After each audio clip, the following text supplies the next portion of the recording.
The residential area of the textile factory was still very lively, with people coming and going. Children were playing everywhere outside the gates. Gu Qingqing looked for a child to find Li Hongshuang, using the same excuse as last time. Kids are easy to persuade. A piece of candy is enough to make them obedient. Li Hongshuang was very excited. She hadn't seen her little brother in a long time. During the new year, because of his supplies, their family had a prosperous year, and even relatives were doing well. But it's been a few months now, and the little brother hadn't come by. Why isn't he more active in making money? Li Hongshuang even wondered if he had been caught. But recently, she hadn't heard of anything big happening. This little brother could get so many rare supplies, so he must be quite capable. If he had been caught, it wouldn't be just him. Since everything has been peaceful, why hasn't he come back? Finally, she heard Gu Qingqing was here. Li Hongshuang was so excited, she almost jumped up. This time, her brother wasn't here, so she brought her parents-in-law to meet Gu Qingqing. The three of them carried 2 large sacks and 2 big baskets. When Gu Qingqing saw the 3 people with wolfish smiles, she couldn't help but twitch her mouth. "Big sister, I brought some things this time. See if you need anything." Li Hongshuang didn't waste time and hurried over to look inside Gu Qingqing's sacks. Because of her experience before, she saw potential in this sister, so Gu Qingqing brought a lot of items this time, letting her choose freely. In front of Gu Qingqing were 3 large sacks and 1 big basket. There are 100 jin of rice, 100 jin of flour, 100 jin of cornmeal, 50 jin of sweet potato noodles, 30 jin of pork, 20 jin of ribs, 3 chickens, 2 geese, 2 ducks, 50 jin of eggs, 50 jin of preserved eggs, 10 jin of beef, a lamb leg, 10 jin of lamb chops, 5 jin of peanuts, 5 jin of broad beans, 10 jin of dates, 50 jin of glutinous rice, 5 jin of brown sugar, 5 jin of white sugar, 20 jin of various flavored sandwich cookies, 2 large jars of soybean oil totaling 20 jin, 20 jin of lard, all stored in a big ceramic jar. There are 2 dried wild chickens, 2 dried rabbits, 10 jin of marinated dried fish, along with some dried seafood such as kelp, dried shrimp, dried squid, sea cucumbers, abalone, dried fish maw, packaged birds' nests, ginseng, deer antler, and even bundled reed leaves for making zongzi, as the Dragon Boat Festival is coming soon. Gu Qingqing placed the basket in front of her. "This is for my sister, fresh vegetables from home." Inside, there are over 20 jin of fresh, tender vegetables that look very new and fresh. In the city, everything needs to be bought, and fresh vegetables are hard to store. Usually, city people rarely get to eat fresh vegetables at this time of year. Many rural folks also send some vegetables to the city every year to sell secretly. Seeing so many supplies, Li Hongshuang and her in-laws were stunned. So many good things. How did she get them? Little brother? Are you the boss now? Gu Qingqing was momentarily stunned. Then she smiled shyly. "I just think my sister needs a lot, and paying is the easiest. I brought a little more. The best are all here. Sister, you pick first. If you don't want some, I'll take them back and give them to others." This time, she only brought food with nothing else. The big sacks were packed full. Li Hongshuang and her in-laws exchanged a look, hesitating for a moment, but in the end, they decided to take everything. Good things are too rare. Before the new year, their daughter-in-law brought back some supplies, and they had already eaten them. Naturally, they knew how good the items were. Before meeting this young brother, they had never received such a large amount of supplies all at once. Li Hongshuang smiled and asked, "Little brother, I'll take all of these. How much do you want for them?" Every time she saw him, Gu Qingqing couldn't help but marvel at how wealthy she was. This sister was truly rich. Her family background was different. 1,600 yuan. Most of these are food, with the most valuable being the supplements. Gu Qingqing had already estimated this price. Li Hongshuang looked at him. Every time this young brother asked for a price, it was neither too high nor too low. She could accept this price completely. "All right, then we all want some." Li Hongshuang started to take out money. Her parents-in-law began to put things into their own baskets. separating them into burlap sacks to avoid attracting attention when carrying such large loads home. Gu Qingqing took out vegetables and a package of dried sweet potatoes from the large basket. Put this on top. If anyone asks, just say it's a local specialty from rural relatives. Many vegetables come from the countryside at this time. Grandma Li thanked her, sorted everything, and took most of the items home with her husband and wife. The remaining items were handed over to Li Hongshuang. Gu Qingqing took the money and was about to leave, but Li Hongshuang didn't want her to go. Little brother, what's your name? Gu Qingqing looked at her and smiled. Sister, does it matter? Li Hongshuang smiled. It's not important, just a way to call you. I see you have such good things. I want to ask you about something else. What? Ginseng. You included some of those supplements earlier, but they're not old enough. Can you get better ones? The festival is coming soon, and it's good for giving as gifts. Gu Qingqing raised an eyebrow, realizing the sister probably needed to give a big gift somewhere. How many years do you want? Gu Qingqing asked. Li Hongshuang immediately sensed there was a chance and smiled happily. The older, the better. 30 or 50 years is fine. If you can find wild ginseng that's 100 years old, that would be even better. Those are very hard to find. Little brother, I won't hide it from you. I want to give it as a gift to someone important. Even 100-year-old one might not be enough. If you can find 200 or 300-year-old ginseng, I will pay a high price. Ginseng?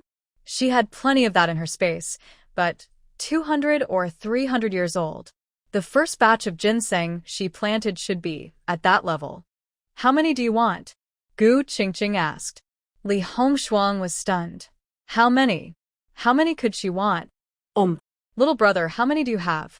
The more, the better. I want as many as you have. Li Hongshuang agitata.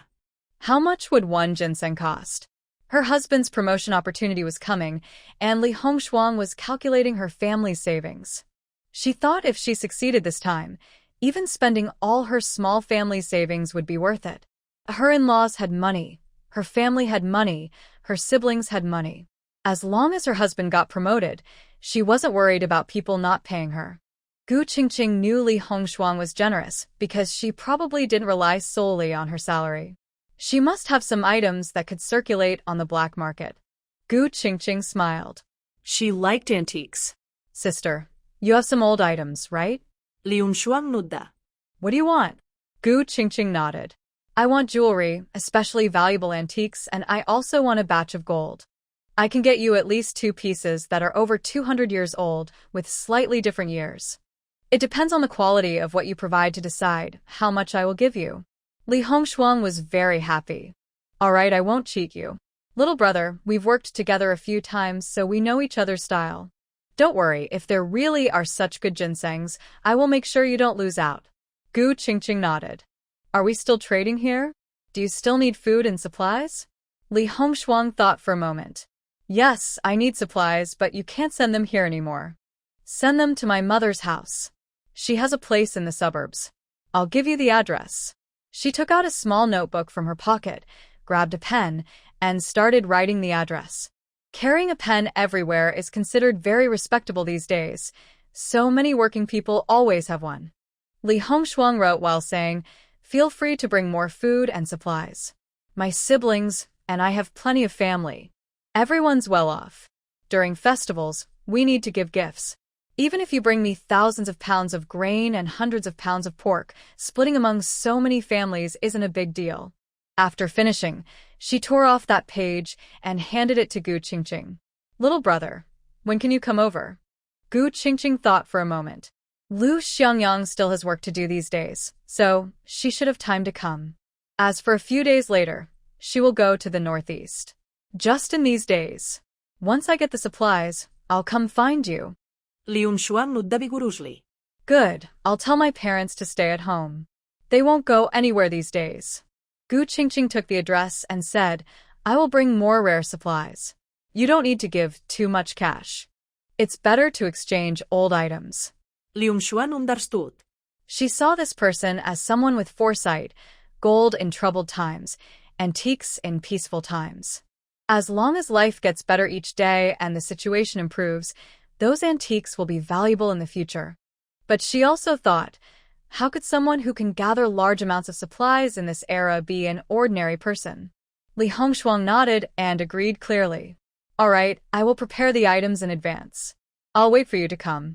Her parents had many good things, and Li Hongshuang didn't care about money at all. My parents were small business owners in the past, considered minor capitalists. They returned to their hometown with all their assets. These days, they're not allowed to do business anymore. My siblings and I can't even spend all the money we have just on food and drinks. We spend a lot. My family's wealth probably can't be finished in several generations. My name is sure too. Gu Qingqing introduces her current identity with a name, then leaves.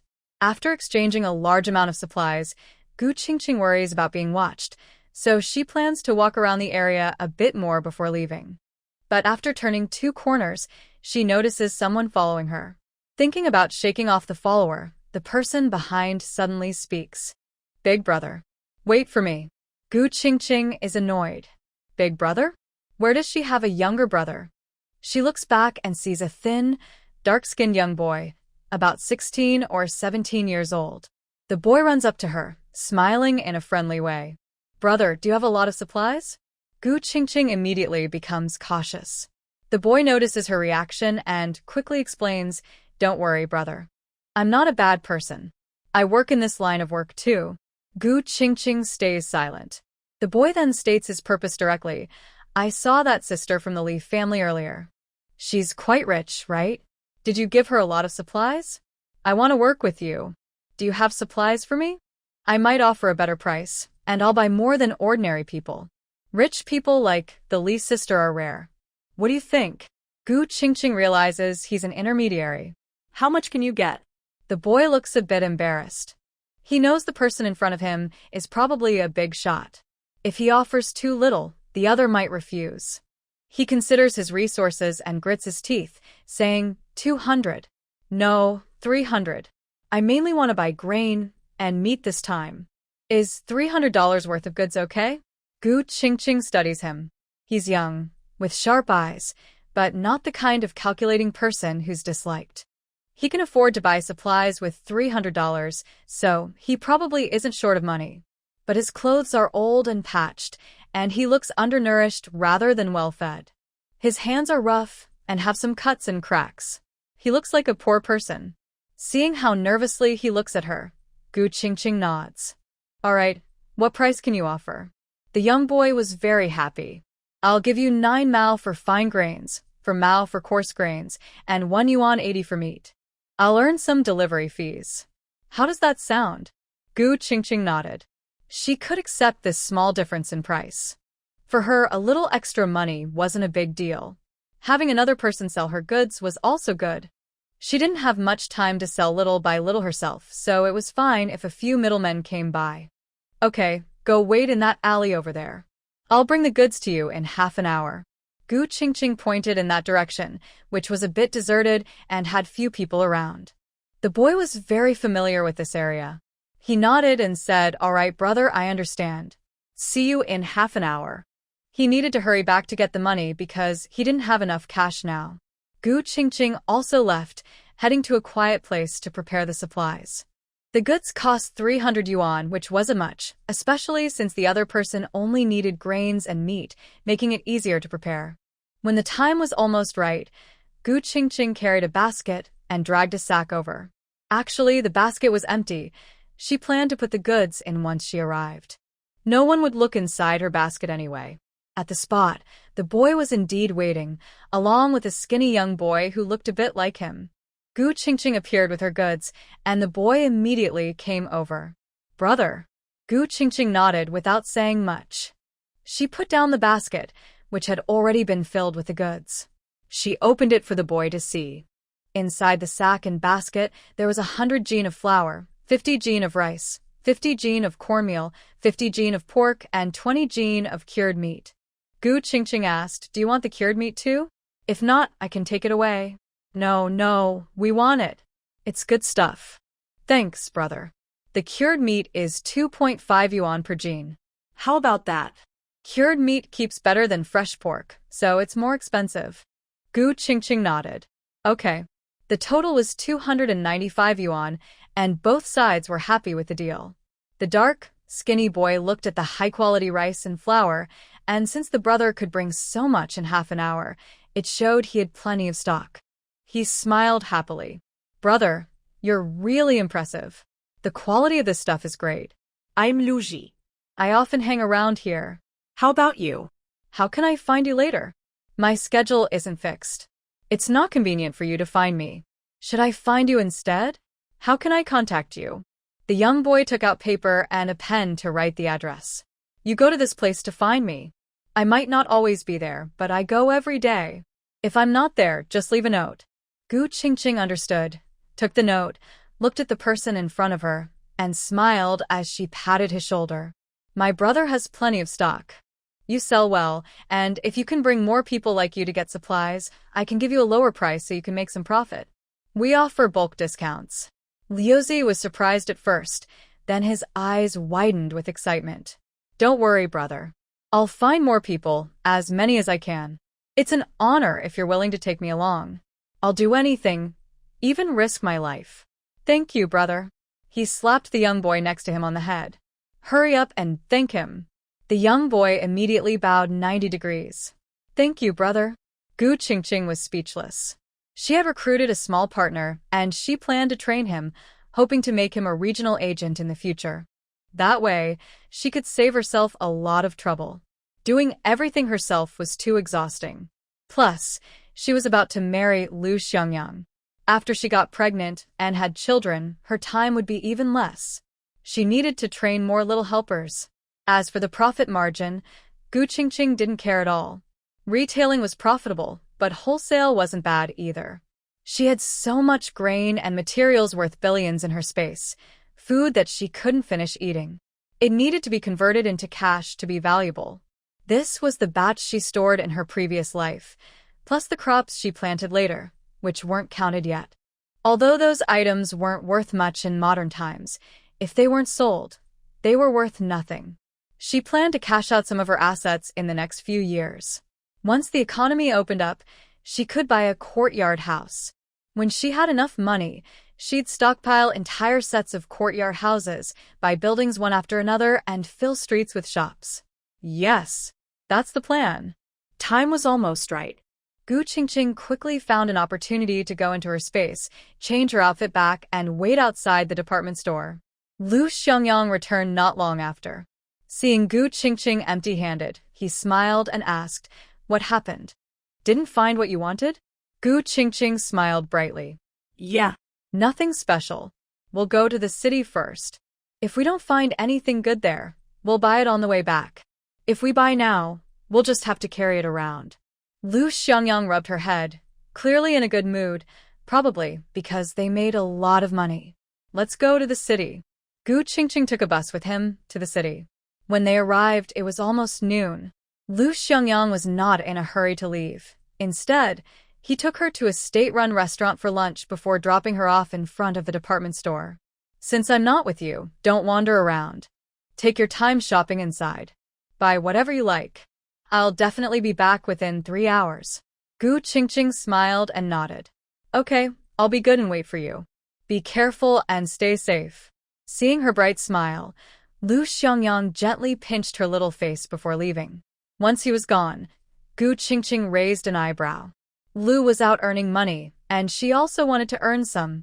People in the city were definitely richer than those in the county. Now that the system had upgraded, many features had been unlocked. She could now generate simple maps. While Lu Xiangyang went to the black market, Gu Qingqing used her own methods. She visited the residential areas of large factories. For now, she really didn't dare go to the black market because she was afraid of running into Lu Xiangyang.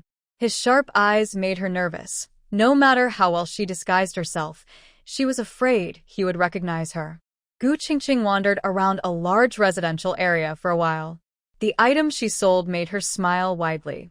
People in the city were rich and didn't just buy food, they bought all kinds of things. Food was the most essential item, no doubt about that, but in the city, trading some everyday necessities was much easier than in the county. For example, the young lady in front of her worked at a department store, had strong family connections, good education, looked beautiful, and had a sweet mouth. Most importantly, she was smart. Her hair was shiny and well-kept, styled into 2 large black braids. In this era, having such healthy hair definitely meant she was well-nourished. Her face was white and smooth. She wore an imported watch on her wrist and blue leather shoes on her feet. Clearly someone wealthy. Gu Qingqing focused on wealthy customers because only they were more willing to spend money on daily necessities rather than just essentials for survival. The young lady in front of her was interested in the soap Gu Qingqing held. Soap existed in this era too, but it was not as readily available as in later times. Resources were generally scarce. The young lady from the department store naturally could buy such good things. However, being able to buy good things was different from being able to buy many good things. The soap in Gu Qingqing's hand was custom-made. In later times, as long as you had money, many manufacturers would create custom soaps for you. Gu Qingqing had soaps in various colors, mostly soft, pastel shades like macarons, and in 2 sizes. The scent was very nice, specially made for girls. In this era, soap is quite common, but scented soap is more of a luxury. The young lady in front of me clearly knows her stuff. She's not satisfied with just 1 or 2 pieces. She wants more. If I buy a little more, can I get a discount? Gu Qingqing's eyes light up, waiting for this question. People working in department stores often deal with wealthy customers, so they have many channels and a large customer base. She definitely has the potential to be an agent. Gu Qingqing smiles foolishly, comrade. It depends on how much you take. You seem to be a wealthy person. Working in a department store, you probably know many rich people. The more you buy, the cheaper I can give you, leaving room for profit. The young lady immediately grins and gives Gu Qingqing a very savvy look. But she's also curious. The more you take, the cheaper? Do you happen to have a lot of stock? Gu Qingqing nods. At least for now, I do have quite a bit. But I'm not sure about the future. Hearing this, the young lady becomes more convinced. These days, not many people can get a steady supply of rare items like this. The scent and texture are unlike anything she's seen before. Gu Qingqing continues to promote her good product. Comrade, this soap isn't ordinary. It's specially designed for women. It smells wonderful, not only cleans but also cares for the skin. Long-term use will show great results. Women's skin is delicate and needs proper care. It costs 3 yuan for a small bar and 6 yuan for a large one. It's a good deal. The young lady's face changes. That's so expensive? Gu Qingqing smiles. Not expensive, not expensive. The scent is so nice. It's rare on the market, right? If you use this, you'll have face when you go out. The young lady looks uncomfortable. Soap costs only a few cents apiece. Can it compare to this? Soap is for everyone, used for cleaning, washing clothes, brushing shoes. My soap is specially made for women, for use on the skin. Naturally, the price is different. If you decide to buy, I'll give you a custom-made box for each piece. It's very beautiful.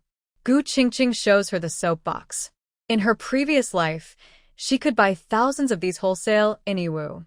Seeing the special box, the young lady becomes even more interested. It looks very high-end.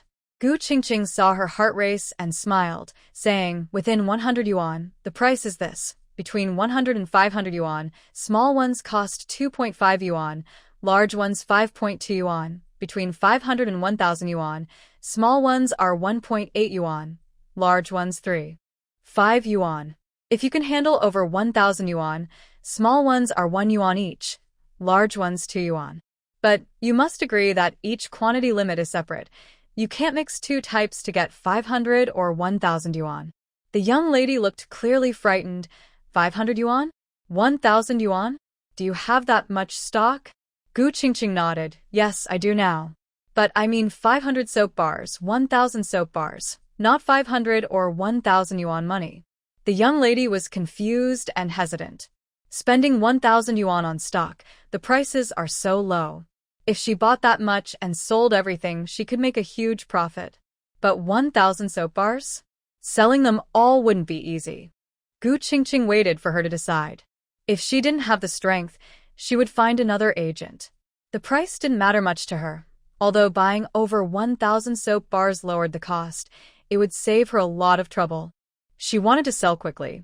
In the future, when she went to university in the capital, she would already be married into the Liu family. By then, she wouldn't be taking large amounts of stock from her space to make money. The capital has many powerful people. If she attracted attention, it could be dangerous. Her in-laws are influential, and she's a university student. Why risk her bright future? But now, she's still anonymous, unnoticed by anyone. The young lady hesitated, then took 101 small soap bars. Gu Qingqing gave her each in a box. Additionally, Gu Qingqing took out 4 bottles of perfume, saying, "This is for you, 5 yuan per bottle. If you need more later, you can buy from me again." Gu Qingqing casually sprayed some perfume, and the scent immediately captivated the young lady. The young lady went back and called her mother over. They both carried bags, paid for the goods, and parted ways with Gu Qingqing. Gu Qingqing wandered around for a while and sold goods worth over 2,000 yuan. She really had money now. Back at the department store, waiting for Liu Xiangyang to return, he carried 2 packages. Gu Qingqing's items were all bought, and the two headed back home. Life in the village remained peaceful. After 2 or 3 days, Gu Qingqing packed all her belongings. Liu Xiangyang watched her pack with excitement. "Qingqing, have you decided to marry me? From now on, no more regrets." Gu Qingqing smiled and leaned in. "If I change my mind, what will you do?" Liu Xiangyang's face darkened. "At this point, if you dare to regret, I will deal with you immediately." Gu Qingqing. Seeing that the young girl didn't speak, Liu Xiangyang smiled and pulled her into his arms. "Tomorrow is the 80th birthday of the squad leader's father. Many people will come. I plan to go too. You stay at home and rest well. The day after tomorrow, I will buy tickets. My uncle's place is nearby, so I'll take you there first to see my grandparents and 2 brothers. Then we'll go to the northeast to see my parents." Gu Qingqing nodded. Okay. Everything went smoothly, and both of them were immersed in happiness. The next day was the 80th birthday of Wang Jingguo's father. This old hero was famous in 10 villages, and every new year, people came to visit him. The old man lived well on his retirement pension. Now, for his 80th birthday, a celebration was naturally held. People from the commune, neighboring communes, and the county all came. It was a big day for the village, and many people helped out. Liu Xiangyang also went, probably returning very late. Gu Qingqing stayed at home, closed the door, and went into her space to work. The space's time was 4 times faster than outside, and she truly felt many benefits. In her studies, it was like having a cheat device. She had plenty of time, and even though the cost to upgrade was increasing, it was easier than before. She wanted to upgrade again, so she could buy a robot. At that time, she could spend money on jewelry and gemstones. Right now, she didn't have as much money as Liu Xiangyang, but in a year or 2, the situation would be different. When the economy opened up, Gu Qingqing was confident that by then, Liu Xiangyang wouldn't be richer than her. The village was lively all day, and it didn't end until dark. By around 10 at night, Liu Xiangyang finally returned, supported by others. The 2 young men helped him back, both nearly unconscious from drunkenness. When Gu Qingqing reached out to catch him, he suddenly leaned all his weight on her, almost dropping him. Their house was still dark, and Wang Yu hadn't returned yet. "Where's Wang Yu?" Gu Qingqing asked the young man in front of her, looking a bit unfamiliar, not recognizing which family he belonged to. "He probably went to play cards, and will stay out all night. You take care of him. We're leaving now." After saying that, the 2 turned and left. Hey. They didn't look back. Wang Yu was still missing, and the person in front of her was so drunk she could only helplessly help Liu Xiangyang onto the bed to lie down. He drank a lot of alcohol, his face turning red. Luckily, he was well behaved, not making trouble, and peacefully sleeping. With his tall height, Gu Qingqing had to put in great effort to help him lie down on the bed and wiped his face with a towel. She searched his body for the key, but couldn't find it anywhere. The door to the other room was locked, and she didn't have the key, so she couldn't send him back. Brother Liu, where are your keys?" He responded with a sound but didn't say anything else. Gu Qingqing sighed and could only stay nearby, worried that after drinking so much, he might want to. If no one was watching him, he might get hurt. However, Lu Xiangyang was not sleeping peacefully. He kept pulling at his clothes, looking very hot. Gu Qingqing took off his coat and then noticed that his whole body was red and burning hot. She frowned and asked, "How much did you drink?" She went to get a wet towel and gently wiped his body. Only then did Lu Xiangyang settle down. Feeling comfortable, he slowly opened his eyes and saw a beautiful figure sitting beside him, caring for him under the light. Girls are different from others, especially the girl he liked. Quietly taking care of him made him feel warm and happy, something he had never experienced in his past life. Back then, he was always busy with work. There were people caring for him, but they were assistants, not his wife. He was a normal person. His busy job made him tired, and sometimes he felt lonely. He had once wanted to marry and have children, with someone always by his side, but in the end, it never happened. Now, the girl he liked was right in front of him, filling his heart completely. Qingqing. Gu Qingqing lowered his hand and turned to wipe his face again. "How much did you drink? You're so drunk, and your body is so hot." Lu Xiangyang also felt very hot.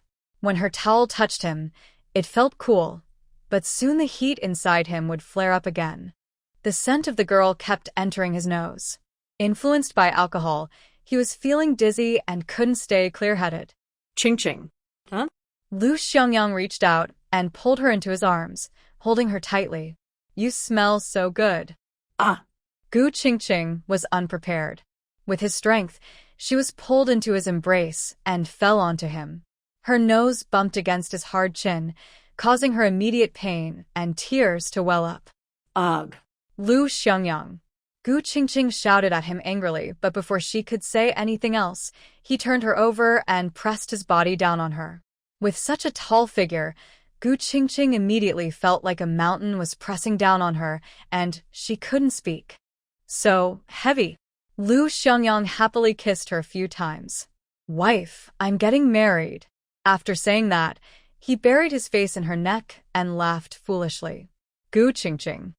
She was stunned for a moment before realizing, was this really Lu Xiangyang?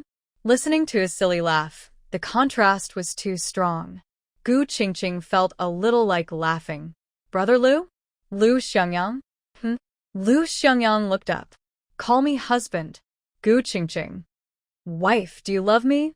Before she could speak, he happily kissed her a few more times. "My wife must love me very much. You are mine now." After saying that, he started to nibble on her. He was really nibbling. Gu Qingqing's mood at that moment was beyond confusion. She was stunned. Lu Xiangyang's image in her eyes had completely collapsed. She was still smiling, but then she noticed something was wrong. He hadn't kissed her like this before, but even the most intimate gestures had always been restrained. Now, he was drunk, completely relaxed, and Gu Qingqing could feel he was very eager. Lu. Before she could finish speaking, his mouth completely sealed hers. His strength was more than she could resist. One hand easily held her wrists, and her clothes were easily undone. She tried to push him away, but couldn't wake him up or get him to stop. Should she hide in the space? She didn't dare. Maybe if she disappeared, he would wake up. How would she explain herself then? His whole body was so hot. His fiery hand touched her skin, moving over her, quickly draining all her strength. Love is addictive. The thrill of alcohol made Lu Xiangyang's mind unable to stay clear. Everything followed instinct. He loved the girl in his arms and wanted to possess her. Spring nights were still cool, a time for peaceful sleep, but Gu Qingqing couldn't sleep all night. She fainted and woke up, and the whole world smelled strongly of alcohol. When she woke again, it was already past 9 in the morning. It was still a cool morning, the house quiet, just like when she woke early before. But the soreness in her body and her exhaustion reminded her that today was different. From now on, she was no longer the same as before. Last night's scenes kept flashing through her mind. Gu Qingqing's cheeks grew hot again. The quilt on her bed, the brick bed, the quiet room, even the air seemed warmer. Gu Qingqing was lying alone on the brick bed. There was no sign of Lu Xiangyang anymore. She took a long time to calm down, and only then did the heat on her face fade. She felt refreshed and clear. Clearly, Lu Xiangyang had helped her wash up and changed into clean pajamas.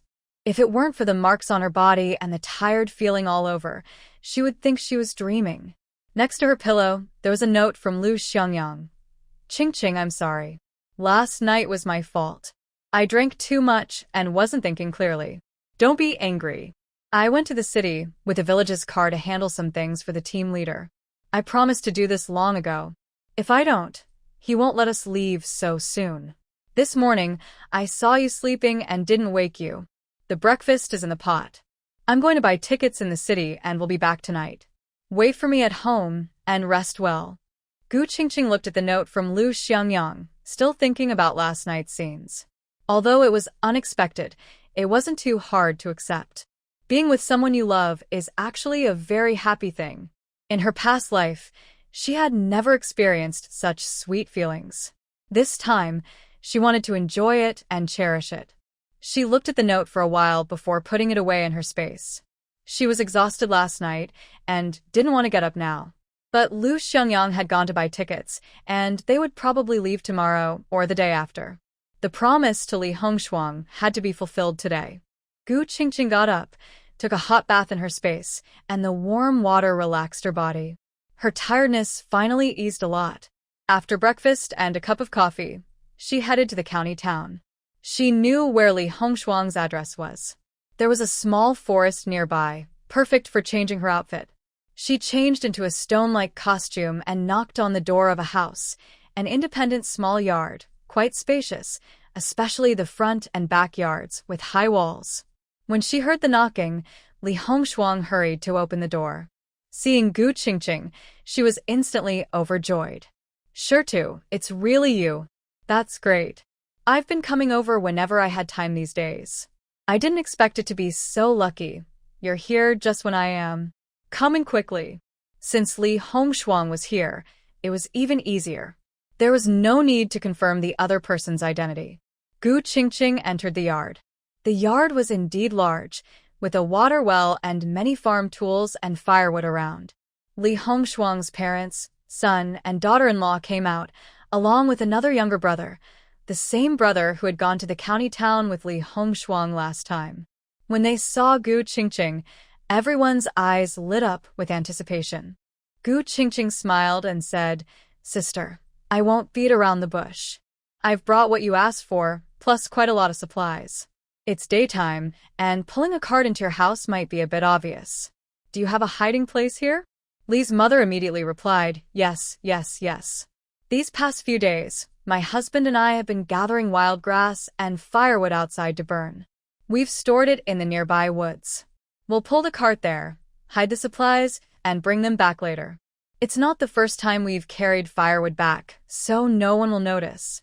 Gu Qingqing nodded, recognizing that they were very clever and well-prepared.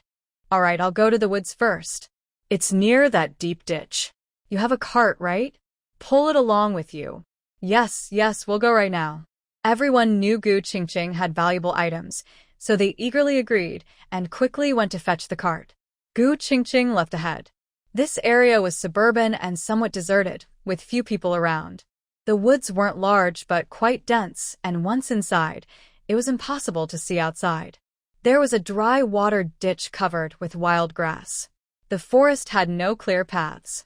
Gu Qingqing found the densest bushes and weeds near the ditch, which could block the view of the surroundings. The system detected no one nearby, so she felt safe to take out the supplies. A little over 10 minutes later, Li Hongshuang and the others appeared, pulling a cart, carrying burlap sacks and a shoulder pole. Gu Qingqing smirked and glanced at Li Hongshuang. This sister truly believed in her.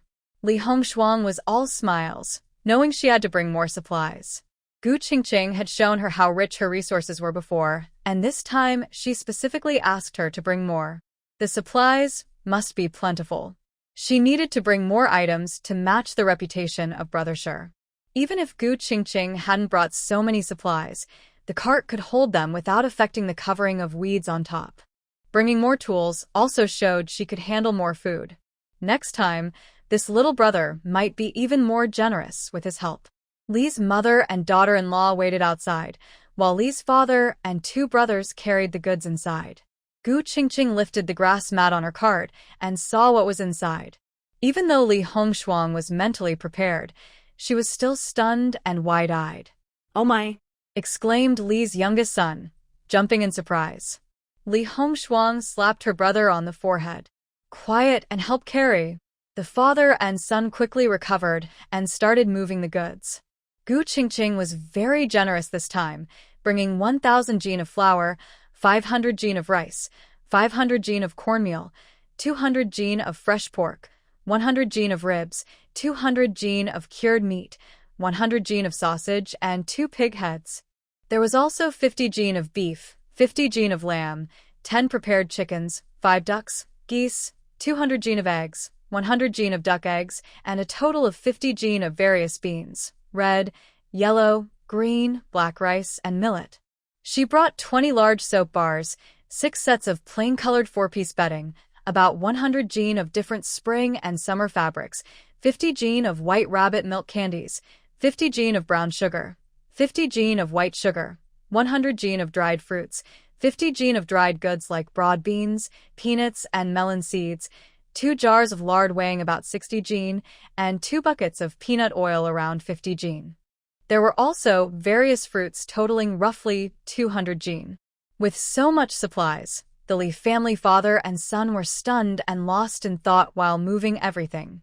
It was the first time they had seen so many goods. Now, everyone would have something to share. The cart was packed full and couldn't hold more, so some items were packed into burlap bags. Li's eldest brother carried them back home. All the goods were covered with hay and firewood on the cart, even stuffed into Li's brother's burlap bag, puffed up and carried home. Once they arrived at their yard and closed the door, they unloaded everything and hid it inside the house. Seeing so many supplies, Li's mother and daughter-in-law felt like they were floating. Li Hongshuang invited Gu Qingqing inside. Gu Qingqing took out 2 small cloth bags from her pocket, inside wrapped human ginseng.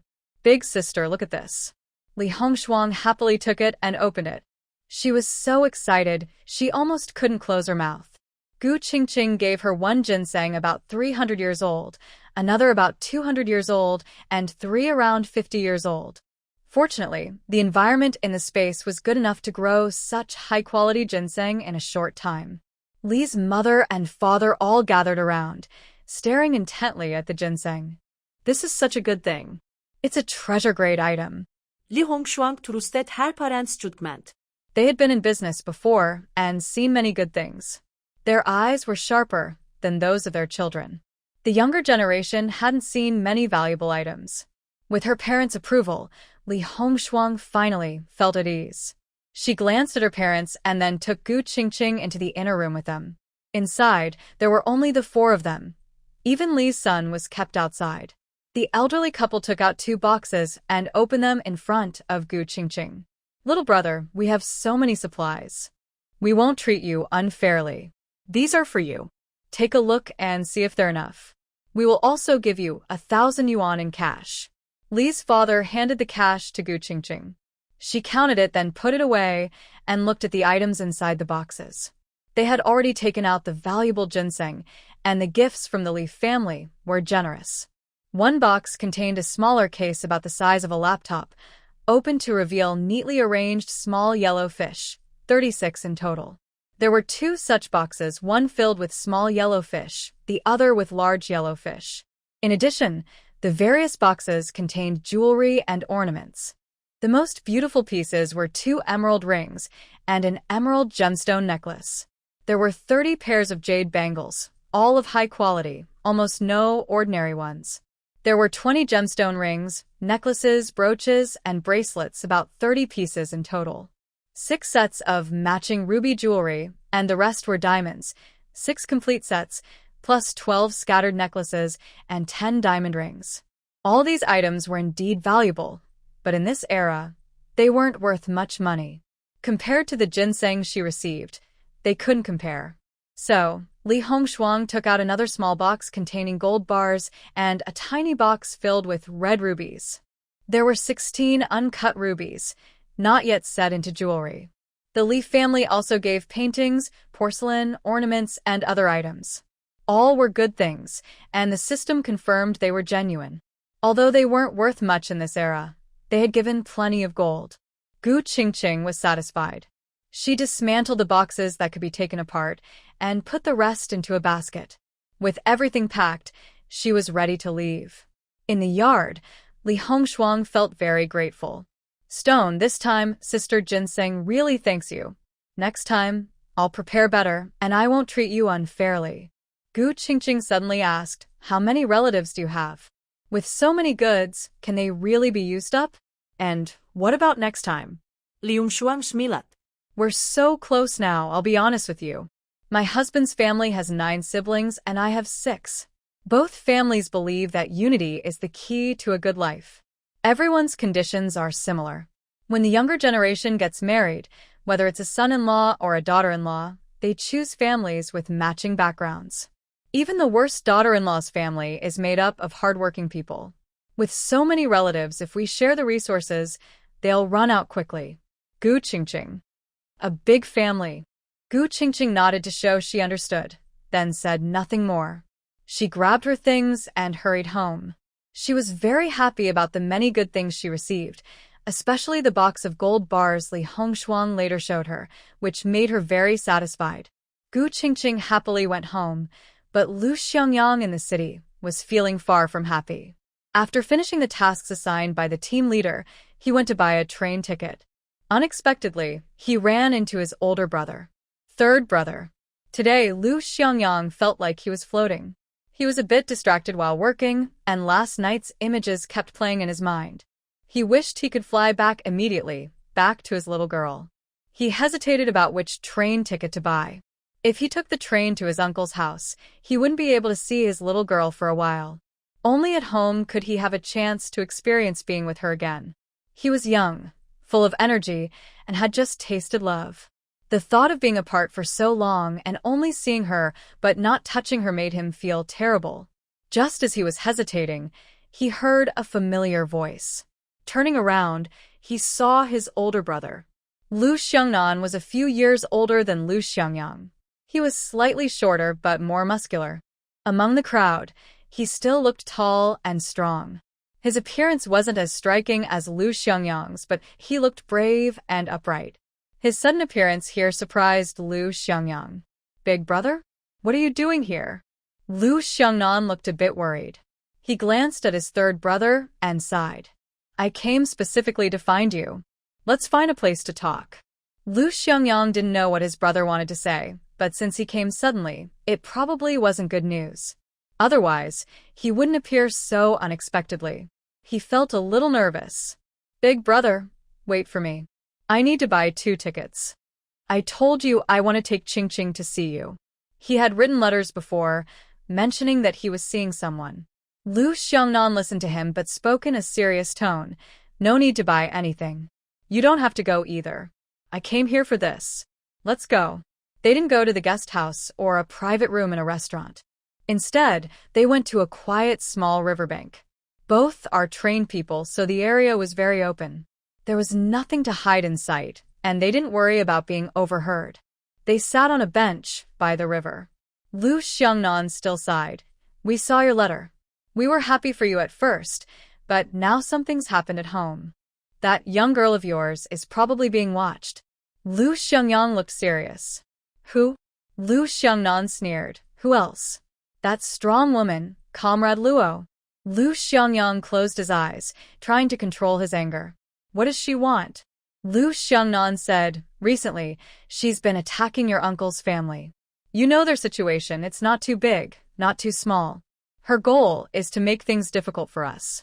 You went to the countryside, and she didn't leave you alone. After you went, she kept looking for you. Not long ago, my sister-in-law introduced me to a woman. After meeting her, I thought she was pretty good. She knew about our family and didn't mind. I thought it was fine. But just a few days later, She found out and started causing trouble for your uncle's family. She even targeted that girl. She also found out about you. She probably checked on you and knows your situation. She won't let you have a good life. You can't marry that girl. If you do, you'll be hurting her. That old woman will definitely harm her. Lu Xiangyang sat to the side, resting his elbow on his knee, with his head down, looking grim. Not marrying her isn't possible. I have to take responsibility for what I've done. Lu Xiangnan closed his eyes, angry and helpless. Third brother, how could you become like this? You've always been careful, never giving others a reason to gossip. Why do you lose control around girls? You met her before marriage, and now you've given her such a big reason to talk. Have you thought about the consequences? Lu Xiangyang looked up at him, frowning. What do you mean? I was with her last night. Why do you act like I did something terrible to her? Lu Xiangnan was stunned. Last night. After hearing this, Lu Xiangnan finally understood. It seems the other side has wrong information, or they don't believe nothing happened between you. What exactly is going on? Why are they so sure you're involved? Lu Xiangyang did not tell his family the full details, only that he was dating someone. His grandparents saw her, but had no opinion. Lu Xiangyang explained the situation to them, describing his relationship with Gu Qingqing. The situation is like this. She has been living with me at the Jiqing station. Now that the new house is built, she lives alone there. Wang Yu and I live in another apartment. This isn't a secret in the Huaihua Brigade. I think she feels that since she's such a beautiful young girl and I can't ignore her, especially since I have no one else, I can do whatever I want. Lu Xiangnan understood. So, she probably thought that since you haven't acted for so long, she could use this to hold something over you in the future. But she didn't expect you to actually want to get married, so she's just trying to keep that leverage. Lu Xiangyang sighed. It's not just about losing her bargaining chip. She might also think that I really want to get married and that I must truly like her, so she's trying to break us apart. That explanation made sense. Lu Xiangnan felt helpless. She's basically crazy. When her son died, what did that have to do with us? Or with our mother? Look at how she's changed over the years. I used to admire her. She was able to stand out among men at work. But over the years, she's just gone crazy. At this moment, Lu Xiangyang remained calm. After hearing the full story, he had cooled down. He knew he wasn't someone he couldn't handle, especially since his past life's woman had died at his hands. But right now, he couldn't act, nor did he have the ability to.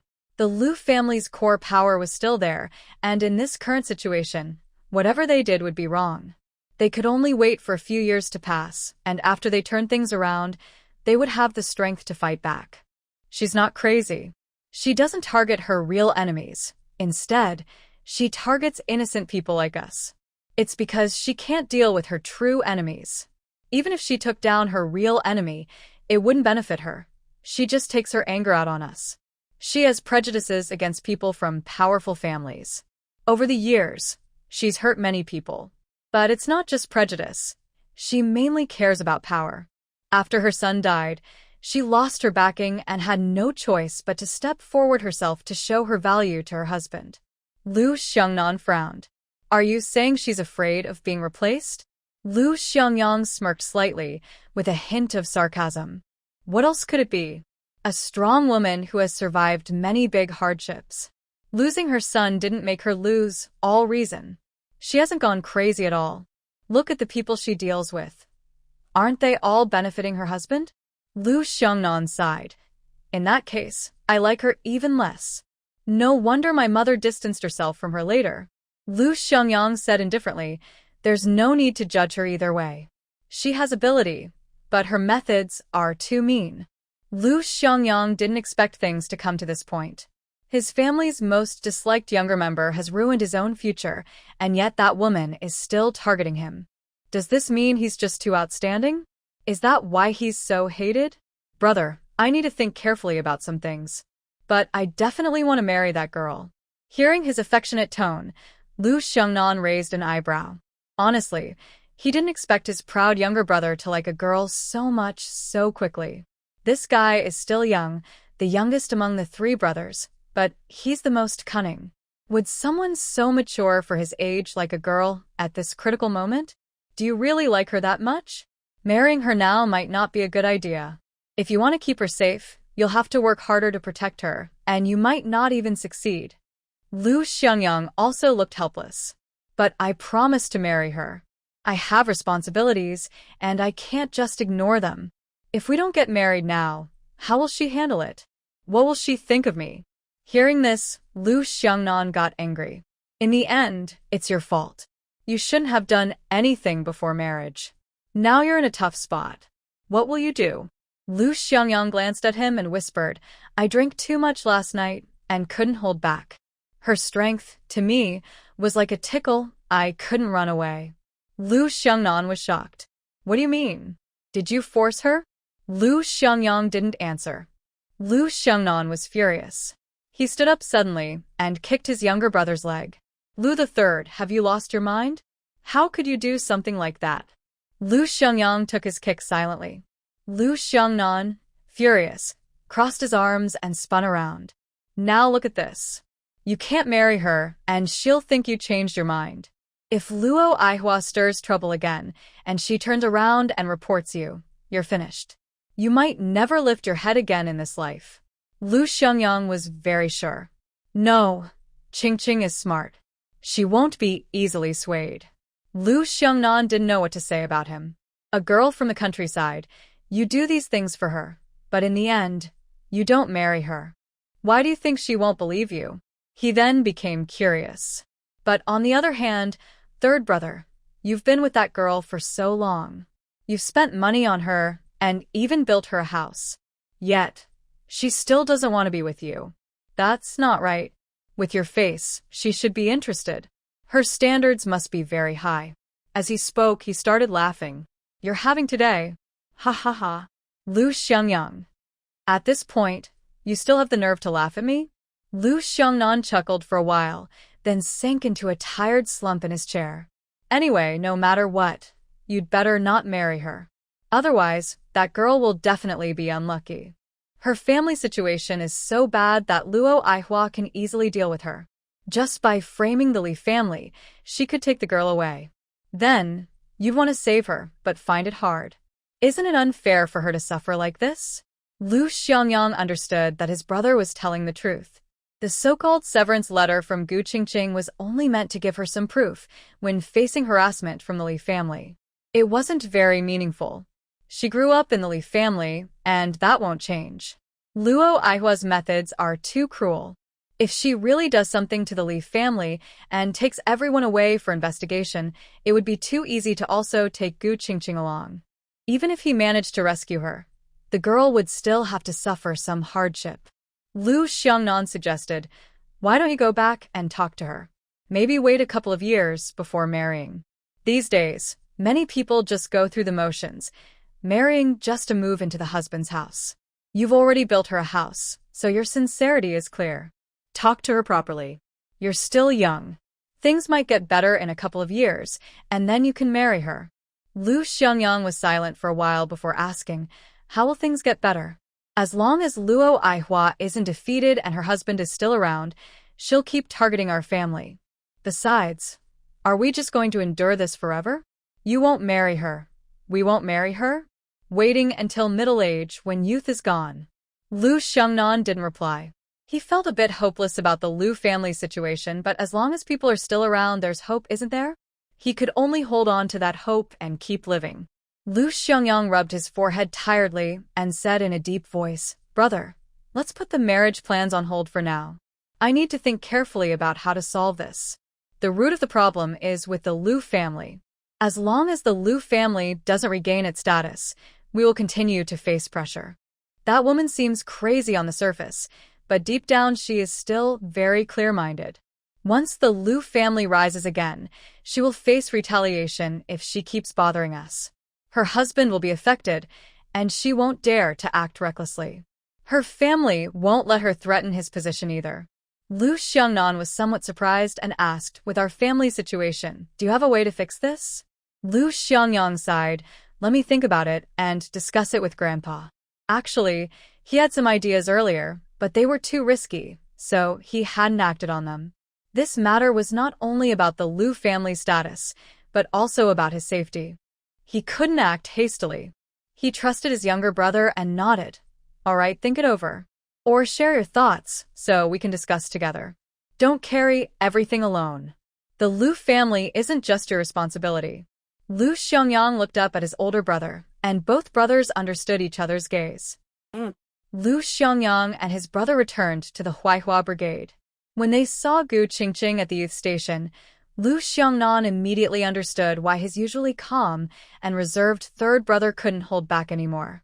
Good heavens, he had never seen someone so beautiful. Just this face. Who wouldn't be captivated after seeing it? Today, Gu Qingqing made a big deal and was so happy she could fly. Now she was picking vegetables in the vegetable garden with a basket. Her garden was very well maintained, with all kinds of vegetables growing lush and green, looking very beautiful. Before cooking, just looking at them made her hungry. She was about to prepare dinner when she saw Liu Xiangyang returning with someone. The person was much taller and more robust than the average villager, with a strong build and handsome features, very traditional looking, like someone from the military. His features resembled Liu Xiangyang somewhat. Liu Xiangyang introduced her. Qingqing, this is my older brother. I happened to meet him in the city today, so we came back together. Gu Qingqing was a bit surprised and greeted with a smile. Hello, big brother. Faced with such a handsome face, Liu Xiangnan felt a little shy himself. Hello. Hello. A few people entered the house. Liu Xiangnan looked at this rural courtyard and felt quite surprised. His younger brother was here to visit the countryside, and he didn't expect that a house had been built here. The entire house was very clean, and the backyard was well kept, with many dried goods drying in the sun, but it didn't look messy. It was clear that this was a girl who knew how to live well. Looking at Gu Qingqing in front of him, Liu Xiangnan found it hard to imagine that she was the daughter of a family like the Li family, as his brother described. This yard is nice. There are even fish here. Liu Xiangyang filled a basin with water to wash his older brother's face. Qingqing tidied up the yard, and I caught the fish. I keep them here to raise. When I want to eat, I catch one. Do you want to try? I can cook one tonight. Qingqing is a very good cook. It was obvious that his younger brother really liked this girl, as he kept mentioning her by name. Sigh. If only the Liu family were in a better situation now. If only a few years ago, how wonderful that would have been. Sounds good. I haven't eaten fish in a while. By the way, where are the grandparents? They're on the hillside behind the house. They should still be working now. Liu Xiangnan nodded. No one is bothering them, right? Liu Xiangyang shook his head. No, they're doing pretty well. The work is a bit hard, but Qingqing always sends food and supplies to them. When I have free time, I go help them. The people living with them get along very well. Liu Xiangnan relaxed. When they finish work, I'll go see them. Tonight, I'll call them down to have dinner together. Great. Having traveled by train for several days, Liu Xiangnan was used to hot water, which was always available at Gu Qingqing's home. Liu Xiangyang took him to the room where he and Wang Yu stayed. After dropping off his luggage, he went to take a shower. When he finished, he rested for a while before discussing anything else that night. Liu Xiangnan understood that Liu Xiangyang wanted to clarify things with Gu Qingqing. Meanwhile, Gu Qingqing was at home preparing vegetables. Liu Xiangyang's brother came over, and they would definitely cook a few more dishes tonight. Liu Xiangyang returned, closed the door, and went to the backyard. He saw Gu Qingqing by the water basin. Qingqing. Gu Qingqing looked up and saw no one behind him. Your brother has gone to rest? Yes. This was the first time since last night that the two of them were alone together. Liu Xiangyang walked over, holding her small hand. He washed a little dirt off her hand at the water basin, then pulled her to a nearby eave where her towel was. He took it and gently wiped the tiny beads of sweat on her face. When she was touched on her neck, the collar slightly loosened, revealing the marks he left last night. Liu Xiangyang couldn't bring himself to say what he wanted to. Gently, he wiped away the water stains on her face and hands, then spoke with a hint of concern. Last night. I was wrong. I drank too much and wasn't clear-headed. I. He traced the red mark on her neck with his finger. Does it still hurt? Gu Qingqing's face immediately turned a little red.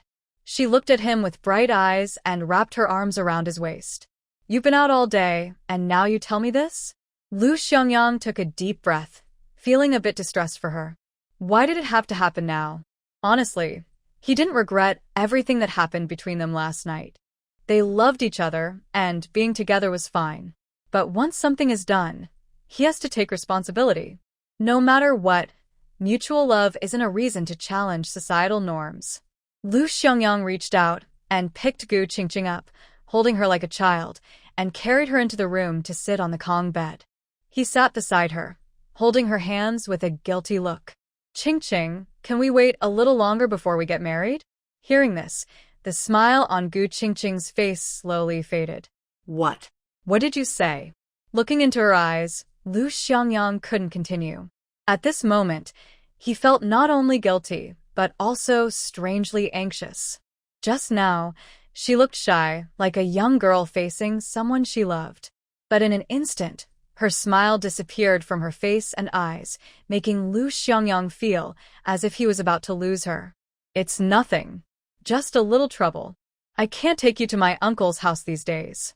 My older brother is coming, and I need to stay home a few more days. Trust me, I will handle it. Just wait a few more days, okay? After my brother leaves, I will talk to my grandfather about something. Stay at home and wait for me. You don't need to cook dinner tonight. Rest well, and I will come back and make dinner. Lu Xiangyang stood up to leave. For the first time in a long while, he was so flustered. Now, it wasn't guilt that dominated him, but panic. He wanted to resolve this quickly. Marriage was certain to happen. He had just promised her, and now he was backing out before a day had passed. Gu Qingqing would surely think he regretted it and was lying to her. As Lu Xiangyang took a few steps, Gu Qingqing's voice rang out, Your brother, and they don't agree. Do they? No. What is that? Lu Xiangyang looked at her. She was still sitting on the Kong unmoved, her posture half leaning. Her eyes looked a little red, and he knew she was feeling wronged inside. But her mood was surprisingly calm. The more calm she was, the more anxious Lu Xiangyang felt. He had known from the start that she was a very calm and clear-headed girl, not like some girls who just vent their feelings. Such girls are easier to deal with. If Gu Qingqing started crying or scolding him now, he wouldn't feel so worried. Lu Xiangyang walked over to her, holding her shoulders gently, and said seriously, Qingqing, I promised I would do what I said. Our family won't oppose our marriage. It's just that something happened at home. Someone is targeting the Lu family. My brother will come soon. Because of this, I need to go and handle the trouble first. Then I will take you to meet my parents, okay? You just said we should wait a while before getting married. How long is that? A few days? Months? Or years? Just a few days, at most a month. Is that okay? Gu Qingqing stared at him with anger in her eyes. Do you think I'm easy to fool? If it's just a few days or a month, why do you look so guilty when you tell me this? And if it's so easy to solve, wouldn't it be better to go and talk to your uncles? What's the point of staying here? Do you need to discuss with your grandfather for a few days or a month? Lu Xiangyang was scolded into silence.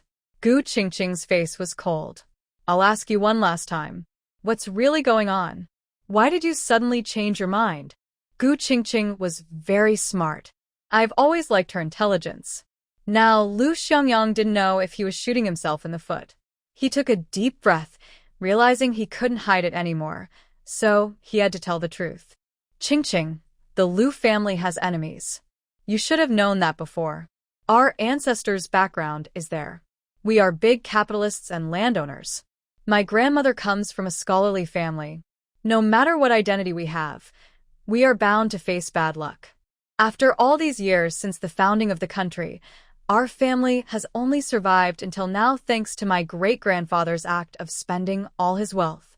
Over the years, the Lu family has kept no evidence that could be used against them. That's why they've managed to get this far. But now they're being targeted. The other side is a bit crazy, unable to accept the success of the Lu family and our brothers.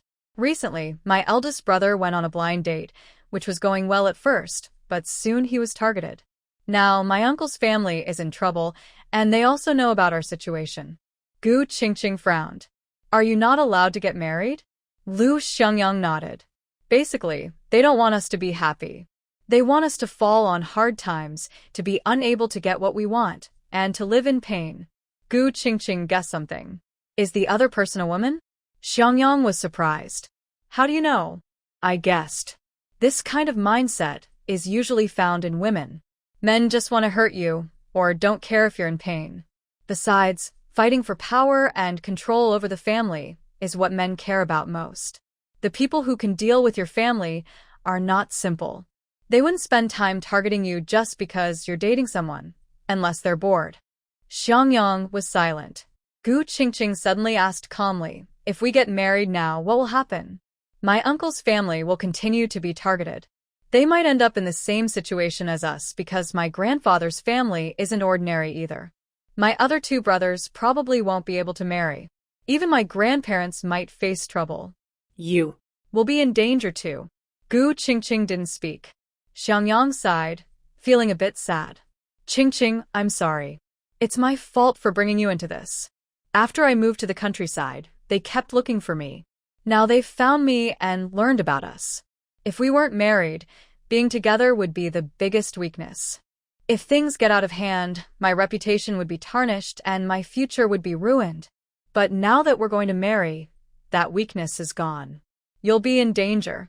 Gu Qingqing was silent for a while, then finally asked, you said you're going to handle this. How do you plan to do it? Xiangyang didn't know how to tell her. He was afraid she'd be scared if he said too much. I want to talk to my grandfather. The plan is very risky. If it goes wrong, it could threaten the entire Lu family. It's not something I can handle alone. Give me some time to discuss with my grandfather, okay? Gu Qingqing looked at him for a long time, took a deep breath, and suddenly didn't say anything more. Go ahead. Lu Xiangyang knew she was feeling sad inside. He also felt upset. They were happily planning to get married, but suddenly, everything changed. Who could be happy now? He held the girl in front of him and said, I am serious about you. I really want to marry you. I thought that since I gave up my future and moved to the countryside, the other person would relax and not be so cautious. I didn't expect her to act so crazy. Things shouldn't be too serious. I will take responsibility. Do you believe me? Gu Qingqing leaned into his arms and softly asked, you said your plan is risky. If I wait for you, how long will it take? 3 to 5 years. The Lu family's problems come from our ancestors' background. My uncle's biggest problem is the same. But I think this situation won't last forever. In 3 to 5 years, things should be better. Gu Qingqing understood. She stayed in his arms for a long time, trying to hold back her emotions so she wouldn't cry in front of him. She looked up at him. No matter how much she tried to control herself, her eyes were still red and full of tears. She forced a small smile and said, I understand. You should go see your grandfather. Lu Xiangyang was surprised. Qingqing, are you willing to wait for me? Gu Qingqing didn't answer directly. Instead, she urged him, hurry and go see your grandfather. Talk to him early, solve things sooner. Seeing that Lu Xiangyang was still hesitant to leave, she tearfully said, please let me stay alone for a little while. Lu Xiangyang felt helpless and could only leave first. The real problem wasn't here. Thinking about how risky his plan was, Lu Xiangyang felt uncertain. The longer he delayed, the more trouble he'd get into. He hurried to find his grandfather. In the room, almost as soon as Lu Xiangyang left, Gu Qingqing's tears fell heavily. Her heart ached so much it was hard to breathe. At that moment, Gu Qingqing finally understood why couples in her past life had felt such deep pain when they broke up. She used to not understand what girls were thinking. Wasn't it just losing a bad guy? Why be so sad? Shouldn't the person who was cheated on be the one feeling the most pain? She had been through relationships, but most of them were just settling. She had never met someone she truly loved and admired, only to be betrayed and hurt. When that happened, she only felt wronged and pained for herself, angry at her inability to handle her life properly, which led her to her current situation. Back then, She never felt heartbreak over losing a man. But today, she finally understood what that feeling was like. Realizing you truly like someone means that parting ways can really hurt. In the past, my biggest lesson was to tell myself to improve my thinking next time so I wouldn't be so blind. But this time, her eyesight was fine and Lu Xiangyang was also fine. They got along very well. She had worked very hard to get closer to him, but in the end, it still turned out like this. Is this the price of climbing too high? Getting married might bring even greater anger from enemies. Both the Lu and Meng families could suffer. His uncles might lose their jobs, and his grandparents might have to go to the countryside to work, just like his grandparents before. Such a family, such a status. How many tears and sacrifices were made to build this empire? Who would want to lose it? Maybe his grandparents would also be targeted. In this special era, many people didn't die from hard work, but from insults, humiliation, and the inability to bear the mental stress. Lu Xiangyang sacrificed so much, ruined his own future, and came to the countryside to protect his uncle's family and ensure his grandparents were well cared for. If he eventually saw everything fail and his grandparents being humiliated, would he regret it? Family is family. They are relatives connected by blood for decades. How long has she known Lu Xiangyang? By that time, everyone in the Meng and Lu families would blame her. Under such circumstances, could Lu Xiangyang still love her? What meaning would there be in marrying her now? If she doesn't marry, then what is she now? A girlfriend? Or a cohabiting partner? For 3 or 5 years. It's clear she was raised in the top circles of power, and her judgment of current affairs is sharp. The special period from 1973 to 1977 was over, but it was only 3 or 5 years.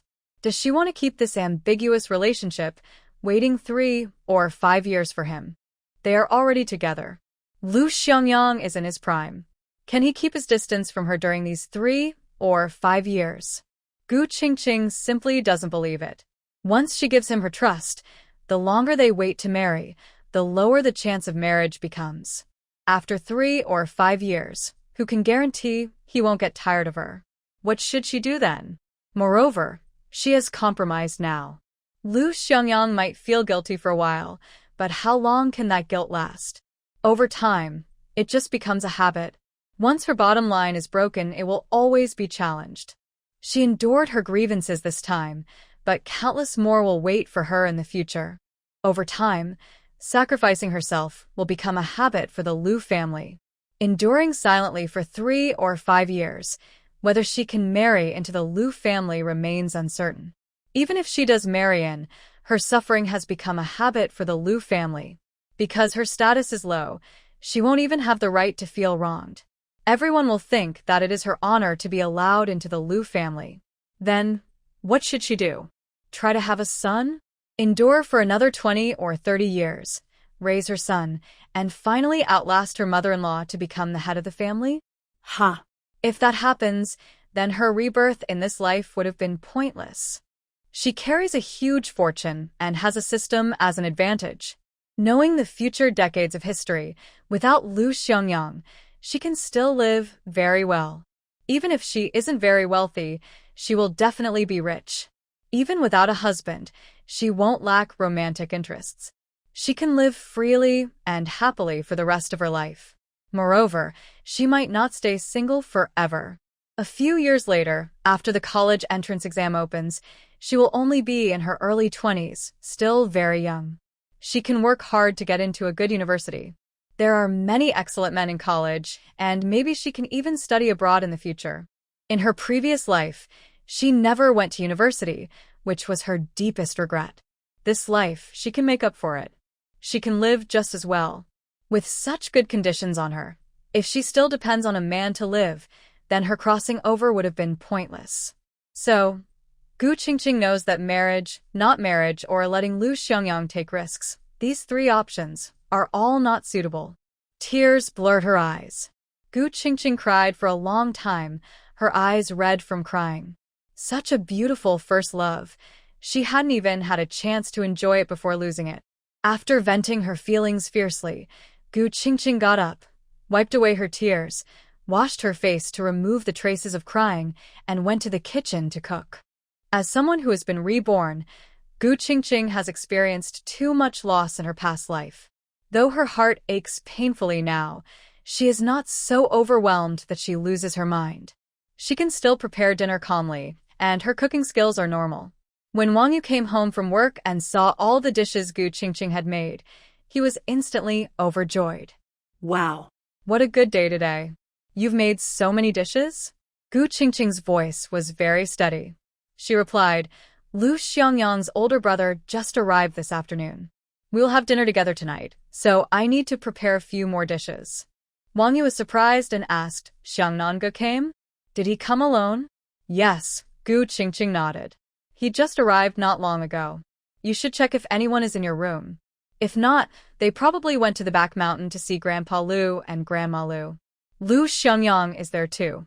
The food is ready, so go call them. Wang Yu nodded eagerly, looking very excited.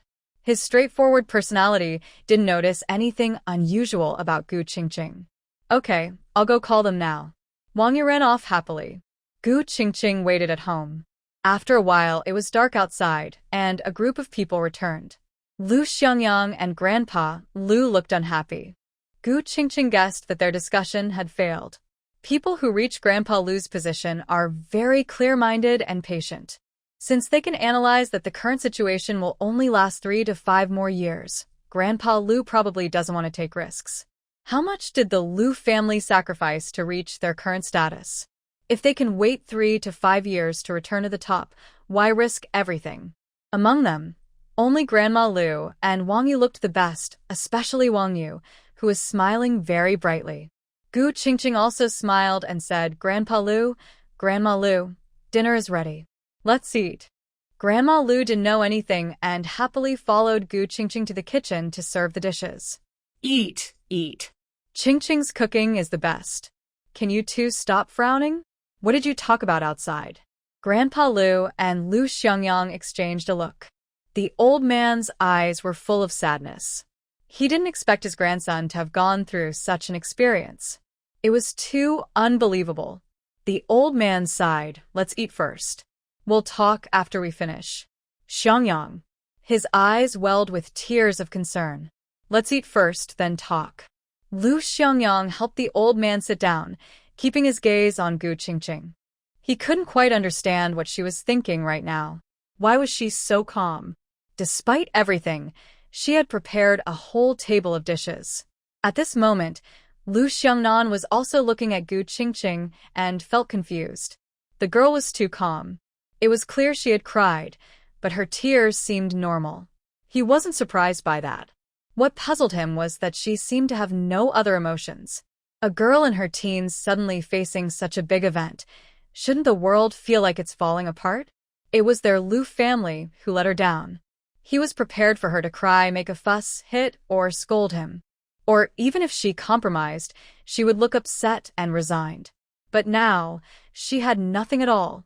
The food was served, and everyone was about to sit down when Wang Yu suddenly excitedly brought Li Yuqing over. Brother Xiangnan, I also have a partner now. Yuqing, this is Brother Xiangnan, Lu Xiangnan, the eldest brother of old Lu. He suddenly brought Li Yuqing over, and everyone in the room was surprised. Grandpa Lu and Grandma Lu, as well as Lu Xiangyang, are not well known to many people. After all, it's not something very glorious, and it's better to keep a low profile. Xiangyang has been living on the Huaihua team for a long time, so he naturally relaxes his guard in some ways. He often goes to help the elderly with chores, and some people understand this. But it's not widely known yet. Li Yuqing probably doesn't know. When she saw the 2 elderly people from the Lu family at Gu Qingqing's house, Li Yuqing was surprised, then frowned because she recognized these 2 elders and knew they lived on the hillside behind. This is Grandpa Lu and Grandma Lu. Wang Yu introduced. Li Yuqing's expression immediately stiffened. She didn't expect that the bright and handsome Xiangnan was from such a background. Grandpa Lu, Grandma Lu, hello. It was obvious that Wang Yu respected these 2 elders very much. Li Yuqing naturally wouldn't be too rude and greeted them with a smile. At this moment, Grandpa Lu was mostly focused on his grandson and didn't pay much attention to her. Everyone sit down. The old man was not very interested. As everyone sat down to eat, Grandma Lu was in a good mood, but the three men of the Lu family were very different. The old man was not interested, and Xiangyang's gaze was fixed on Gu Qingqing. Only Xiangnan was busy dealing with Wang Yu's endless chatter. The atmosphere at the table was a bit strange. Li Yuqing didn't know what to say, but luckily Wang Yu helped lighten the mood. Otherwise, she would have felt awkward. The two brothers of the Lu family looked very good and appeared more mature. Wang Yu, in front of them, clearly seemed like an immature younger brother. Gu Qingqing ate quietly, occasionally chatting with Grandma Lu. The meal ended in this strange atmosphere. Afterward, Grandpa Lu told Wang Yu to take Li Yuqing away first because they had something to discuss. Wang Yu finally realized that the atmosphere was a bit off. Li Yuqing pulled him to leave first. Only the Lu family and Gu Qingqing remained in the house. Xiangnan went to close the door and said, "Let's go inside and talk." A few people entered the inner room. Lu Xiangyang leaned against the door, standing so that anyone outside approaching could easily notice him. The remaining four sat on two long benches. Old Master Lu looked at the two people across from him and sighed, "Girl, you already know about our family's situation. Now is not a good time for you to get married. This trouble was caused by the Lu family, and we are sorry for that." Grandma Lu was surprised. What happened? Why are they not getting married? Grandpa Lu sighed helplessly. It's Luo Aihua. Even though Yang Yang has gone to the countryside, she's still watching him. When she found out about his relationship with Qingqing, she tried to cause trouble. Before, the eldest was set up on a blind date, but she targeted him and caused problems. Now she's dealing with the in-laws. If Yang Yang gets married now, neither of them will have a good outcome. Grandma Lu was furious. That woman again? Is she crazy? It doesn't matter if she's crazy or not. Our Lu family is in trouble now, and we can't do anything about her. Besides, she's not the only one targeting us. She's just the one leading the charge. If we fight back strongly or bring her down, more people will come after us. Those who teamed up to bring us down before will be watching us now. Grandma Lu understood that in the upper circles, power struggles could easily lead to disaster if one was careless. Many people had bad luck over the years. Once they were all influential figures, but now, many had fallen. Xiangyang couldn't help but speak. "Grandpa, don't speak." Old Master Lu interrupted him directly. "Your plan won't work. It's too risky. To deal with Luo Aihua and risk the entire Lu family isn't worth it. The current situation is unstable, and there's already a fight for power above. If they throw you in, chaos will break out. In the end, you won't have a good outcome. Maybe in 10 or 20 years, they might even protect you like a national treasure." But Xiangyang really felt unwilling. He had lived through this life again. Did he have to live as miserably as in the last one? Old Master Lu was very angry. don't say that. This matter isn't up for discussion. Luo Aihua has been targeting us for a long time. She needs an opportunity to do so. Why does she target the eldest partner sometimes and your partner other times? It's because she can't find a breakthrough among the people in the Lu family. He wishes I would die sooner, so he can feel at ease. Actually, Lu Xiangyang understands these reasons well. In his past life, he also made his way in that circle, decades of experience, climbing up through power struggles and scheming. How could he not understand these things? But he doesn't want to make those around him suffer. She is the person he promised to marry, the one he wanted to be with. Yet on that day, he changed his mind. He can't do such a cruel thing. Grandpa, if you think my plan is too risky, I will think of another way. But I must marry her. I can't. I can't be irresponsible. Old Master Lu was stunned. What do you mean? Xiangyang hesitated, but then spoke directly. Qingqing is already mine. I have to be responsible. I promised to marry her, and I won't go back on my word. You.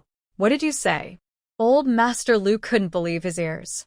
I forced her, Xiangyang quickly explained. It was last night. The captain's family held a birthday banquet and many leaders came. I think someone was secretly encouraging it, forcing drinks on me. If I didn't show face, they might cause trouble for you. I was so drunk that Ching Ching couldn't escape. You. Old Master Lu was furious. He looked around the house for something to hit him with, but couldn't find anything. He suddenly pushed his grandson hard. Xiangyang was sitting on a long bench. The push was so strong that he fell backward. He quickly got up, but as he stood, he was taller than his grandfather by a head. Old Master Lu had to tilt his head back to see his face, and he shouted, "Get down." Xiangyang obediently squatted down. Old Master Lu, angry, kicked him the shoulder, making him sit heavily on the ground again. "Crazy kid. Are you out of your mind? Learning to act drunk?" The old man was still angry and wanted to hit him again, but thinking about his own experiences, he couldn't bring himself to do it. He crossed his arms, breathing heavily.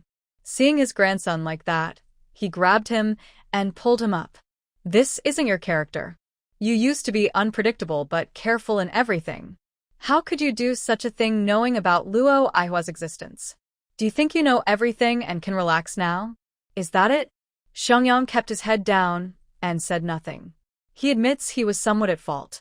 In his rebirth, his biggest change was moving his grandparents from the countryside, saving his uncle's family, and altering the pattern of his previous life. Everything went smoothly. Later, he arrived at the Huaihua Brigade. Here, he still had room to breathe, like a top-level expert falling into a beginner's village. Everything came easily to him. With a girl he liked by his side, he felt a thrill he had never experienced before.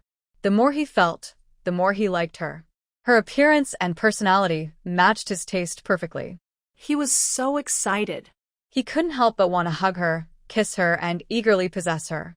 Love had revived his heart, which had been lonely and cold for decades. In this relaxed and happy mood, he let his guard down, which led to a big mistake about marriage. Old Mr. Lu sighed and stopped pushing further. He sat on a bench nearby and talked about his plans. "I still say, don't act on impulse. This situation will pass in 3 or 5 years. When that happens, the Lu family can return to its old position. As long as I live, I will hold on until that day. Once I do, none of you will be in trouble." He looked at Gu Qingqing with some guilt and said, "Girl, this is our Lu family's fault. I didn't take good care of my grandson. But right now, if you get married, it won't do you any good and might even be dangerous. Our family can't protect you at this moment. Grandpa will write you a marriage letter and give you a token of our Lu family. When the family recovers, we will make sure he takes responsibility for you. You should go study first. After high school, we will find someone to arrange for you to go to the city and get a decent job. We will pay for all your expenses. You're both still young. Wait a few more years, then get married, okay?" "Grandpa." Lu Xiangyang wanted to speak, but Gu Qingqing interrupted him. "Don't say anything," she said calmly and gently, looking at old Mr. Lu. "Grandpa Lu is right. Impatience leads to chaos. It's not worth risking now. The Lu family has paid a high price to get here, and there's no need to fight over a woman. Your biggest advantage is your family background. If that advantage disappears, she won't be able to do anything to you. Just be patient and wait a few years. When that advantage is gone, you'll have a better chance." Old Master Lu's eyes showed a hint of approval. "You're right. The family's survival depends on long-term plans. Everyone in the Lu family enjoys the power, but with that power comes risks and responsibilities. I am like that, and so should you be. Acting impulsively benefits no one. On the path of power, you must be strong when needed and patient when necessary. She has offended many people over the years. When those family members return someday, she will become a target." The old man looked at Gu Qingqing. "Girl, I will personally write your marriage contract. Your grandmother has the engagement gift from when I proposed to her. It's in Yangyang's hands. I give it to you as a token from the Lu family. Is that okay?" Gu Qingqing looked at old Master Lu in front of her, at his eyes. She paused silently. Then a gentle smile appeared on her face, her expression soft. "Grandpa Lu, I know Brother Lu is sincere about me. You don't need to feel guilty. I am willing. I don't regret it." "Qingqing." Lu Xiangyang was a bit surprised. He thought Gu Qingqing wouldn't accept it. With her personality, how could she not have a title? Has this girl's mind already become so strong? She weighed the pros and cons and decided that getting married now would indeed cause trouble, so she chose the most rational path. Gu Qingqing smiled warmly at him. Brother Liu, you've already ruined your future by rushing to the countryside. You should step back now, stay honest, conserve your strength, and avoid leaving any flaws. Only then will you have a chance to turn things around in a few years. I don't want you to be in danger, and I don't want to delay your future. It was you who pulled me out of the river and took me to the hospital. When I was in the hospital, you stayed by my side to care for me. You saved my life. I am very grateful to you. Good. Well said. Old Master Liu was very pleased. He was truly happy that his future granddaughter-in-law could see the big picture. Go get some paper and a pen. I will write the marriage contract. You go and bring your grandmother's bracelet here. Gu Qingqing took the paper and pen, and Lu Xiangyang went to get the token. Old Master Liu personally wrote the marriage contract with a brush. When Gu Qingqing saw the contract, her eyes welled with tears. The jade bracelet was a pair of very beautiful glass-type emperor green bangles. This was Gu Qingqing's first time seeing real emperor green. Even under the dim yellow light, it was so stunningly beautiful that it was hard to look away. Besides the pair of bangles, there was also a matching vintage emperor green egg-shaped ring. Its simple design had a strong sense of history. The wedding certificate was written, the token was received, and the matter was settled. The two elders of the Liu family left, and Lu Xiangnan was responsible for seeing them off, leaving the young couple alone to talk. Only Lu Xiangyang and Gu Qingqing remained in the house. Gu Qingqing was looking at the wedding certificate, which was very formal, similar to ancient marriage documents, full of ceremony. Unfortunately, Lu Xiangyang saw her holding the wedding certificate and reading it, feeling a pang of pain and deep sympathy. Qingqing. Yes. Gu Qingqing turned to look at him, still smiling gently and affectionately. What's wrong? Why do you look like that? Grandpa's handwriting is so beautiful. Lu Xiangyang stood silently, just watching her. Gu Qingqing put away the wedding certificate and token, then pushed Lu Xiangyang to sit on the bed. She leaned against him, sitting on his lap. She affectionately wrapped her arms around his neck and asked, "What's wrong?" Grandpa wrote the wedding certificate himself. "Aren't you happy?" Lu Xiangyang sighed, holding her waist to steady her, and said, "Of course I'm happy, but I feel sorry for you." Gu Qingqing reached up and covered his mouth, stopping him from speaking further. Looking at Lu Xiangyang, at his close face, Gu Qingqing said seriously, "It's not your fault. No one can do whatever they want. We're only human, not gods. There are times when we can't do everything. Brother Liu, I don't blame you." Hearing her affectionate nickname and her saying she didn't blame him, Lu Xiangyang found it hard to believe. You really not mad at me?" Gu Qingqing smiled. "Why would I be mad at you? You've been trying very hard to keep your promise. At least, I think I didn't mistake you. You haven't disappointed me." But Lu Xiangyang's words were cut off before he finished, as the girl pressed her lips to his. This was the first time Gu Qingqing Dudong kissed him. He thought she would just kiss lightly, but she kissed deeper, her small hand starting to undo his clothes. The girl he loved suddenly took the initiative to throw herself into his arms.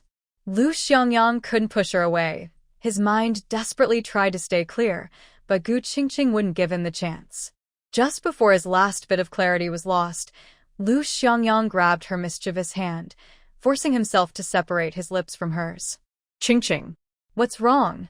Gu Qingqing held him tightly, tilting her head to look at him. They were very close, almost touching when she spoke, her lips nearly brushing his. You. Lu Xiangyang was confused by her attitude and couldn't think clearly. Aren't you mad at me? We can't do this. Her delicate fingers rested on his lips, stopping him from speaking further. Gu Qingqing leaned into his embrace, so close that they could feel each other's breath, smiling brightly.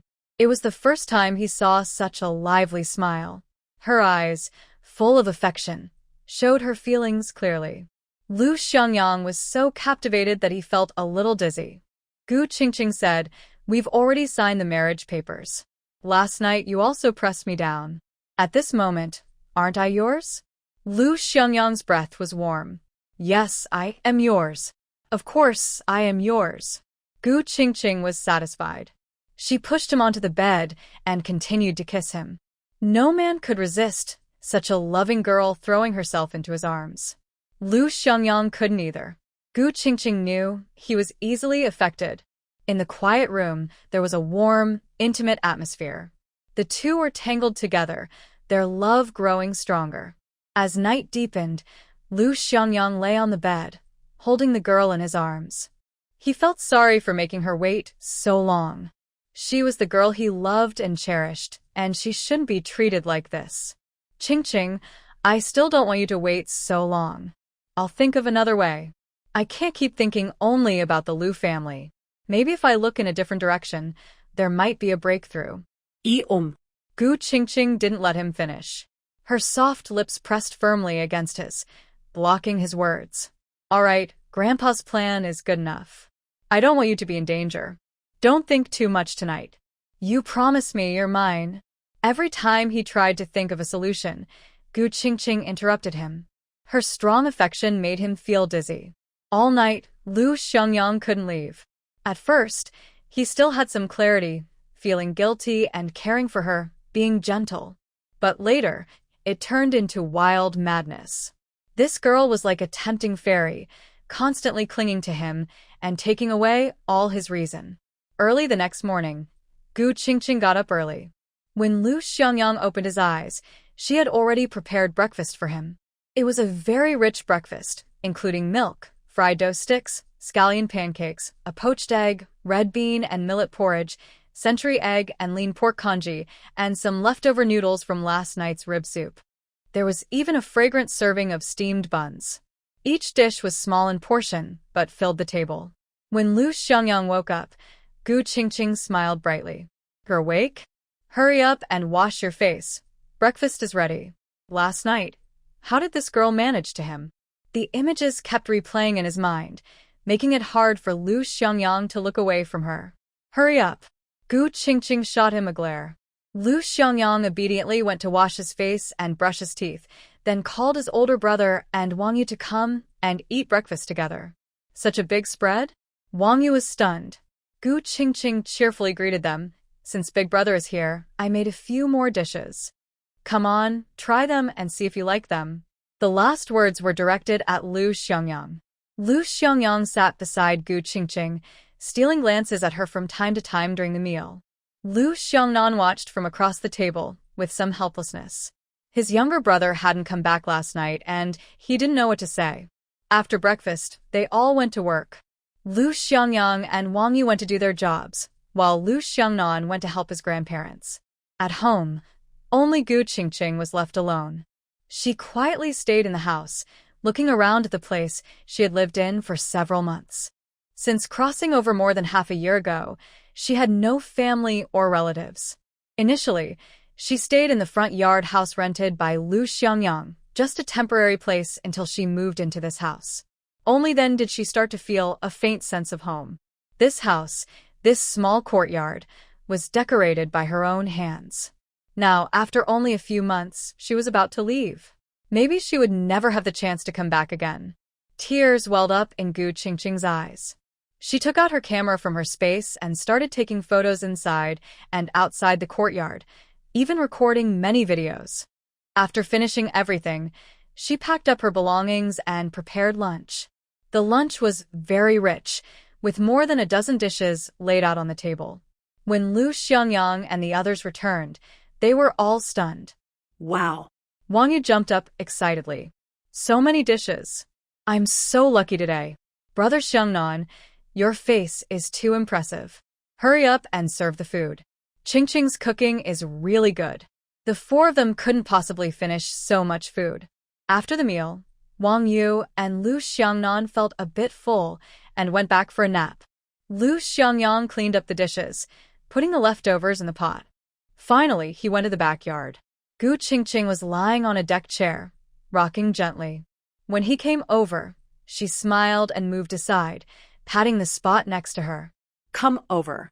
Lu Xiangyang also lay down, and Gu Qingqing naturally leaned into his arms. She rested there peacefully for a good nap. At that moment, the sunlight was just right, warm rays filtering through the grape arbor above, casting dappled shadows on both of them. Lu Xiangyang didn't expect that such a warm and sweet moment would be the last time he saw Gu Qingqing before she left. In the afternoon, after Lu Xiangyang went to work, Gu Qingqing wrote 2 letters at home. She placed them on the table, locked the door, and left the Huaihua Brigade alone. Fortunately, she caught a ride on a tractor heading to the county town, which was going to the nearby community. In the county town, after thanking the driver, Gu Qingqing left. She knew a quiet place where she changed into a completely new look, different from her old appearance. She took out an old-fashioned girl's bicycle that looked similar to those from this era and rode straight to the city. She chose to leave in the afternoon so she could reach the city before dark and then drive overnight to the provincial capital. Lu Xiangyang wouldn't come back from work until evening. By the time he realized she had left, it was too late. It was dark, and it would be hard for him to find her. He was still at the Huaihua Brigade, while she had already changed her identity and gone to the provincial capital. Even if he looked for her, he wouldn't find her. When Gu Qingqing arrived in the city, it was just evening. There was still plenty of time, so she decided to explore and sell some goods. On her way out, she planned to sell a lot of supplies. Selling whatever she could at a low price didn't matter. She needed money, cash in hand. In this era, she couldn't survive in the inland without proper documents. Without a letter of introduction or official ID, she couldn't find a job, buy train tickets, or stay in a hostel. A letter of introduction was like an ID card. Even if she rented a private house, the landlord might check her documents unless she paid a lot. As a girl, some people needing money might not care. But even if she found a place to stay, it wouldn't be a long-term solution.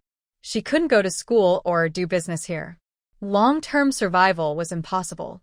If she was caught, she might be sent back or even imprisoned. So, heading south to Xiangjiang was her only way out. It is open there. As long as she can go, she can do business, find work, and live normally. With the system space in hand, the journey shouldn't be too difficult. The supplies in her possession won't sell as well in Xiangjiang as they do here. She can sell as much as possible on the way, and having money will make travel easier. Actually, the introduction letter can be forged too. It's just a handwritten proof, very simple. When she traveled with Lu Xiangyang before, she was given an introduction letter. She saw it, but there was nothing special about it. There are many tools in her space. Forging one more isn't a problem. Gu Qingqing has prepared several fake ones in her space for emergencies, but fake is fake. She won't take them out unless necessary. Also, regarding train tickets, taking the train isn't always necessary. Nowadays, long-distance travel is mainly by train, but tickets are very expensive and ordinary people can't afford them. So, they often hitch rides. As long as they aren't caught checking tickets, it's fine. This isn't the future where everything is connected online. If you're blacklisted, you can't get on the train. Nowadays, many people hitch rides, especially during festivals. The biggest risk of being caught is being asked to get off the train. If she is just asked to get off, it doesn't matter to Gu Qingqing. She can find another way to continue south.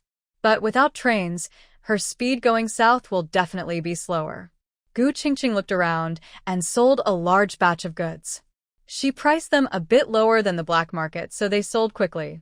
When it was completely dark, she went to a remote place to take the car out of her space and drove straight to the provincial capital. She was grateful once again that her past self had prepared well when stocking up.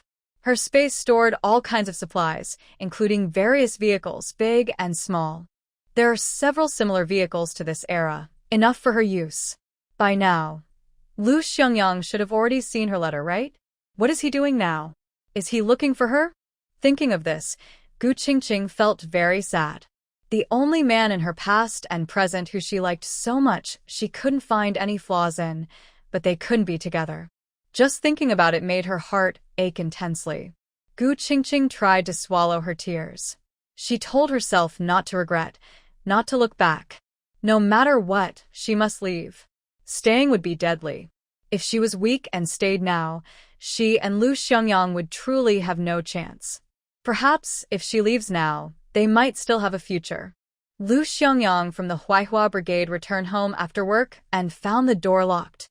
He took the key, opened the door, and immediately saw a box on the table. It was the box he personally handed to Gu Qingqing last night, containing their engagement gifts.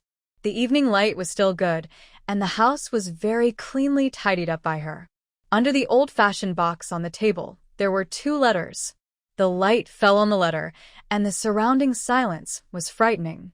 Lu Xiangyang suddenly felt empty inside. He hurried over and opened the letter, and sure enough, it was written in Gu Qingqing's handwriting. Lu Xiangyang, Big Brother Lu, I am leaving. Don't look for me, and don't worry. Let me finish what I want to say. I understand that Grandpa's decision is right. Getting married is not good.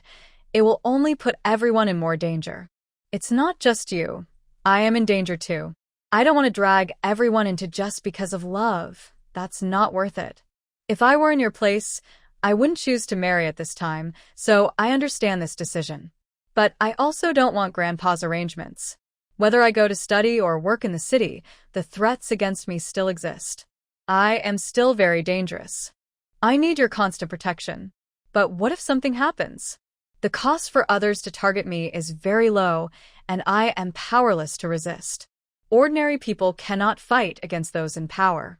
The only weapon against power is power itself, but the Lu family currently has none. Our family status is given by the times. No one can oppose policies. When you can't protect me, I don't even have the right to feel wronged. I can only understand. If I don't get married in these 3 or 5 years, will you stop looking for me? If I am in danger, will you still come to see me? We are already together. Can you go 3 or 5 years without seeing or touching me? You definitely can't, and I can't either. Loving you means wanting to be with you every day, unless you don't love me anymore. So, in the end, I can only follow you without understanding why, and watch our love slowly fade away through repeated grievances and complaints. Eventually, I will break my bottom line, give up my dignity, suffer endless grievances, lose love, and end up with nothing. I don't want this. I love you very much, really love you, but I can't love you at the cost of losing my dignity and bottom line. That's not who I am. As for your solution, you said you have a way, but it's a bit risky. I don't want you to take risks. I like you so much. How can I bear to see you take risks? So, leaving is the best choice. If I go away, they won't be able to target me anymore, and you won't have any leverage against me. Just stay peacefully in the countryside for a few years. When the time is right, you can return to the city. Lu Xiangyang, your background is very impressive and clean. Don't let a moment of impulsiveness ruin your good reputation. I wish you a bright future. Another letter, which I wrote especially for you, because I was worried that you might face trouble after I leave. I left this letter just in case. You can blame everything on me and play the victim, removing yourself from the situation. I don't have a letter of introduction, so no one knows where I went or can find me. When I left, I deliberately passed through some populated areas in the village. Several women saw me leave alone. As a young girl, no one will spend much effort to find me. If I am missing for a while, people will naturally forget about it. As for the Li family, they might cause some trouble, but a little money can fix that. When this happened, you didn't run away or think I should just give in. You kept trying to find solutions, even risking yourself. I am happy because at least I was right about you. Later, my grandfather gave me a marriage certificate, which made me even happier. It showed that your family accepted me and cared about my feelings. This love was not wasted, so I have never blamed you. I left my grandmother's jewelry, and I took the marriage certificate as a keepsake. I plan to travel south to Hong Kong. Once there, I will study hard and work diligently. I will take good care of myself. Lu Xiangyang, being with you has never made me regret. You have been the kindest person to me over the years, saving my life and caring for me all this time. I am truly grateful to have met you. If, after 5 years, we can meet again, I hope I will see the spirited, confident version of you, the one who can protect me then. Remember, I wish you a bright future. We will meet again someday, if fate allows. This letter was very long. Lu Xiangyang read it all the way through, his eyes filling with tears. When he opened another letter, sure enough, it was still written in Gu Qingqing's handwriting. But the words were completely different, with a totally different tone. Lu Xiangyang, I am leaving. I am going to find my biological father. I've waited so many years, and now I finally have this day. I am so happy. My mother told me a long time ago that I am not a child of the Li family. My biological father is very powerful and comes from a wealthy family in the city. She was taken back by that scoundrel from the Li family. Years ago, I endured a lot of suffering in the Li family. I've always wanted to leave, but I didn't even have enough money for travel. Fortunately, you appeared. I thought you came from the capital and had the ability to help me find a job in the city. With a job, it would be easier to find my father. But I didn't expect that you only gave me food to eat and made me wash clothes and cook in the countryside. Ugh. I am tired of doing chores. I already did enough housework in the Li family. I never want to do household chores again in my life. I hate you all, you hypocrites. If you could send me to the city, why didn't you do it? Your brother and uncle are all in the military. If you send me away, I could easily find someone in the army instead of suffering here in the countryside with you. I ask you for pocket money every day. I make so many delicious things for you. Do you think I do it for fun? I just want to please you and ask for money. All those foods cost money every day. I save a lot each time, you know? Now I've finally saved enough money. I can go find my father and no longer suffer in this hated rural place. You can stay in the countryside forever. I want to cut all ties with you and these country bumpkins. What a heartless letter. But Lu Xiangyang, after reading it, felt nothing but pain. She didn't even forget to take him out, afraid others might use it against her. Does she not realize that by taking all the blame onto herself, if she's caught and sent back, she will face terrible consequences? Tears blurred his eyes. At this moment, besides feeling anxious, he also felt heartache. How many years has it been since he last cried? His grandparents passed away, his father fell seriously ill and left, and he alone carried the burden of the Lu family. Facing pressure from all sides, he broke through every obstacle. Under such high stress, he never cried. But today, he was crying because a young girl left. It felt like a piece of his heart had been forcibly torn out, making it hard to breathe. Lu Xiangyang turned and rushed outside. He wanted to find her. Before he could leave, he bumped into Lu Xiangnan coming from the front. Hey. Lu Xiangnan was startled. Seeing his brother's eyes red and swollen, he was even more shocked. What's wrong? What happened? All his usual calm and composure disappeared. Lu Xiangyang was more panicked and anxious than anyone else. She's gone. Qingqing has left. I have to find her. Come back to me. Lu Xiangyang was about to run away when Lu Xiangnan pulled him back. Where are you going? Tell me clearly, so I can help you. Xiangyang steadied himself and said, Qingqing left. She said staying here would cause me trouble, so she left. She also left a letter asking me to remove myself. Brother, she said she's going south to Hong Kong, but how can a girl go without an introduction letter? The south is very chaotic. She might be in danger. I need to find her. I'm going now to bring her back. Xiangyang rushed out like crazy. Just as he stepped through the door, he bumped into Wang Yu. Wang Yu wasn't ready and was hit hard, almost knocked over. Oh no! Wang Yu yelped and fell onto the door frame, grimacing in pain. Xiangnan pulled Xiangyang back again. Come back here. You can't just go looking for someone like that. Let me see the letter. Xiangnan firmly held Xiangyang and sat him down on a bench, then looked at the letter Qingqing left. Wang Yu rubbed his sore backside and came over to look. After reading the letter, he still looked confused. Did something happen? I don't understand anything. Xiangnan. After reading both letters, Xiangnan didn't know what to say. This girl you're looking for is really not simple. Look at her temper, her spirit. She's so full of personality. Is it Qingqing's fault? Xiangnan couldn't blame her. He just felt that this girl was beyond what he expected from a young girl. How could she think so much in such a short time? Analyzing everything so clearly, then deciding to leave. That's only been a little while. Wang Yu looked helpless. Her temper is usually pretty fierce. She seems sweet on the outside, but she's really strong-willed. But are you guys really in danger? What kind of danger? Why aren't you allowed to get married? Xiangnan rolled his eyes. Who else?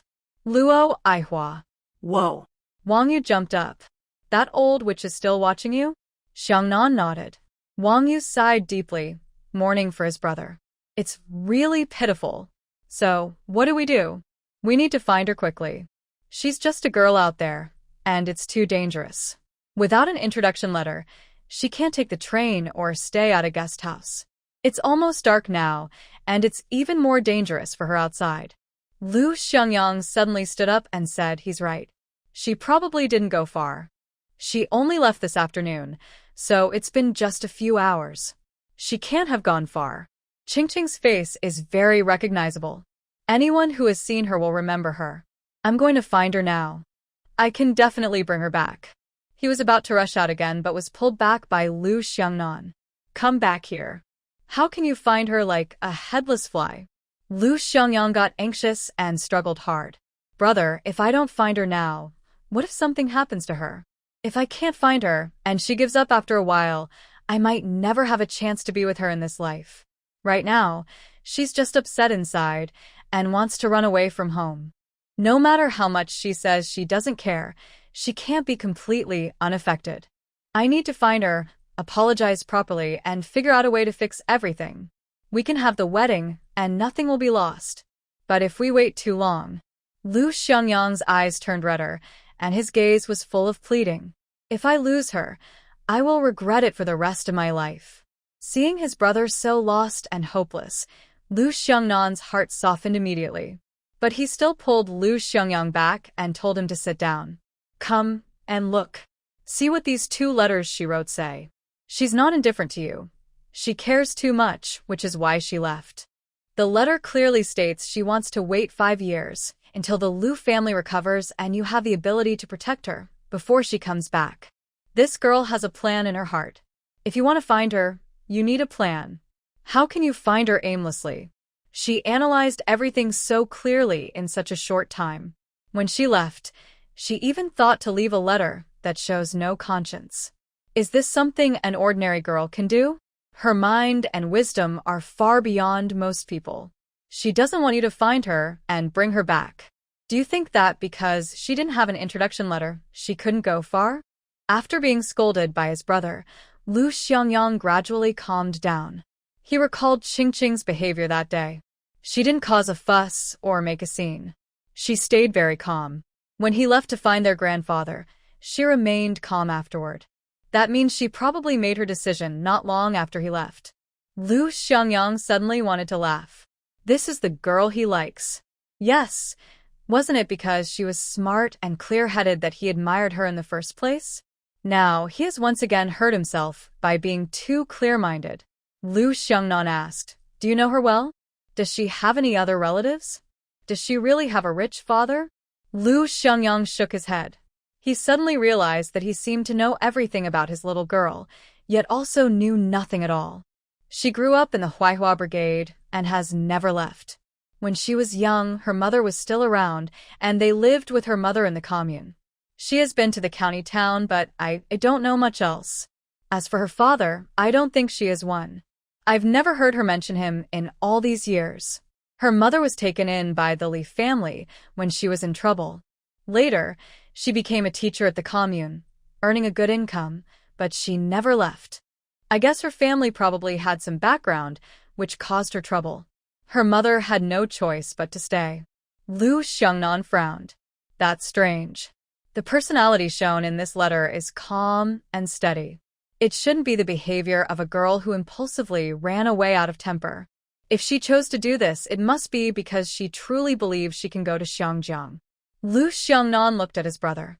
How much money does she have? Lu Xiangyang looked up at him, then lowered his eyes. About 3,000 yuan, plus a few watches. Lu Xiangnan. Wang Yu. The most dreaded thing is when the air suddenly becomes quiet. After a long silence, Lu Xiangnan suddenly slammed the table and stood up angrily. Where did she get that money? Wang Yu also lost his composure. Come on, old Lu Go. You're too biased. You gave her so much pocket money. Wah. The world isn't fair. Lu Xiangyang glanced at the angry two brothers, thinking to himself that he hadn't mentioned that those watches were all imported, and one diamond small gold watch was worth over 2,000 yuan. Why are they so excited? Lu Xiangyang spoke. That's not important. Lu Xiangnan and Wang Yu spoke in unison. It's very important. Wang Yu babbled on. She has so much money, plus those tickets you gave her. You even took her on trips before. She's seen the outside world. Maybe she thinks going out is easy. 3,000 yuan is enough for her to go to Xiangjiang. So, what if she doesn't have an official letter of introduction? These days, only those without money are considered fugitives. Wealthy people can manipulate everything. She can't even get a train ticket? Just buy a used bicycle and ride to Xiangjiang. Lu Xiangnan closed his eyes, feeling very tired.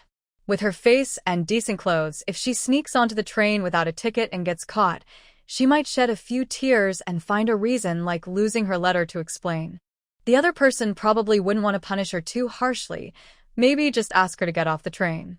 Her face clearly shows she's a city girl, probably just a young rural worker, so no one would think she's a bad person.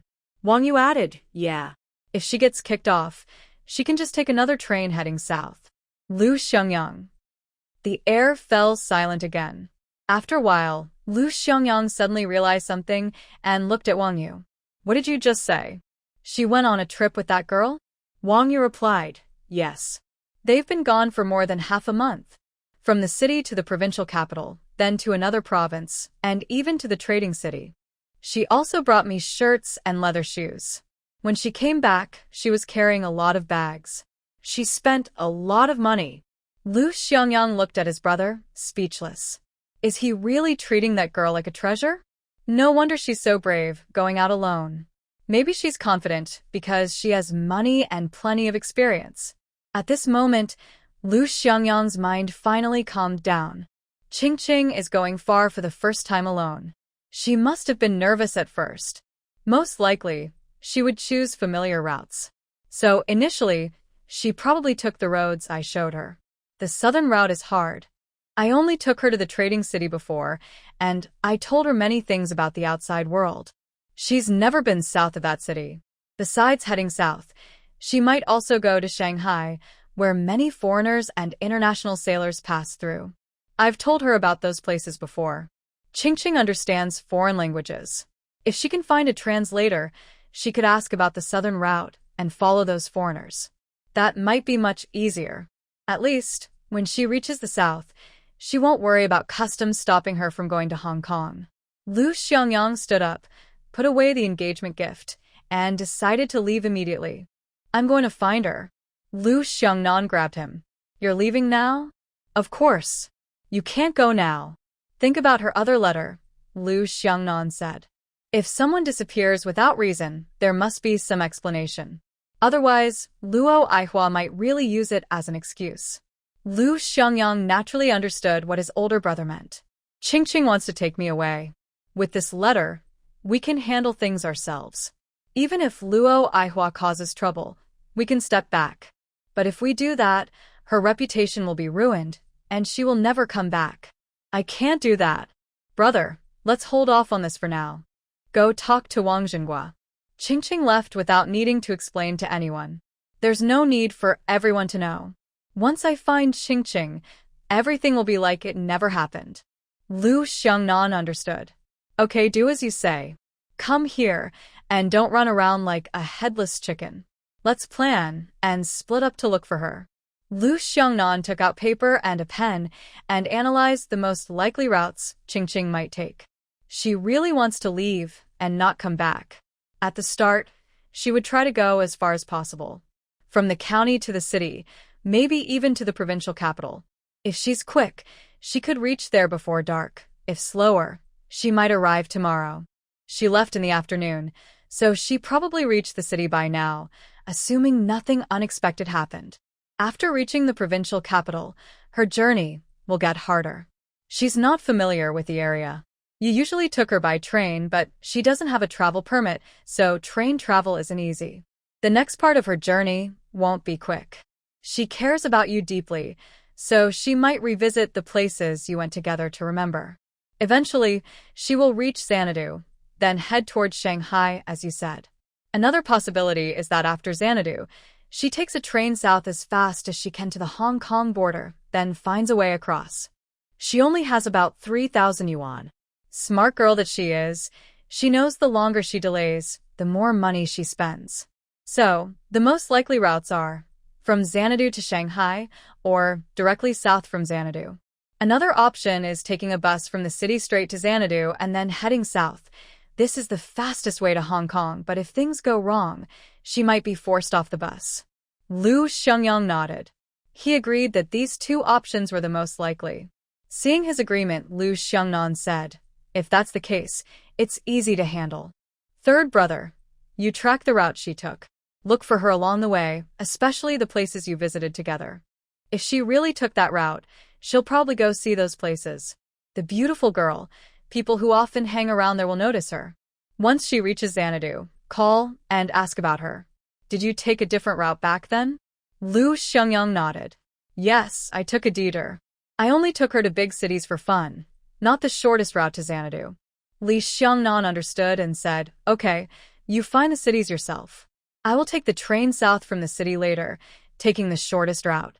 I will get off at each station to ask around and call you back when I have news. Wang Yu, you stay here and go to the county to find Chao Rui. Work with him to check all the nearby areas.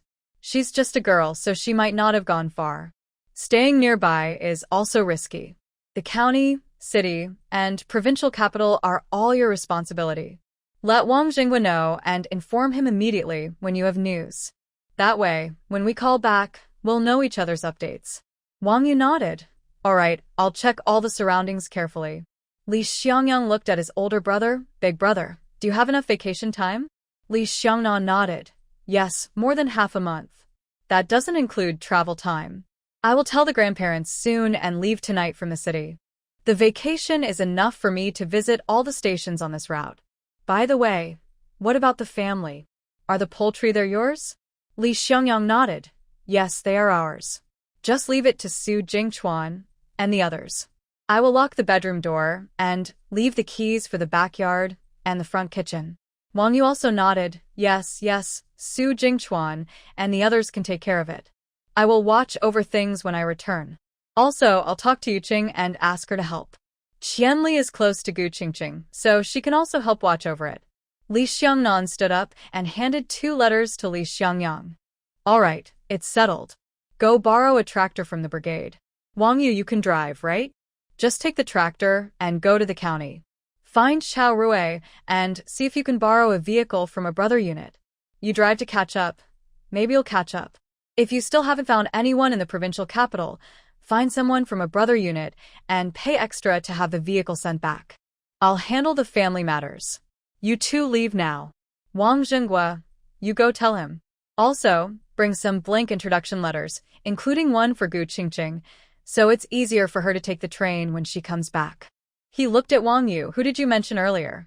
Su Jingchun, Yuqing, "That's your girlfriend Li Yuqing?" and Qianli. Wang Yu nodded. Yes, that's them. Besides Su Jingchuan, we can also find Shirlei and Su Guobiao." Li Xiangnan nodded. "Good, I'll find them. You two hurry and leave, don't delay. I'll go tell Yuqing.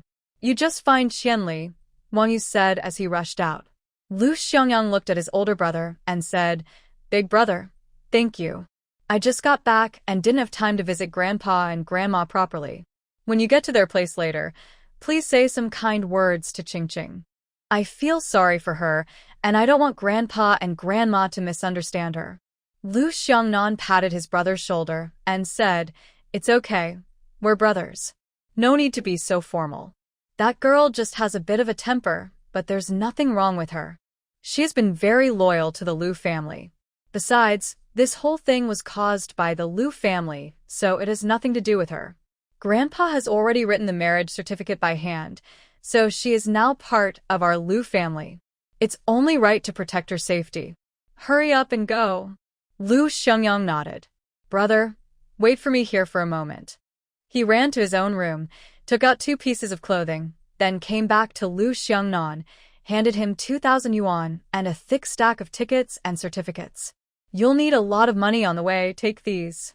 Lu Xiangnan looked at the stack of money and tickets, feeling speechless. His younger brother was really rich. Still, he took the money. "I won't refuse. Last time, because of me, the bride was targeted, and I secretly gave her 1,000 yuan as compensation. I've almost run out of savings. I really need this money now." Lu Xiangnan put the money into his pocket. Lu Xiangyang locked both the front and back doors, handed the keys to Lu Xiangnan to arrange, and then handed over the first door keys to the courtyard and kitchen to him. Wang Yu was also ready and said, "Let's go, brother." Lu Xiangyang took out 1,000 yuan and a stack of tickets and gave them to him. "Keep this. When you need to spend money with Chao Rui, don't be stingy." Wang Yu looked at the 1,000 yuan in his hand and suddenly felt tears welling up. It was the most money he had ever seen in his life, about 1/3 of Qingqing's pocket money. He wanted to cry. Wang Yu and Lu Xiangyang left first. One went to borrow a tractor, and the other went to see the team leader for an introduction letter. Lu Xiangnan stayed behind to handle things. When Lu Xiangyang and Wang Yu arrived in the county town, it was still daylight. He didn't go to find Chao Rui. He left that to Wang Yu. He jumped out of the car, saying he had a way and would leave first. He didn't want to waste time borrowing a vehicle from another unit. Instead, he changed into different clothes nearby, got into a car with space, and headed straight to the city. By the time they reached the city, it was completely dark, but it wasn't too late. The state-run restaurant was still open, and there were still people at the department store. He checked both places thoroughly. The state-run restaurant is a place to eat, and the department store sells dry food. When Lu Xiangyang came, he checked his home, and everything was there. That girl left without bringing any dry food, leaving with nothing. Maybe she will come back to buy something. He checked these 2 places, then went to the train station. Lu Xiangyang never expected that Gu Qingqing also had a hidden advantage. She also had a car. When he arrived in the city, Gu Qingqing had just left. Her driving skills probably weren't as good as his, especially at night. Gu Qingqing wasn't as brave as him to drive at night. If he chased her now, he might catch up.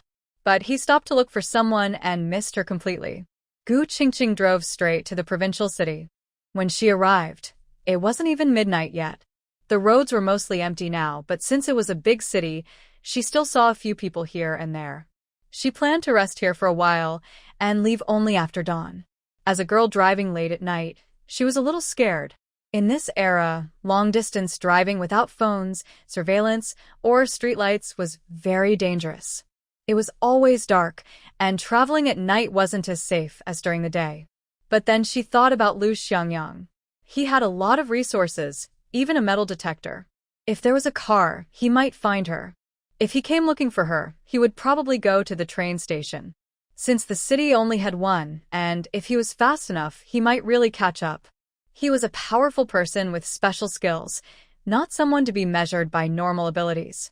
So Gu Qingqing hesitated a little and decided not to stay in the provincial city. She drove through the night to the next city. At the start of her journey, she needed to put as much distance as possible between herself and Lu Xiangyang, because he would stop to look for her. From Linen City southward, most trains would pass through Xanadu. The route Lu Xiangyang took last time was a detour. Gu Qingqing didn't take the fastest route to Xanadu because she wasn't in a hurry to go to Hong Kong. She planned to visit Hushur City. Once she left, she wouldn't be able to return for many years. She wanted to see what Hushur City was like in this era. Most importantly, Hushur City was the most prosperous big city in the country. Many wealthy capitalists had been there. She wanted to find some treasures. Grain was not valuable in Hong Kong, but in this place, exchanging grain for gold, silver, jewelry, and antiques was very profitable. When she arrived in Hong Kong, those items would be very valuable. There is one thing that Lu Xiangyang and Lu Xiangnan guessed correctly. Gu Qingqing really planned to go to the familiar places in the cities where Lu Xiangyang had taken her before. After all, familiar places are easier for her to sell her goods. But to prevent Lu Xiangyang from catching up, She skipped the first 3 cities and drove straight through the city without a train station, heading south. If Lu Xiangyang chased her, he would likely go to the train station. By taking this route, she thought he probably wouldn't catch her. If he kept searching and couldn't find her for a long time, he might give up. In the dark night, a bright moon hung in the sky. On the long road, only Gu Qingqing was driving alone through the darkness. In her past life, she had never experienced driving alone at night. She was too timid. Because she was alone, if something happened, no one would protect her or support her. She felt unsafe inside and never dared to walk alone at night. Fortunately, in this life, she had the system. The system could help her navigate and locate her position. When in danger, she could hide in the space. As long as she overcame her fear, she would be safe. The long night stretched on as she ran alone in the darkness. Sometimes, she wondered if Lu Xiangyang would come out to find her. He probably would. If she went to the county or the city and still couldn't find her, would he go to the provincial capital? After that, Gu Qingqing wasn't sure. She had written the letter very clearly. He had feelings for her. At first, he would probably look for her. But how long he would keep searching, she had no idea. Does she regret it? No, she doesn't. Whether she is leaving Lu Xiangyang now or was with him before, Gu Qingqing has no regrets. In this life and the past, she is someone willing to pay the price for her actions. She never relies on others. Besides herself, no one in this world can be trusted. Parents might not love you, let alone men. She left him out of dignity, but being with him was because she liked him. Love is voluntary and there are no regrets afterward.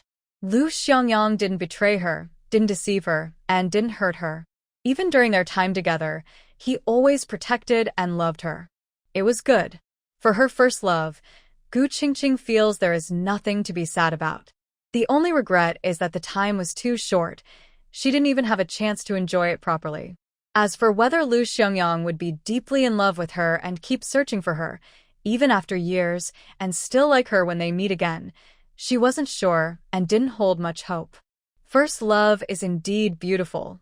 Some people will remember it for a lifetime. However, a person experiences so many things in life, yet she and Lu Xiangyang haven't faced any major storms together. They haven't gone through any hardships or challenges, and everything has gone smoothly. There aren't many deep memories from this journey, so after some time, it will probably just fade away. Gu Qingqing's journey, surprisingly, went very smoothly, to the point that even she couldn't believe it. Nothing bad happened. No kidnappings, no blackmail, no roadblocks, and she didn't even encounter any troublemakers trying to hitch a ride. After passing through 3 cities, she arrived at a familiar city. At this point, Lu Xiangyang couldn't catch up with her, and she smoothly sold her goods and traveled southward without problems. Because everything was so easy, she became more confident. Now, she's no longer afraid to drive at night. On the 7th day after leaving, she reached the commercial city. At this time, Lu Xiangyang was still far from the city, while Lu Xiangnan had already passed through and headed south. Gu Qingqing successfully avoided the time difference. The streets of the commercial city are much busier than small towns. When she came here last time, she noticed this. This year, it was especially lively. There were girls wearing dresses, which made Gu Qingqing very excited. Thinking about it, in her previous world, it seemed that later on, society became more open. There was a style of dress that was popular in big cities. Gu Qingqing was suddenly very excited. Dresses. She wanted to wear a dress. She took off her deliberately plain disguise from the road, found a dress in her space that matched the style of this era, put it on, slipped into small leather shoes, and braided 2 pigtails. She carried a small leather bag slung over her shoulder, with a camera inside. Since it was sunny outside, she also wore a small sun hat. Near Urki Square, many people were playing and having fun. Gu Qingqing only dared to dress like this because she saw other girls doing the same. Her clothes had a better fit, and she looked even more beautiful. She was like a bright, beautiful sight. Today, the weather was perfect, sunny and clear. Gu Qingqing was at Urki Square, feeling as happy as a fish swimming freely in the sea. The free air, Breaking up is truly a sad thing. Even now, when she thinks about it, she still feels a little sad. But along the way, selling goods brought her countless pieces of gold, silver, jewelry, and antiques, bringing her closer to her dream of becoming a wealthy lady. Now she has arrived at a bustling city that feels both modern and old-fashioned. She can wear dresses and leather shoes, and life feels wonderful. The days at the Huaihua Brigade were really stifling for her. She was surrounded by scheming people, and she couldn't go out freely. Plus, there was a powerful person with special abilities like hers. She didn't even dare to use her space. It was so frustrating. She felt so trapped. Finally, she managed to get out.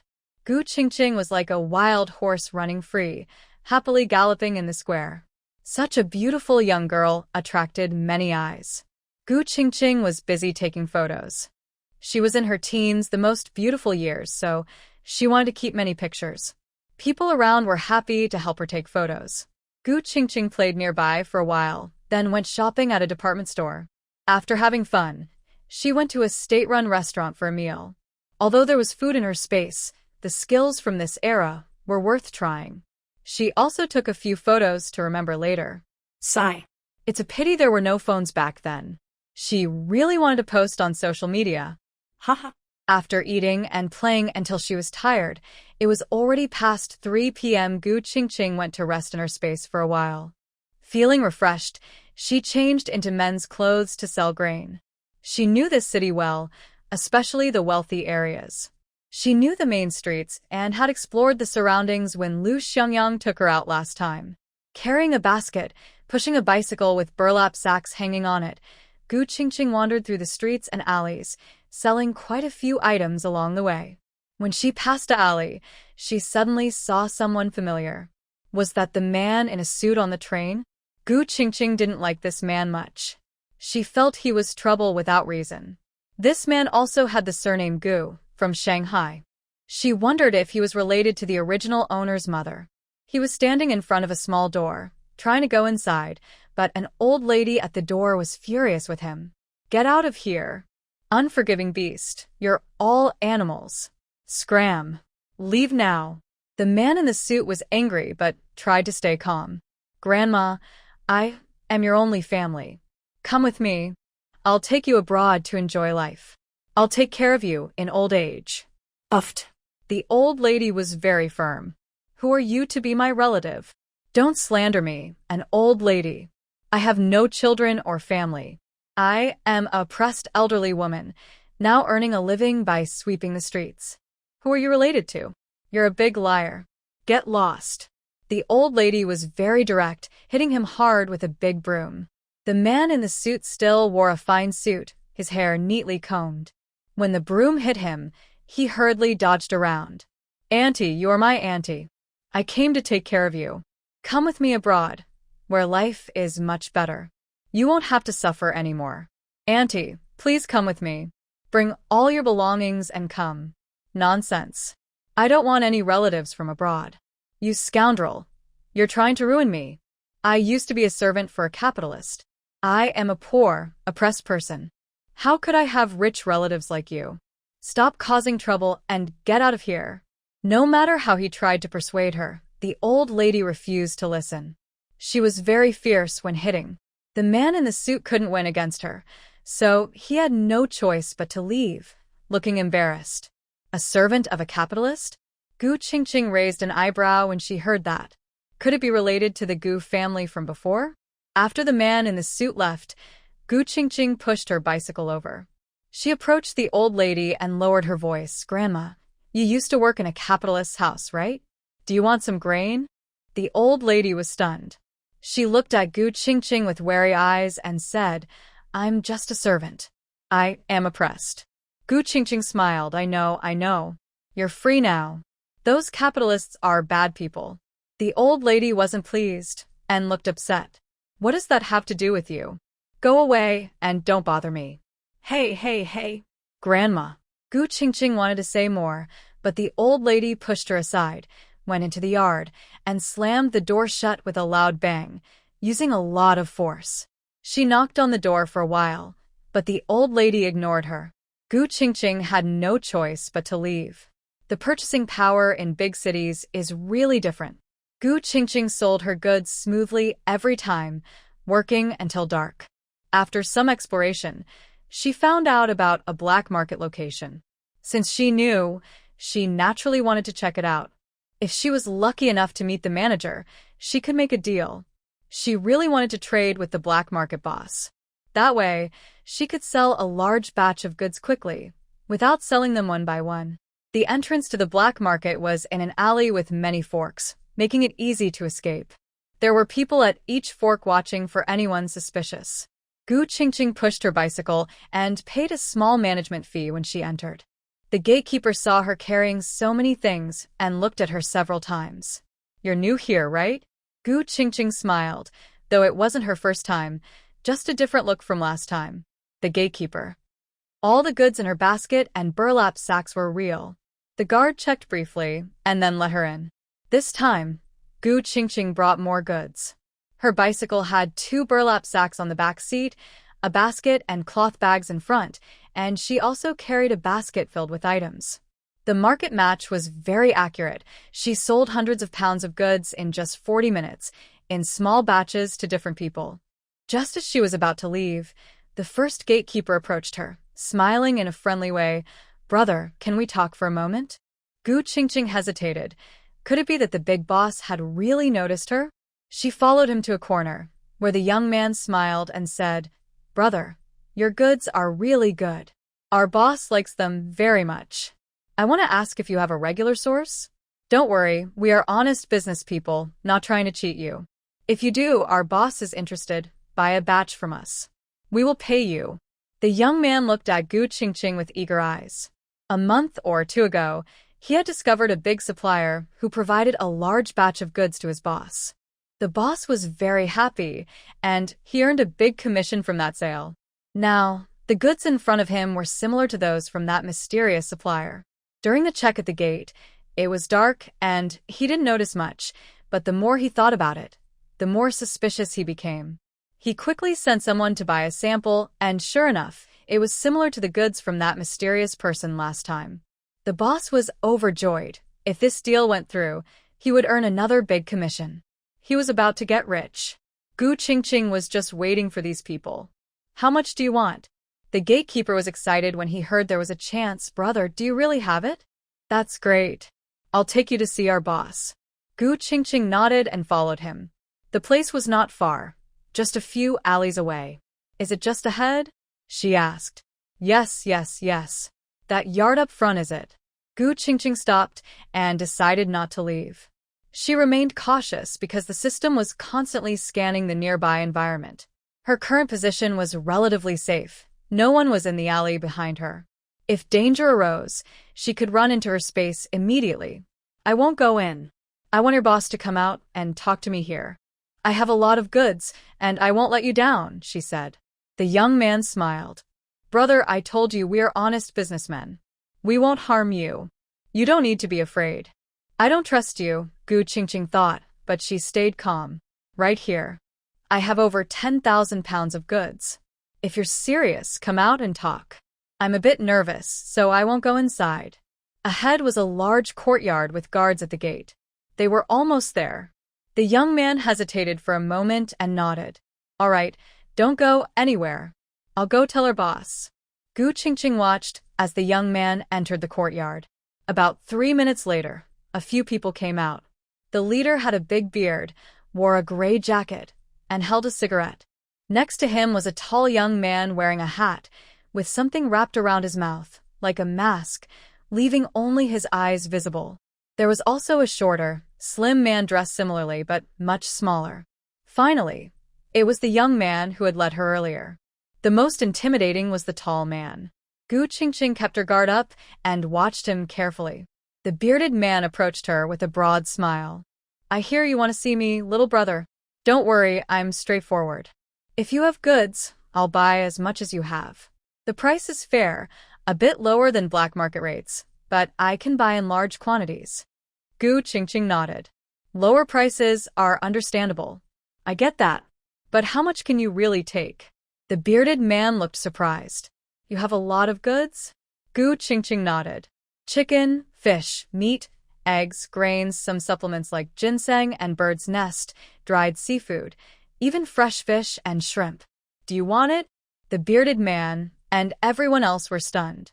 They had never seen so much good quality goods before. He thought maybe he could make a big profit this time. Yes, I want it. Don't worry, little brother. I'm the richest around here. Whatever you have, I can take it.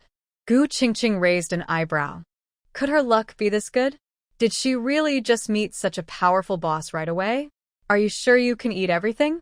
Even items worth tens of thousands? I also have some bicycles, a batch of military-style coats, yarn, cotton and linen fabrics, wool, and some household soaps for women. There are also some loose cigarettes and a large amount of fruit. Can you really handle all of this? The bearded man. The tall young man. Everyone. This time, everyone was no longer calm. The bearded man and the tall young man exchanged a look, unsure of what to say. Finally, the young man made the decision. Little brother, how much is your goods worth? Gu Qingqing estimated, about 50,000 yuan. Suddenly, the area became terrifyingly quiet. The first to speak was still that young man. Do you want cash or something else? Gu Qingqing raised an eyebrow, recognizing a smart person. His voice was low and a bit rough, probably intentionally lowered, but judging by his height and presence, he didn't seem like an ordinary person. His build wasn't bulky, but you could feel hidden strength beneath his clothes. Gu Qingqing grinned and said, I want part of the payment in cash, part in gold. The rest, I need jewelry, antiques, ornaments, and other old items. As long as they're good enough, I want them all. It seemed both sides had encountered formidable opponents. Neither wanted to miss the chance to make money. The bearded man, who was well established in this area, knew everyone and had everything under control, so he wasn't worried about being cheated. Gu Qingqing, on the other hand, saw a big fish and wanted to close the deal quickly. The young man immediately agreed. All right, we'll prepare everything right away. When can you deliver? Tonight? Gu Qingqing was a bit surprised. With so much money, don't you need to prepare? The bearded man smiled. Little brother, we have people in several nearby cities. Our influence covers the whole province. We can handle this amount. It seemed these people had more money than she thought. Gu Qingqing hesitated, then boldly asked, prepare 50,000 yuan in cash, at least 3 boxes of large yellow croakers, 10 boxes of jewelry, gold, silver, antiques, and rare collectibles. I'll give you more goods, valued at about 60% of the black market price, around 80,000 to 100,000 worth. Remember, I want top-quality jewelry and antiques. Don't try to fool me with inferior items. If the goods are good enough, I can also give you a batch of high-quality ginseng as a thank-you gift. Both the bearded man and the young man were shocked. Was she joking? How did she manage to bring in so many goods? However, they are not afraid of trouble. Wealth and risk go hand in hand. Since they are in this line of work, they are not afraid of taking risks. Everyone in the city, from top to bottom, has their people, so they have nothing to fear. The young man nodded. Okay, we will prepare enough good stuff for you. You won't be at a loss.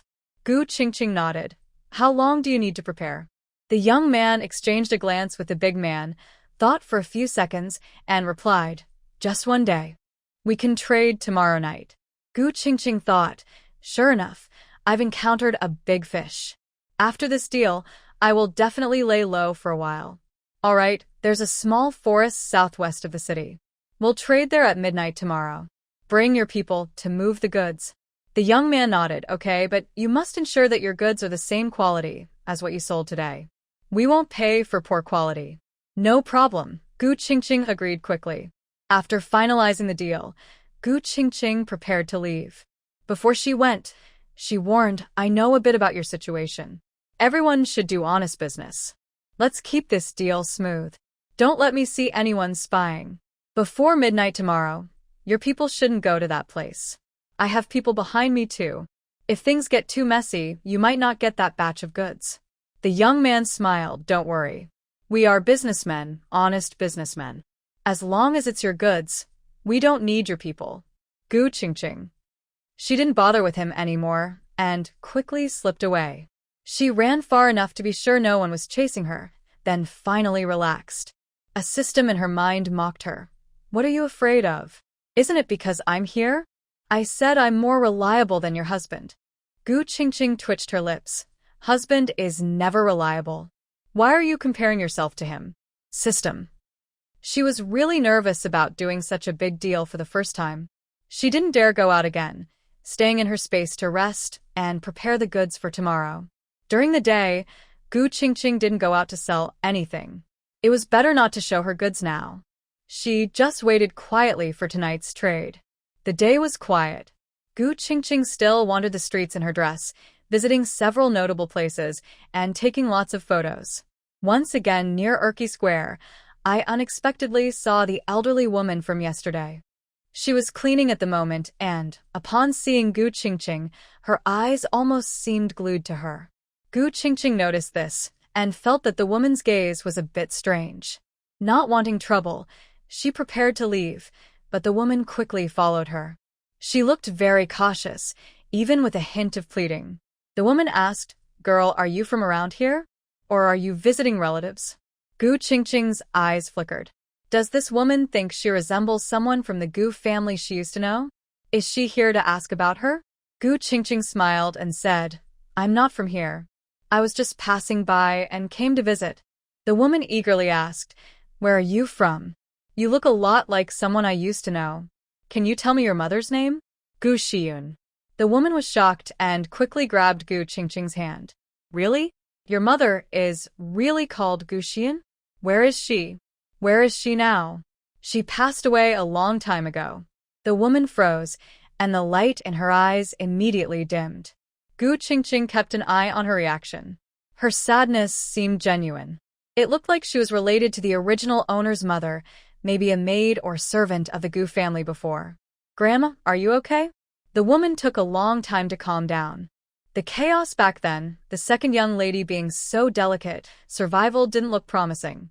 For many years, she had held on to hope. Now, she realized it was just her obsession.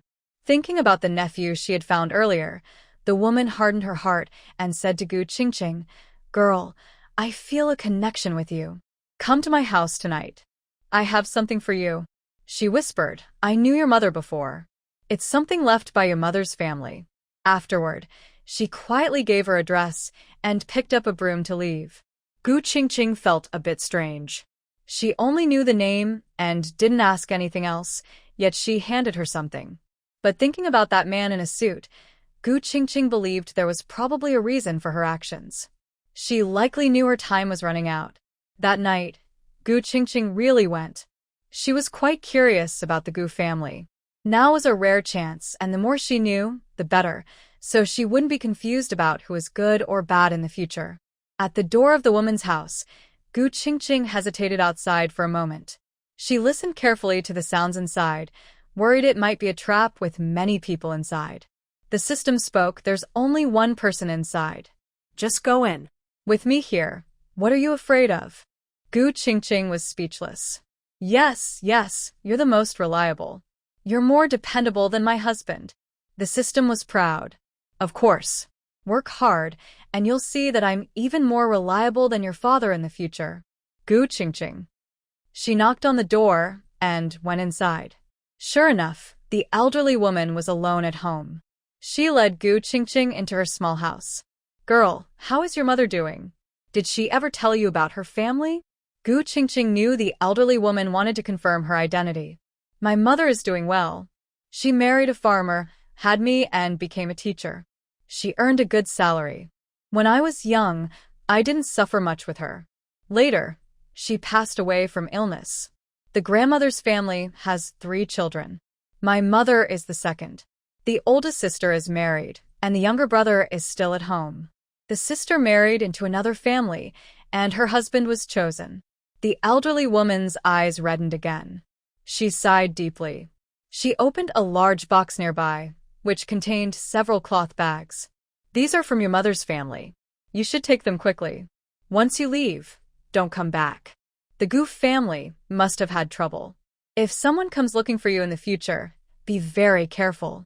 Besides your grandparents, Don't trust anyone. The man your mother married is probably a bad person.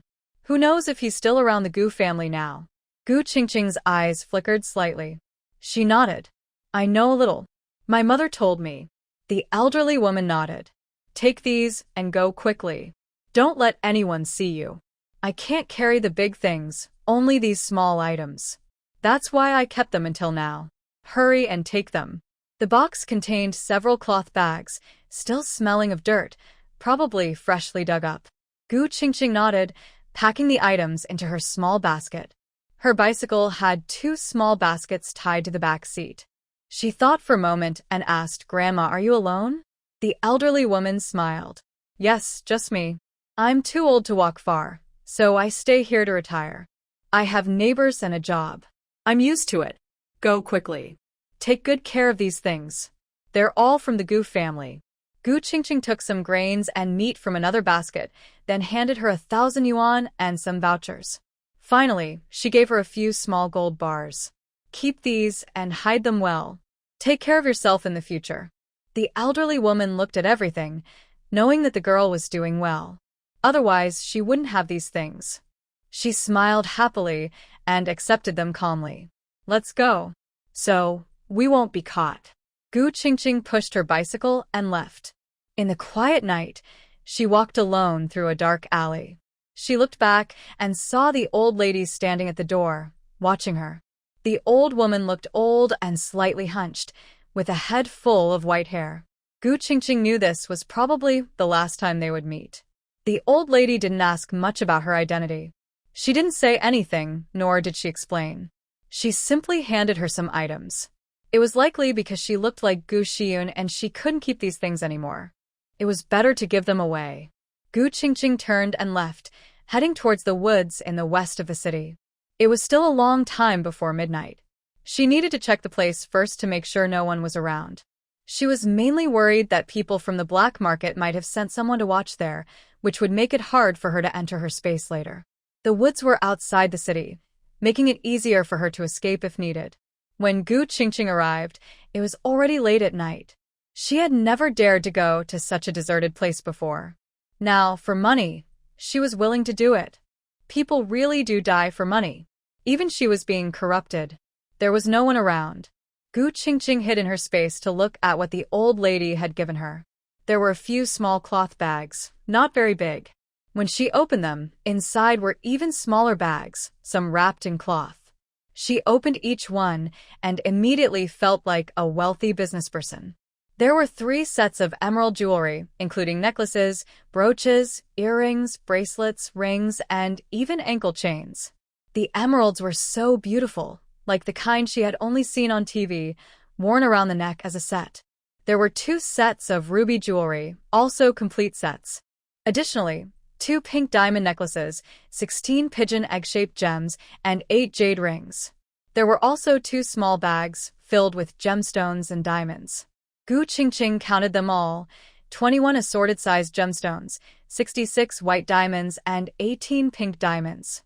All of these were top-quality items. Finally, there were 6 pairs of pure gold dragon and phoenix bangles, embedded with gemstones. They looked old, with a vintage style. All these luxurious items lacked any cultural meaning. They looked like valuable collectibles or high-end jewelry made with traditional techniques, but none of that was included. These items are all from ancient imperial palace supplies, rarely seen in ordinary households. Because these crafts are hard to preserve and inconvenient to carry, not many remain in this chaotic time. Instead, gold jewelry, jade, and similar treasures are the simplest and most obvious valuables. The elderly lady is holding these items, and Gu Qingqing doesn't find it strange. She hopes that later, the things from the big man with the beard won't disappoint her. Gu Qingqing displays all the goods. After a short wait, she hears someone arriving. There are sounds of cars approaching. When they get closer, she sees 2 trucks followed by many carts. The area around is very chaotic. At midnight, no one else should be around. When everyone arrives and sees the piles of goods, they are all stunned. Gu Qingqing keeps a close eye on their expressions. She notices that the calmest person is the tallest, most imposing man. The person beside him also doesn't look surprised. Both are frowning, as if they are more puzzled about how these goods were brought into the city than happy. She is most wary of these two, as they seem the most dangerous. Oh my goodness. So much. We're rich. We're rich. A group of little followers exclaims excitedly. They are thrilled. If the boss has so many goods, they can all get rich too. This time, Gu Qingqing is very determined. She brings out a large amount of supplies. 10,000 pounds of rice, 10,000 pounds of flour, 10,000 pounds of cornmeal, 5,000 pounds of pork, 2,000 pounds of lamb, 2,000 pounds of beef, 3,000 pounds of prepared chickens, ducks, and geese, 3,000 pounds of cured meats and sausages, 2,000 pounds of dried chicken, duck, and rabbit, 3,000 pounds of eggs, 100 barrels of peanut oil, 1,000 pounds of sweet potato vermicelli, 1,000 pounds of brown and white sugar, large white rabbit milk candies, various fruit candies totaling 1,000 pounds, biscuits, pastries, sunflower seeds, and dried fruits totaling 1,000 pounds, plus 5,000 pounds of fresh fish and shrimp stored in large wooden tubs filled with water, alive and jumping. These are quite a lot. Additionally, there are some dried goods and daily necessities. For example, 2,000 bars of soap, 100 bicycles, both men's and women's, 100 old-style sewing machines, 500 sets of four-piece bed linens in various colors, 300 military coats, 2,000 pounds of different colored wool yarn, 1,000 pounds of cotton, and about 1,000 pounds of various colored woolen fabrics. Finally, there are some dried foods like dried squid, kelp, dried shrimp, mushrooms, and similar items, totaling around 1,000 pounds. Ginseng, fish maw, and bird's nest are quite expensive, so they are stored separately in 2 boxes. The ginseng is between 5 and 10 years old, with over 100 pieces. Gu Qingqing prepared the list and handed it to the big man, asking, "How about it? Are the items I wanted here?" The big man looked at the tall young man beside him, clearly the one with more authority. He stared at the ginseng in the box and was truly surprised. How does this feel like it was just dug out? He has traveled all over the country for many years and has never seen something so amazing. But since they are here and the items are so good, they will definitely buy them. The man's voice became a bit happier. "Not bad, little brother. Your goods are really good. Take a look at what you wanted." He asked someone to bring out the items for Gu Qingqing to see. There was 50,000 in cash in a leather case. Gu Qingqing roughly counted. The gold indeed filled 3 boxes, and the quantity matched her expectations. Most exciting were the antique treasures, calligraphy, ceramics, ornaments, truly valuable. Even the several boxes of gold and silver jewelry were high quality. Gu Qingqing was very happy. She took out her last valuable item from her pocket and handed it to the tall man. "Nice, the items are good. Help me move these to my car. This is the last treasure I have for you." The man opened the box and looked inside, his pupils shrinking. Century-old wild ginseng. It really is a treasure. The man was very satisfied. He ordered someone to load Gu Qingqing's items into her car. Gu Qingqing quickly drove away, eager to escape. Meanwhile, ordinary people happily moved their goods, especially the gatekeeper boy, who was grinning from ear to ear. His commission. His commission. The big man looked at the young man and felt very pleased. "This time, we're going to make a big profit." The young man smiled. "Today's luck is good. We'll split some of this batch to ship to the Shanghai market. I'll take it myself." The big man nodded, "All right." On the other side, Gu Qingqing had already stored all her money and valuables in her space. She changed cars and dressed differently, rushing desperately toward the Shanghai market. She didn't dare to stop, only wanting to get out of these people's territory as soon as possible. At this moment, she still didn't know that the young man she was most cautious about would meet her again in Shanghai. On this trip, she sold quite a lot of goods, but it took less than half a month for her to go from the Huaihua Brigade to the most prosperous city in the country, Shanghai. This was her first time in Shanghai. There were many department stores, large foreign trade shops, and friendship stores. Shanghai was the top shopping destination of that era. However, She couldn't enter places like the friendship store because they only served foreign guests, and purchases required foreign currency. She watched eagerly from the side for a while and was lucky enough to see someone she recognized, Zhou Lin. Zhou Lin was accompanied by staff and was walking out with a young girl. The girl was dressed very fashionably, and from her clothing, it was clear she wasn't from this era or even from the country. Behind her, several people carried large and small bags. The girl looked like a Chinese person, but since Zhou Lin was with her and they came out of the friendship store, it was definitely not simple. Realizing this, she quickly turned to leave. Since she knew Lu Xiangyang, she thought it was better not to meet him now. No need to reveal herself. But Zhou Lin's sharp eyes caught sight of her immediately as he came out. When he saw her trying to walk away, he hurried after her. "Comrade, wait a moment." She was surprised by the term comrade. Since he called her that, she had no choice but to turn back. Zhou Lin approached and saw her fashionable outfit. He smiled and asked, "What are you doing here? Is Lu Xiangyang also here?" He looked around but didn't see Lu Xiangyang. She kept her expression calm and asked, "Do you need to see me about something?" Zhou Lin replied, "Yes, I do have something to discuss." "Where is Lu Xiangyang?" She frowned. "Are you looking for him?"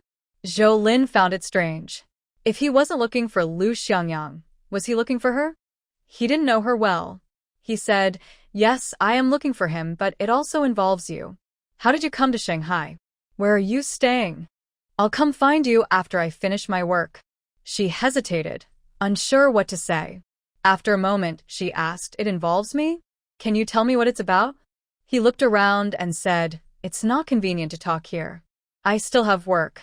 Give me your address, and I'll come find you after I'm done." She was speechless. She didn't have a place to stay. She didn't want to talk more, worried that revealing too much might expose her, so she quickly said, "I have other things to do and need to leave now. Just tell me what's related to me, and we can discuss the rest later." Zhou Lin frowned. He thought Gu Qingqing seemed a bit strange. Before he could speak, a beautiful girl next to him came over, smiling warmly and looking Gu Qingqing up and down. "Zhou Lin, is this your girlfriend? She's really pretty."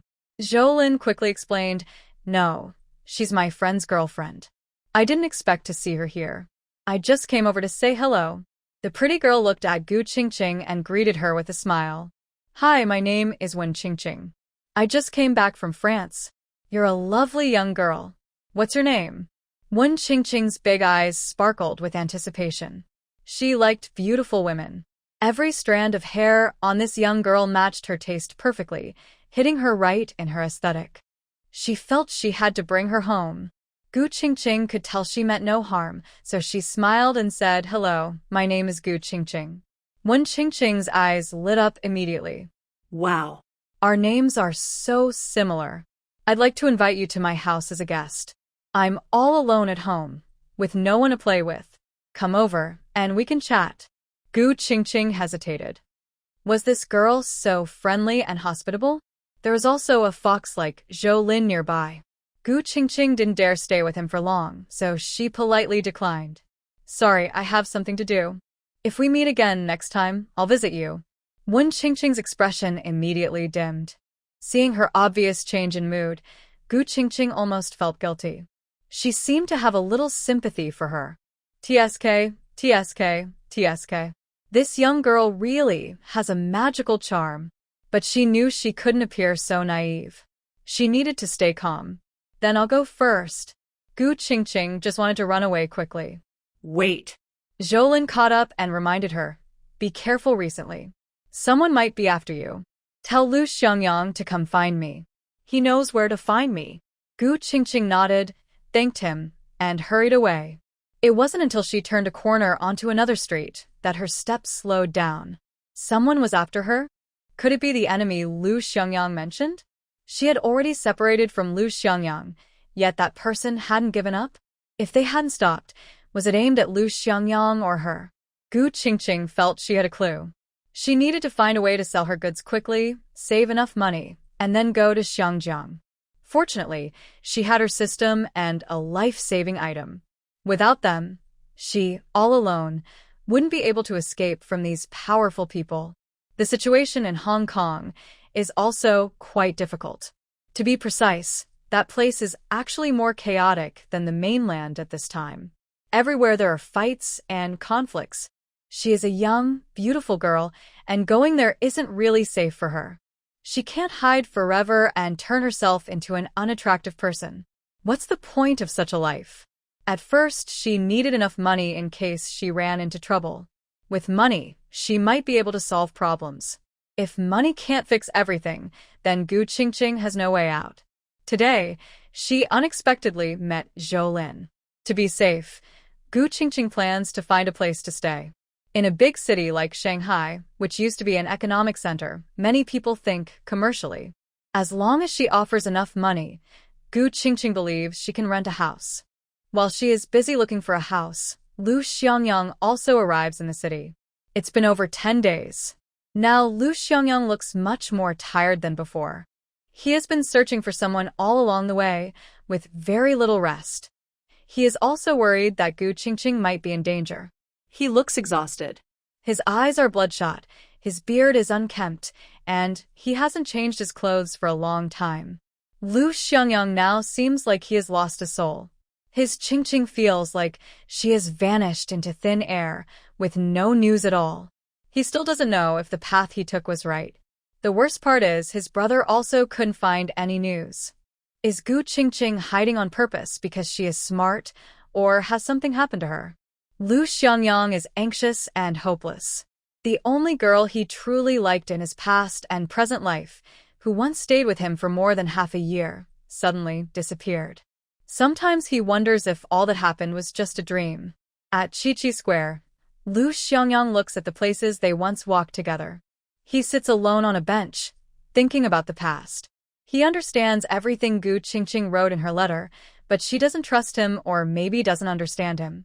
She doesn't think he will protect her. She believes he will accept things as they are, accepting her grandfather's arrangements. Lu Xiangyang knows that most men in this world are irresponsible, especially when it comes to women. Avoidance is their habit. When facing issues like the Lu families, most men would naturally accept their grandfather's plans, putting the woman in a difficult position, shifting conflicts, but still enjoying the benefits. In the end, just as Gu Qingqing said, she lost her dignity, her love, and everything else. The man enjoyed himself to the fullest, and after getting tired of playing, he might even complain that she was troublesome. But what Gu Qingqing doesn't realize is that not all men are like that. The Lu family's traditions are not like that either. However, Gu Qingqing clearly doesn't know this. Deep down, she doesn't trust men. Lu Xiangyang feels a bit strange. He always thinks Gu Qingqing is too mature. He believes he hasn't wronged her during their time together and hasn't caused her any unfair treatment. As a good husband, he has done everything he can. He tries to earn money to give her enough to spend, regardless of whether she's a high spender. Every time he comes home, he brings her gifts and snacks.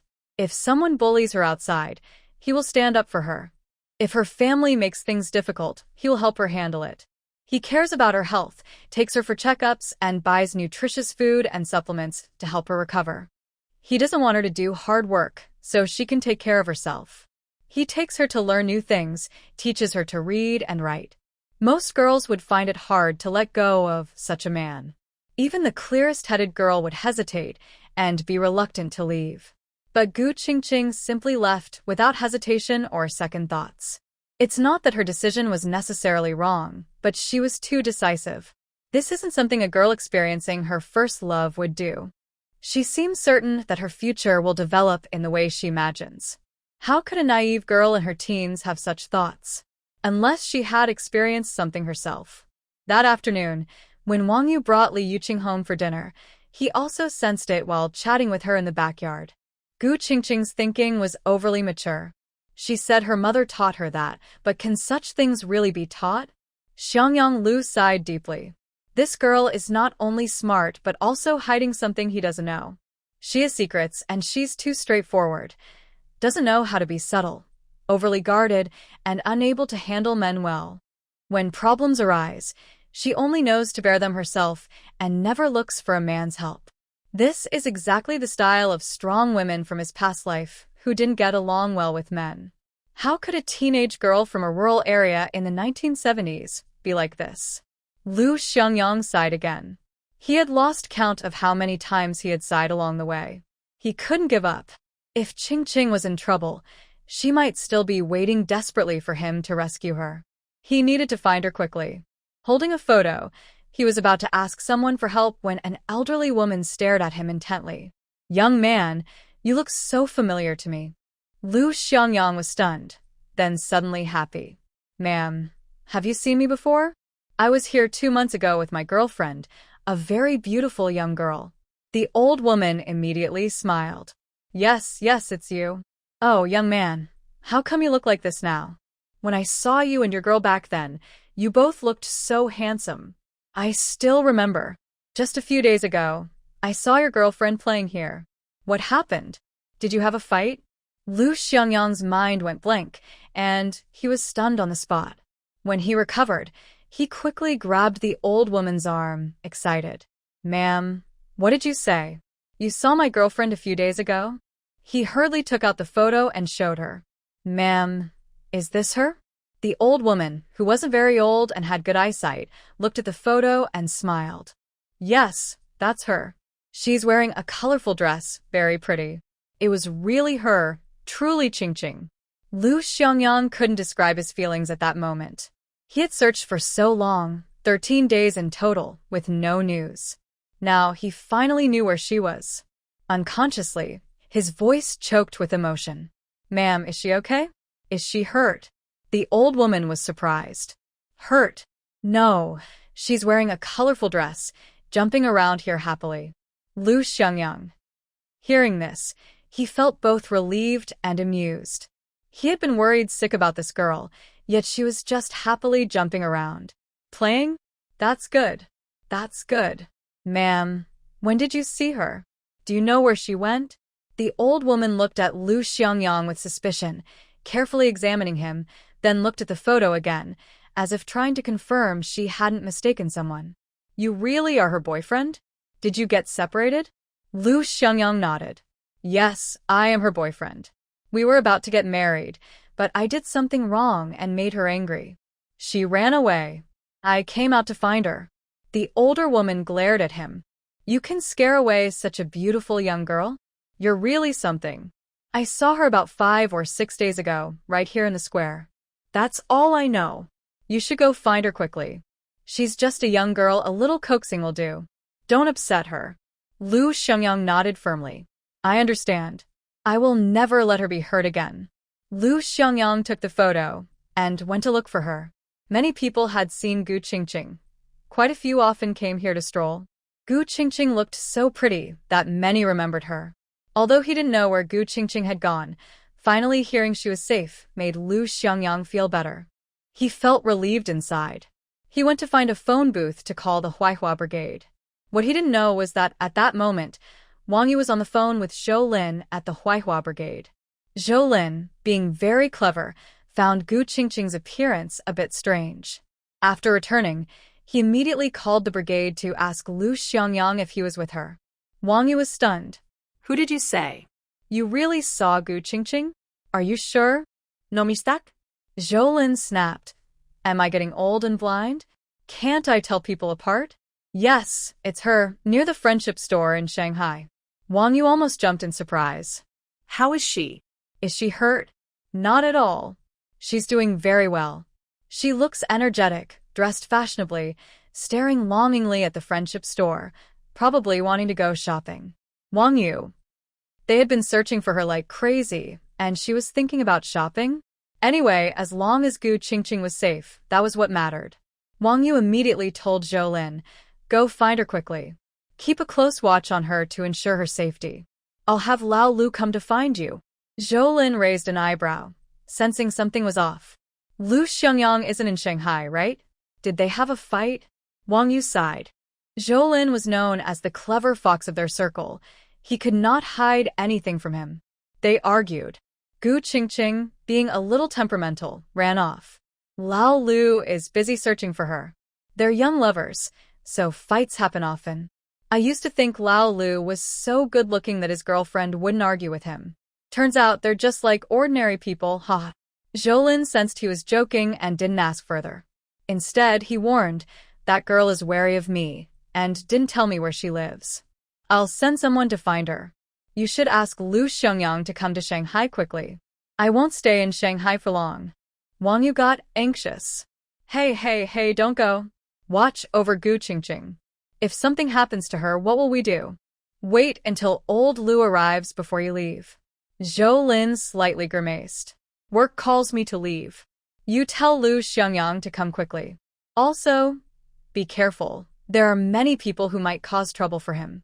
Wang Yu's expression turned serious. He understood. Thanks a lot. After hanging up, Wang Yu felt nervous. He couldn't reach Lu Xiangyang and didn't know where he was now. Not long after he left the team office, Lu Xiangyang's call came. When the team members told Wang Yu to answer, he was so excited he ran back to pick up the phone. Old Lu, Gu Qingqing is in Shanghai. She's here, and Zhoulin just called me. He saw her. Just as he was about to share his happiness, Lu Xiangyang paused. What did you say? I told you, Gu Qingqing is in Shanghai. Zhoulin called looking for you. He said he saw Gu Qingqing near the friendship store today. I asked Zhoulin to send someone to find her. He told you to come to Shanghai quickly. He's leaving in a few days after finishing his work. Lu Xiangyang was overjoyed. Really? Is she okay? Is she hurt? Wang Yu hesitated. No injuries. But I need to tell you something. Don't get too excited. Zhoulin said she was dressed very fashionably, looked energetic, and was standing outside the friendship store, probably wanting to go shopping. Lu Xiangyang was speechless. Hearing she was shopping again made him both amused and worried. This little girl was so careless. He was almost going crazy thinking she was wandering around. But overall, he was mostly happy. At least now, he knew Gu Qingqing was safe and not in danger. I understand.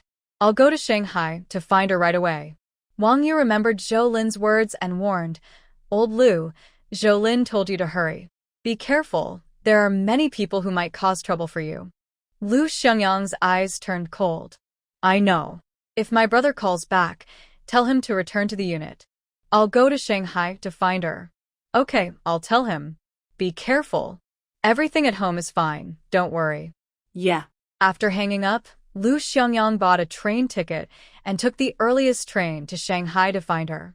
In the Shanghai market, Gu Qingqing ran around for most of the day and finally found a relatively decent place to stay. Nowadays, housing is very tight, and finding a good rental apartment is really hard. Sure enough, when the other person saw her as a young girl, they weren't afraid at all. They took her money and handed her the key. Girls are often helpless like this. Usually, if you're not afraid yourself, others probably won't be afraid of you either. It was almost dark. Gu Qingqing was exhausted and decided to find a quiet spot to take some luggage out of her space, then go back to her rental to tidy up. She planned to stay here for a few days. Just as she reached a quiet alley, before she could do anything, a system alert sounded. Someone behind you. Gu Qingqing froze. She turned around and saw someone with a fierce look rushing toward her. Instinctively, she started to run, but the person was skilled. Before she could get far, they caught her, covered her mouth, and knocked her out with a slap. The man's assistant came over with a flashlight, carefully shined it on her face, and both of them smiled. This woman is really pretty. If she wasn't pretty, would the Lu family even look at her? We're really lucky to see her here. We've made a big contribution this time. A man with a large scar on his face, broad and strong, was the leader of the two. He grinned proudly. Any job we do is a big achievement. She's just a bonus for us. After bragging for a while, they placed Gu Qingqing in a wooden crate on a cart filled with goods and pushed it away. After they left, two people emerged from a dark corner. One tall and thin, the other short. The tall man was well-built and wrapped tightly, but you could still sense his strength. He looked extraordinary. The shorter man had a rough look, but right now, he showed no signs of mischief in his face. These people are animals catching a young girl like that. And that girl. The tall man stepped forward without hesitation. Let's go and see. One group moved ahead, The other followed behind, both well-prepared and quite numerous. The group in front was heading toward a desolate area on the outskirts, gradually gathering more people. They all pushed carts loaded with boxes. The ones behind were fewer in number and kept a short distance, following closely. Finally, they reached an abandoned factory, and it was completely dark outside. This place is old, desolate, and abandoned, surrounded by a large area of broken houses and dark shadows. A group of people push a wooden cart inside, where a few guards are watching. After they enter, Scarface moves the box containing Gu Qingqing to the side, ignoring her, and orders his men to neatly arrange all the boxes nearby. There are already several boxes in the corner, and with these, there are over 30 in total, all stacked together. Outside, it is raining. The people cook and wipe off the rain from their bodies. After they eat and drink enough, Scarface remembers Gu Qingqing in the boxes. A long time has passed, but there is no sign of her. He feels strange and opens the box to check. When he opens it, it is empty, nothing inside. Scarface is stunned. Where is she? His men come over and look, also surprised. She was definitely in this box. Where is she? Scarface's face turns fierce. Quick, find her. A girl like her can't run away. So, everyone rushes to search around, leaving Scarface and two others to guard. Gu Qingqing hides in a space, listening to their conversation. One of the men speaks up. Boss, this doesn't add up. How could that girl run away in front of so many of us? We're all here, no one saw anything. Scarface also finds it strange. Did I pick the wrong box? He checks several other boxes nearby. Now, Gu Qingqing sees what's inside those boxes. Wow. They're full of antiques, porcelain, paintings, jade carvings, ornaments, a box of gold and silver jewelry, and a box of silk. Gu Qingqing looks at these 30 or so boxes. Could they all be for this? What are these people planning? Strange, it should be that box. Why is it gone? The subordinate sighs. I thought we could have some fun. That lady from the Liu family, if I sleep with her, it'll be a big deal. Scarface glares at him. Shut up. The boss didn't tell you to cause trouble. The subordinate stops talking. Gu Qingqing feels sick. These scoundrels. I must teach them a lesson. Seeing so many antiques nearby, she guesses these people want to smuggle them out of the country to sell. They're all rare treasures. And about the boss? Which boss? If she knows Liu Xiangyang, could he be the enemy Liu Xiangyang mentioned? Otherwise, how would she know him? Today, Zhou also mentioned that someone was targeting her. The news spread so quickly that it seems clear the other side is hostile to the Liu family. It's no longer a secret. Gu Qingqing was thinking in her space about what to do later. The system cheerfully said, "So many treasures. Are you taking them all?" Gu Qingqing nodded. Of course I am.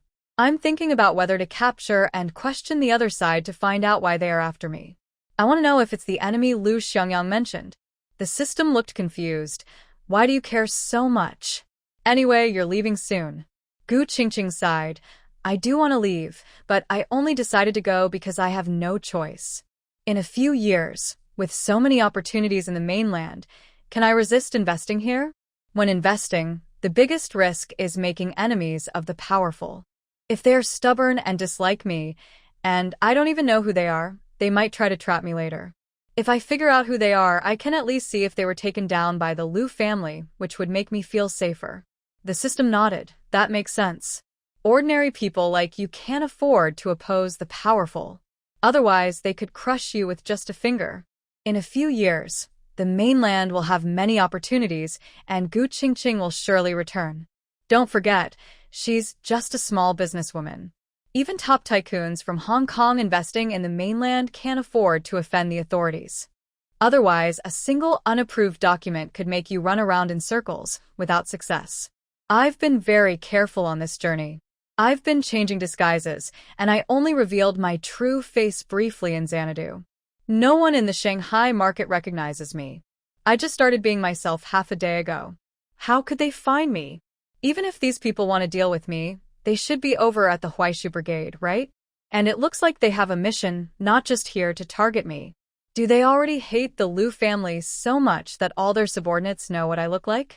The system couldn't help but gloat. If that's true, you're doomed. These people have so many antiques, probably heading abroad from Hong Kong. They must have contacts there too. Once you go, you can't escape their reach. Gu Qingqing was furious. I can't live as a hideous person forever. What's the point of life if I do that? The system suggested, of course not. You're a beautiful young woman. Turning into a monster every day? That's almost like living in misery. So, we only have one solution. What solution? Eliminate her. How? Steal all her antiques and make her broke. Gu Qingqing. Gu Qingqing rolled her eyes angrily, but after this incident, she realized clearly that the other person was a crazy person with a lot of power. Even if she left, she might not be able to escape. Even if she fled abroad, what if the person still refused to let her go? This kind of crazy person is bored.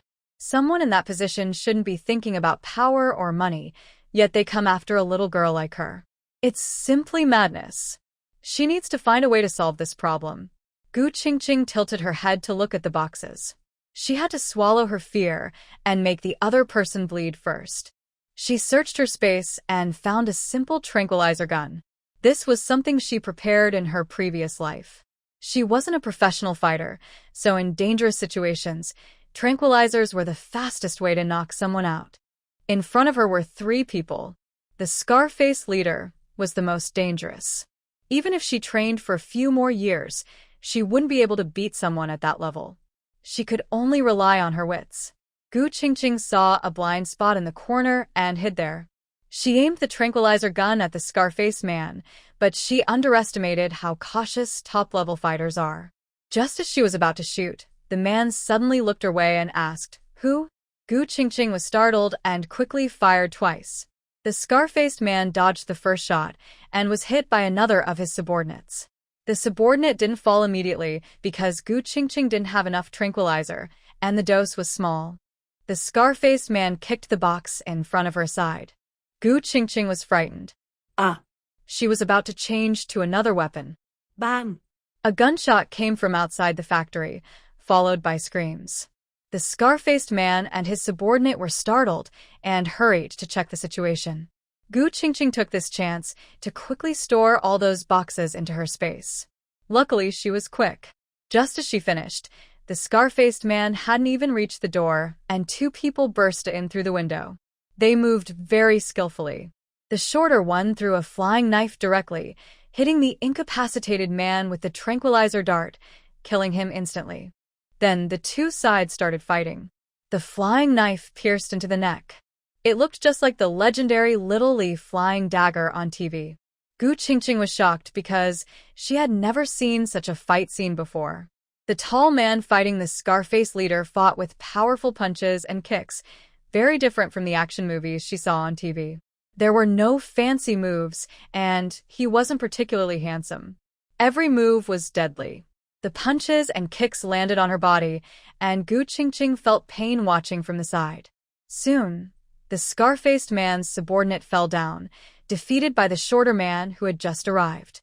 This was Gu Qingqing's first time seeing such a scene, and she felt a little scared. She looked around, thinking to run away while the others weren't paying attention. If she could get out of their sight, she might hide in a safe space. However, the scar-faced man was no match and fell nearby Gu Qingqing. As he tried to grab her, the tall man behind him quickly grabbed his collar and pulled him back. The tall man then rushed forward, grabbing Gu Qingqing's arm and pulling her behind him for safety. He pulled the scar-faced man back, loosened his grip with his right hand, and drew a small dagger from his leg. With one swift move, he cut across the scar-faced man's neck. Both actions happened at the same time, smoothly and quickly. When blood splattered out, Gu Qingqing was still being pulled behind him. She only saw a pool of blood on the ground and didn't see the moment the scar-faced man was killed. Seeing the blood on the ground, Gu Qingqing's face turned pale. The hand on her arm felt as strong as iron, making her unable to run. Fortunately, the man didn't seem to want to hurt her. When he turned to look at her, his eyes were gentle and even a little worried.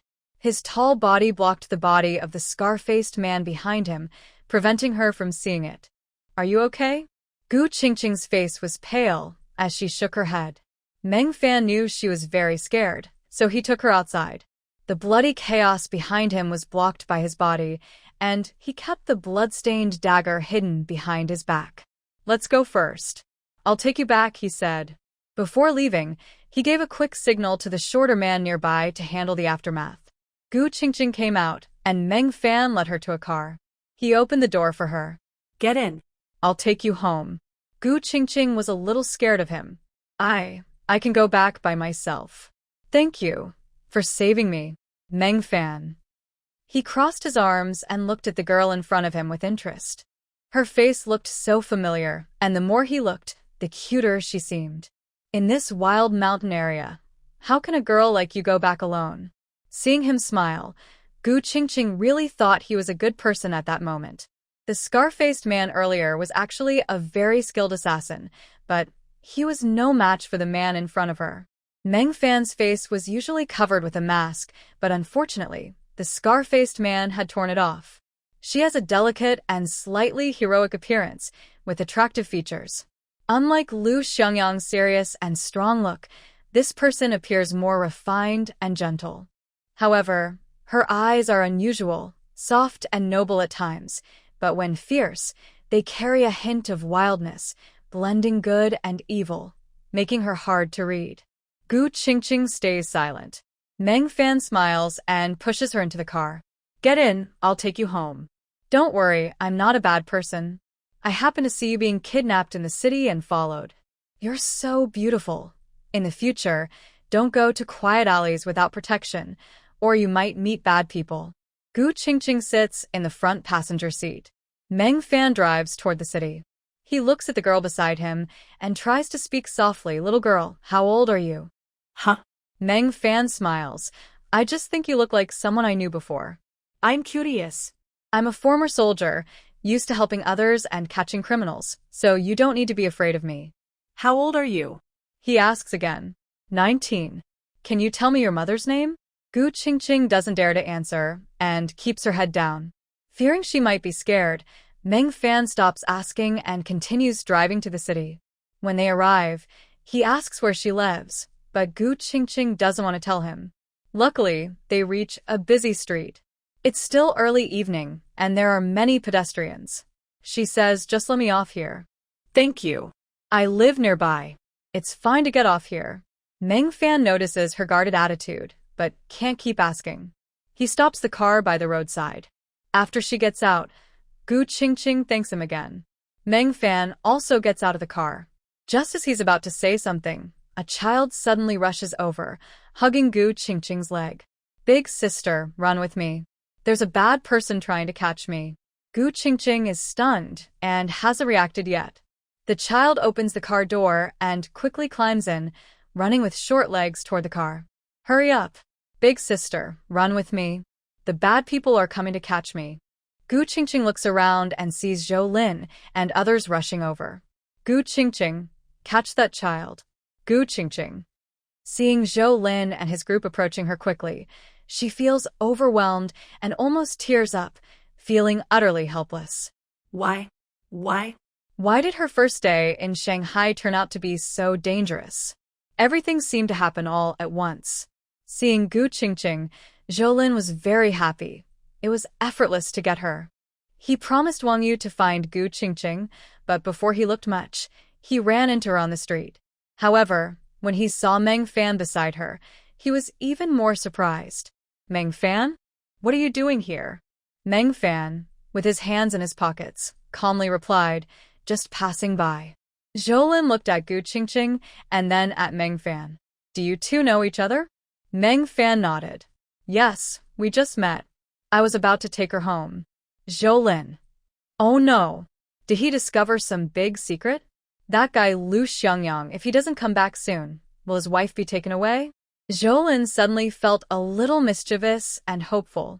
Looking at the little kid in the car, Zhou Lin smiled, crossing his arms.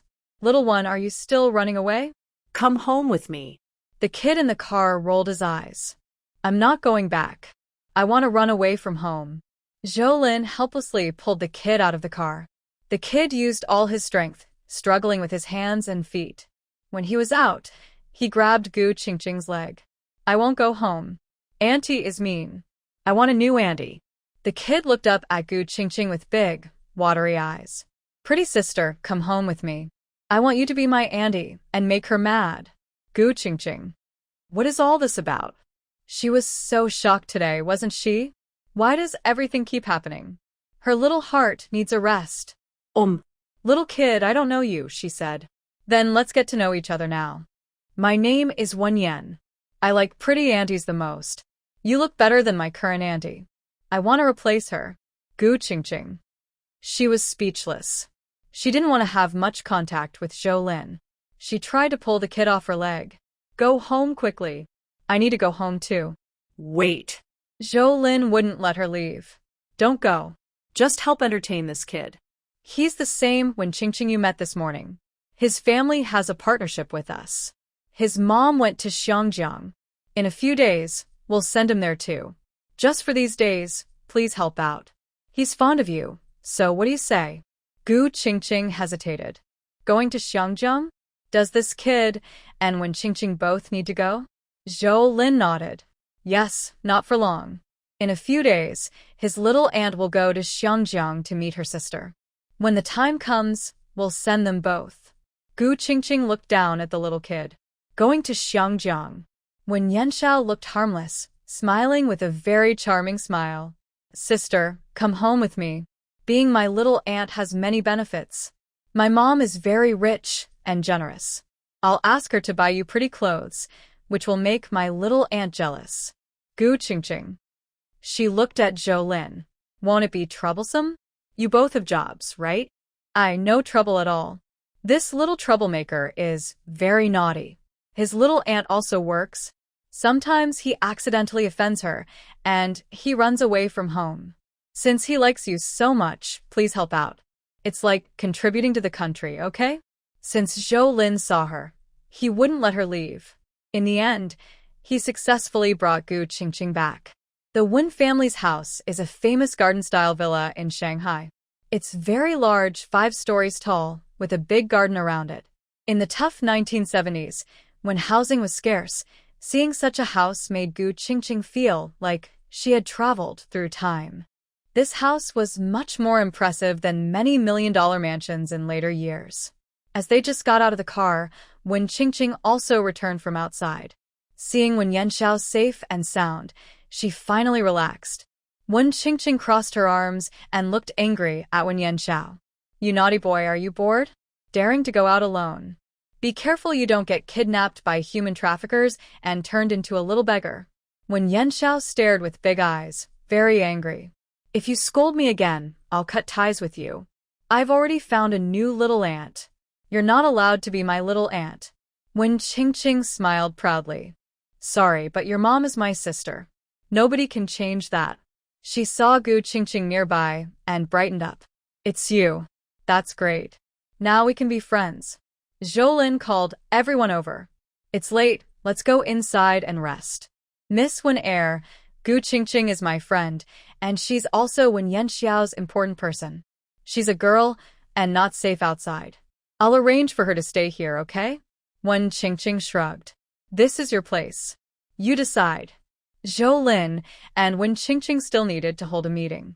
They settled Gu Qingqing in a room on the 2nd floor. You'll stay here. If you need anything, tell the servants. I'll have them bring food and supplies to your room. Thank you. Gu Qingqing thanked him and looked around the room. It was very big, a suite with a slightly old-fashioned European style. It looked like the house of wealthy capitalists in Shanghai from the past. Even in the 1970s, people could live in such good conditions. Indeed, no matter the era, the lives of ordinary people and top wealthy individuals are worlds apart. Soon, there was a knock on the door. 2 people carried trays, one with dinner, the other with clothes, including a set of pajamas and another outfit for going out. Gu Qingqing took the items, closed the door, and carefully checked every corner of the room. After confirming there were no special devices, she entered the space. She wasn't interested in looking at the boxes at first. She went to wash her hair and take a shower, cleaned herself up, then checked the boxes one by one. Sure enough, they contained various antiques, jewelry, and treasures. Even now, buying such items domestically would cost a lot of money because there were so many. But Gu Qingqing knew that if she took them abroad or to Hong Kong, the prices would be completely different from those in the mainland. The scar-faced man was killed by Meng Fan, and there was no time to question him. It was unclear if he was an enemy of Lu Xiangyang. After Gu Qingqing and Zhou Lin left, Meng Fan went back to find his brother.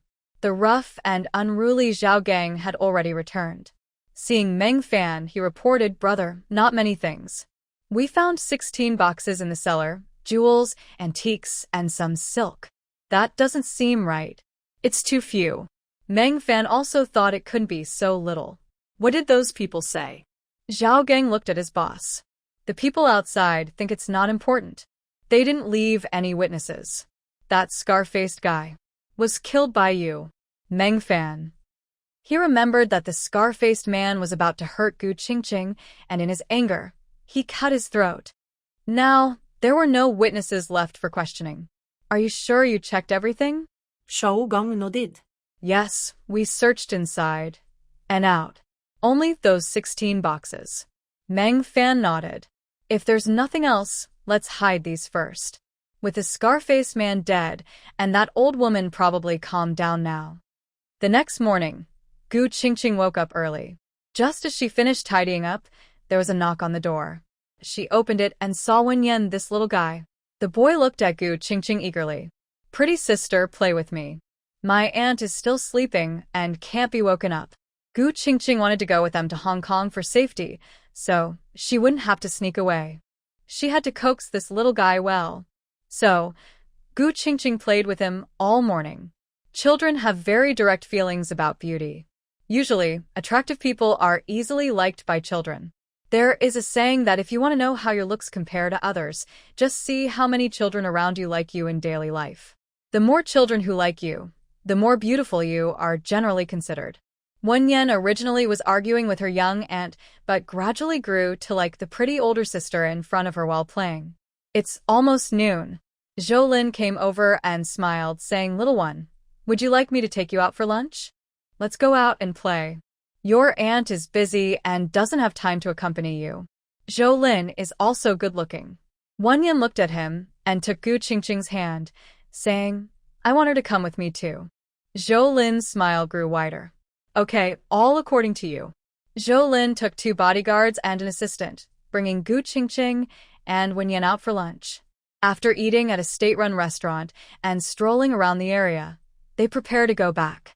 On the street, this was the first time Lu Xiangyang had seen Gu Qingqing in half a month. He had searched hard for half a month and finally found her. Seeing her standing alive in front of him, Lu Xiangyang's tense heart finally relaxed. Gu Qingqing was stunned for a moment when she saw Lu Xiangyang. The person in front of her was so different from her impression. Lu Xiangyang was recognized as the most wealthy and knowledgeable youth in the Huaihua Brigade. Since she knew him, he had always been glamorous, respectable, and capable of everything. Everyone else was struggling to get by, but he had endless money, always giving her the best food and the best things.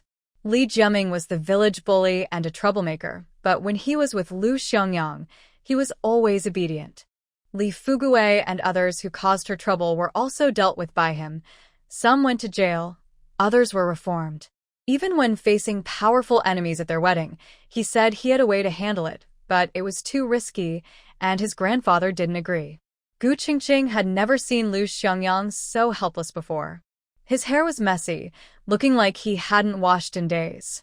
His eyes were bloodshot, his clothes dirty, his beard scruffy, and he looked much thinner. Lu Xiangyang came over, holding Gu Qingqing's wrist, and said to Zhou Lin, "Thank you."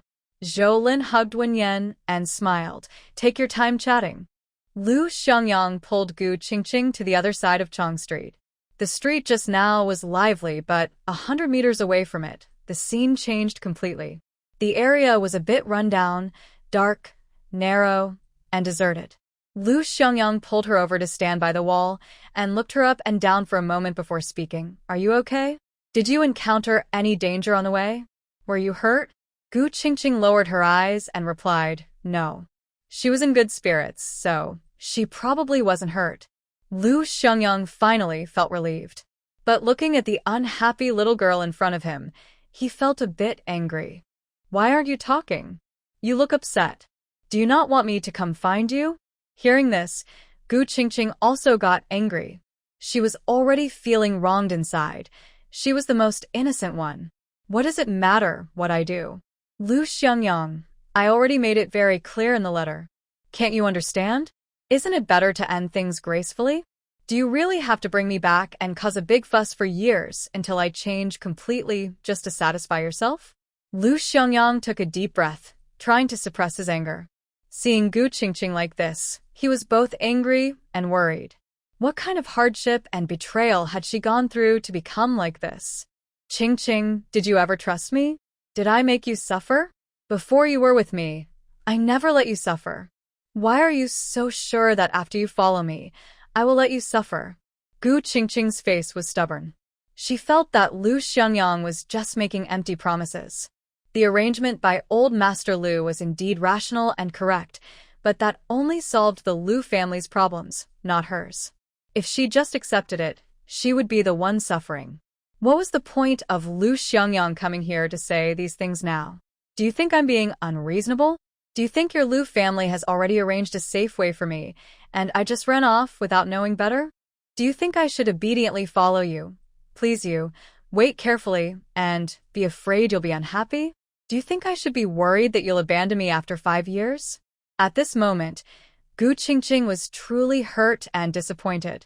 She stared wide-eyed at Lu Xiangyang in front of her, her eyes instantly turning red, tears uncontrollably falling. She had let go of many worries to like someone, her most exciting moment in this life and the last. She was so happy to have met him, and even if they couldn't be together in the future, she wouldn't regret this encounter. But in the end, does it have to turn out like this? She knew that staying would lead to this, more disappointment, more sadness, until all her only little bit of happiness was worn away and the good memories she once had would be completely destroyed. She wished he would be rational, wished he would stay in that beautiful moment. Many years later, when she looked back, no matter how hard her days of working alone were, at least she had once been truly loved. Why can't she be given a little warmth in her heart instead of being torn apart so painfully? Like in her past life, was it only betrayal after betrayal? Seeing Gu Qingqing like this, Lu Xiangyang felt deep pain. He sighed heavily and held her in his arms. No, I didn't mean that, Qingqing. Feeling the girl in his arms crying so hard, Lu Xiangyang hurried to comfort her. All right, it's my fault. It's my fault. Don't cry anymore. Listen to me, okay? I never wanted you to follow the path my grandfather suggested. I know that would make you unhappy. Why didn't you give me a moment to respond before running off on your own? The girl in his arms was still crying. Lu Xiangyang felt helpless. He could only push her gently and have her lean against the wall, supporting her with his arms around her. Qingqing, do you think that because my grandfather made a decision and I didn't oppose it strongly, I accepted it? That I would just follow that plan and not care? That I would happily let you spend 5 years of your youth with me, and if I felt good, I'd marry you, but if I felt bad, I'd leave you? Is that what you think of me? Gu Qingqing's eyes were still full of tears, but her gaze was not gentle at all. It was fierce. Isn't that what you think? The letter clearly said so. You must have understood it, but you're just pretending not to. Lu Xiangyang felt he needed to have a serious talk with this girl. From start to finish, I never agreed. That night, I told you I had other ideas. It was you who shut me up and wouldn't let me speak just because I didn't oppose? Do you really think I would just follow my grandfather's plan? Gu Qingqing, the Lu family's tradition is like this. The grandfather is the head of the family. He considers the interests of the entire family first. This concerns every descendant. Great-grandfather was willing to risk everything for his grandchildren, and grandfather was willing to step back for the family's peace. Now, it's my turn. He thinks we should be patient and not let our anger drag both families into disaster. He has the same expectations for all his younger relatives, even himself. The Lu family cannot tolerate impulsiveness, causing trouble, or endangering everyone just to think of their own descendants. Such children only bring trouble to our family and are a burden. Do you understand? Gu Qingqing was not convinced. So? I never said your grandfather was wrong. I've always said he did nothing to criticize, right? Lu Xiangyang nodded. Exactly. Because I think my grandfather did nothing wrong, I can't strongly oppose him. Little girl, do you know who my grandfather is? If I stand against him just for you, risking everyone, how do you think he will see you in the future? I'm his grandson. He won't do anything to me. In the end, he will only blame you. You have no family support or backing. If you marry me, just my grandparents' attitude could make it hard for you to stay in the high society of Beijing. Do you understand?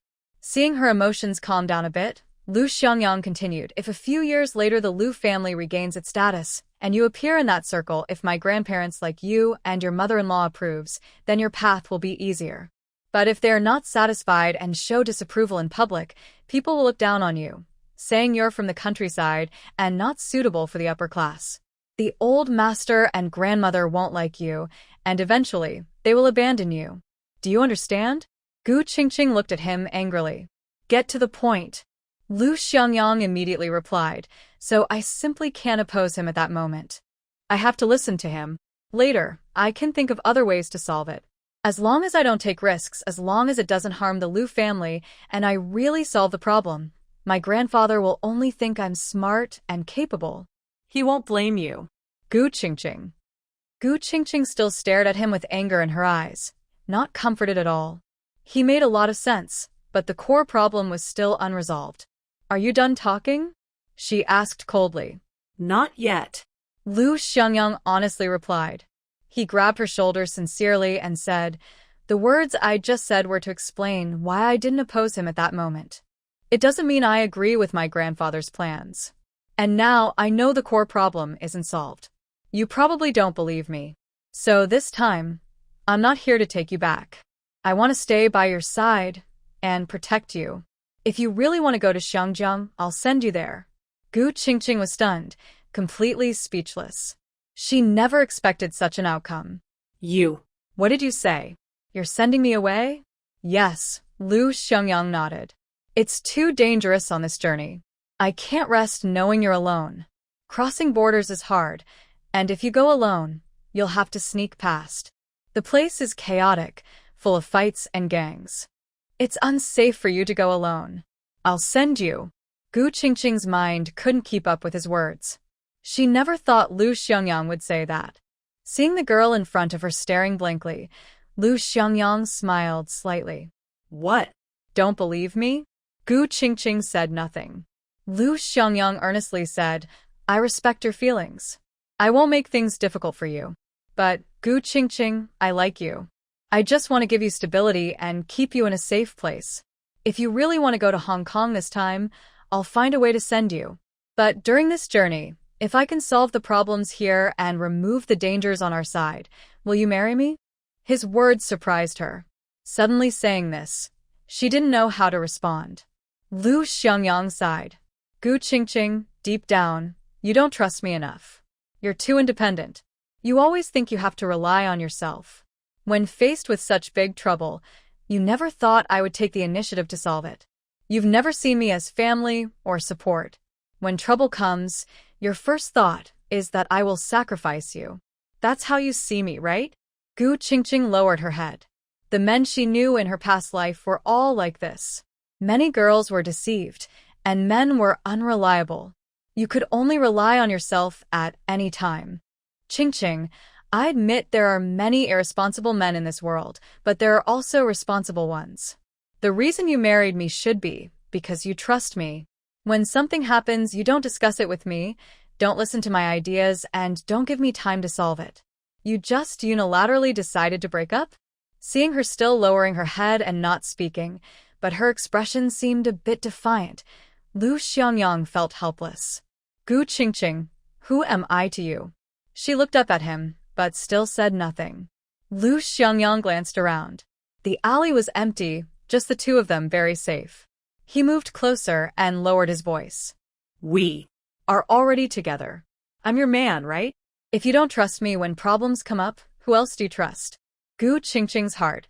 I only trust myself. Seeing the girl's growing defiance on her face, Lu Xiangyang sighed deeply. In the future, if you face something like this, talk to me first. The Lu family is very united.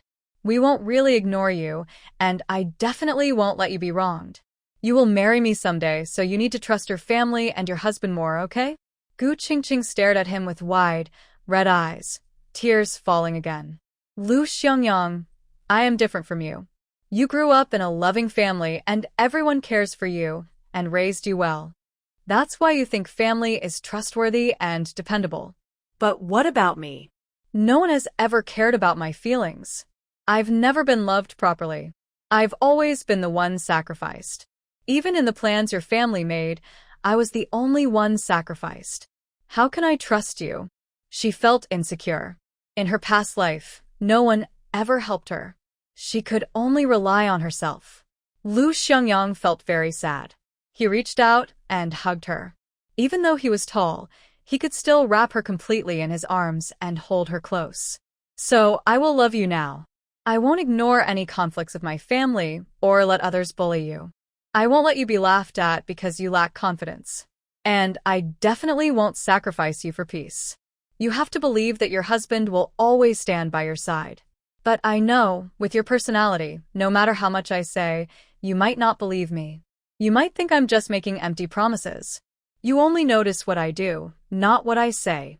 So, this time I will show you. You want to go to Hong Kong? I will take you there and protect you. When you see the place for yourself, if I can solve the problems there and give you a safe environment, will you come back and marry me? Gu Qingqing never expected Lu Xiangyang's answer would be like this. She felt like she had no other choice. Having him there to protect her would be much safer. But should he really go? Could he go to that era without trouble? You can't go. Overseas relations are dangerous, especially Hong Kong. Lu Xiangyang smiled. You can't go secretly, but there are other ways, right? It depends on what kind of relationship. Look at the Yuan family, they're from our country. They went abroad, and now they've come back, and their treatment is great. Gu Qingqing was suspicious. Do you really have a way to go? Lu Xiangyang nodded. Yes, Zhou Lin's side is fine. Gu Qingqing was silent for a while, then suddenly asked, You clearly don't have to do anything, so why did you come to find me? Why are you sending me to Hong Kong? Lu Xiangyang gently patted her head and said, Because I like you. Someone who truly likes you wouldn't want you to suffer. Seeing her stop crying and calm down, Lu Xiangyang didn't want her to keep suppressing her feelings. He smiled and hugged her tightly, asking, Qingqing, do you want to hear what I would do if I were you? Gu Qingqing looked up. Lu Xiangyang smiled mischievously. I've always said you're very smart, but this time, I think you're not very clever. If you were truly smart, you wouldn't make such choices. Do you want to know how to act to get the best outcome for yourself? Gu Qingqing looked at him, waiting for him to continue. Seeing her big eyes full of curiosity, Lu Xiangyang laughed even more. Listen, I'll teach you. When my grandfather makes those arrangements, you need to be very obedient and act a little sad so that my grandparents and the whole family feel sorry for you and think you've been wronged. Then, after they leave, you can act upset with me and ask me to find a way to fix it. You should first see how I will act. If I fix things, it means I still want to be with you. If I pretend to avoid or delay, it means you can't hope for me anymore. Gu Qingqing nodded, seeming to agree with him. And then, of course, you think about leaving. But you can't just run away on your own.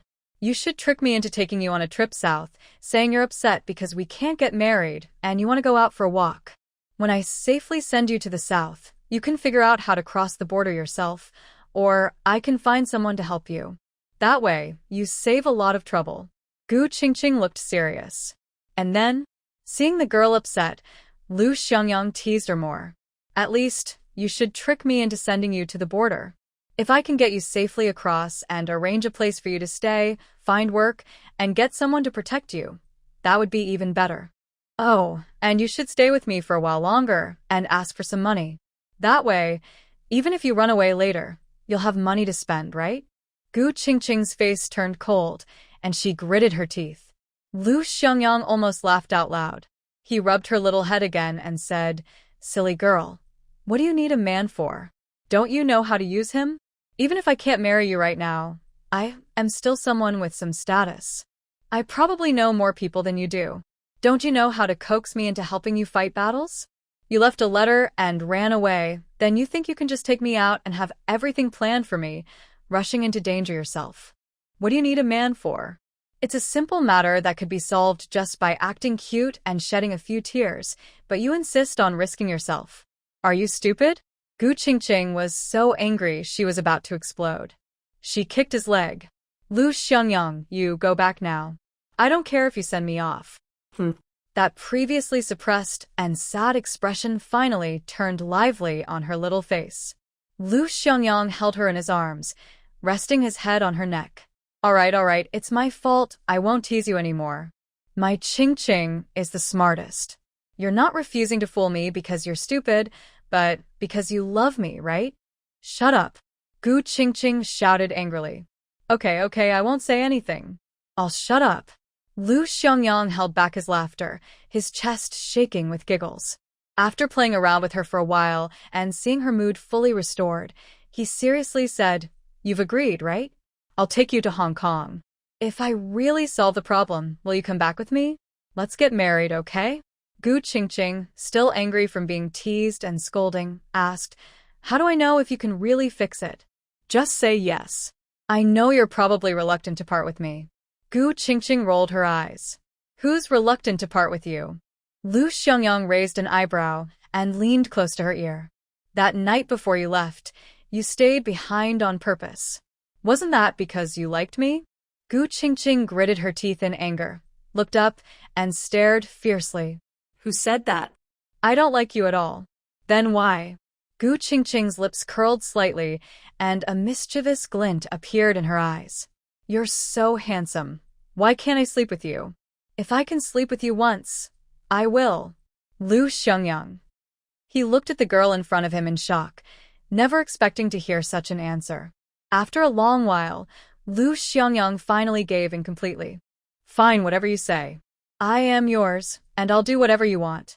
Now that they had spoken openly, the awkwardness in his heart disappeared. Gu Qingqing still wanted to ask, "I made it very clear in my letter. I never blamed you. I left only because I didn't want to ruin this relationship. When I said, 'See you when fate allows,' it was already very obvious. Maybe we can still be together after a few years. You didn't have to do anything. Just wait until I come back." "So why? Why do you still do so much?" Lu Xiangyang looked at the person in his arms and sighed. "Qingqing, if I really let you go, will you still want me after a few years?" Gu Qingqing's eyes turned red. "You haven't done anything wrong. I can understand that. How do you know I can't accept it?" Lu Xiangyang confidently said, "Even if you can accept it, it's probably because of my background or because you haven't found someone better. You want to give your child a good father, but deep down, you'll never truly trust me." Gu Qingqing lowered her head and said nothing. Lu Xiangyang held her again and whispered in her ear, "I know you better than you know yourself. Even if you're rational and understand us, you're still feeling wronged inside. You already have doubts in your heart. If I don't come back to clear those doubts, you'll never be able to let go of this hurt. From now on, you don't have to hide your feelings in front of me. If you're unhappy, just say it. Don't think no one cares. I do. I won't let you suffer." Tears blurred her eyes again. No one had ever truly cared for her. No one had ever paid attention to her feelings. Her family was busy asking her for money, for old age, for buying a car and house for her brother, for raising her brother's children. Relatives were busy suppressing her, maintaining their senior status, criticizing her while still wanting money. If she refused, she was called unkind. In the end, she lost her faith and didn't want to be drained like a vampire. The result was betrayal and abandonment. When she reached the age for blind dates, many men pursued her. But no matter how she tried, she couldn't avoid the issue of wealth. Some liked her house and car. Others wanted to take over her business, to make her go home and have children, even mocking her as a villain born in the countryside and too old. She still refused, and what she got in return was dominance, scheming, vanity, and greed for benefits. Gu Qingqing's heart was full of wounds. Many things couldn't be fixed just because she had money or power. No one had ever truly cared for her. It seemed no one had ever wanted to prove they loved her for real. Even when they spoke, they were stingy with words. How could Gu Qingqing possibly place her hope in a man like this?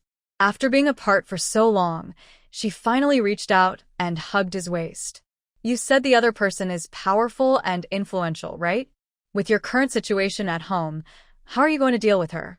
Lu Xiangyang leaned close to her ear and whispered, Qingqing, I have a secret to tell you. Lu Xiangyang looked around cautiously, making sure no one was nearby. Then he moved closer and whispered a few words only they could hear. Gu Qingqing's eyes widened in surprise, unable to speak. Rebirth? Space? Gu Qingqing had already known about Lu Xiangyang's space ability. She had guessed he might be reborn or transported to another time, but she wasn't sure. At this moment, hearing him talk about it didn't shock her much. What surprised Gu Qingqing wasn't that Lu Xiangyang was reborn and had space powers, but that he was willing to share such a secret with her. Such secrets are usually kept hidden forever, kept in the grave, never to be spoken of. Gu Qingqing nervously clutched his clothes. Lu Xiangyang thought she was scared and comforted her. Don't be afraid. It's not a big deal. Isn't it better this way? Now I have more ability to protect you. Gu Qingqing still felt nervous and couldn't speak. On the way to find you, I was thinking of ways to solve this problem. If I don't fix it, I can't bring you back. So I thought all along and came up with some plans. Please don't be angry, okay? Don't think I am useless. Even though I was reborn, I only just now thought of a solution. Well, in my previous life, I was busy making achievements and trying to stand out, hoping my excellence would protect the Lu family and others in the Meng family. Back then, I was very ambitious, and everyone was trying to suppress me. But if I wasn't outstanding, the old connections between the two families wouldn't hold up, and it would be even harder then. They mainly targeted me at work because my military achievements were real. Other issues were minor. Luo Aihua also tried to target me about my romantic interests, but those issues, in my opinion, weren't a big deal. I've faced much bigger crises, so I didn't pay much attention to that. So after I returned, I first changed the family strategy. I protected my uncle's family, who was in a less serious situation, arranged for my grandparents to go to the countryside, and sacrificed my own future to stay and take care of them. I can't let my grandparents pass away early. As long as my grandfather is alive, our family has a chance to rise again in a few years. Gu Qingqing then understood. So you used to think that your existence was their biggest threat. Only when you fell would they feel safe. I didn't expect Luo Aihua to still not let you go. That move caught you off guard? Lu Xiangyang nodded. Yes, Luo Aihua doesn't have much power herself. Even if she's strong, she's not as powerful as my grandfather. But her husband is powerful, and with the times we live in, she's been thriving by causing trouble for others. In my previous life in the military, my main enemies weren't even her. Lu Xiangyang released her, brushed her hair away from her cheeks, and sincerely apologized. It's my fault. I didn't handle things well. Please forgive me this time. We were supposed to happily get married, but all this happened and made you unhappy. You even ran out on your own. Have you been through a lot on the way here? Gu Qingqing felt very frustrated inside. She nodded. Lu Xiangyang said, Your husband will go help you get revenge. After hearing all he said, Gu Qingqing finally felt a lot better. Seeing her mood improve, Lu Xiangyang decided to leave. Let's go to Zhoulin's place. When they returned to the villa where the Yuan family was temporarily staying, Zhoulin was waiting in the living room with his assistant, who seemed busy with something. Seeing that Gu Qingqing was still somewhat stable, he raised an eyebrow. Are you okay now? Lu Xiangyang rolled his eyes. We've never been in a bad place. Zhoulin didn't want to bother with him anymore. Her room is a suite. You can arrange yourselves. Your luggage is there too. Get yourself together. If you wake up tonight, we can talk then. Lu Xiangyang didn't argue. He had been resting very little these days and was feeling quite exhausted. He needed to sleep first. Gu Qingqing took him to her suite. The outside was the living room with 2 bedrooms. Lu Xiangyang took some clean clothes from his bag. Seeing that Gu Qingqing seemed to want to say something, he smiled. What's wrong? Do you want to talk to me? Gu Qingqing shook her head. It's nothing. Are you curious about that space? Lu Xiangyang took a razor from the space, and Gu Qingqing watched helplessly, not surprised at all.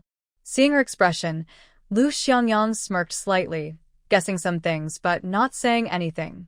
I'm going to take a shower. I'll talk to you later. He went to another room to shower. When he finished and came out, he looked much better than when he first saw him. His stubble was shaved off, his hair washed, and he was dressed in clean pajamas. Although there were still many red bloodshot lines under his eyes, his spirits had improved a lot. Are you hungry? Come and eat something. Lunchtime had already passed, but Lu Xiangyang hadn't eaten yet. The servant brought some food over. Lu Xiangyang sat down, feeling quite hungry. Soon, he finished all the food in front of him. Someone came to clear the dishes. Lu Xiangyang smiled as he held her hand and led her into the room. This time, they went into her room, and he collapsed onto her bed. Seeing Gu Qingqing glaring at him, Lu Xiangyang lay there and smiled. Come and keep me company and talk. Gu Qingqing didn't move. All right.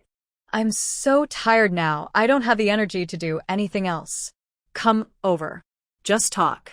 He pulled Gu Qingqing into his arms, leaning back against him, holding her from behind. Familiar scent filled his nose, and the panic from the past few days finally disappeared. I'm sorry, it's my fault. I admit I didn't follow the rules. We weren't married yet, and I was with you that night. I was indeed drunk, but I still had some awareness. If you weren't there with me, that wouldn't have happened. Qingqing, in my past life, I was powerful and held a high position for over 10 years. Besides feeling lonely sometimes, I was always successful in my career. Later, I dealt with the people from the Lu family, and I handled everything smoothly. I'm very strong-willed deep down and don't care much about formalities and rules. I thought, since we were about to get married, you were already my wife in my heart. I would take responsibility for what I should. There was no need to endure pain and make yourself uncomfortable. So I let myself go a little. I didn't expect that the next day, this incident would hurt you. Gu Qingqing curled up in his arms without saying a word. Lu Xiangyang sighed softly, rubbing his nose against her. It's my fault. If we had married smoothly back then, you probably wouldn't be so upset. But Luo Aihua suddenly caused trouble, and that made you feel wronged deep inside, right? Alternatively, if we hadn't been together before, my grandfather said to wait, maybe you wouldn't be so upset now, right? Gu Qingqing lay there for a long time, finally softly, saying Lu Xiangyang knew that was how she felt. He gently held her closer in his arms, saying, it's my fault. I will fix this. Don't be angry anymore. Gu Qingqing was silent for a moment, then turned around and snuggled into his embrace. After taking a nap, when Gu Qingqing woke up again, 2 hours had passed. She usually wouldn't sleep so long during a nap, but today she had spoken so much, and her worries from the past few days finally eased a bit. She felt more comfortable and relaxed, so she slept longer. She woke up, but Lu Xiangyang was still sleeping deeply. After days of traveling, he hadn't woken up yet. Gu Qingqing didn't disturb him and got up to leave the room. In the living room downstairs, little Yohao was playing alone with toys. Gu Qingqing went over to play with him for a while. Zhou came back. Seeing Gu Qingqing alone in the living room, he asked, Lu Xiangyang hasn't woken up yet? Gu Qingqing nodded. Yes, I think he will sleep for a long time. Zhou didn't mind and sat down on the nearby sofa, looking at Gu Qingqing with curiosity. What are you looking at? Gu Qingqing asked. How did you escape? You managed to make him chase you for so long without any news. Gu Qingqing raised an eyebrow. Was it really that hard? Zhou said, he's been professionally trained. You ran right under his nose and made him search for so long before finding you. That surprised me. If she really wanted to run away, it wouldn't be impossible, but it would be very difficult. mainly because Zhoulin saw how proper Gu Qingqing looked. She didn't seem like a girl who had run away without a letter of introduction. Hopping onto a train wasn't impossible, but it wasn't easy either. Otherwise, anyone could just hop on a train. With such a long journey, there was a high chance she'd be discovered. Lu Xiangyang checked all the train stations and asked many conductors, but found no clues. So, it seemed she must have disguised herself on the way. If she hadn't disguised herself, Zhoulin would find it hard to believe she could avoid the train conductor's checks. After all, her face didn't look like a bad person. But she did disguise herself. How could she have no news at all? And she ran so fast? Gu Qingqing rolled her eyes. If you hadn't told him, I could have run even faster. He wouldn't have found me. Zhoulin smiled and said, That's true. You are quite capable, but it's better not to go far alone in the future. Although there are restrictions with the introduction letter, there are still many wandering people, and it's very chaotic. It's not safe for a young girl like you to go out alone. Gu Qingqing raised an eyebrow and looked a bit surprised. Are you on good terms with him? Zhoulin smiled slyly. On the surface, not really, but in fact, we're quite okay. Gu Qingqing was confused. Zhoulin explained, We are both young talents from similar backgrounds. People think we've been rivals since childhood, but our work directions are different, so there's no real competition. Since we know we can't beat each other, why not turn enemies into friends? Gu Qingqing. Both of them are full of schemes, surely not good people. At this moment, Wen Yan suddenly stood up and kissed Gu Qingqing on the face. Gu Qingqing immediately smiled. Still, the young handsome guy is adorable. See? So innocent. Although Wen Yan is young, he comes from a big family. His childhood wasn't all play. He also had homework. Soon, the teacher took him away. Gu Qingqing had nothing to do and wanted to go out for a walk, but she worried that the gang with a scarred face might have allies, so she decided to wait until Lu Xiangyang woke up to ask. Lu Xiangyang slept until the evening. When he woke up, it was already dark. Gu Qingqing and the others had finished dinner by then. He got up after eating a little. He casually ate something and then went to the study to find Zhoulin, who was already waiting for him. Seeing him come over, Zhoulin smiled. Had enough sleep? Lu Xiangyang sat down and said casually, For now, yes. Sleep again tonight, and I should be fine. He didn't bother with small talk and directly asked, Shall we work together? Zhoulin raised an eyebrow. How do we work together? Dealing with Luo Aihua. Of course, I need your help. I'll handle the work, and the credit will go to you. This also belongs to you. Lu Xiangyang took out 5,000 yuan and placed it on the table. Zhoulin looked at it and immediately felt a bit jealous. You're already like this. Why are you still so rich? This sounded a bit sour. Thinking of himself, Zhoulin was definitely considered young and successful in the Kyoto circle. The Zhou family's background wasn't bad either, but if he told others, no one would believe he was poor. Really poor. He was not worse than Lu Xiangyang in any way, but there was one thing he couldn't compare. Lu Xiangyang had money. From childhood to now, he was always richer. Lu Xiangyang smiled and said, My family is well off. I am the youngest son, whom my mother loves the most. Now that my older brothers are both in the army earning salaries, I sadly work in the countryside doing farm work. How could my mother not feel sorry for me?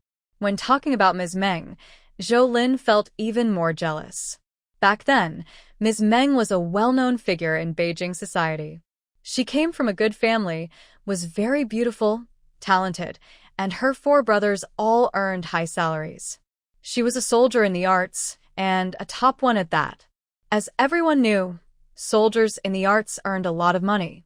She often performed abroad. Because she was good at socializing, she mixed well with foreigners and received many invitations to perform overseas or participate in cultural exchanges. As long as her leaders approved, she could go. Each performance brought her pay, and she also worked as a translator. Ms. Meng was fluent in 6 languages. Before the national capitalists faced difficulties, foreigners who came to China for cooperation often preferred to work with her as a translator. Firstly, everyone knew her. Secondly, she was very knowledgeable. She could translate, chat about history and customs from different countries, explain art pieces, and so on. Her language was witty and humorous, always making everyone happy. At that time, she had helped secure many big deals, earning a lot of foreign exchange for the country. The authorities liked her, and the foreign capitalists she worked with also liked her. Every translation job paid well. Rumor had it in Beijing circles that Ms. Meng had earned several thousand yuan. She was quite wealthy. Seeing Lu Xiangyang now, Zhou Lin sighed. Indeed, information is limited by barriers. Poverty restricts imagination. Those people didn't know how wealthy those big capitalists really were back then. Ms. Meng's family wealth was probably worth tens of thousands. If Lu Xiangyang heard these words, he would definitely shake his head. He underestimated his mother's ability to earn money back then and the generosity of those wealthy people. His mother was the richest person in the Lu family. She still often receives pocket money from her uncles. Do you really think that's just because she's favored? If she hadn't contributed to her family, and even at her age still received pocket money from her brothers, wouldn't her sisters-in-law be so calm? The more Zhou Lin thought about it, the more jealous he felt. Do you dare bribe me? I'm a good person. Lu Xiangyang smiled. This isn't bribery, just mutual help between friends. If the other person committed a crime, you're helping to remove evil for the people. As for me, I just can't bear to see you work so hard. Brothers should share good times together. Zhou Lin shook off the goosebumps on his body and put the money into his pocket. If he didn't take it, it would be a waste. He felt safest with Lu Xiangyang. Zhou Lin was very unwilling to take others' money. Others might try to use him for illegal activities, but Lu Xiangyang wouldn't. This guy was very cautious and knew well what was acceptable in their circle. Zhou Lin said, "She can't be taken down just by stealing cultural relics and fleeing abroad. She's not easy to deal with." Whether this charge sticks to her is uncertain. She already has a position in the Ministry of Foreign Affairs, which makes international communication easier. Unless you can find a bigger crime to charge her with.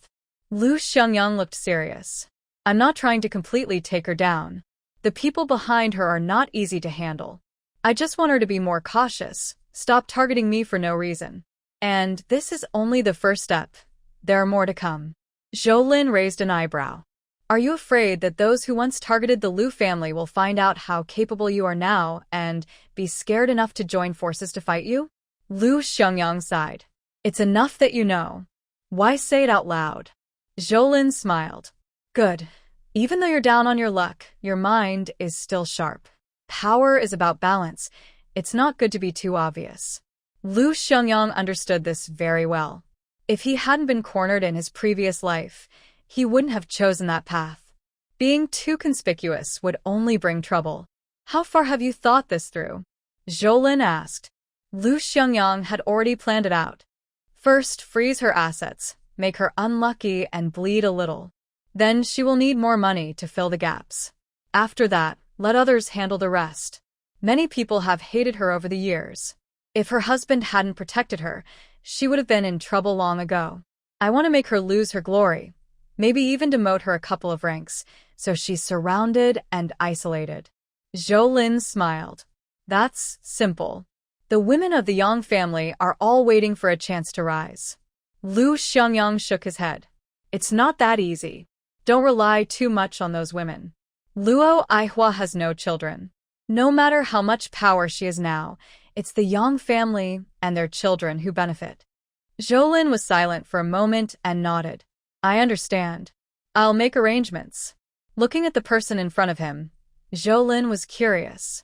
Just for Gu Qingqing, you're going to go through so much trouble, just to give her some relief? Lu Xiangyang replied, I might be able to tolerate other things, but not this. She crossed my bottom line. It's not just about giving Qingqing some relief. It's also for myself. Zhou Lin said nothing. Lu Xiangyang suddenly smiled, build a good relationship with Qingqing, make good arrangements, and help her get this off your chest. It will be good for you. Zhou Lin was surprised. What good will that do? Lu Xiangyang's lips curled slightly as he smiled warmly. Old Mr. Gu Huaizhong is at our Huaihua brigade. He is now considered half a teacher to Qingqing.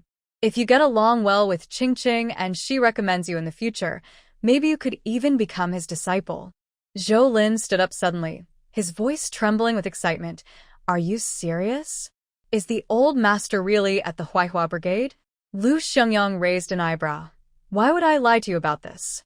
You know old Gu's temper is strange. I can't do this. We are both scheming people. If the old master doesn't like us, people like my grandfather, at least, have achievements worth respecting. But people like us? No. If I try to speak for you, the old master will only think worse of you.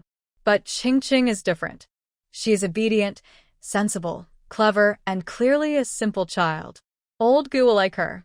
Zhou Lin looked at him silently, then quietly took out 5,000 yuan from his pocket. I don't want this money anymore.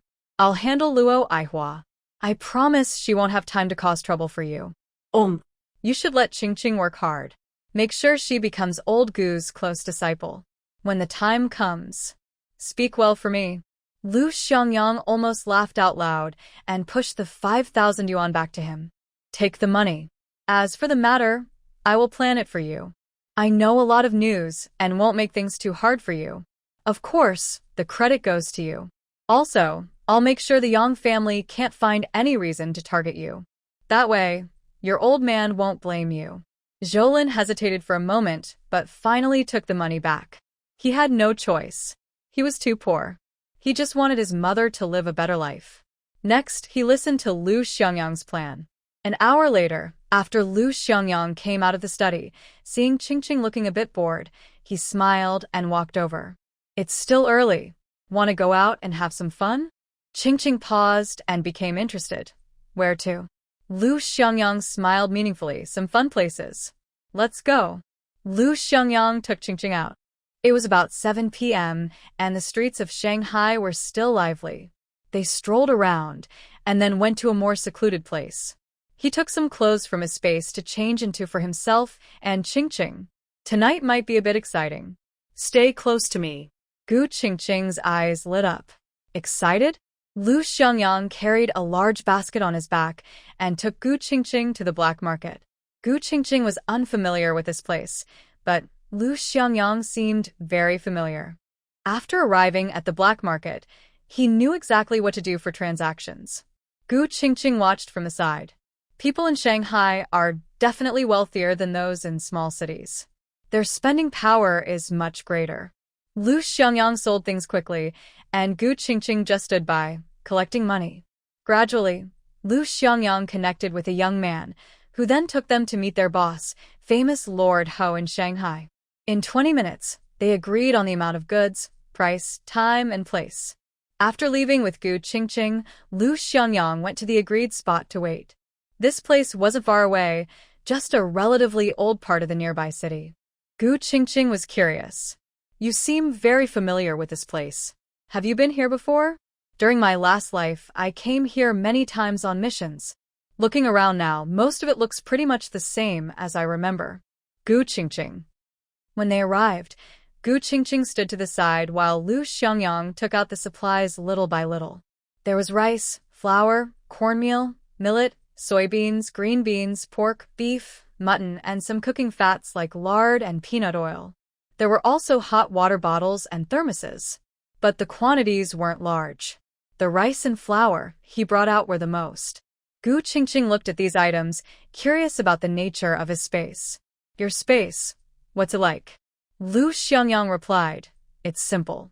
Just a rectangular shape, quite big inside, but it can't hold living creatures. I can't go inside either. Before rebirth, I filled it with food, mostly grains, and the rest with daily supplies and documents.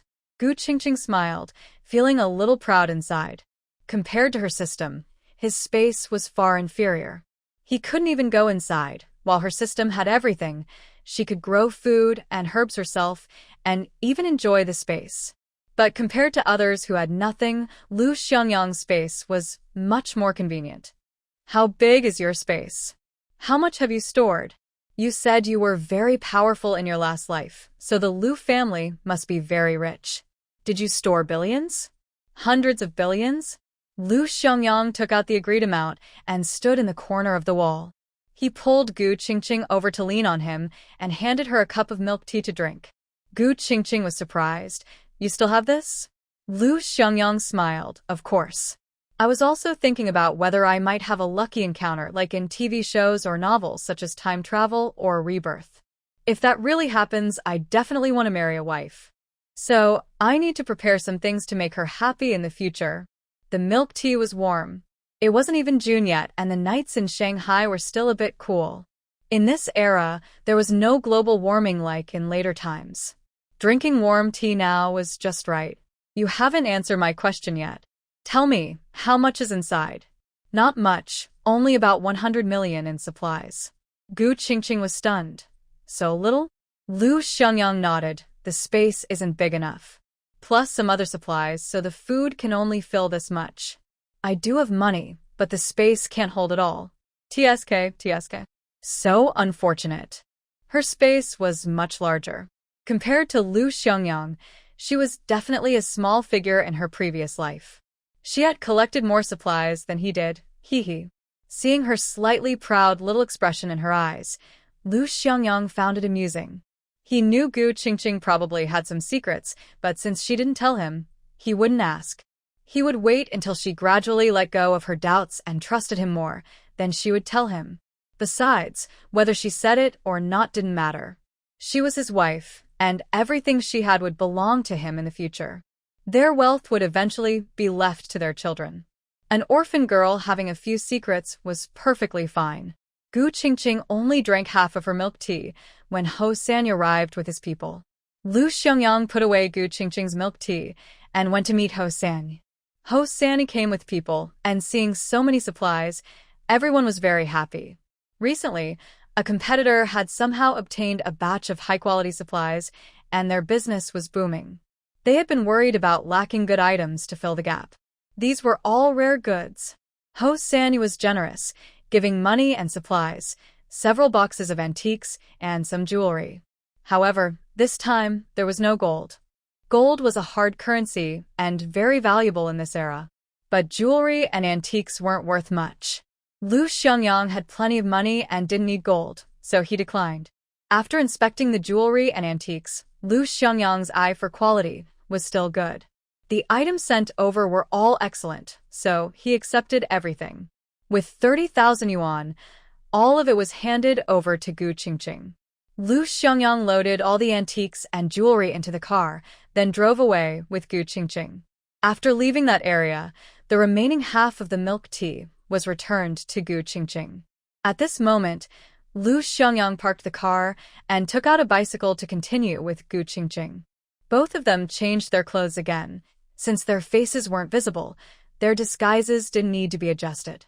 Gu Qingqing sat in front, while Lu Xiangyang pedaled the bicycle. Gu Qingqing was a bit excited. Where are we going now? She asked. I told you I'd take revenge. First, I'll collect some interest, Lu Xiangyang replied. Gu Qingqing was surprised. Really?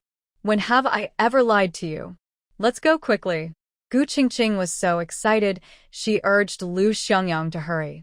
Hold on tight, don't fall off. I'm holding on. I won't fall.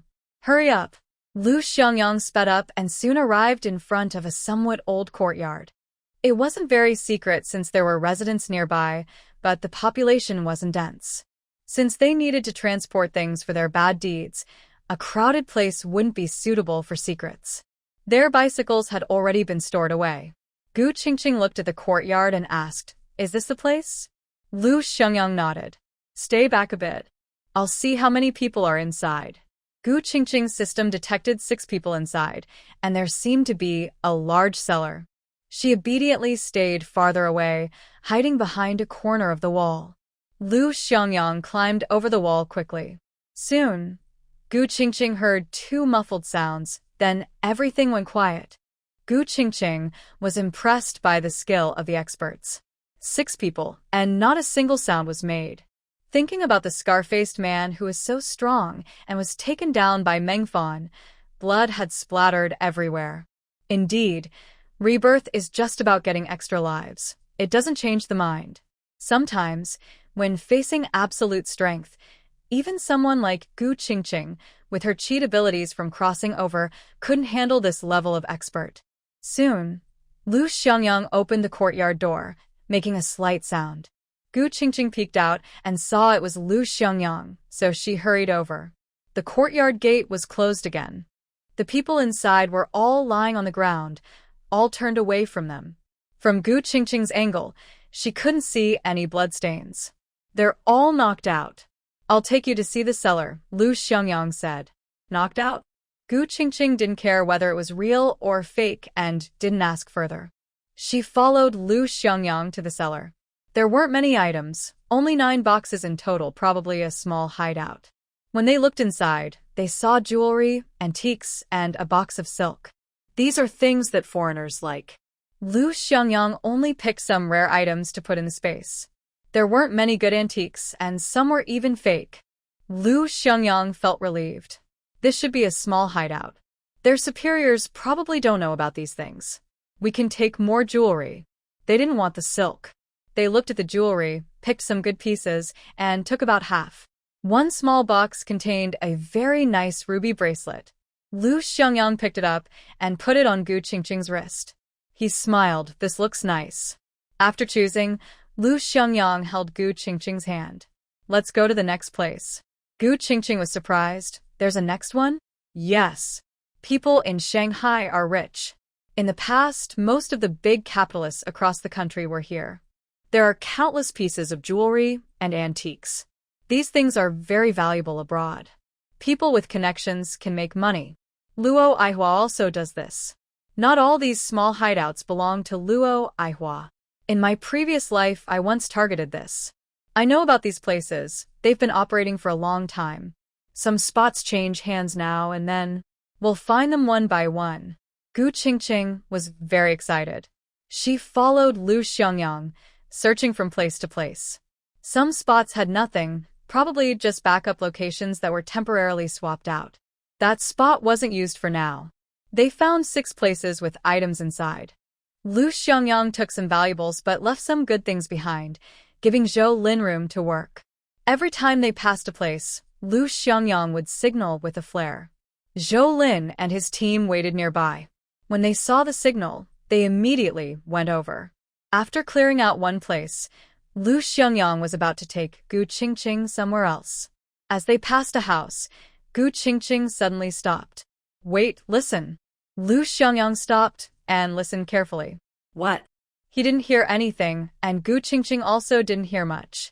But the system detected something. You feel like there's something making noise inside, like beeping, beeping. Lu Xiangyang's pupils shrank. A telegraph machine? Gu Qingqing shrank her neck. I don't know.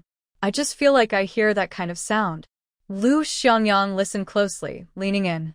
It seemed there really was a faint sound. Wait outside and hide. I'll go in and check. Gu Qingqing warned. Be careful. Don't worry. Gu Qingqing found a corner to wait in. Lu Xiangyang climbed over the wall and entered. After a while, Gu Qingqing heard some fighting sounds, but they quickly stopped. In the yard, Lu Xiangyang really found a telegraph machine in a basement. It was already late at night, and the other side was sending a telegram. It was an elderly woman sending it. Lu Xiangyang checked around and confirmed it was enemy agents, but it had nothing to do with Luo Aihua. It was just a coincidence that Gu Qingqing heard the noise. But now that the opportunity was right in front of him, if he let the other side go, that wouldn't be like Lu Xiangyang. He searched through the space, added some information, and then came out to send a message to Zhou Lin. The rest was up to Zhou Lin. Lu Xiangyang left with Gu Qingqing. Let's go to the last place. Gu Qingqing widened her eyes. There's more? Yes. The last big one. This time, the place was farther away, an abandoned house in the suburbs. There weren't many guards, about 7 or 8. Lu Xiangyang cleared the place completely before bringing Gu Qingqing inside. There were quite a lot of things here, more than Gu Qingqing had ever seen before, even more than at the Scarface man's place. There were 40 or 50 large boxes, all quite big. Gu Qingqing was stunned. She quickly opened some to look. There were paintings, jade carvings, and other treasures. Surprisingly, There were over 20 boxes of books.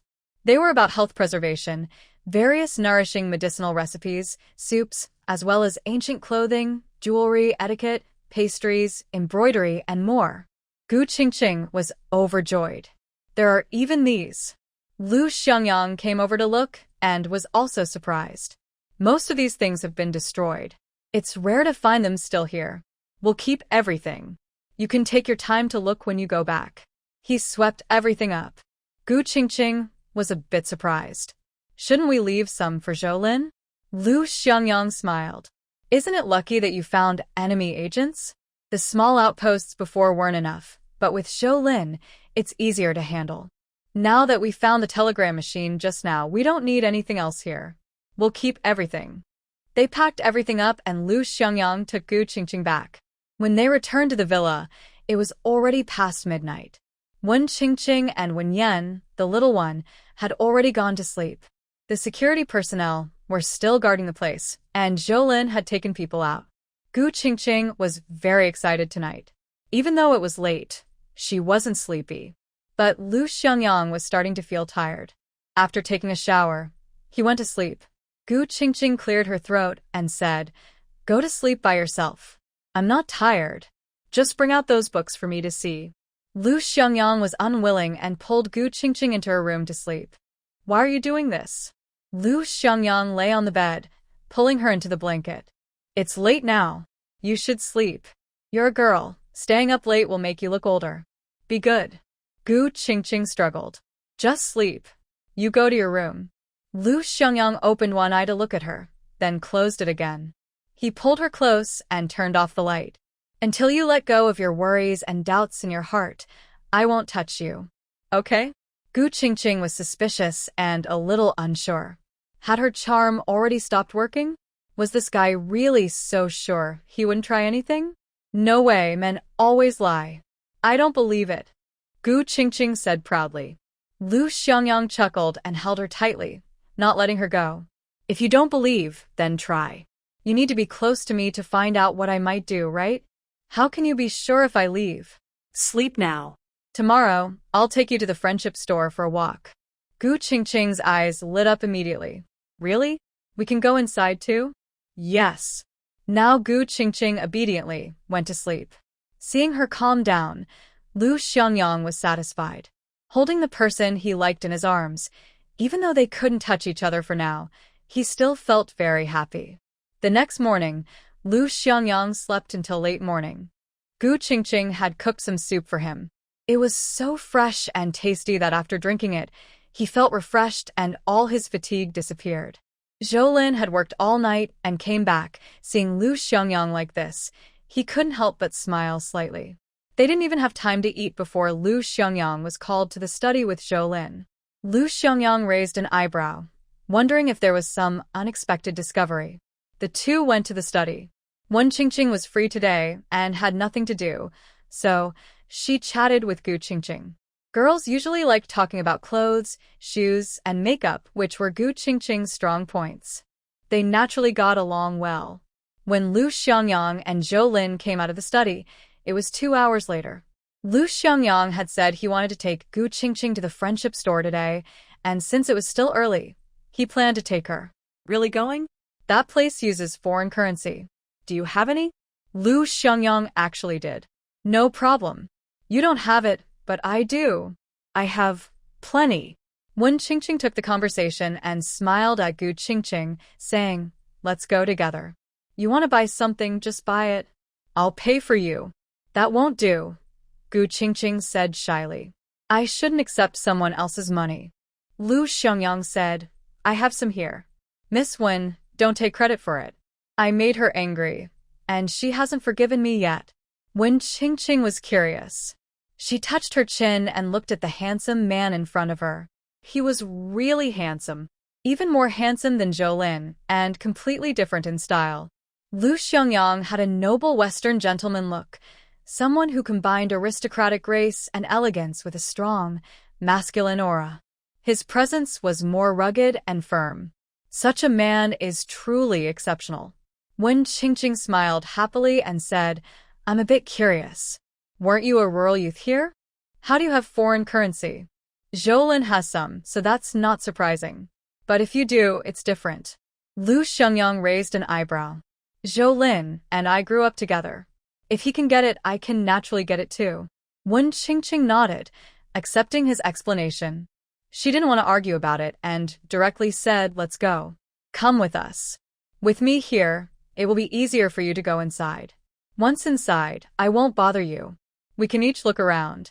Zhou didn't have time to go with them. He was so busy that he didn't even have time to sleep.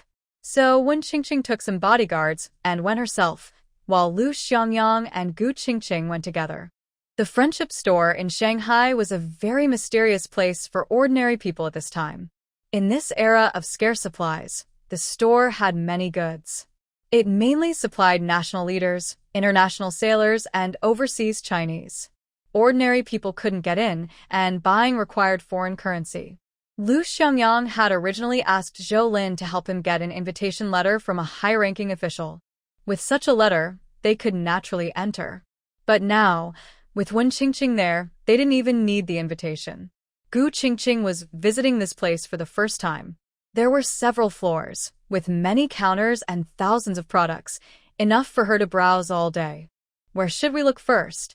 Lu Xiangyang asked Gu Qingqing. Gu Qingqing looked around and was interested in calligraphy and porcelain. That one. Lu Xiangyang sighed inwardly. They already had plenty of those, so why were they so eager to shop? Most of the calligraphy, porcelain, ornaments, and so on here were antiques. They had been authenticated. Unless the authentication was wrong, they wouldn't be sold here. Gu Qingqing looked at a row of famous calligraphy and paintings, which would be valuable many years later. Right now, they only cost a few dozen yuan each. Gu Qingqing bought over 10 paintings and more than 20 pieces of porcelain. After she finished choosing, she noticed that Lu Xiangyang also picked out many items, mostly books. These included books on world history, customs, politics, biographies of leaders, current political issues, military topics, economics, and famous works from both domestic and foreign authors. Many were original foreign language editions, and Gu Qingqing saw that he also bought all the translated versions available in China. They filled 2 whole boxes. Gu Qingqing thought these were for Lu Xiangyang to read, but she later realized they were all bought for her. Lu Xiangyang treats Gu Qingqing a bit like a daughter, caring for her, pampering her, giving her the best food, clothing, and supplies. He spends money generously, but also focuses on teaching her many things. He doesn't just support her with food and drink, but also educates her. After buying these items, Lu Xiangyang took her to buy pens, brushes, art supplies, and paper. All together, they filled another box. Gu Qingqing found that Lu Xiangyang was even more willing to spend money than she was. His shopping desire was almost more intense than a woman's. This isn't complete. For books, it's better to go to a specialized bookstore. I'll buy more to bring back for you to read slowly at home. Gu Qingqing. Only then did she realize these were all for her. Lu Xiangyang is very generous when it comes to learning materials. What he bought this time was even more expensive than the paintings and porcelain Gu Qingqing had bought before. At home, there are many elders who are cultured. Since they rarely come to Shanghai and visit the Friendship Store, Lu Xiangyang was very decisive in his purchases. He didn't need Gu Qingqing to remind him. He picked items at random, filling another box. Gu Qingqing swallowed hard. Are most of these for me? Lu Xiangyang smiled. Most of them are for you. Some are for your grandparents. Gu Qingqing breathed a sigh of relief. She loves to learn, really. She knows she needs to study hard to expand her knowledge. But seeing all these books Lu Xiangyang picked, she felt a bit overwhelmed. They were mostly things men liked to read. However, Gu Qingqing clearly understood that these were truly useful. After finishing the educational supplies, Lu Xiangyang took her to buy daily necessities, including clothes, watches, shoes, and bags that girls like. Gu Qingqing chose women's items, and Lu Xiangyang occasionally gave her advice. He also took time to buy some men's items, like belts and leather shoes, and bought many of them. Looking at the dozens of belts, shoes, shirts, backpacks, and other items, Gu Qingqing knew they were probably bought for her brothers at home. Lu Xiangyang said to Gu Qingqing, "Pick out some common things for girls. All ages, young, middle-aged, and old, can keep them. When needed, just take them out. Items from Shanghai are considered fashionable, and everyone likes them. Gu Qingqing understood and went to choose again. Then they bought some food and drinks. By then, it was already late. Wen Qingqing had finished her shopping and came over to look at Gu Qingqing. Seeing how much they bought, she was very surprised. Oh my goodness, I finally found someone like me. Haha. She loved shopping. Whenever she was feeling down or stressed, she liked to buy things. Any reason to shop was good enough. Feeling sad? Buy. Cheer herself up. Feeling stressed? Buy. Relieve some pressure. Feeling happy? Buy. Celebrate. Seeing Lu Xiangyang and Gu Qingqing with 5 boxes of goods and several big bags, she was happy. The group returned to the garden house. Wen Qingqing, tired from shopping, wanted to go to sleep. Gu Qingqing was also tired and needed rest.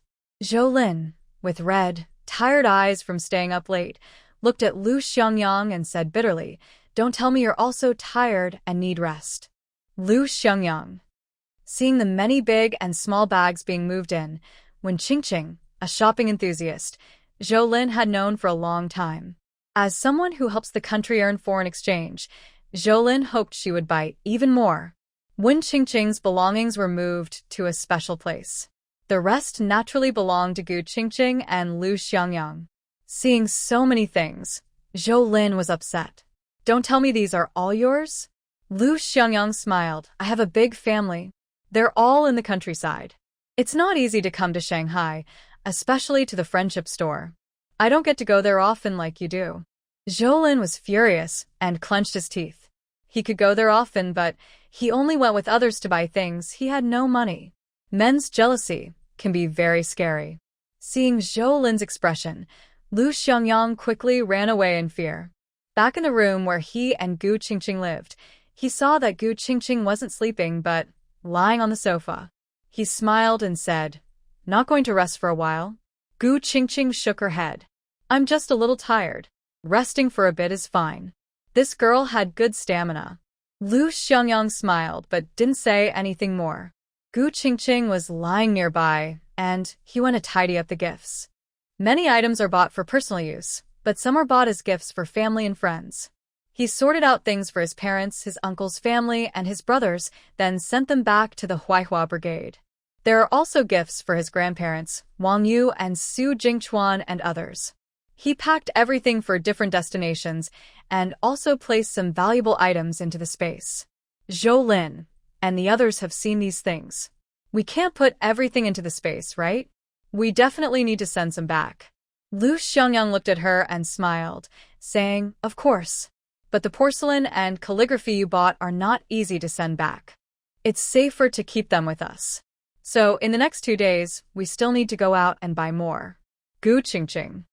"Every time we go out, we buy a lot, send out a few packages, then buy more, and send again. After several rounds, how does Zhou Lin know how much we still have? In the end, I just take the remaining items out and say I found someone to take them back. Does he know where I went?" Gu Qingqing. You. "Still want to buy something else?" Lu Xiangyang smiled. "Books. Paints for drawing. All for you. Tomorrow, I'll take you to the bookstore to choose." Gu Qingqing. "Do you want to turn me into a great writer?" Lu Xiangyang smiled. No. "I just think you're young, and reading more books is good. In the future, you'll stay with me. Besides cooking, I won't let you do much else. I'll be at home most of the time, and I'll handle some things. You should read more, especially about human nature, society, and politics. I'll teach you." Gu Qingqing leaned on the sofa, holding a pillow in her arms. "Are you afraid I won't adapt to your circle in the future?" Lu Xiangyang thought for a moment and shook his head. No. "It's not about adapting or not. The current Beijing is not as difficult to get along with as it will be decades later. Many people in the big courtyard now lack education. When you go there, you won't be worse than them. Only smart people are still smart. After a few years, you'll see the gap between uneducated people and those from noble families. Or you can understand it as the difference between educated and uneducated people. Our lives are long, and if we don't want to be left behind, we need to learn more." Gu Qingqing nodded and watched him organize and pack things carefully. After Lu Xiangyang finished tidying up, Gu Qingqing was already lying on the sofa, asleep. Lu Xiangyang gently went over and picked her up. Gu Qingqing slightly opened her eyes and looked at him, then closed her eyes and continued sleeping. He placed her on the bed in the bedroom, sat beside her, and quietly watched her peaceful face. She is a kind-hearted girl. She truly lacks love, but she is not extreme, just a bit cautious. Everything she does is to protect herself. She doesn't have a strong desire to ask for things or to scheme. Even if she faces trouble or feels wronged, she only bears it alone.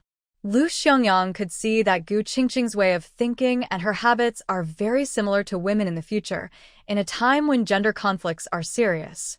These women, raised in poor families and in environments that favor men, often didn't receive love as children. As they grow up, they face repeated emotional setbacks and end up single well into old age. Most women like this are strong and independent, which is heartbreaking. Gu Qingqing belongs to this group, but she isn't extreme. She doesn't go around complaining about her grievances or asking for things everywhere. She just bears everything herself. Maybe no one has given her normal love, so deep inside, she feels love is unreliable. That's why, after her grandfather made that decision, she immediately decided to leave. Most girls wouldn't be so decisive. She's experienced a lot. Such a personality isn't formed just from a little hardship at the Li family or a few lessons from her mother. It must be related to her life experiences. Lu Xiangyang sat beside her, reached out, and gently brushed her stray hair from her ear. He could tell she was hiding secrets. That day, when he bought her milk tea, he was surprised she knew about it, but she wasn't curious about what it was.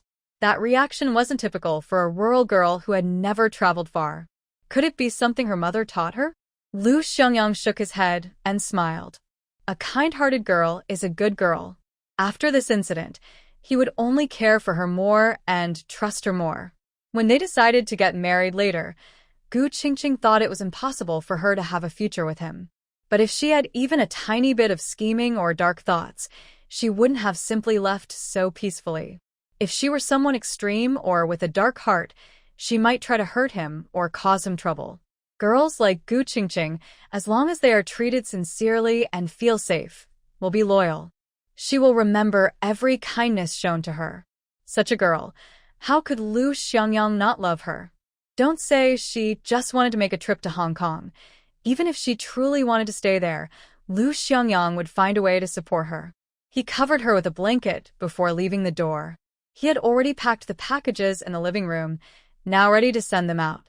In the following days, Lu Xiangyang took Gu Qingqing shopping at department stores and bookstores during the day, and at night, he took her to the black market to sell goods. Zhou was so busy, he hardly had time to rest. Meanwhile, Luo Aihua in Beijing was having a string of bad luck. One batch after another of goods had problems, causing her heavy losses.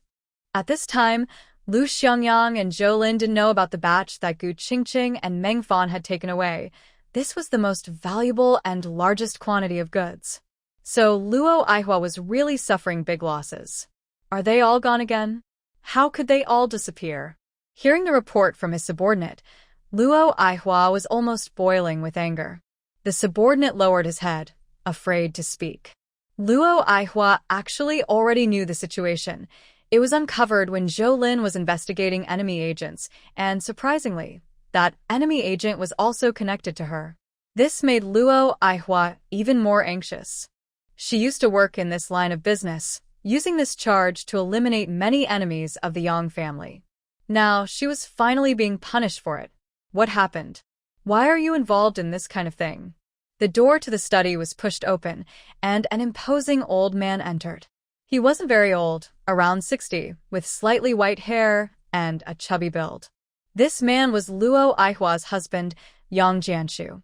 Seeing him, Luo Aihua's face darkened. Old Yang, I don't know why this is happening. I definitely have no connection to enemy agents. It's all someone's scheme to frame me. Yang Jianshu looked upset. You'd better be careful. If you're involved in such things, where is your mind? Also, handle the artifacts situation properly. Does the Yang family suffer less if you're gone or if you're here? Why do you do such shameful things? Hearing this, Luo Aihua's face turned green. The Yang family indeed didn't lack food or drink because of her, but they had a lot of children she had to raise. Yang Jianshu was from an older generation. He had married 3 wives, and she was his third. During turbulent times, he would marry someone new whenever he moved to a different place. The previous wives were out of contact, and everyone thought they were gone. But what happened then? Later, Yang Jianshu became successful and settled down. He found all of them again. Both of his previous wives were still alive and had children, and now they even had grandchildren. Yang Jianshu likes to see his descendants succeed and enjoys having a large family. To compete for attention, his sons keep having many children, each needing money to support them. She now stays living with Yang Jianshu, responsible for the household expenses, while Yang Jianshu also needs to cover his personal costs, which his salary can't fully support. Frustrated, she has to find other ways to earn money. Yang Jianshu knows all this, but now that trouble has arisen, he is completely avoiding responsibility. Despite feeling very angry inside, Luo Aihua can only endure it. Her only son is gone, and her biggest support now is the Yang family. She has contributed so much to this family and will never give up. Now that things have happened, she can only try to distance herself and minimize the impact. In the Shanghai market, Lu Xiangyang spent a few days playing with Gu Qingqing. Zhou Lin's situation is finally almost settled. Almost done. Luo Aihua has offended too many people. She had a bad fall this time, was demoted and transferred. She probably won't be able to climb back to her original position in her lifetime. She lost money and was badly hurt. Lu Xiangyang raised an eyebrow. How many levels was she demoted? 3 levels. She now has half the power she used to. If Yang Jianshu hadn't secretly protected her and considering her son's situation, she might have been sent to retirement services. Thinking of Luo Aihua's son, Lu Xiangyang sighed. Yang Li was truly a rare talent in the Yang family, the only good seedling among a bunch of troublemakers. Now he's gone. Zhou Lin sneered. Many have sacrificed, even you and I. No one wants to see sacrifices, but she relied on her son's sacrifice to act recklessly, which many people couldn't stand. Lu Xiangyang smiled. It's not because her son sacrificed that she changed. She's always been like that. Her son's sacrifice just gave her an excuse to do as she pleases. She can still act out now because she hasn't exhausted the face she built for Yang Li. But wait, one day she'll ruin herself. Zhou thought for a moment and nodded. That's true. Enough about her. Anyway, she doesn't have the energy to focus on you guys anymore. When I go back to Beijing, I'll keep an eye on her. She'll be quiet for a while. Get ready. We're leaving tomorrow. Lu Xiangyang raised an eyebrow. Can you really take me there and bring me back safely? Zhou Lin grinned mischievously and said, Actually, I really want to throw you over there and not bring you back. That way, I would have one less competitor, and the capital city would be mine. Lu Xiangyang shrugged. You probably wouldn't want that. It's hard to find a rival who gives you money and flowers like I do. Zhou Lin felt a surge of anger and wanted to fight him, but he remembered he had never beaten Lu Xiangyang since they were young. He gave up the idea and said through clenched teeth, when Qingqing might not be safe on her way there this time. I've already asked the leaders to send 2 secret bodyguards, Meng Fan and you, and they've approved. Also, someone has said you're not trustworthy because of your background. Your former boss knows about this and scolded those people harshly. They all went through proper checks and earned military honors. If you're not trustworthy, then who can be? Lu Xiangyang remained silent. Seeing he didn't reply, Zhou Lin asked, You really don't plan to go back? Lu Xiangyang stayed silent for a long time before saying, At least for now, I can't go back. Zhou Lin understood that some things were beyond everyone's control. Anyway, this time you can come with us freely. The Yuan family might need to come back too. When that happens, we can go together. It will be even easier for Gu Qingqing. Just have Yuan Qingqing take care of it, and we'll travel together. Lu Xiangyang asked, Is there proof? If Qingqing comes back, I hope this matter won't be used against her. Zhou Lin nodded. Don't worry, I will make arrangements. The decision was made, and Lu Xiangyang went to tell Gu Qingqing. Can we leave tomorrow? How will we go? By train? Lu Xiangyang nodded. By train to the border. We could have arranged a boat, but that was cancelled. This wasn't something Gu Qingqing could control. She just needed to get there safely. I understand. I'll pack my things. Lu Xiangyang nodded. I've already sent those things by mail, and I'll call the Huaihua team. Lu Xiangyang took his things and left, making a call back. But this time, it wasn't Wang Yu who answered, but Su Jinchuan. Brother, how's the family lately? Su Jinchuan honestly replied, everything is fine. We've been taking care of the poultry at home, and there are no problems. We're also doing farm work. As for the grandparents, we're taking care of them too. Lu Xiangyang felt a bit more at ease. I probably won't be able to go back for a while. Maybe 2 or 3 months. Please take care of things at home. I bought gifts for all of you. Remember to check the packages soon. Su Jinchuan was a bit excited. Thanks, brother. Don't worry about me. I'll take good care of the family. Lu Xiangyang asked, where did Wang Yu go? He took his partner to the county town. Lu Xiangyang was silent for a moment and didn't speak. Su Jinchuan asked again, by the way, brother, should we keep collecting those herbs? Sometimes we still go to the mountains. We've run out of Sephora flowers and honeysuckle, but we still have other herbs. Qian Li and Su Dongmei saw them and want to go collect more. Also, the old lady from the Li family, she used to gather Sephora flowers and honeysuckle with her sister-in-law. Now she wants to gather herbs too. Should we collect for her? There was silence on the phone for a moment. Then Lu Xiangyang asked, who told you she was collecting her herbs? Su Jinchuan was surprised. Sister-in-law. Sister-in-law. Lu Xiangyang smiled. Sister-in-law? That's a nice way to call her. But don't say that in the village for now. After I return and have the wedding with Qingqing, then you can call her that. As for the herbs, don't collect those others are gathering. Just say we don't need them for now. I'll decide when I get back. Su Jinchuan quickly agreed. Okay, I'll do as you say. Lu Xiangyang gave a few more instructions, and Su Jinchuan promised to follow them all. After hanging up, he went back to the educated youth's place. The house Wang Yu and Lu Xiangyang used to share was locked. He looked at it, then at Gu Qingqing's house. Today he didn't go to work and stayed home to rest. He pulled some weeds from Gu Qingqing's vegetable garden, picked all the vegetables he could, some for himself and some to feed the poultry. He cleaned the pig pen and went nearby to gather pig feed. In Shanghai, these days every night Lu Xiangyang would take Gu Qingqing out for a walk. They sold many goods on the black market. With Lu Xiangyang around, Gu Qingqing's stock couldn't be sold openly, but he gave her all the money he earned, so her little savings kept growing. Today was finally the day to go south. They took the train. Zhou Lin brought many people along. Gu Qingqing saw Meng Fan again. Meng Fan was a bit surprised to see Gu Qingqing. Are you also going to Hong Kong? Gu Qingqing nodded. Yes. What a coincidence. Meng Fan frowned. Hong Kong is so chaotic. Why is a young girl like you going there?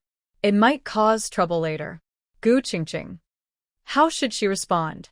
Lu Xiangyang came over, holding Gu Qingqing's hand, and looked at Meng Fan with a hint of caution in his eyes. How do you two know each other? Seeing him holding Gu Qingqing's hand, Meng Fan frowned instinctively. What is your relationship with her? Gu Qingqing. Everyone.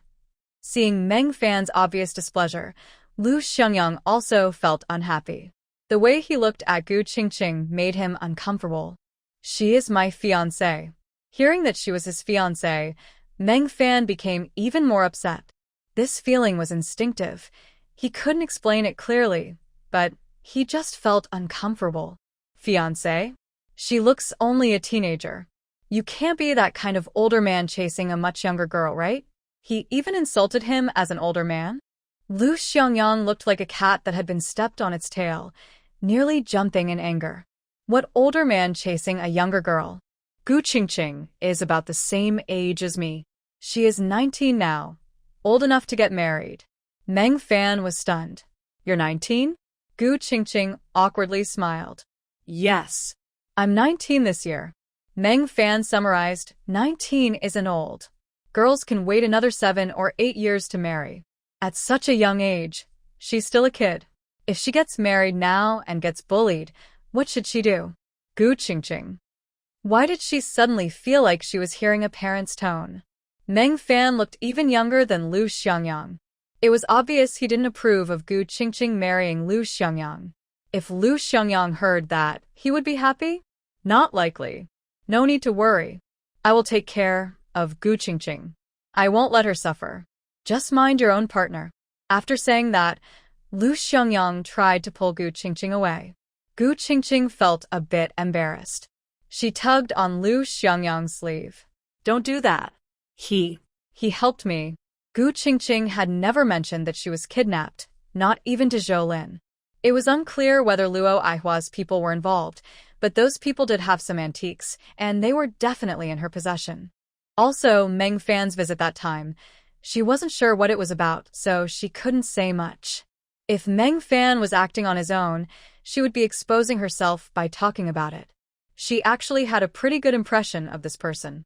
Although they hadn't interacted much, she felt a strange fondness. He had helped her before, and Gu Qingqing still remembered that kindness. Lu Xiangyang didn't know about these things. He helped you? Lu Xiangyang suddenly realized. Did you encounter danger? Gu Qingqing looked at Meng Fan and forced a smile. It's just a few petty thieves. Those aren't just petty thieves. They were very aggressive. When they saw she was just a young girl, they knocked her out and put her in a box to take her away. I happened to see it and went over to rescue her. Meng Fan responded, but he didn't go into details. He was actually surprised that Gu Qingqing hadn't told Lu Xiangyang anything. The girl probably sensed that something was wrong when he went over, but she chose to hide it from him.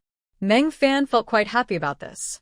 Since she hadn't said anything, why should he insist on explaining? The current situation wasn't stable, and he didn't want to ruin his image. Plus, he handled everything cleanly and followed proper procedures. Lu Xiangyang was shocked when he heard this. Really? Why didn't you tell me? When he saw Gu Qingqing, she seemed fine. When he asked if she was in danger, she didn't say anything, so he thought she was okay. Gu Qingqing just smiled. It wasn't a big deal. I was kidnapped and then brought back by him.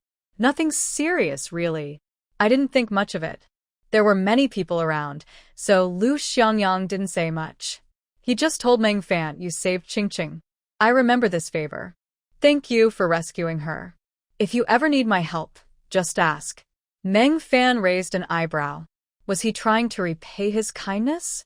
Lu Xiangyang took Gu Qingqing by the hand. Let's go. He led her to a train carriage to sit down. On this southbound trip, there was a special carriage for Wen Qingqing. Gu Qingqing was with Wen Qingqing and Wen Yan. Lu Xiangyang took her to the carriage and sat in a corner, asking, was it really just petty thieves? Gu Qingqing looked at him. Do you think something's wrong? Lu Xiangyang didn't answer. Gu Qingqing tugged at him. Come on.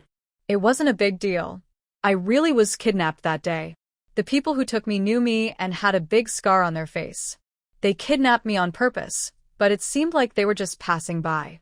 They weren't specifically after me. Meng Fan really saved me. I didn't tell you, because I didn't want to cause trouble for Meng Fan. After all, he saved me. Hearing this, Lu Xiangyang guessed that Meng Fan must have done something, but he didn't care. Anyone who hurt Gu Qingqing was probably not a good person. Even if Meng Fan had killed the others, he wouldn't mind. Gu Qingqing pursed her lips. I think it has something to do with you. I haven't offended anyone, and I just arrived in Shanghai that day. I was outside the friendship store when Zhou Lin recognized me. He kept asking where I lived. I had no choice but to rent a house, paid the money, but I never moved in. That day, right after I rented the house, I ran into those people. Maybe they are connected to Luo Aihua because they also deal with antiques. I was put inside a box that contained antiques and jewelry. Are you hurt? Gu Qingqing shook her head. No. Lu Xiangyang relaxed. Then he asked, did Meng Fan go alone that day? Are those people involved in antiques? Meng Fan saved her, but what about the antiques? Gu Qingqing knew that telling the truth might cause trouble. These people are all clever, and it's not easy to hide things from them. She was angry. Listen, don't cause trouble for Meng Fan. These days, it's hard to tell who's good or bad. Hearing this, Lu Xiangyang understood. Most of the antiques probably ended up in Meng Fan's hands. In this era, that's common. Smart people keep some things hidden. During chaotic times, gold is valuable, and in peaceful times, antiques are worth lots of money. Over thousands of years, antiques have always been valuable. If peace returns, they will still be worth something. Many people keep some in secret. Meng Fan has channels to get some, so it's not surprising. They all have quite a few hidden away. But Lu Xiangyang felt a twinge of jealousy because Gu Qingqing was defending Meng Fan so strongly. Are you close to Meng Fan? Why do you defend him so much? They sat in a corner, talking quietly so only they could hear. Gu Qingqing hesitated and then said, "He saved me. Of course I defend him." Gu Qingqing also had a strange feeling about Meng Fan. She couldn't quite explain it, but instinctively, she wanted to protect him. She didn't want Zhou Lin to find out his secret. Seeing Gu Qingqing's reaction, Lu Xiangyang felt even more annoyed. He remembered Meng Fan's face. He had heard of Meng Fan before, back when he was in the military. They weren't close, so they didn't have much contact. But he had heard the name and seen him once. Meng Fan was very impressive in the military, but he had retired after an injury. Meng Fan was very good-looking and younger than him. Did Qingqing like his face? Suddenly, he remembered how Gu Qingqing looked at him when she woke up in the hospital, her eyes shining. Clearly, she was captivated by his handsome face. So, this girl is a face lover, and now she's interested in Meng Fan's looks? Lu Xiangyang felt frustrated. Once, he was very proud of his good looks, and Gu Qingqing was fascinated by him. But at this moment, he really couldn't feel proud anymore. Gu Qingqing briefly explained what happened that day, but she didn't mention any antiques, since she still had the antiques and Meng Fan didn't get them. The Scarface guy is dead. Meng Fan saved me and brought me back. I just happened to meet Zhou Lin on the street afterward, and you know the rest. Lu Xiangyang sighed and held her hand. I understand. I was wrong this time. I wasn't with you and didn't protect you well. But you saw how unsafe it really is outside. From now on, stay close to me, and I will protect you, okay? Gu Qingqing pursed her lips and said unhappily, Are you trying to scare me? If you make me angry in the future, I won't be able to leave? No. Lu Xiangyang held her hand gently and comforted her kindly. I'm just worried about you. You're such a beautiful young girl. It's not safe for you to go out alone. You might escape from ordinary thieves, but those trained professionals? Even if you learn for a few more years, you can't beat those men. Really, are you being silly again? You get angry and just run away? If you know it's dangerous to run out, why do it? Shouldn't you be trying to make me angry too? Gu Qingqing. Your home is yours, your house is yours, and if you have children in the future, they will be yours too. If you're unhappy, why leave? Don't you realize I might kick you out? I'm a grown man, and there's no real danger outside. How dangerous is it for you to go out? Stay safe at home. Why do you get angry and want to leave? Gu Qingqing chuckled. That makes some sense. Gu Qingqing realized that Lu Xiangyang was very good at talking. His high emotional intelligence was truly different. Having such a husband, her future probably wouldn't be too bad. The journey south was very boring. Lu Xiangyang, Zhou Lin, and others sat in a corner. Wen Qingqing, carrying Wen Yan, was lively and couldn't sit still. She ran back and forth in the carriage, but she was quite well behaved, playing with her toys without needing constant supervision. Wen Qingqing was a wealthy young lady, dressed in a little Western-style dress. She sat there with a light blue tablecloth on the table in front of her, with coffee, flowers, and snacks displayed. If she hadn't experienced it herself, Gu Qingqing wouldn't believe this was a train from the 1970s. Wen Qingqing had some design sketches in front of her and was holding a book. She looked tired from reading and was now gazing out the window at the scenery. Gu Qingqing sat across from her, looked at the sketches on the table, and stared at them for a while. Wen Qingqing noticed and smiled, asking, Are you interested? Gu Qingqing nodded, clothes and jewelry, Who doesn't like those? I also like to draw when I'm bored. Wen Qingqing raised an eyebrow. You can draw too? Gu Qingqing nodded. Yes, I do. I'm interested, so I learned a bit. Gu Qingqing picked up a pen and casually drew a few sketches, then showed them to Wen Qingqing. Look, are these outfits nice? Gu Qingqing made 4 drawings. One casual style, one small evening dress, a classic suit dress, and a floor-length evening gown. The lines are simple, but all exude a high-end feel. These styles are very different from domestic fashion trends and wouldn't go out of style even decades later. Gu Qingqing knew that Western countries were developing well at this time, and these styles would be popular there. After learning about Wen's family background, she started preparing. In her past life, she entered society in her teens and mostly dealt with women's fashion and beauty, clothing, makeup, and she also made videos about food, but she never ran a restaurant. By age 40, her net worth was 500 million, but that didn't mean she only earned that much. She had deep knowledge of women's clothing and beauty products, participated fully in those fields, and even created her own brand. She started late, missing the best time for entrepreneurship. By the time she grew up, society was no longer the era where even elementary school graduates could become big bosses. Social circles were hard to break into, relying on connections and networks, things she lacked. Her family background held her back, causing trouble in fierce competition. Many reasons made it difficult for her to control her wealth after her business grew big. Building an empire is easy, but maintaining it is hard, vividly shown in her experience. She had professional skills in women's clothing and beauty, but her understanding of society, human nature, and management was lacking, leading to significant financial losses. Later, as she aged and grew tired, she just wanted to protect her remaining wealth, have a child, and retire. But before she could have a child, she was transported to another world. Wen Qingqing looked at the design sketches and was truly shocked. I can't believe you drew these. Did you really grow up in the country? Never been abroad? She wondered if she had seen these styles in her homeland. Gu Qingqing shook her head. No, I grew up in China. However, in earlier years, women in China were quite fashionable. I've seen many newspapers, magazines, photos, and so on. My mother also told me about this before. Wen Qingqing found it hard to believe. Developing skills requires the right environment. It's not that Gu Qingqing is a genius designer, nor that her drawings are stunning, but she grew up in such a strange environment in China that her ability to create these designs can only be called genius. I can't imagine that someone raised in such an environment could have such talent. No wonder I feel that your aura is a bit different. You really don't seem like a typical 19-year-old girl. Gu Qingqing is very beautiful and looks like a girl from a good family. Meng Fan said she looks young because he naturally viewed her with the mindset of looking up to someone younger.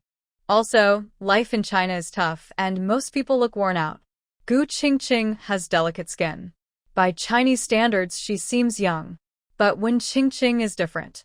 She was born into a wealthy family, surrounded by girls from good backgrounds. It's rare for a 19-year-old to have Gu Qingqing's calm demeanor. Gu Qingqing smiled. Maybe I was too mature early on. My mother passed away young, my father doesn't dote on me, and I have a stepmother and stepsister. Our family values boys over girls. In such an environment, I naturally compare myself to girls who have everything they need. Wen Qingqing nodded in agreement. Do you have any other ideas? Gu Qingqing nodded and drew a bracelet with some star patterns on it. I sometimes design jewelry just for fun, but I can't make them myself. Some jewelry pieces can have very different values depending on the stories behind them. Don't you think so? Wen Qingqing smiled. You're right. People love stories, especially ones with beautiful or tragic meanings. Those are the most popular. Gu Qingqing said, I also have some bold designs that could be developed into a whole series. Are you interested? Wen Qingqing raised an eyebrow. Like what? It's a certain element that can be used on clothes, bags, jewelry, or even as packaging for cosmetics. It can be developed into a series, with a meaningful or even tragic story to set the mood. As for the background, it could be based on a novel or a movie. Wen Qingqing had never done this before. In her family, she also helped her sister manage some businesses. The younger generation naturally wanted to achieve something. Wen Qingqing was the same. Now, after hearing Gu Qingqing say this, she became genuinely interested. What do you want to do? Do you have any designs? Gu Qingqing shook her head. Not yet. I left in a hurry, and I didn't expect to meet you. But this trip to Hong Kong, how long will you stay? 1 or 2 months. Maybe I'll return to the mainland for a while since we have cooperation there. I haven't finished my work here. I'm rushing to meet my sister in Hong Kong. Gu Qingqing nodded. In that case, I'll start working now, trying to finish all the designs and stories before you leave. If you're interested, we can work together. Wen Qingqing smiled happily, wanting to see how capable Gu Qingqing really was. Sure. As long as what you create is valuable, we can cooperate. Even if I go abroad, you will still get your fair share. Gu Qingqing nodded. What kind of businesses does your family run? Many. Clothing, cosmetics, hotels, jewelry, shopping malls, and more. There are many types. I know a lot of people in different industries. As long as your designs are good, even if I can't handle it, I can find others to do it. Gu Qingqing understood. All right, it's settled. I will make sure you're satisfied. No matter when, Gu Qingqing's desire to make money never stopped. There are still a few years before the college entrance exam, and she can't just wait around. Is there anything better than earning US dollars? The Wen family's business abroad is very large, with many operations in different countries. She is sure to get what she wants. Lu Xiangyang saw her smiling so happily and asked, "Why are you smiling so much?" Gu Qingqing, feeling proud, said, "Because I'm making money. I'll soon become a little rich lady." Making money? Lu Xiangyang raised an eyebrow. Making money? How? Gu Qingqing kept him in suspense. Not telling you for now. Anyway, you wouldn't understand. Lu Xiangyang was unhappy. Why wouldn't I understand? I'm not stupid. Gu Qingqing laughed. I'm not telling you. During the following days, she paid less attention to Lu Xiangyang and focused on her own work. The journey south was already a bit boring. Lu Xiangyang hoped to bring the young girl back quickly to get married. Naturally, he wanted to spend more time with her to build their relationship so she wouldn't become addicted to earning money outside and refuse to come back. That would be a big problem for him. Unfortunately, no matter how much he tried to get close to Gu Qingqing, she simply ignored him and was busy with her work. If he approached her too often, she would find him annoying and feel disturbed while working. Lu Xiangyang felt terrible. Zhoulin couldn't help but laugh. Finally, they arrived in Hong Kong.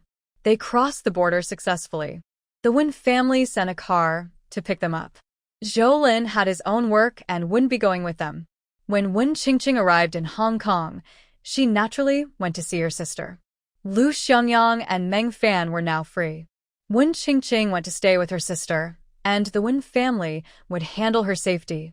Only when going to the mainland would Zhou Lin and others accompany her. Wen Qingqing and Wen Yan wanted Gu Qingqing to stay at the Wen family's villa, but she didn't want to go. She wanted to explore around. Lu Xiangyang also didn't want to go. He had finally come out, so he wanted to stay in his own place for freedom. After confirming the time and contact information with Zhou Lin, Lu Xiangyang took Gu Qingqing and left. They found a big hotel, booked a large suite, and planned to enjoy some quality time. Hong Kong in the 1970s was very developed.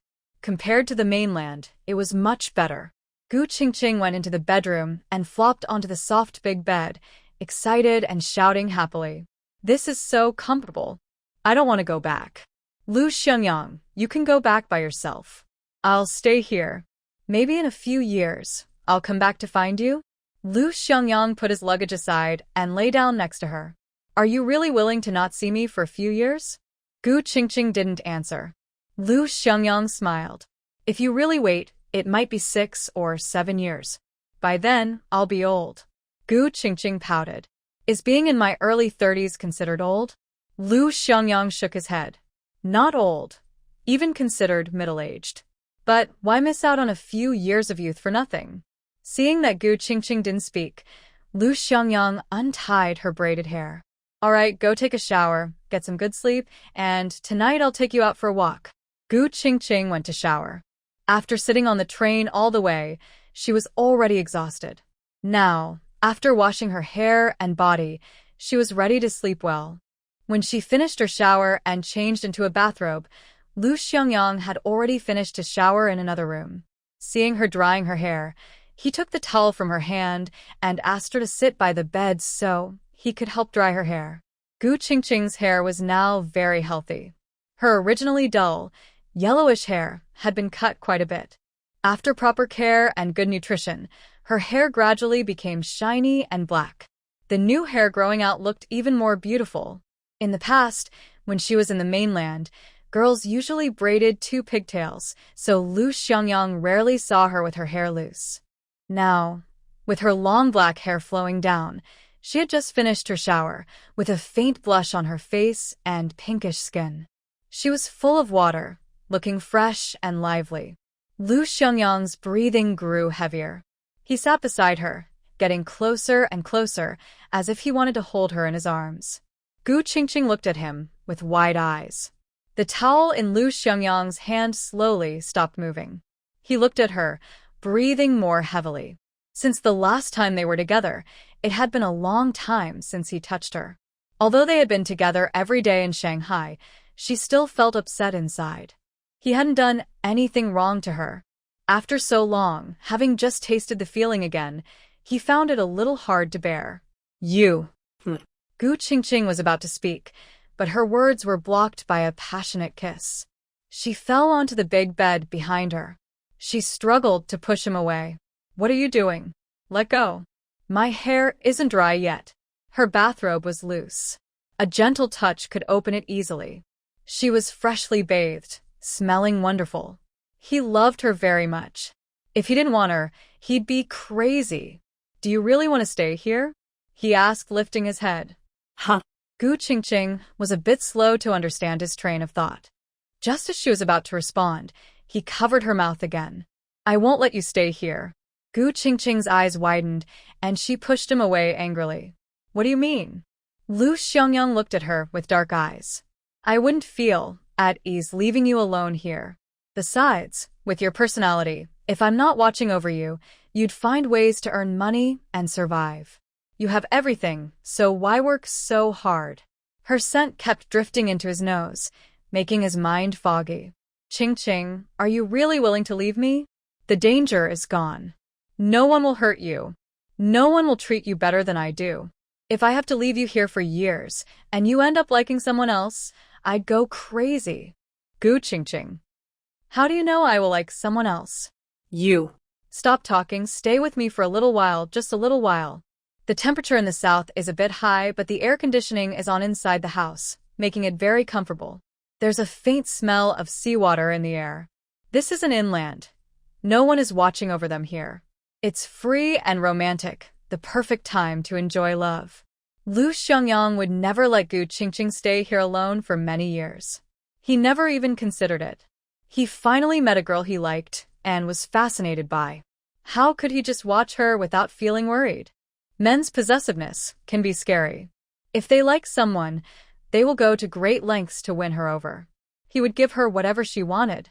If he didn't have it, he would find a way to get it. If she stayed here for many years, what if something happened? He would feel heartbroken.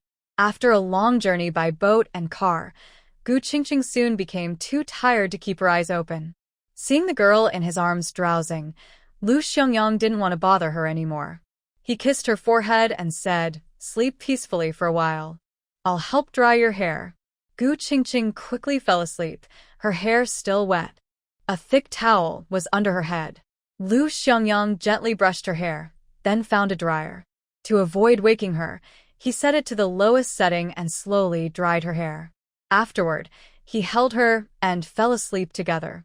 Lu Xiangyang's stamina is well-trained from years of practice. The journey wasn't hard for him, and after a short rest, he felt refreshed. When he woke up, Gu Qingqing was still sleeping. Looking at the girl sleeping in his arms, Lu Xiangyang watched her for a long time, his mind full of thoughts.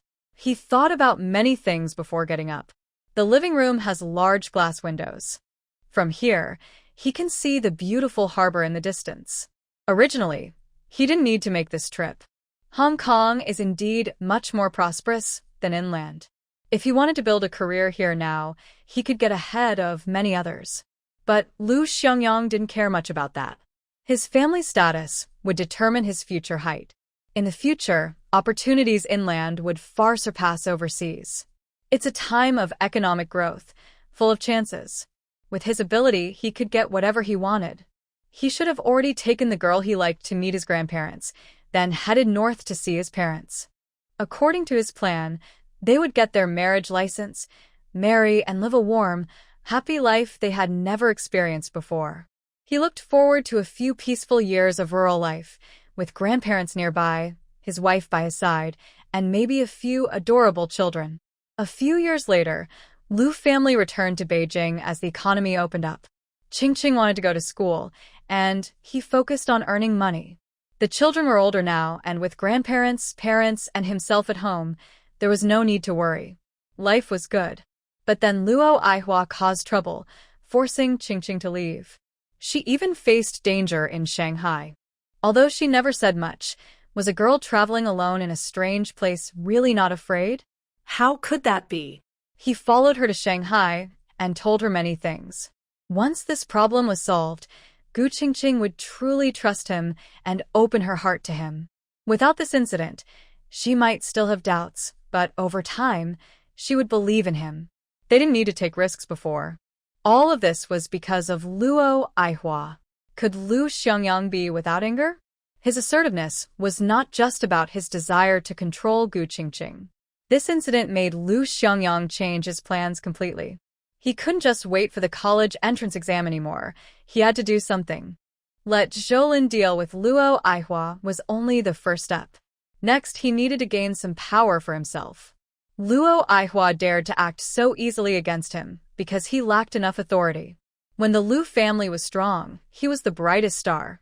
Even if this woman was jealous, she only made small moves. She never dared to act so openly. Power. Standing by the floor-to-ceiling window, Lu Xiangyang kept thinking about how to make the Lu family, with its noble background, turn the tide in today's situation.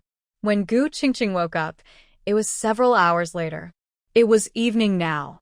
Lu Xiangyang was looking at documents at the big table in the living room. This was a suite, well-equipped inside. In the southwest corner of the living room, there was a small conference table.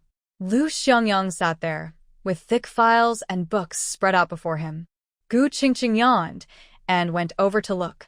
"What are you reading?" She leaned in to see, still a bit sleepy. There were many formulas, some from chemistry, some from physics, and it seemed, even from architecture. Before her brain could catch up, Lu Xiangyang pulled her onto his lap. "Wake up. Are you well rested? Hungry?" After their close moment, Lu Xiangyang was in a very good mood.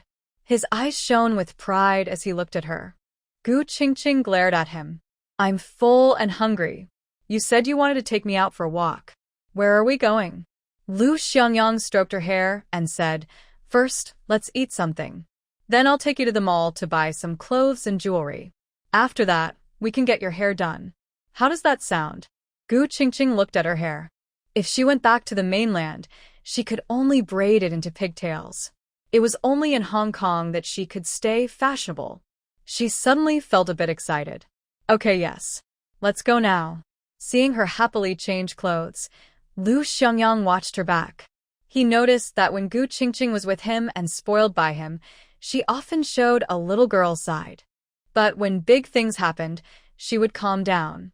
It seems girls need to be loved and pampered all the time. When they feel safe, their childish side comes back. In Lu Xiangyang's space, there was food. They didn't rush to the restaurant but took out some snacks to fill their stomachs, and then went shopping. There wasn't much fun in the mainland, mostly just shopping in Shanghai. That was only because they could go into the friendship store. But Hong Kong was different. Although it hadn't yet reached its most prosperous peak in the future, it had everything it needed. It was not much different from some big cities.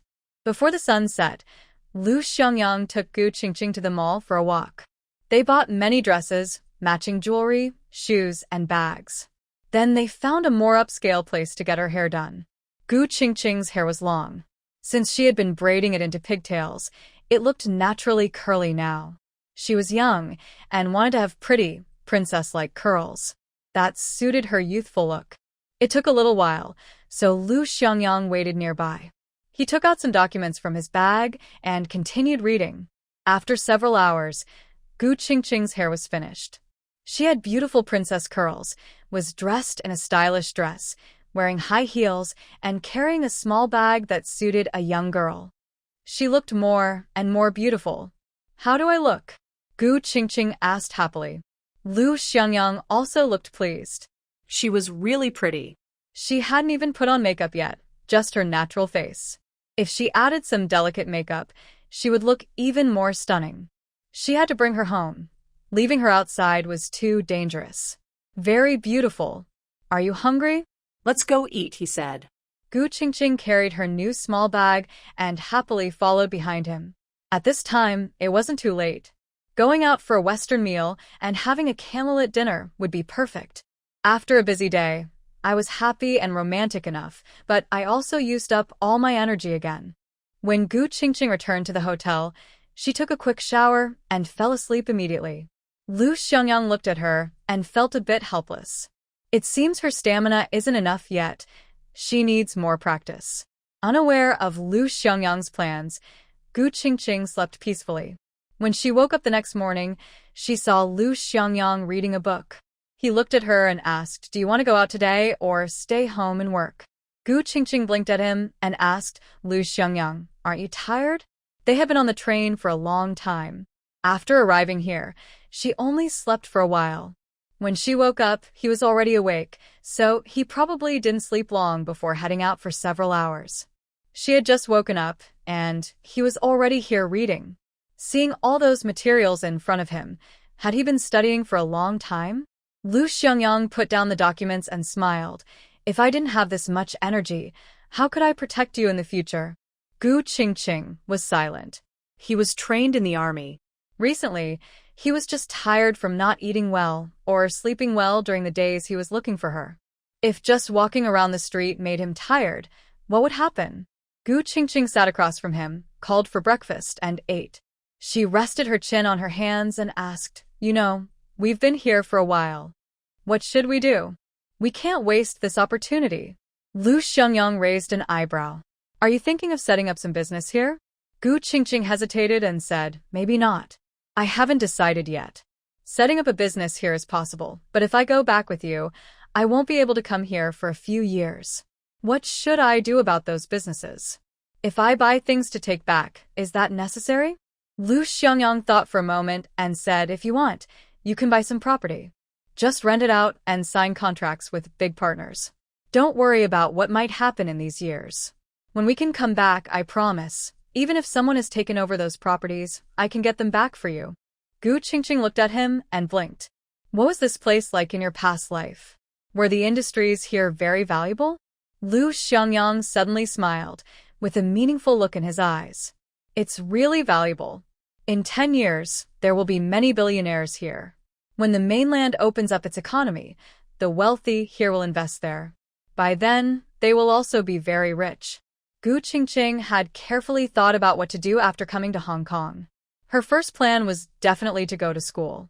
With her foresight, her business would be bigger than in her previous life, so she needed greater skills to manage it. This required professional learning. Real estate could also be purchased. Although prices are not cheap now, they haven't reached the peak yet. Buying a few buildings to rent out later is a good idea.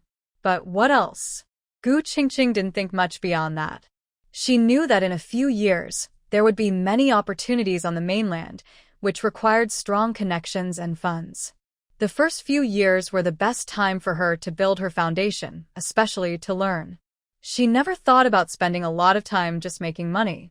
Sharpening the axe doesn't delay chopping wood. For a girl like her, without a family background, the first thing to secure was her education. A high level of education could shape her image and serve as a stepping stone into high society. But now, if she plans to go back with Lu Xiangyang, her plans would have to change. Seeing her silent, Lu Xiangyang reached out his hand. Gu Qingqing moved closer and sat on his lap, following his gesture. Right now, on the mainland, antiques and jewelry are everywhere. These things are really valuable. We can exchange some grain for many of them. In decades, these items might be worth more than billion-dollar corporations. If you want, I can buy a few buildings here for you. When we go back, we can live peacefully. Let's wait a few years. With me handling the money, you don't need to be so tired. Go back and study, write, and draw. Don't you like design? Learning well and becoming a designer in the future isn't bad. That sounds good, but Gu Qingqing still wanted to have the ability to earn money.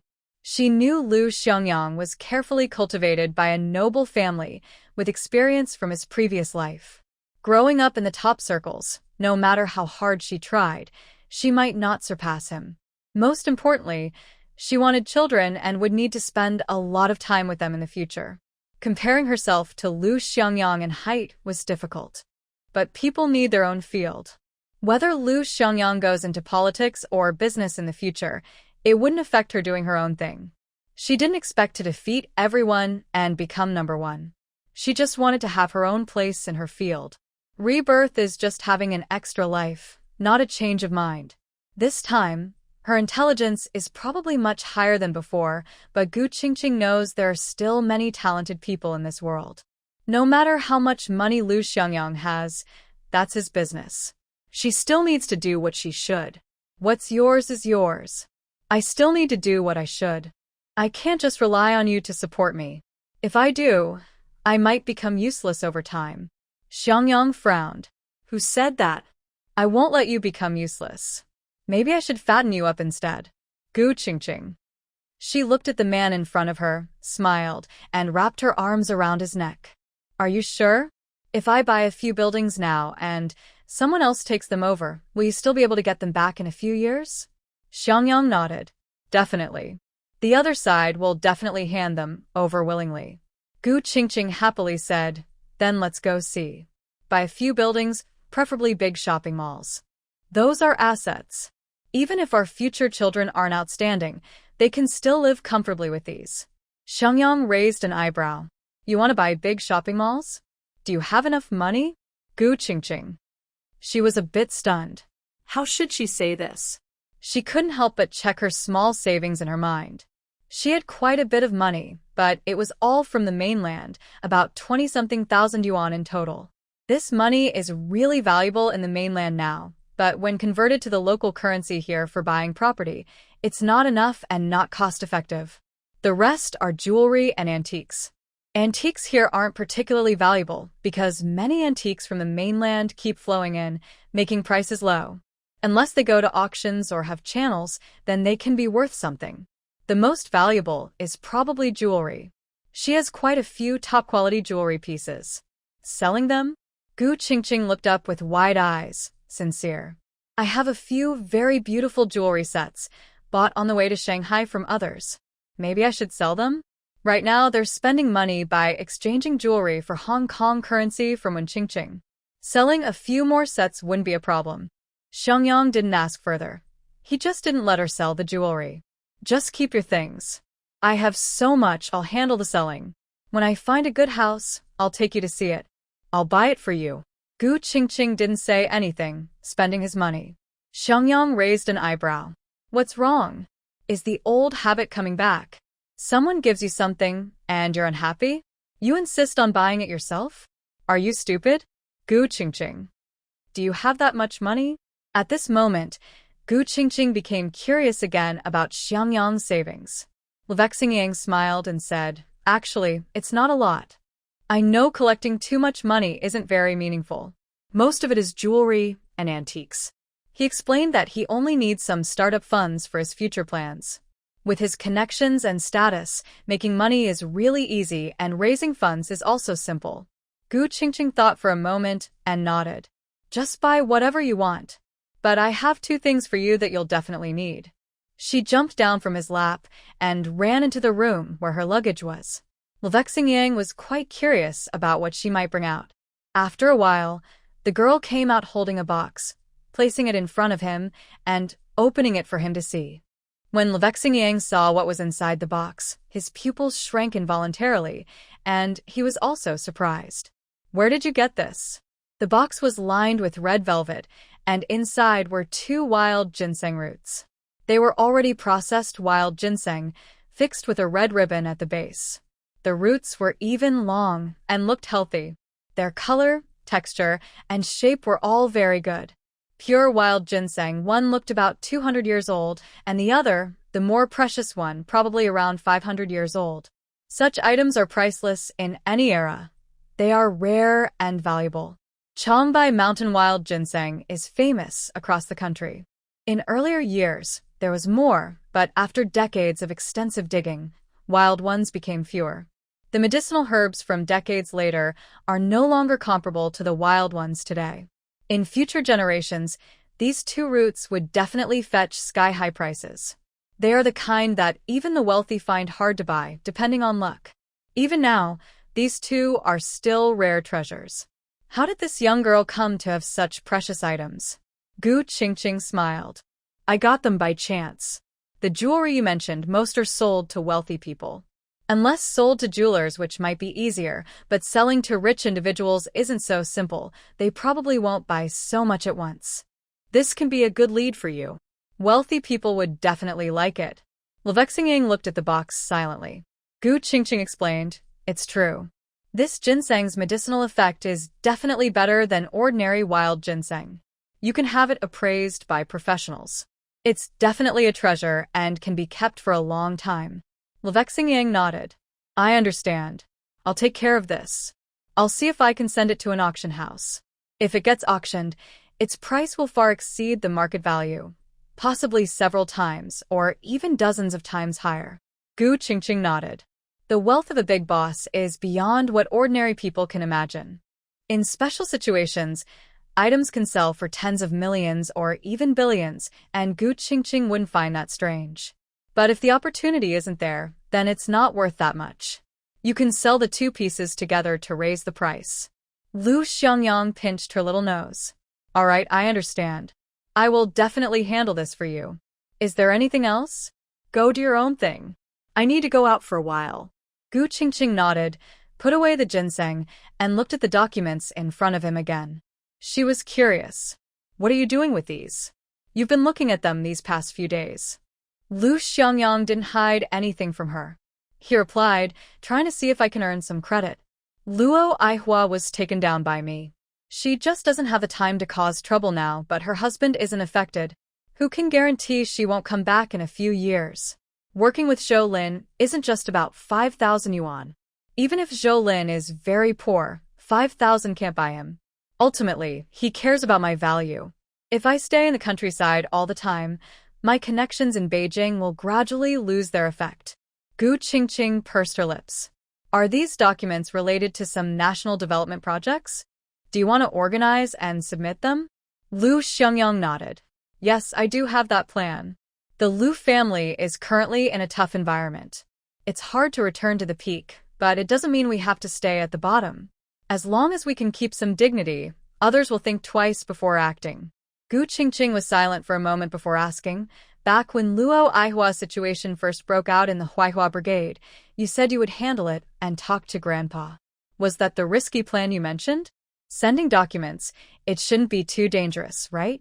With Lu Xiangyang's ability, he could probably find a reasonable reason. Lu Xiangyang sat there, looking at her, suddenly silent. Gu Qingqing waited a long time, but didn't get an answer. What's wrong? Isn't that right? Sending some documents isn't that risky for you. Grandpa wouldn't oppose so much. What exactly was your plan back then? Lu Xiangyang sighed. If I tell you, I might scare you. I know your thoughts. To you, it probably sounds crazy. But if you calm down and think with wisdom, my plan was possible. It's just that the current environment makes it seem a bit reckless to do now. What is it? Gu Qingqing asked. Lu Xiangyang said in a serious tone, I want to tell the higher-ups about my rebirth. Gu Qingqing was surprised and asked, Are you crazy? Lu Xiangyang smiled and said, You think that would be very dangerous. If they find out, they might capture me and take me to a lab for research, examine every nerve and cell thoroughly? Isn't that true? Such things are very dangerous. Others hide it but you. With Gu Qingqing's personality, She couldn't understand Lu Xiangyang's way of thinking at all. Lu Xiangyang was silent for a moment and explained, "At the time, I was angry and a bit impulsive, but it wasn't completely unreasonable." Qingqing, tell me, if you were in charge and suddenly learned about someone who had been reborn and was close to the center of power, what would you do? Gu Qingqing was stunned.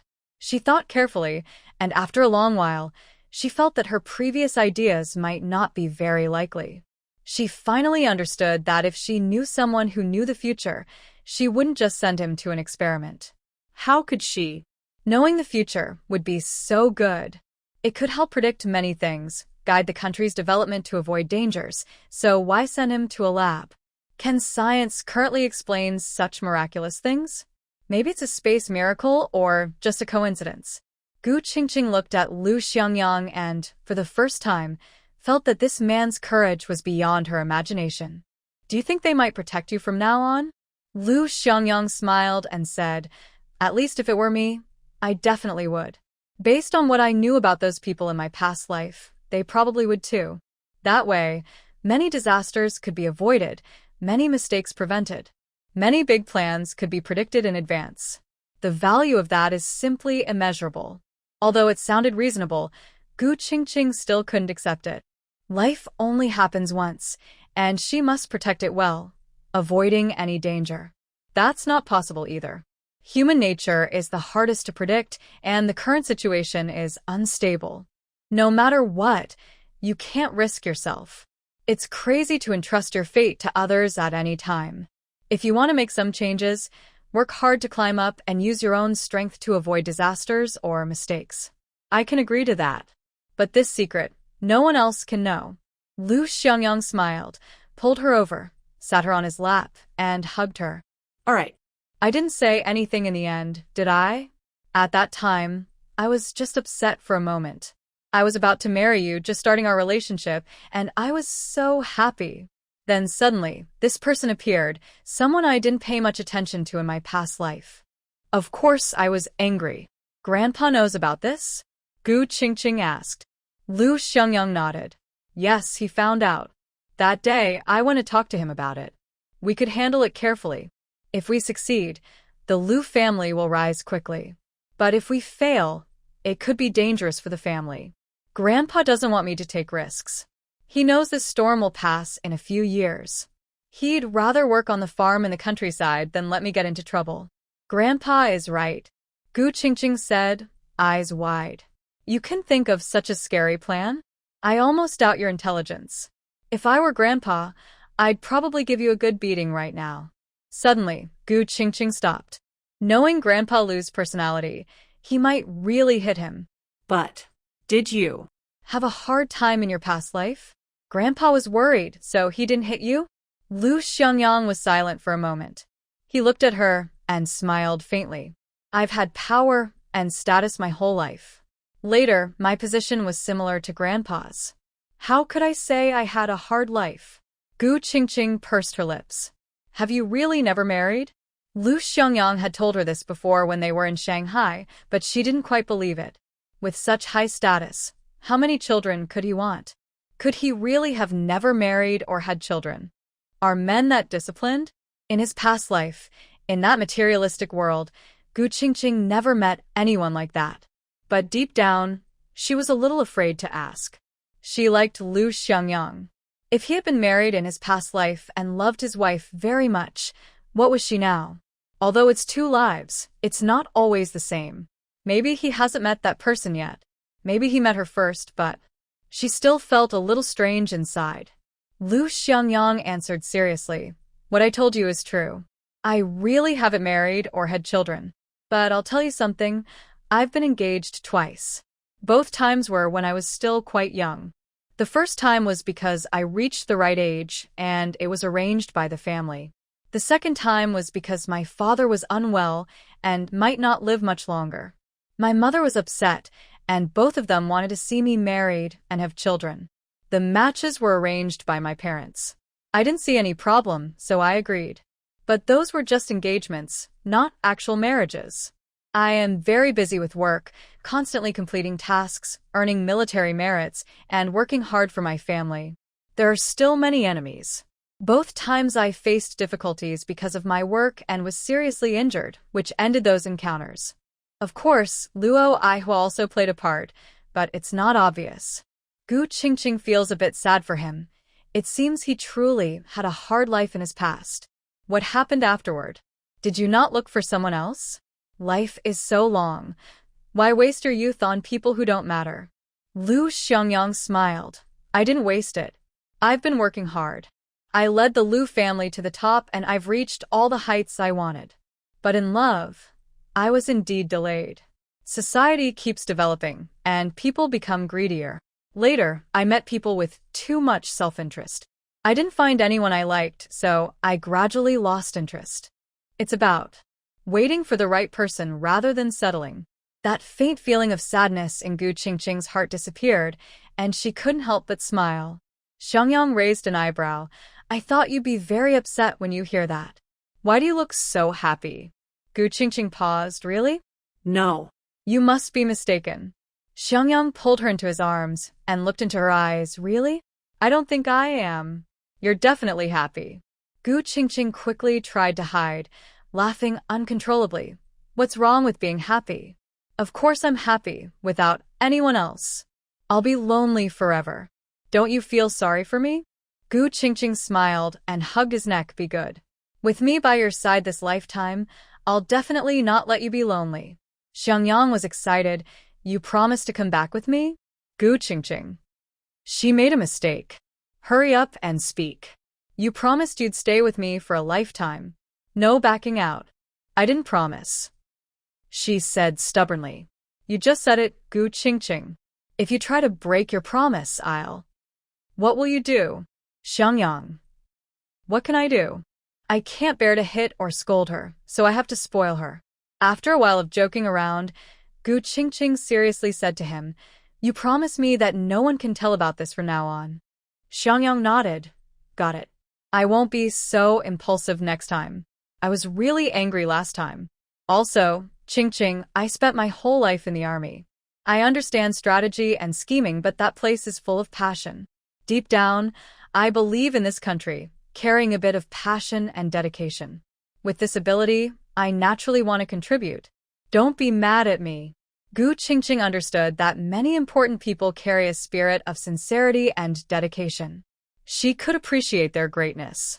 I understand, and I'm not angry with you.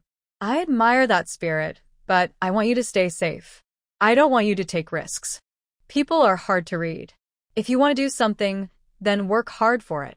I believe you can still have a bright future, and you can give back with your own strength. Is that okay? Lu Xiangyang nodded. Okay. He looked at the time and decided to go out for a while. I'll go out and find some news. You stay here and draw your plans. Don't wander around alone, okay? Gu Qingqing obediently nodded. When will you come back? Not sure. It might be a little late. You should eat and sleep on time. When I'm not here, don't go out alone.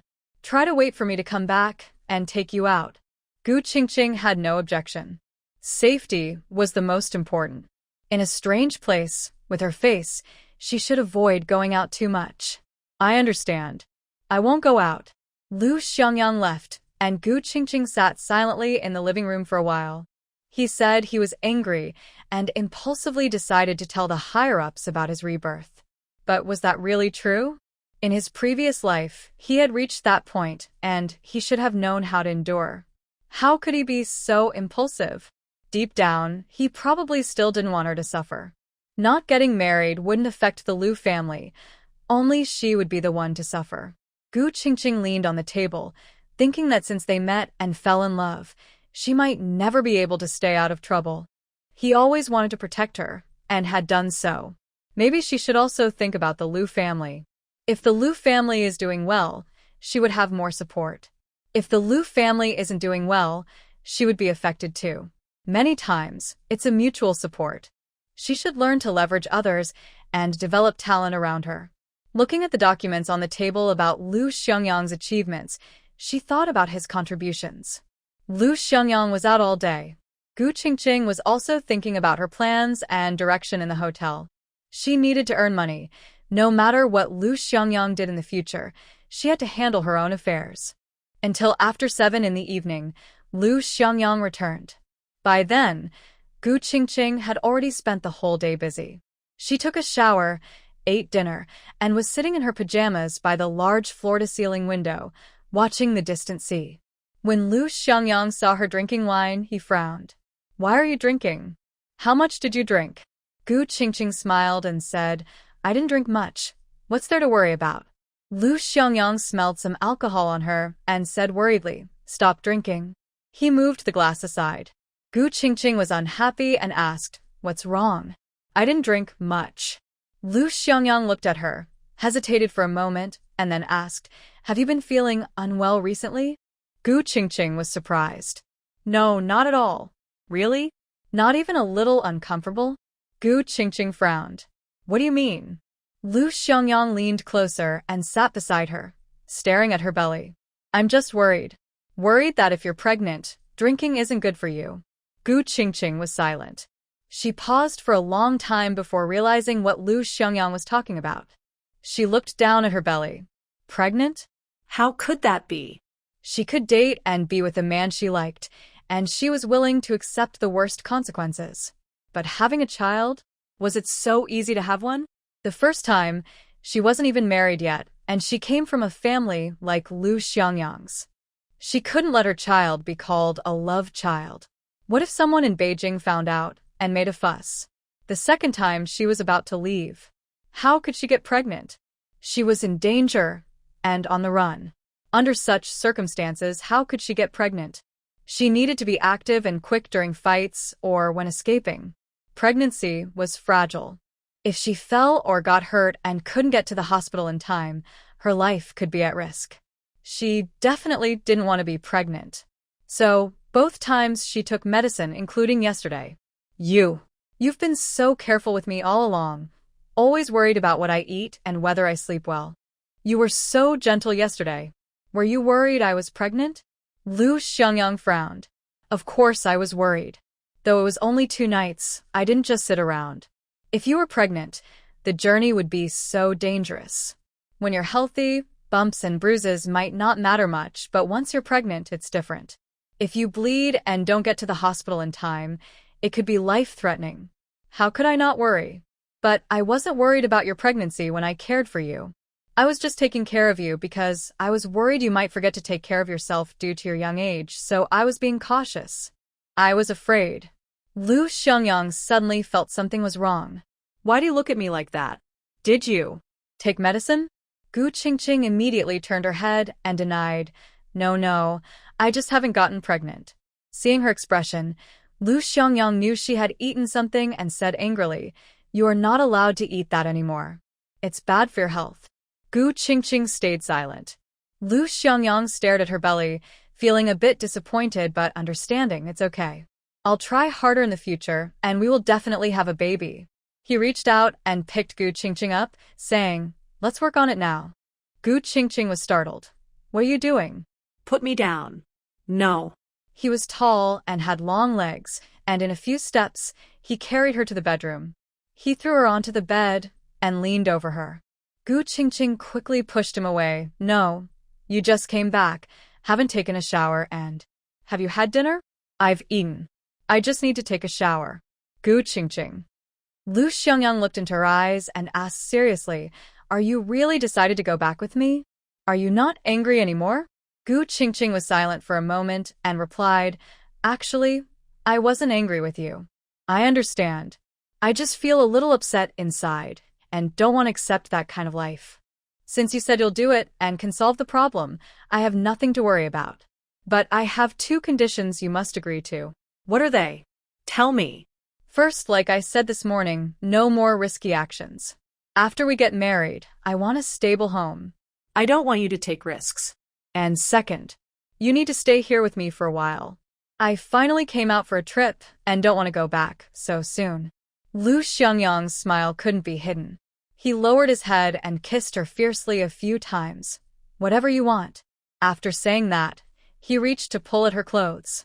Gu Qingqing quickly grabbed her clothes, trying to push him away, but before she could act, he got up himself. I'm going to take a shower. This was the fastest shower Gu Qingqing had ever seen. Lu Xiangyang went in and came out in less than 2 minutes, then immediately pounced on her.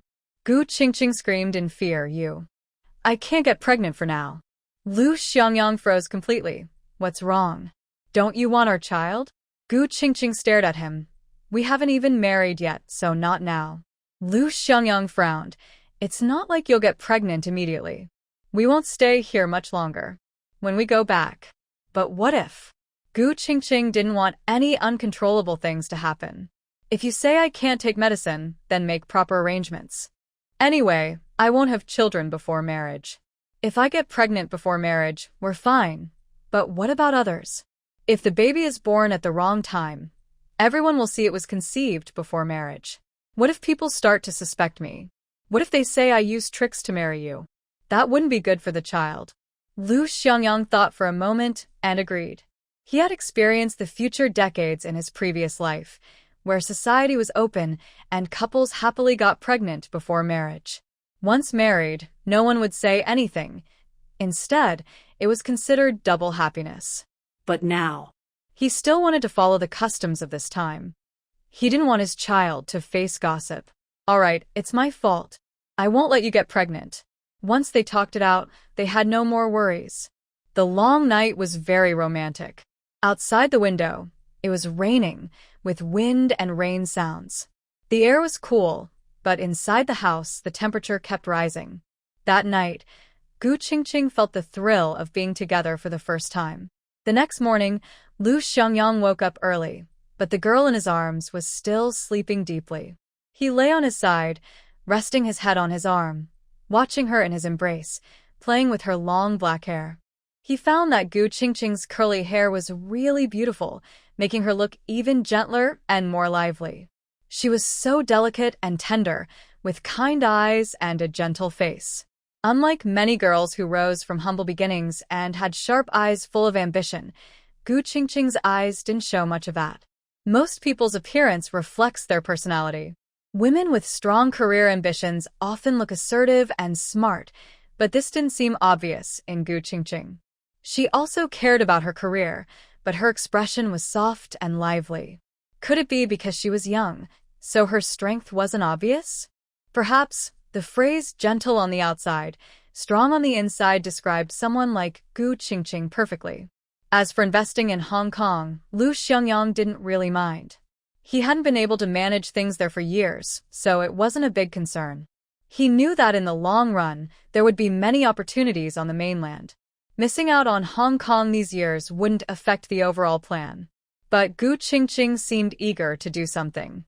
Since she wanted it, he would find a way to satisfy her. Girls who lack a sense of security often have an extraordinary passion for real estate. She had been out all day yesterday. Where should he buy something for her? Lu Xiangyang sorted through information in his mind, considering the price, the future returns, and which ones he could definitely recover later.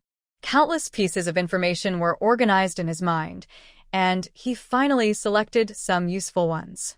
When Gu Qingqing woke up, it was already past 10 in the morning. Lu Xiangyang had left earlier. She had woken up once when he left, knowing where he was going. Now she was alone. She had slept well, got up, ate a little, and then started working again. For several days, she had been living in this routine. Until one day, Lu Xiangyang returned with a big smile on his face. Seeing his expression, Gu Qingqing raised an eyebrow and asked, "So happy? Did something good happen?" Lu Xiangyang smiled and said, "Of course. I found that ginseng you mentioned and sold it at an auction house. Guess how much it sold for?" Gu Qingqing was happy. Since he asked, it must have been more than she expected. Don't guess. How much? Tell me quickly. Lu Xiangyang didn't keep her in suspense. 2 bundles sold together for a full 100 million. Gu Qingqing. She dropped her pen on the table, staring at Lu Xiangyang in shock. What did you say? Lu Xiangyang knew her reaction well. You heard right, 100 million. Gu Qingqing found it hard to believe her ears. 100 million. Back in the 1970s, that was a huge amount. How could it be possible? Ginseng was indeed a precious tonic, especially old wild ginseng, which was rare and valuable. But it wasn't worth that much. This was too unbelievable. Seeing her silent, Lu Xiangyang chuckled and ruffled her hair. What's wrong? Shocked? I didn't expect it to be so valuable either. When I first saw the price, I was stunned too. Gu Qingqing thought to herself. She was counting how many hundreds of millions she had in her space. Which wealthy person bought it? That was a generous deal. Lu Xiangyang replied, Miss Tang from the Tang family. She bought it as a birthday gift for her father. Now it's all over Hong Kong. Everyone says Miss Tang is very filial. Miss Tang from the Tang family? Gu Qingqing was no longer surprised. The richest Tang family?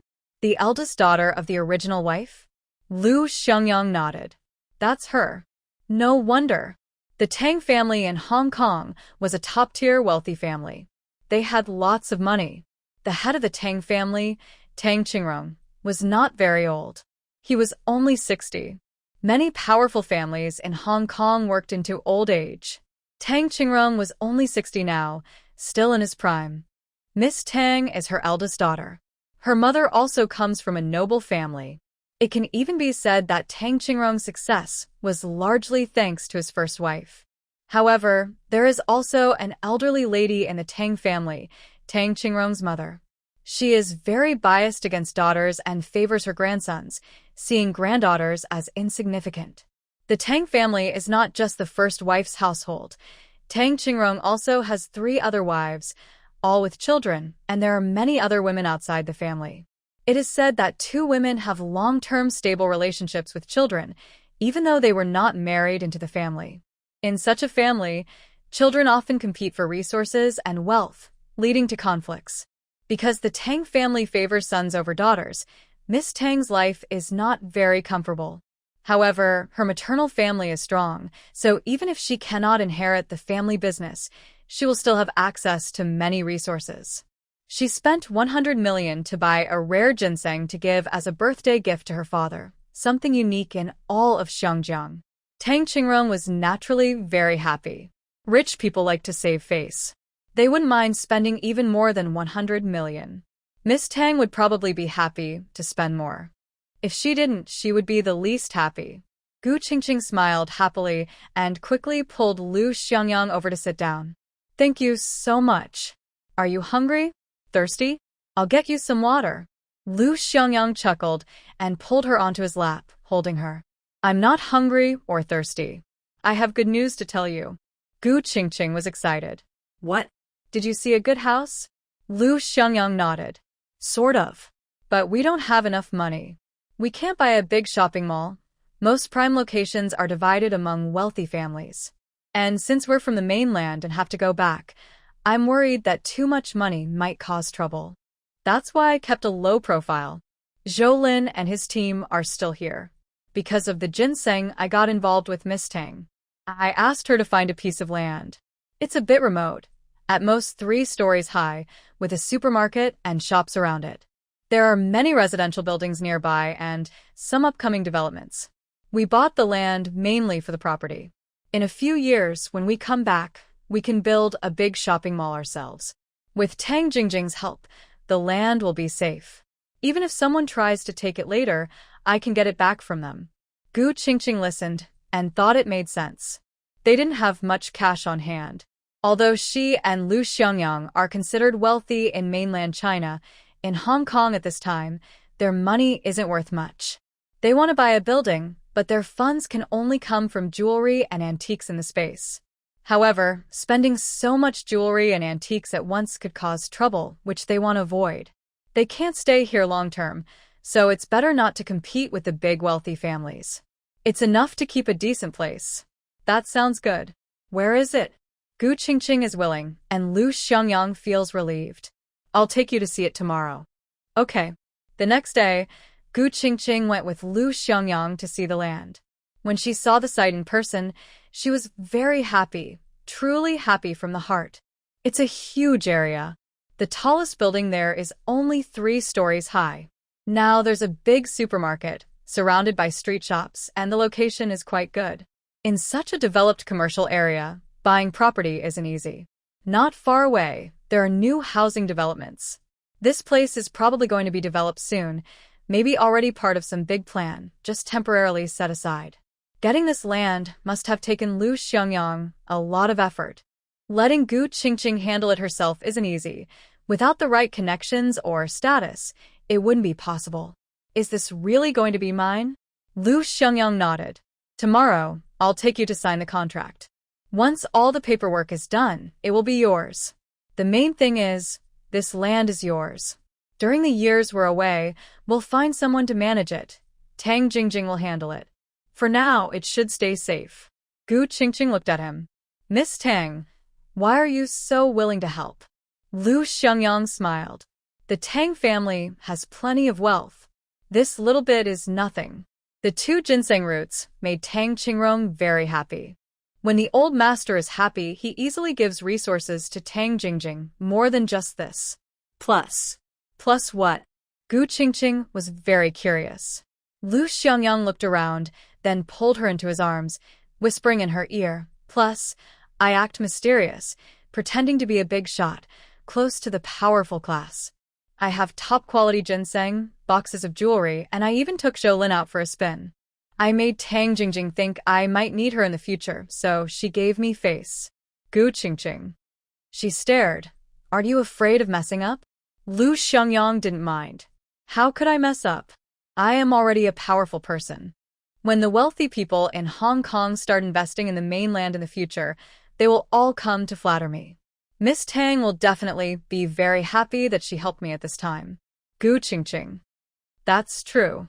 By then, if Tang Jingjing relies on her relationship with Lu Xiangyang in the mainland, she might not need to come back to fight for the inheritance. She could create her own future. Gu Qingqing wandered around and looked at all the places, taking many photos.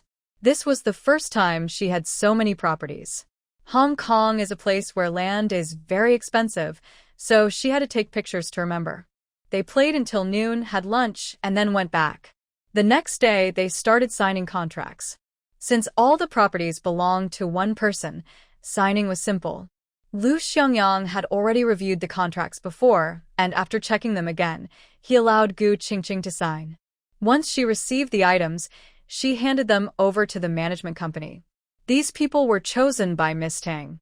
While Gu Qingqing was away from Hong Kong, they managed the shops, and the rent would be automatically deposited. However, the account Gu Qingqing used was not in her name.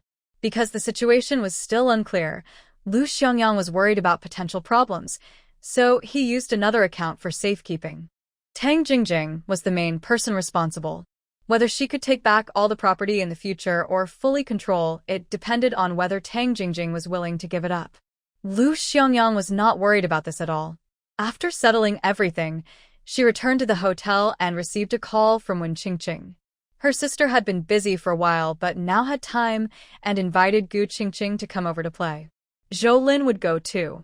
The next day, when they arrived at Wen's villa, they saw Zhou Lin, and unexpectedly Meng Fan was there too. Gu Qingqing immediately smiled, but Lu Xiangyang's face darkened. Seeing Gu Qingqing, dressed up beautifully, Meng Fan raised an eyebrow and said, You look very different now. Very beautiful. He sincerely praised her. Gu Qingqing smiled brightly. Thank you. Lu Xiangyang looked very upset, his face darkening further. Meng Fan, this is my fiancé. Meng Fan. Gu Qingqing. They both froze for a second, feeling a little awkward. Meng Fan also felt that praising her in front of her fiancé might not be very appropriate, but when he saw Gu Qingqing, he couldn't help himself. She really looked like someone from his memories. He instinctively felt a warm connection and wanted to praise her, so his mouth moved faster than his brain, and he blurted it out. Gu Qingqing also realized that this might not be the best idea. She was really not interested in Meng Fan, just. Something felt a bit off. Wen Qingqing smiled and tried to smooth things over. Wow. With this look, you really look much better. You've always been pretty, but now you look even more fashionable. Come on, let's go to my place and let the men have their fun. Gu Qingqing looked around but didn't see Wen Yan, the little guy, and asked, Is Wen Yan not home? Wen Qingqing chuckled. I specifically asked you to come when he wasn't home. That kid is too noisy. so he went to bother his mom instead. What surprised Gu Qingqing even more was that, on the second floor, she saw Tang Jingjing, the daughter of the Tang family, also there. Both women were a bit surprised to see each other. Tang Jingjing, as the eldest daughter of the richest family, naturally carried a strong presence. Born into wealth from a young age, Tang Jingjing had the elegance of a wealthy heiress and the professionalism of a career woman. They exchanged greetings, and Wen Qingqing had someone bring coffee and desserts. "We just wanted to chat with you. You already know each other, so I won't go into details. Qingqing, I plan to do some business with Jingjing, focusing on cosmetics. Last time I saw you, you seemed very good at dressing up girls, so I'd like you to share your thoughts." Cosmetics. Although it's different from clothes and bags, it's still related to girls. Some ideas can overlap, and maybe you can give us some inspiration. Gu Qingqing was a bit surprised. "You want to make cosmetics? Isn't your family already in this business?" Wen Qingqing shrugged. So, what if they are? Who wouldn't want more money? Most of the family's businesses are managed by my sister, and she's shown her ability. If I want a place of my own, I have to do it myself. My sister went through a lot to get where she is today. I have a family background, but if I can achieve something on my own, that's my skill too. Gu Qingqing understood now. They had family resources and were already in this business, so they naturally had an advantage and found it easier. "Are you planning to develop a new brand?" Wen Qingqing nodded. Exactly. "It has to be something independent of my family's products. I can borrow other resources, but the products themselves must be developed by my own team." Research and development? Gu Qingqing's eyes lit up. She understood. She had the information. Skincare products made her a lot of money in her past life. Her peak came from this industry, and her lows also stemmed from it. Eventually, it almost ruined her completely. Fortunately, she was always cautious and earned money steadily, following the right path. So, she lost some money but remained safe. The beauty industry is known for high profits. She worked in it for many years and, riding the wave of the times, reached her career peak by creating her own brand. Gu Qingqing enjoys building her career, but isn't very driven by profit. She's willing to spend money and is favored by luck. Her team did a great job with research and development. With good products and effective marketing, the market response was very positive. However, because of rapid growth and encroaching on others' territory, her management skills couldn't keep up, and she almost faced serious trouble. In the end, her story concluded with her stepping back. Fortunately, she's fine now, with several $100 million left, enough for her retirement. That money used to be her biggest pain, so even though it's no longer hers, she still keeps some records of it, stored in her space. Now, these two people in front of her, can they work together? Gu Qingqing isn't sure. They have many resources, wealth and connections, while she doesn't. Plus, she would need several more years to truly get involved, which is a problem. Tang Jingjing and Wen Qingqing watch Gu Qingqing's changing expression, curious. "You look like you have an idea?" Gu Qingqing looks at Wen Qingqing and decides to give it a try. Skincare and makeup are definitely worth doing. Women's money is the easiest to earn. If you want to do this, I have some products to show you. What do you think? She takes out a cream from her bag, a light purple bottle with no name on it. When opened, there are signs it's been used. Try it. The two exchange glances, and each dab a bit on the back of their hands. The color is light purple, very moisturizing and refreshing, not greasy at all, and the scent is nice. Tang Jingjing raises an eyebrow. "Isn't this just an ordinary cream?" Gu Qingqing nods. "Yes, it's a basic version. But it's not ordinary." If Miss Tang thinks it's simple, that's because you're used to luxury skincare. In the regular market, this is already quite good. But you say it's just a basic version? Gu Qingqing still nods. It's not as good as luxury products, and it doesn't have many special functions. But it's excellent for hydration and moisture. Wen Qingqing also noticed the difference. She smiled warmly at Gu Qingqing and asked, "Tell me?" Gu Qingqing explained this. "It's my thing.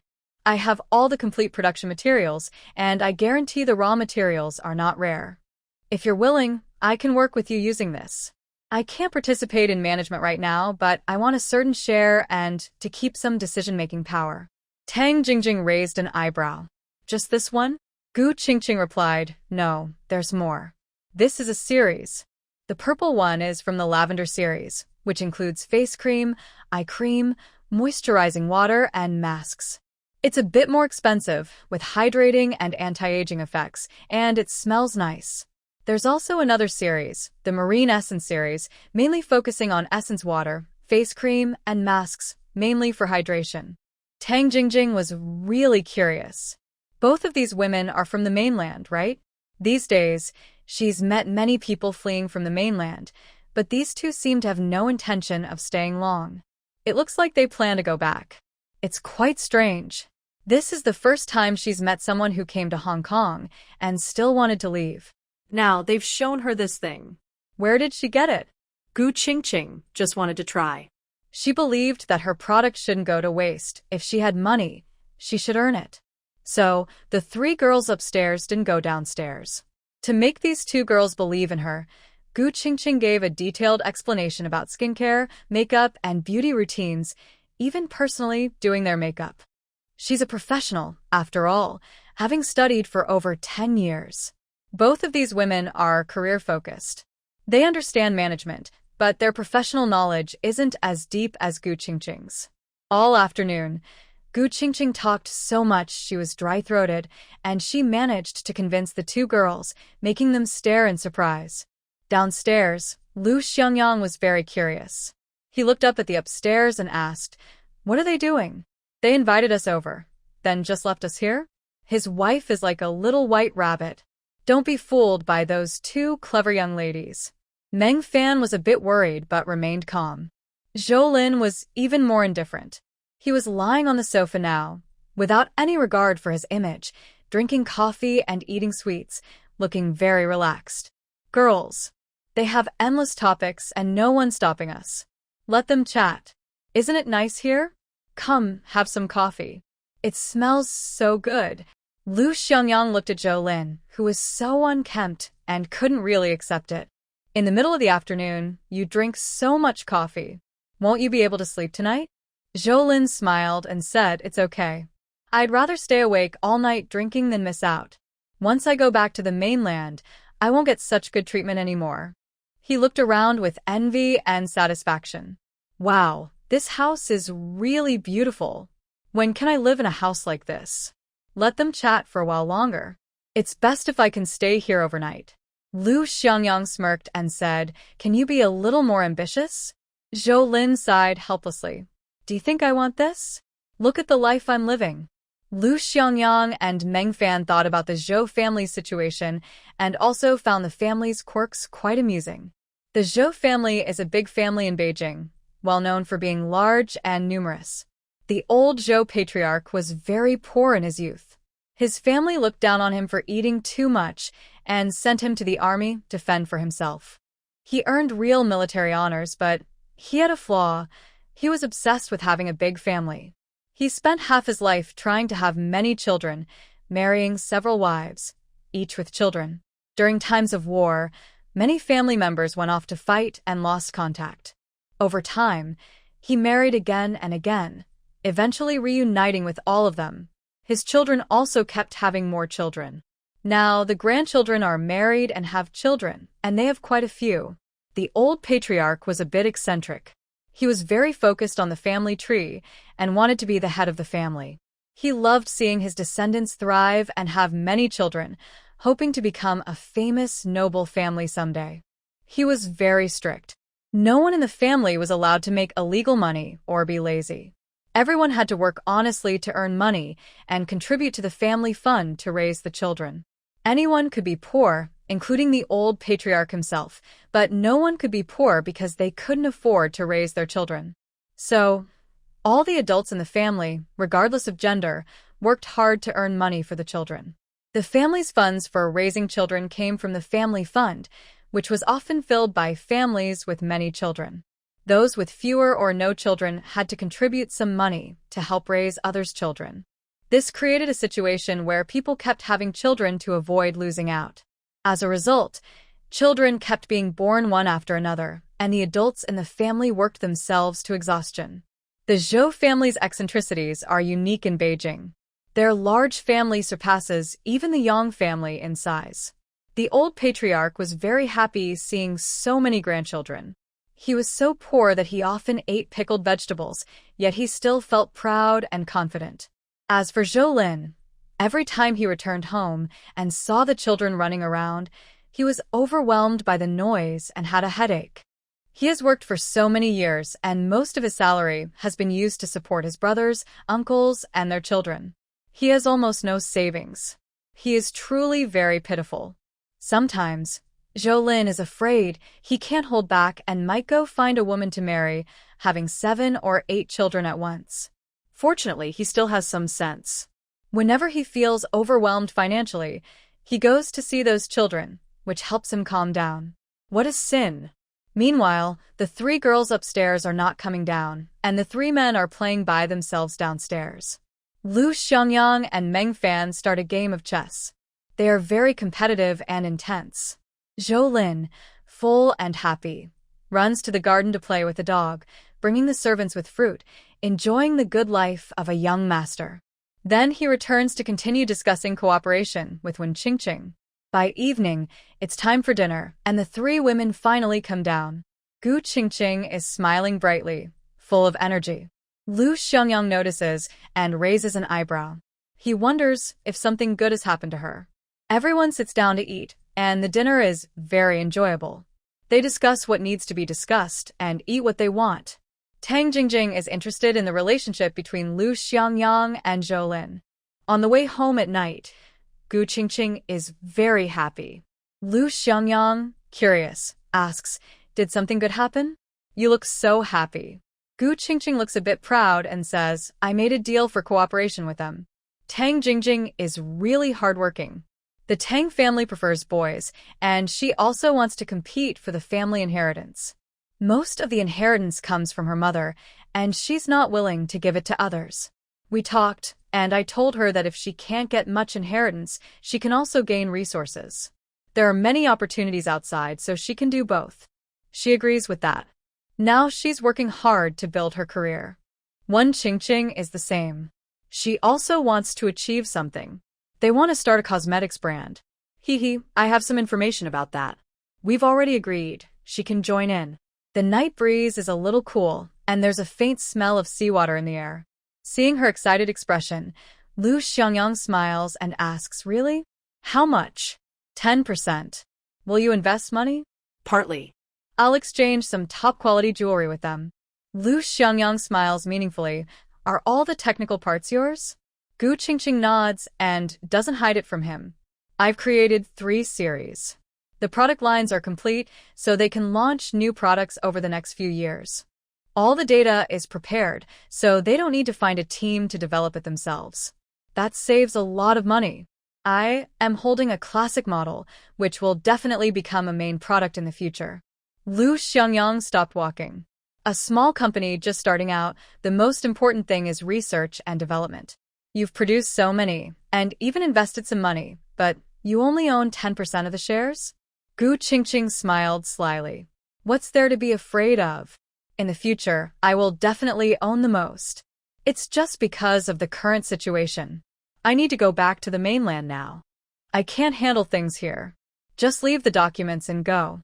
At most, I'll give some guidance during this time to help them finish the products quickly. No matter how much credit I have now, I don't have enough funds or time to manage everything. Asking those 2 to work for me? That's not easy. Lu Xiangyang nodded. It's not easy, but we're not in a rush. In the future, we can keep the shares for ourselves. Gu Qingqing shrugged. There are still many years ahead. Anyway, you said it yourself. Your position will attract those people. Even if someone takes my building, they'll return it with both hands. The shares will be the same. I only gave them these 3 series, and they're basic models. They can be upgraded later. I still have luxury models I haven't shown yet. When we can do business in the mainland, who will invest with whom? Just take Tang Jingjing, for example. If you introduce her to some contacts, we can guide her a little, and she'll make a lot of money in other areas. If she's smart, she'll definitely give me her shares. Lu Xiangyang smiled and pinched her little face. Not bad. Now you're finally using my connections? Gu Qingqing raised her chin. Of course. You taught me that. I've taken a lot of risks following you. Since I've taken the risk, why shouldn't I enjoy the benefits? Lu Xiangyang felt very happy. Gu Qingqing was finally being more open with him. That's right, Qingqing. I'm glad you're like this. Feel free to use whatever I have. What's mine is yours. We're married. What's the point of dividing things? Men are meant to be used. If Lu Xiangyang wasn't useful to his wife, he'd be so ashamed. In a good mood, Gu Qingqing happily strolled down the wide street, hands behind her back, wearing high heels, bouncing happily. Lu Xiangyang watched her back with real happiness in his heart. He could feel that Gu Qingqing was becoming more honest with him. She had documents in her hands and didn't hold back at all. She just told him everything. She wasn't like this before. She used to hide things very well. The next day, Gu Qingqing took all the products to show the two girls. After several days of discussion, they finally agreed to work together. Later, Gu Qingqing spent over 2 months preparing everything. Only then was everything finalized.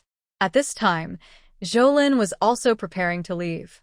This time, when Qingqing and her sister Wen Lingling went back together. They had work to do in the city of Hu.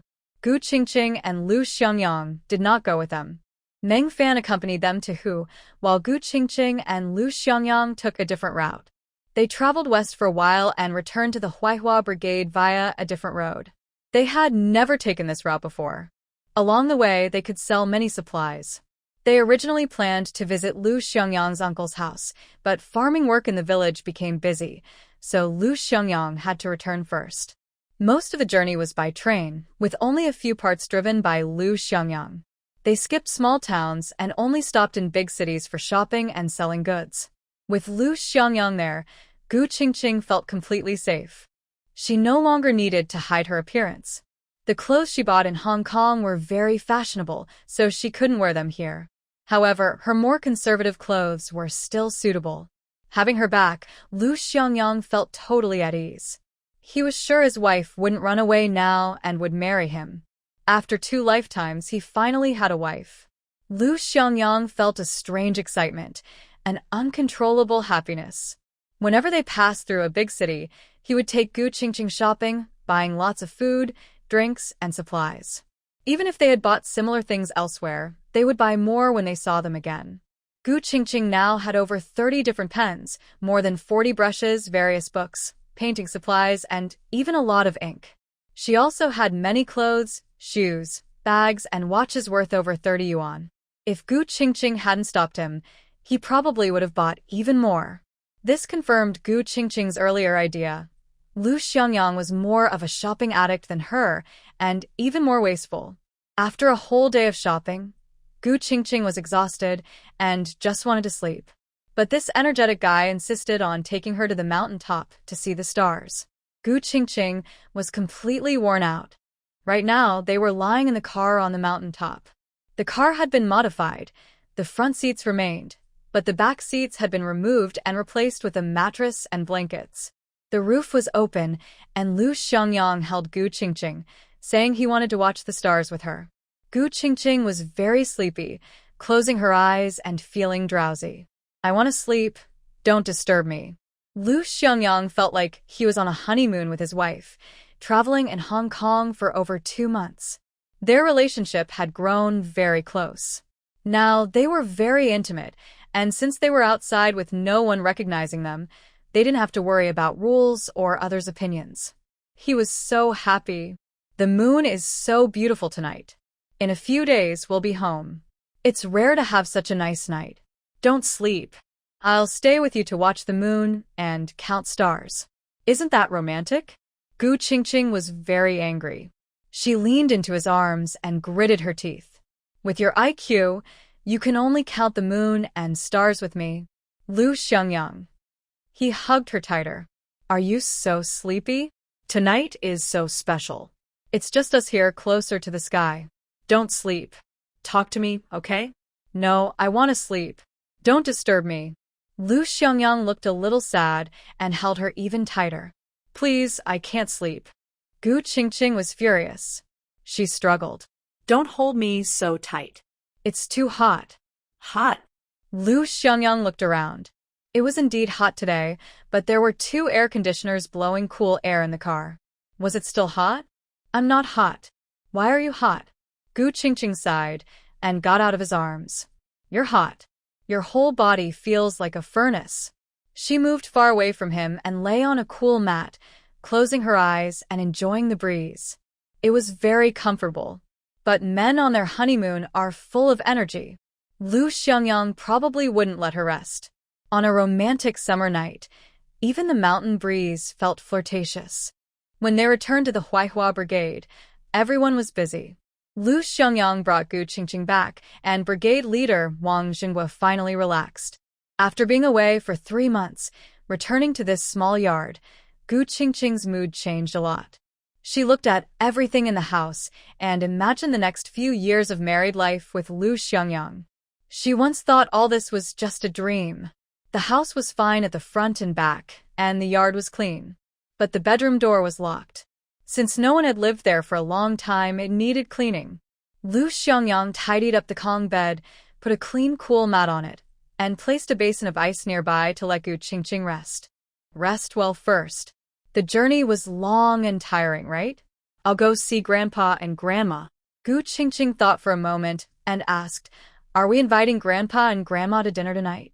Lu Xiangyang thought for a moment and shook his head. You should rest first and take a break. The house also needs tidying up and ingredients need to be prepared. Let's eat together tomorrow night. I'll go talk to my grandfather first. Gu Qingqing looked at the kitchen and said, It's okay. We brought all the ingredients back, and the kitchen is quite clean. I'll cook later, tonight. Anyway, I left alone before, and now I'm back. I should tell my grandfather. Lu Xiangyang stood in front of her, holding her face with both hands, and said seriously, Now, are you finally willing to see yourself as part of the Lu family? Gu Qingqing looked at him steadily for a moment and replied confidently, In the past, I wasn't very sure. The difference in status was obvious. I used to think marriage should be between families of similar standing. Back then, I had nothing, and if something happened, you all would probably see my sacrifice as normal. But I really liked you, so I wanted to take a risk. Unexpectedly, the situation with Luo Aihua happened. When you told me, I guessed what would happen next. Later, your grandfather's decision proved I was right. That's when I knew it was time to stop.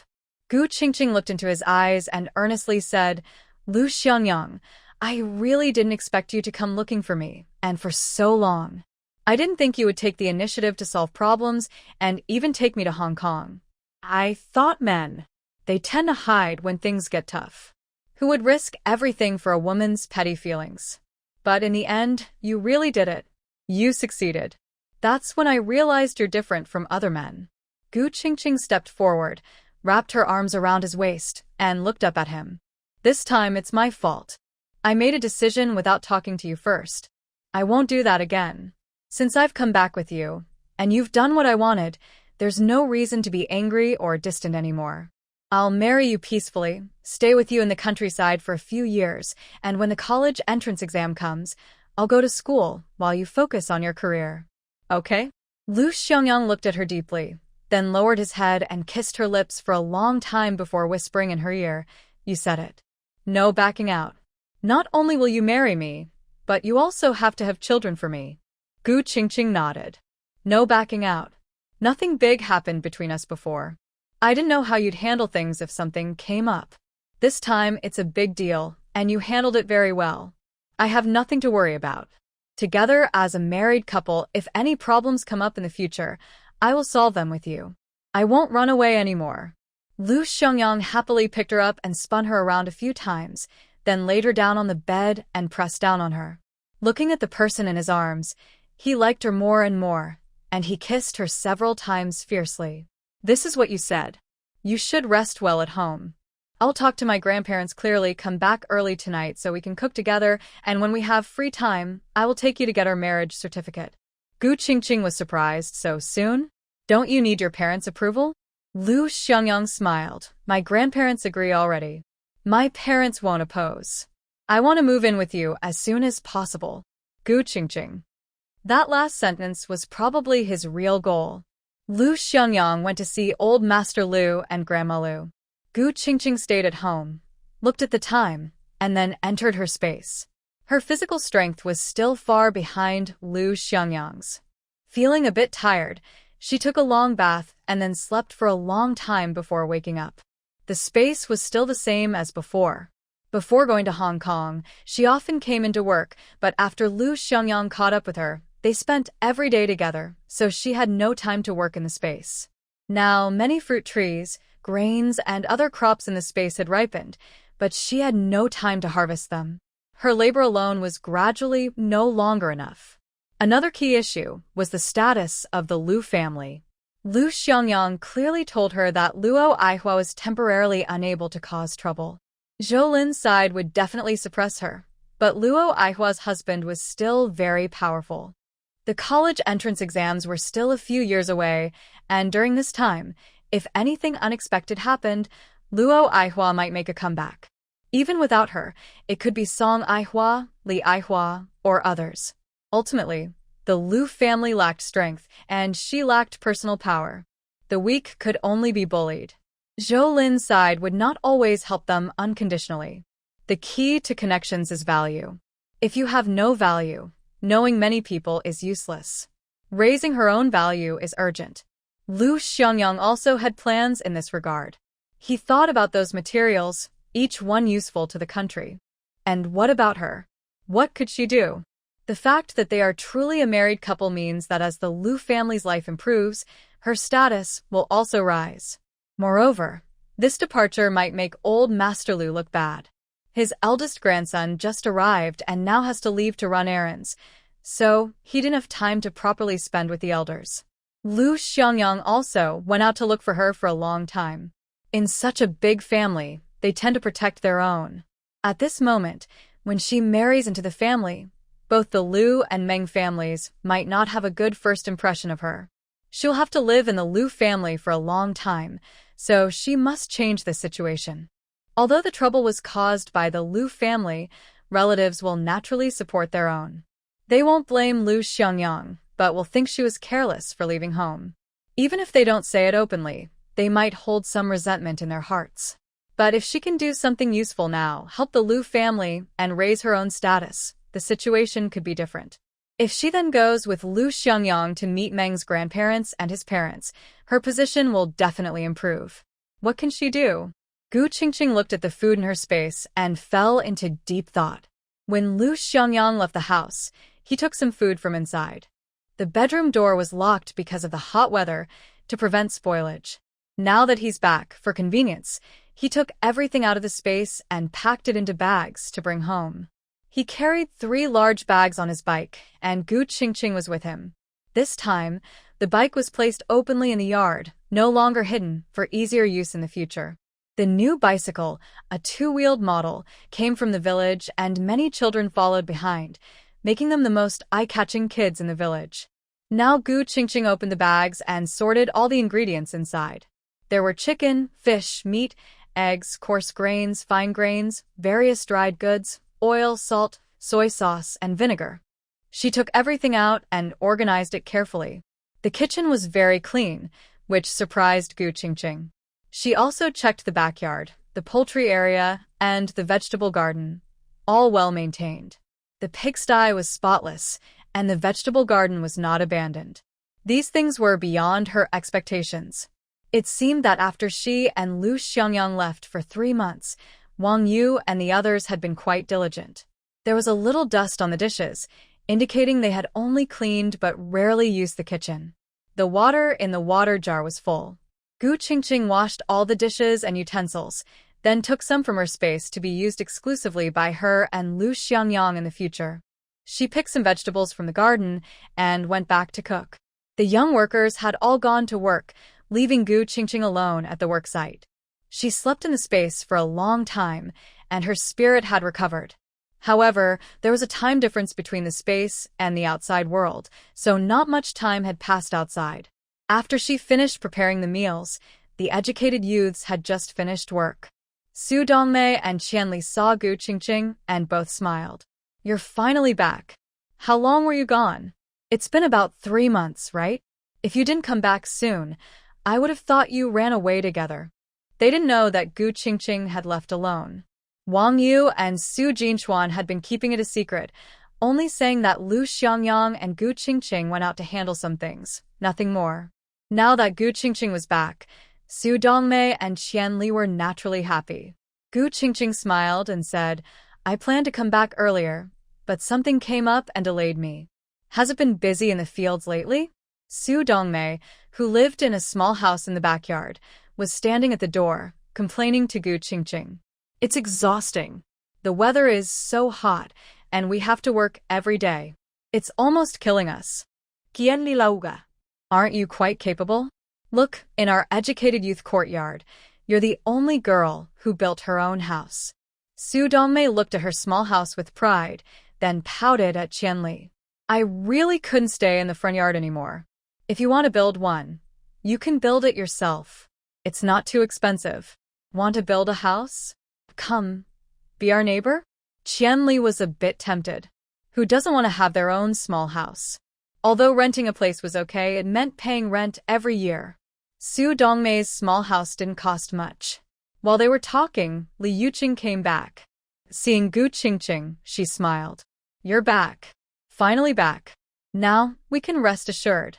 Su Dongmei and Qianli were stunned. Rest assured? Just then, Su Jingchuan returned.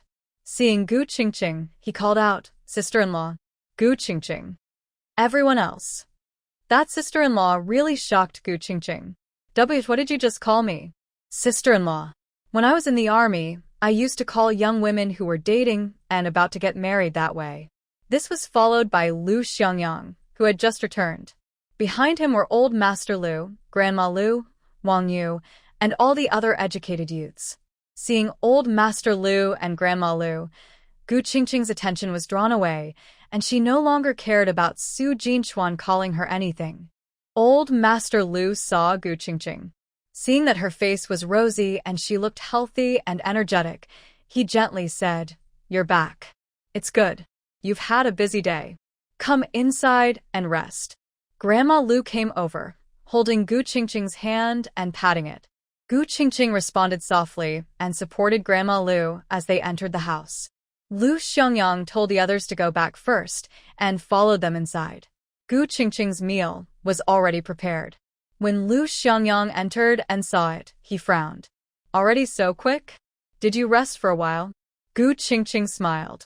I just woke up from a short rest. Otherwise, I wouldn't have so much energy now.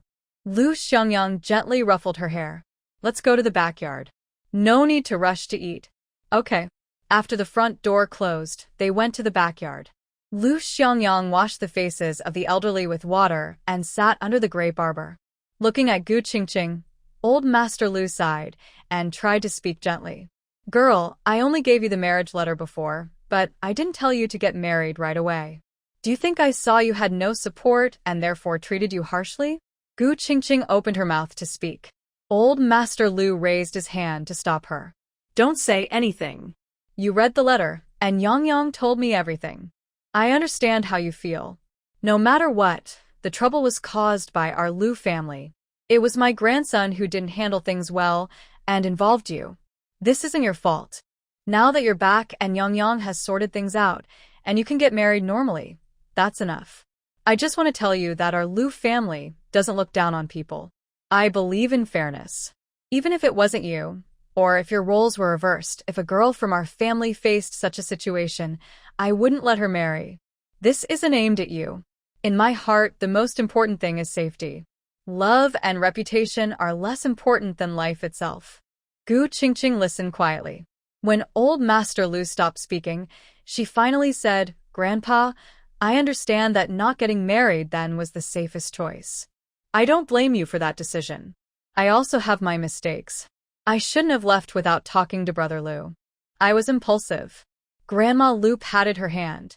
Grandma is also a woman. I understand your feelings. But girl, it's our Lu family who owes you. It's my grandson who owes you. Even if you wanted to leave, you should have let us find a way to send you off. A girl leaving alone is too dangerous. Old Master Lu responded, young lady, descendants of the Lu family don't do things irresponsibly.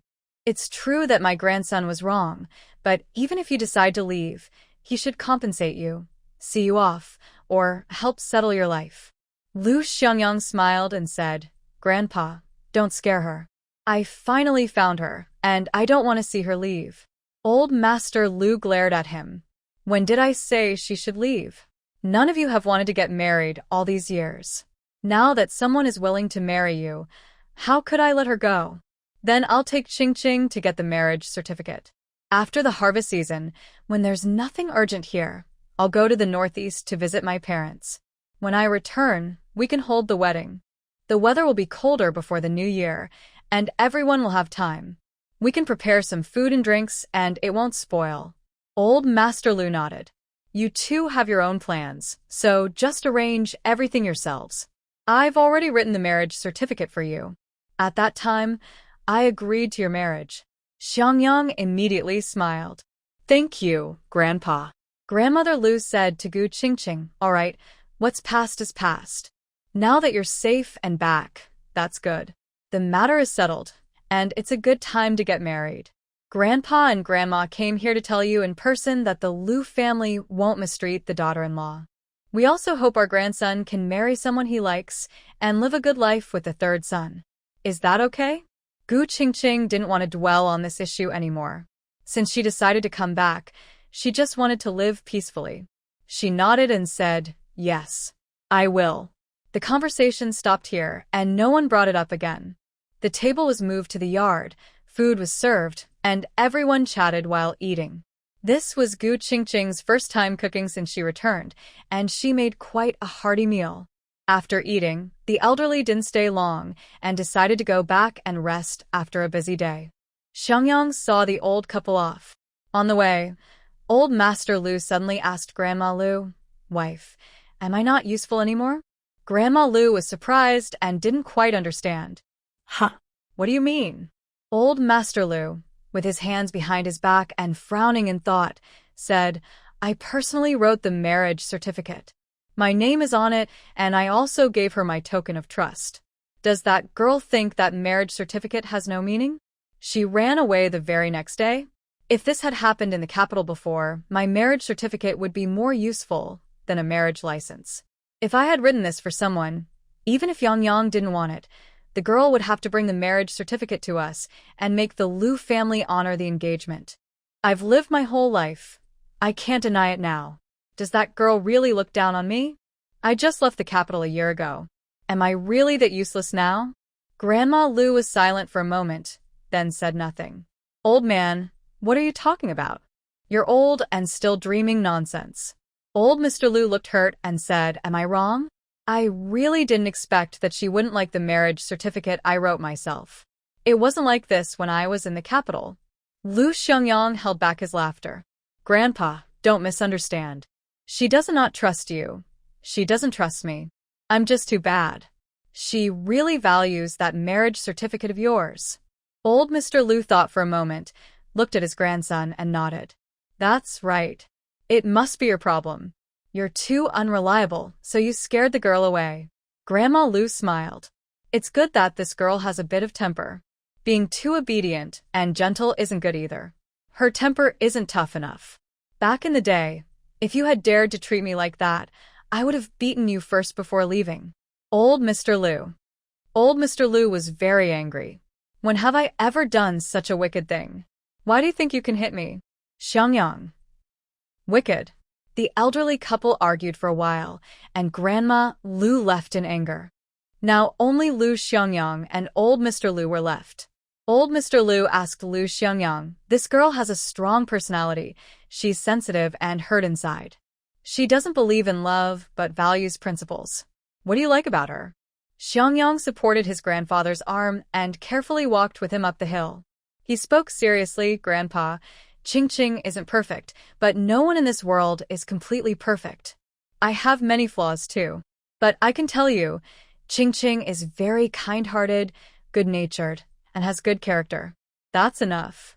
Maybe love is just a feeling at first, but as I got to know her better, I liked her even more. You saw what happened this time. She showed her true character. Even in this situation, she didn't betray me. When she left, she was thinking about my safety and left me a letter to help me escape. Isn't such a girl good?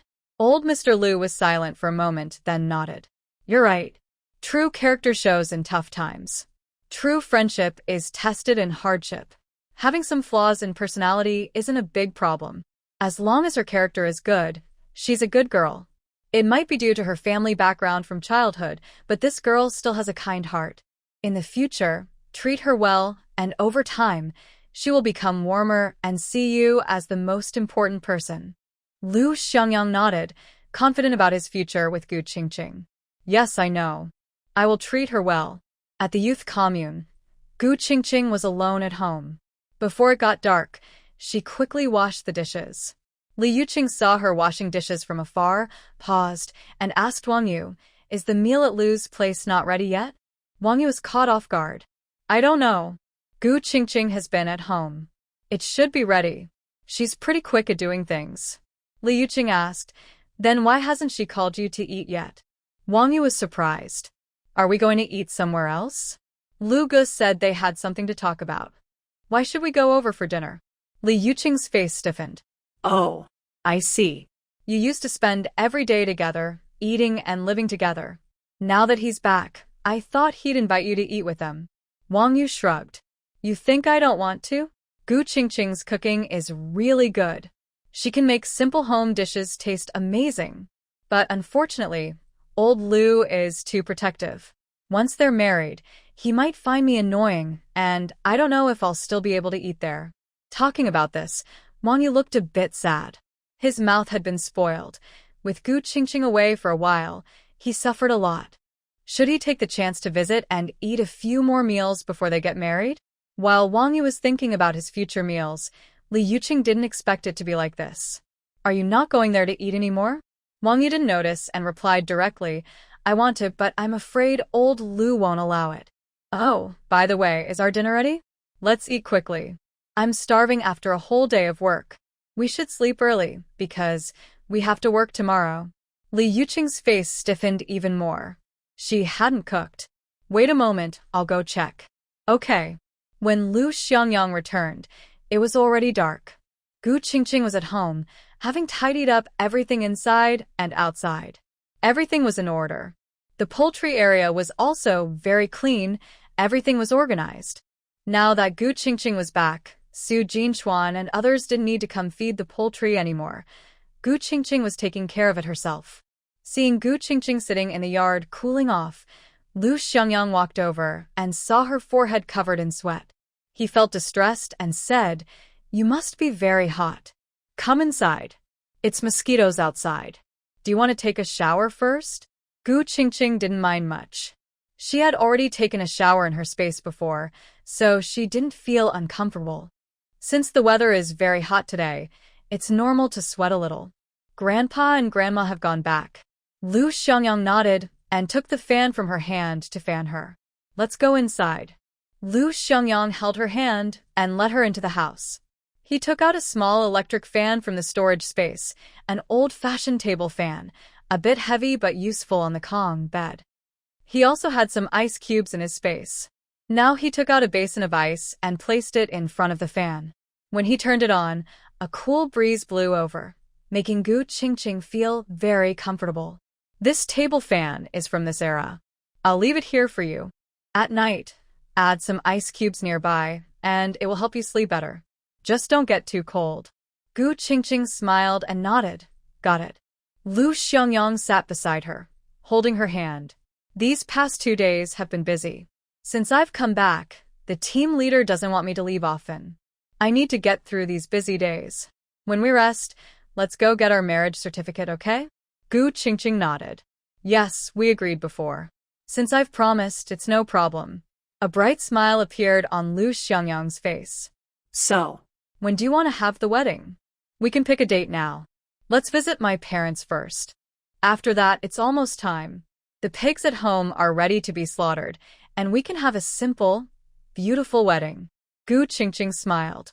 How grand can it be at this time? Everything will be simple. Who says that? Lu Xiangyang disagreed. Even if conditions are simple, we can still make it special. We can invite more people, and I'll make you a new red dress to wear on the day. It will definitely look beautiful. A rural wedding will also be unforgettable. After all, it's the first time in their lives to get married, and to someone they love. That makes it special. Both Gu Qingqing and Lu Xiangyang are looking forward to it. Then, I'll think carefully and choose a good date, plan everything properly. Okay. Outside, the sky gradually darkened. Lu Xiangyang stayed for a while talking to her before leaving. Life returned to normal. Tomorrow they still had work to do. Gu Qingqing asked Lu Xiangyang to go home early and rest. When night fell and everything was quiet, Gu Qingqing entered her space alone. Recently, she needed to work hard and quickly upgrade her space so she could buy a robot to help with chores. Thinking about her plan, Gu Qingqing asked the system, can I borrow money from you? System. After waiting a while, the system finally replied, you want to borrow money from me? Yes. To be precise, I want grain. Since you can harvest grain, you should be able to sell it to me, right? System. It seems possible. Why do you need so much grain? Isn't there enough in your space? Gu Qingqing didn't answer directly. Instead, she asked, with so many features, you should be able to help me find hidden big caves or bomb shelters, right? The system responded confidently, of course. I am very powerful, more reliable than your husband. Gu Qingqing was happy. Where are they? I want a very big one. The system explained, right now, I can only tell you that I can search for such places. They exist in my storage. But if you want detailed information, you need to pay money, and it will be quite a lot. Plus, you'll need to borrow grain. Are you sure you want to do that now? Gu Qingqing looked at her balance and thought for a moment before replying. Not for now. Since you have this function, I feel more at ease. I'll gather more first, level up, then borrow grain from you. The system laughed. That's the right attitude. After leveling up, your time difference can be increased 8 times. I can also lend you more money. And, because you've been working hard, I see you as a stable host. So, I can unlock the robot feature early for you. You can buy 1 or 2 robots and put them in your space. They'll help you work all the time. Gu Qingqing was very happy. Having robots could really help her do many things. Knowing the system could solve this big problem made her feel at ease. She decided to work hard and save enough to upgrade. She had slept a few hours before, and in her space, for days equal 8 days outside. She still had plenty of time to work. All the fruits, grains, poultry, and other supplies outside needed to be gathered. Gu Qingqing drove her small truck diligently to work. Work was tiring, but she was still willing. Although the system hadn't brought her real benefits yet, it had helped her a lot. Especially on the journey south, and with those 100-year-old ginseng roots, which were valuable. If she could find a suitable place to contribute grain this time, it would be a great achievement, something money couldn't buy. No matter how tired she was, it was all worth it. The most precious thing was time. Time is irreversible, but after having the system, there is actually a time difference with the outside world, and the gap is widening. Because of this, Gu Qingqing is willing to come in and work. After a few years, when her stored supplies in her space are used up and the market opens, the supplies produced by her system space will make her a lot of money. Don't think that Lu Xiangyang is so powerful, wealthy, influential, and well-connected. He might have connections, but when it comes to making money, he might not be better than herself. Why? Because his space can only store items, not produce them. Gu Qingqing stays in her space, sleeping only when it's almost dawn outside. Life has returned to its original calm. Lu Xiangyang works in the fields every day, and Gu Qingqing still prepares 3 meals a day. Since she doesn't need to work in the fields, she prefers to spend her time working in her space. For breakfast, only Gu Qingqing and Lu Xiangyang are there. For lunch, it's still just the two of them. For dinner, the same. The next day at noon, Lu Xiangyang hosts a gathering. They have been away for about 3 months, but everything at home has been well taken care of, so they want to thank their friends. This time, there are quite a few guests. Wang Yushi, Lei Xiguo, Biao Su, and Jin Chuan are invited. On the girls' side, Su Dongmei, Qianli, and Song Meng from the front yard are also there. Additionally, Liu Qin joins. Everyone has to go to work, so Gu Qingqing prepares lunch at home. When everyone returns from work at noon, she has already finished cooking. The delicious aroma makes everyone very happy. They all go to wash their faces and tidy up. Some of the girls even take a shower. Each carries a big fan and comes over feeling fresh and cool. The backyard is spacious. Lu Xiangyang brings a stool and also moves out a fan to cool air. Seeing the fan, the girls are all amazed. Fan? Wow, you all have this? Amazing! The first to shout out is Su Dongmei. Li Yuqing and Song Ming go back to clean up and take a shower, but Su Dongmei doesn't. She just washes her face and comes over. Qianli also doesn't take a shower. Seeing the fan, Li Yuqing and Song Meng are equally surprised, but Su Dongmei is always the most excited. She moves closer to the fan, looking very pleased. Oh, this breeze is so comfortable. No need to fan myself. It'll be cool at night. My little hut doesn't have much wind, and it's so hot at night. Jean Chuan responds, you, a young woman, have your own little hut already. Others must be so jealous. We used to share a dorm, and that was really hot. Su Dongmei immediately burst into giggles, feeling that her cozy doghouse was better than any fancy home. She was very happy to have her own little space. Gu Qingqing made sour plum soup and specially bought ice pops from the supply store. At this moment, she put the ice pops into the sour plum soup. The cold drink was very refreshing and delicious. Dinner was also very rich, with braised pork, fish, a big pot of chicken with mushrooms, and various vegetables from the garden. A large table was filled with food. Since Lu Xiangyang was not hosting, no one else could have prepared such a big meal. Plus, Gu Qingqing's ingredients were good, so everyone enjoyed the food very much. Wang Yu was especially happy. He had endured for a long time and finally tasted the old flavors again. Seeing how close Lu Xiangyang and Gu Qingqing were, he guessed that there would be fewer chances for him to come here and eat for free in the future. So, since the opportunity was rare, he ate as much as he could. Wang Yu hurriedly stuffed food into his stomach. After lunch, Lu Xiangyang took out the gifts he brought for everyone and distributed them. There were gifts for men and women. Lu Xiangyang gave the men's gifts, and Gu Qingqing gave the women's. Each person received a small package. They handed the gifts to everyone as a token of thanks for taking good care of the poultry and other animals at home. Everyone happily took their gifts and went back home. Su Jinchuan, Shirley, and Su Guobiao all shared a dormitory. When they returned and opened their gifts, they found they were the same. But Su Jinchuan knew his gift was different inside. Lu Xiangyang had been away for a long time. During his absence, he sent him 200 yuan and some tickets, asking him to buy coarse grains for the poultry and to thank those who helped with a few tickets. Giving money directly didn't seem right, but giving tickets was easier for people to accept. Su Jinchuan didn't know how close Wang Yu and Lu Xiangyang really were, but he knew that after this, Lu Xiangyang seemed to trust him more. It didn't matter if he did more work or received less pay than Wang Yu. Their friendship was from childhood and was different. But Su Jinchuan and Lu Xiangyang had no real connection before. He was given 200 yuan for feeding the poultry, and when he returned, he also brought gifts. If he worked harder and was diligent, he might also have a place by Lu Xiangyang's side someday. Wang Yu had a good family background, but Su Jinchuan didn't. Everything he had was earned through his own effort. Since Lu Xiangyang was away this time, Su Jinchuan took care of the poultry, the vegetable garden, and other chores. He did the most.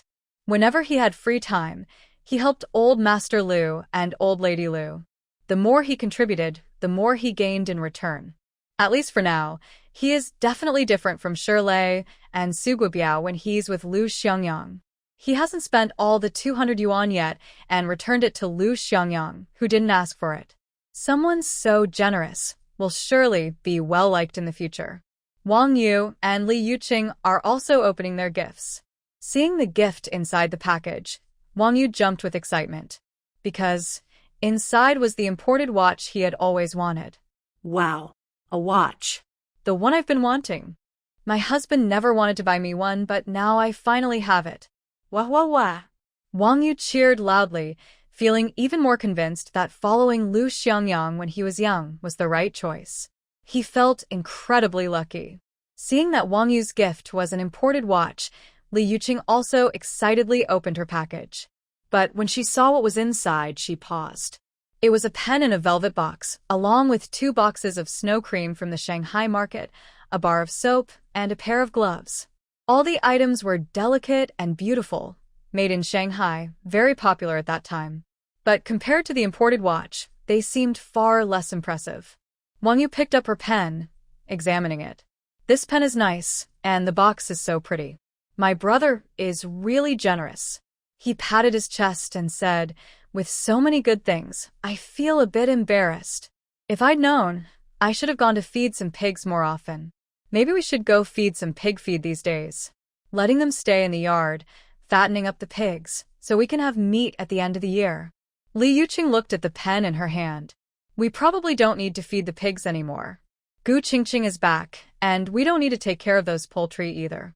Wang Yu didn't mind and shrugged. How can that be? Usually we're the ones feeding the pigs. Old Lu treats Gu Qingqing like a treasure. Besides cooking 3 meals a day, he doesn't let her do any physical work.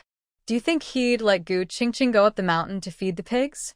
Li Yuqing felt a little upset hearing that. Other men know to pamper their wives and not make them do physical labor, but he, instead, takes his partner to feed pigs for others. Look at you, acting like Gu Qingqing doesn't have to do anything, and is just being cared for by Lu Xiangyang. Now, with gender equality, women can hold up half the sky.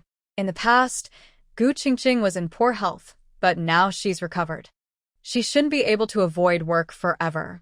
Wang Yu listened, thought for a moment, smiled, and said seriously from old Lu's attitude, I don't think he will let Gu Qingqing go to the ground. Anyway, he has money, so it doesn't matter if he works or not. They got married this year, and if next year Gu Qingqing can have a big, chubby boy, he would be the first great-grandson in the Lu family. Old Lu would be so happy he might go crazy. Seeing that the other person's words didn't match her own thoughts, Li Yuqing frowned and decided not to say anything more. The weather was very hot now, and everyone was busy with farm work. Most people didn't have much energy to bother, so Gu Qingqing had been feeling very relaxed lately. Every day, she just cooked meals and waited for Lu Xiangyang to come home to eat. He was a very diligent person with lots of energy. Sometimes, even the poultry at home didn't need Gu Qingqing to feed them. Lu Xiangyang would go feed the animals when he returned. The pig feed was brought by a few men, so Gu Qingqing rarely needed to go out to gather pig grass. During this time, the educated youth went to work in the fields, while Gu Qingqing worked in her space. After her persistent efforts over these days, she finally earned back the money she had spent when she went south earlier and saved enough to upgrade her space again. Once she upgraded decisively, the time difference between her space and the outside world doubled again. 1 day outside was 8 days inside her space. Gu Qingqing was so happy she spun around with her hands on her hips. Time. 8 times the time. This was incredibly precious. As long as she worked hard to study in this life, she was sure she could become a knowledgeable person. She wanted to go to university, to the best university. The system smiled happily and said, Congratulations! You've been able to upgrade to level 4 so quickly. Usually, you only get access to robot services when you reach level 5. But since you performed well, I can unlock it early. Do you want to buy one? One robot costs 5 million. After buying it, most chores can be done by the robot. Gu Qingqing was stunned. 5 million for one? The system said yes. That's a very cheap price, almost like it's free. Don't forget your current time difference. 8 times. This little money will be earned back very quickly. Gu Qingqing thought about it and asked, How long do the robots last? Long enough for you to use until you get tired of them and want more advanced robots. Gu Qingqing. Then, where is that cave? How much money do I need to buy all the information? The system suddenly paused for a moment and didn't answer. Gu Qingqing frowned. Why are you talking? You said you could help me, right? This. I can really help you. Now I want to tell you something even better, which should be very useful to you. It's very expensive. Do you want to hear it? Gu Qingqing immediately became alert. Are you trying to trick me? The system chuckled. No way. I've always protected you well, right? This is really a very useful piece of news. You wanted credit, didn't you? Maybe this can help you become very successful. Gu Qingqing raised an eyebrow. Really that powerful? The system's voice was tempting. Of course. Not just you, your husband has strong connections. Have him handle it, and maybe his whole family will prosper with you. Gu Qingqing felt excited because she knew how important family power was. Now she understood she not only wanted to be strong herself, but also wanted her family to be powerful. Since doing business isn't easy these days, she only has one path left, a government career. She isn't planning to join the system now, but maybe in the future she will. Building her reputation now is still beneficial. What's the news? I'll pay for it. The system was clearly happy. Are you sure? 2 pieces of news cost 400 million. Remember to pay me back. Gu Qingqing's eyes widened instantly. What? That expensive? Don't get excited. Come here, I'll tell you what the news is. Once you know, you won't think it's too costly. Gu Qingqing frowned, waiting for him to continue. When she heard the specific information the system was about to give her, she fell silent. She was shocked. It really was big news. If she handled it well, she might truly become very successful. Lu Xiangyang came home from work that afternoon and felt that the young girl at home was a bit off. She seemed silent, her face shifting from serious to excited, trying hard to hide something, like she was keeping a big secret. What's wrong? What are you thinking? Gu Qingqing looked at him, her eyes shining. When will you be done? Let's go hunting in the mountains, okay? Hunting? Lu Xiangyang was a bit confused. Why did she suddenly want to go hunting? It was so hot. Gu Qingqing. I want to help you build your career, but you only think about dating? She smiled sweetly, leaned close to him, hugged his arm, and pouted. Just take me with you. I've been at home for so long, so bored. There are many treasures on the mountain. I want to find some to bring back and help you improve your health. Lu Xiangyang was surprised. Why did her words sound strange? He raised an eyebrow and asked, What do you want to help me with? Gu Qingqing thought for a moment. Do you remember when I went up the mountain with you before? I found ginseng then. Maybe this time, I can find an even bigger one. Lu Xiangyang smiled, with a meaningful look in his eyes. Ginseng, huh? Are you planning to dig up 100-year-old ginseng this time? Are the 2 you gave me in Hong Kong from the mountain? Gu Qingqing looked serious and glared at him angrily. That guy was just teasing her. Yes. They are from the mountain. I can dig up more in the future. Isn't my luck really good? Lu Xiangyang held back his laughter. It's quite good indeed. Then she said, When you finish your work, take me hunting. Let's go somewhere farther. I want to share some of my good luck with you. How about it? Lu Xiangyang looked at her for a while, then rubbed her head. Okay, if you want to go, I'll take you. Once I finish my work here, I'll take you out. Gu Qingqing nodded fiercely. Yes, yes. The Huaihua Brigade is located in the far north, where the temperature drops quickly. Lu Xiangyang was busy working every day. During this time, Gu Qingqing obediently stayed in her space to work. Now she has 2 robots, greatly improving efficiency. These 2 robots are not very tall, only reaching her chest. Their shapes look a bit like cartoon dolls, with very cute colors. Gu Qingqing chose one with a white body and pink edges, and the other white with light blue edges. They have round heads and 2 big, adorable eyes, looking extremely cute.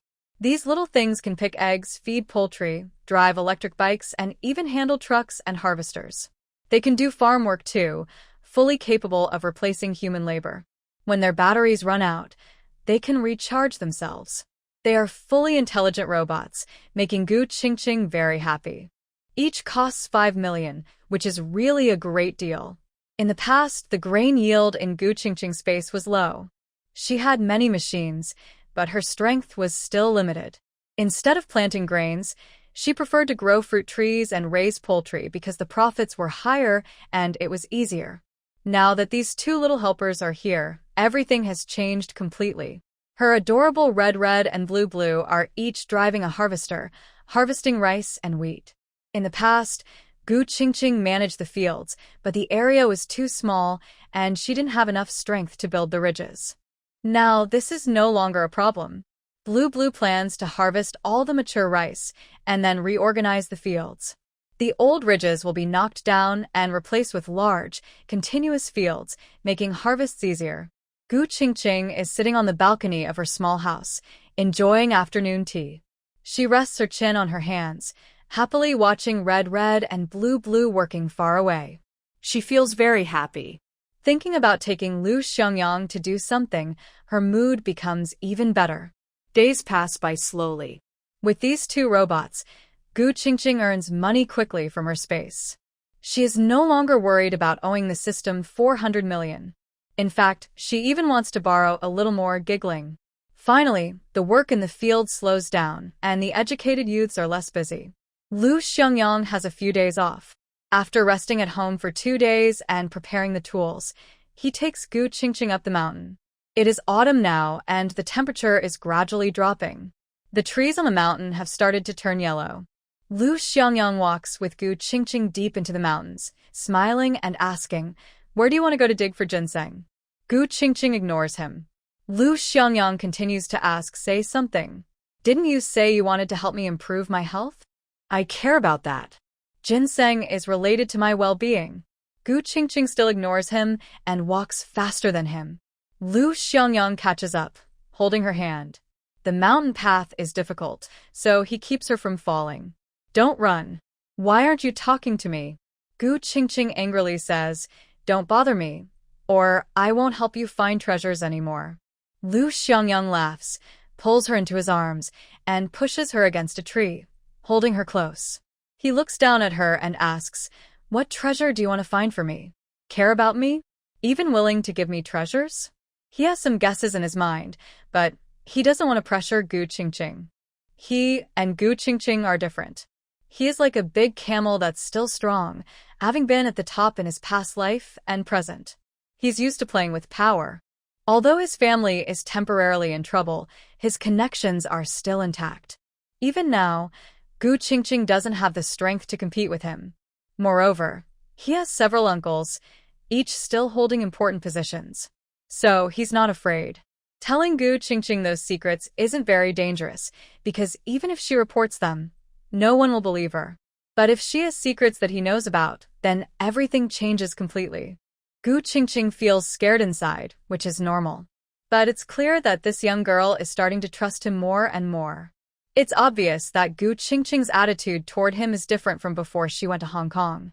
After the big argument last time, she ran away from home. He chased after her and resolved the issue, which made her trust him even more. Gu Qingqing clenched her teeth and said, "Why do you always say strange things?" "I was bored and just wanted to go for a walk.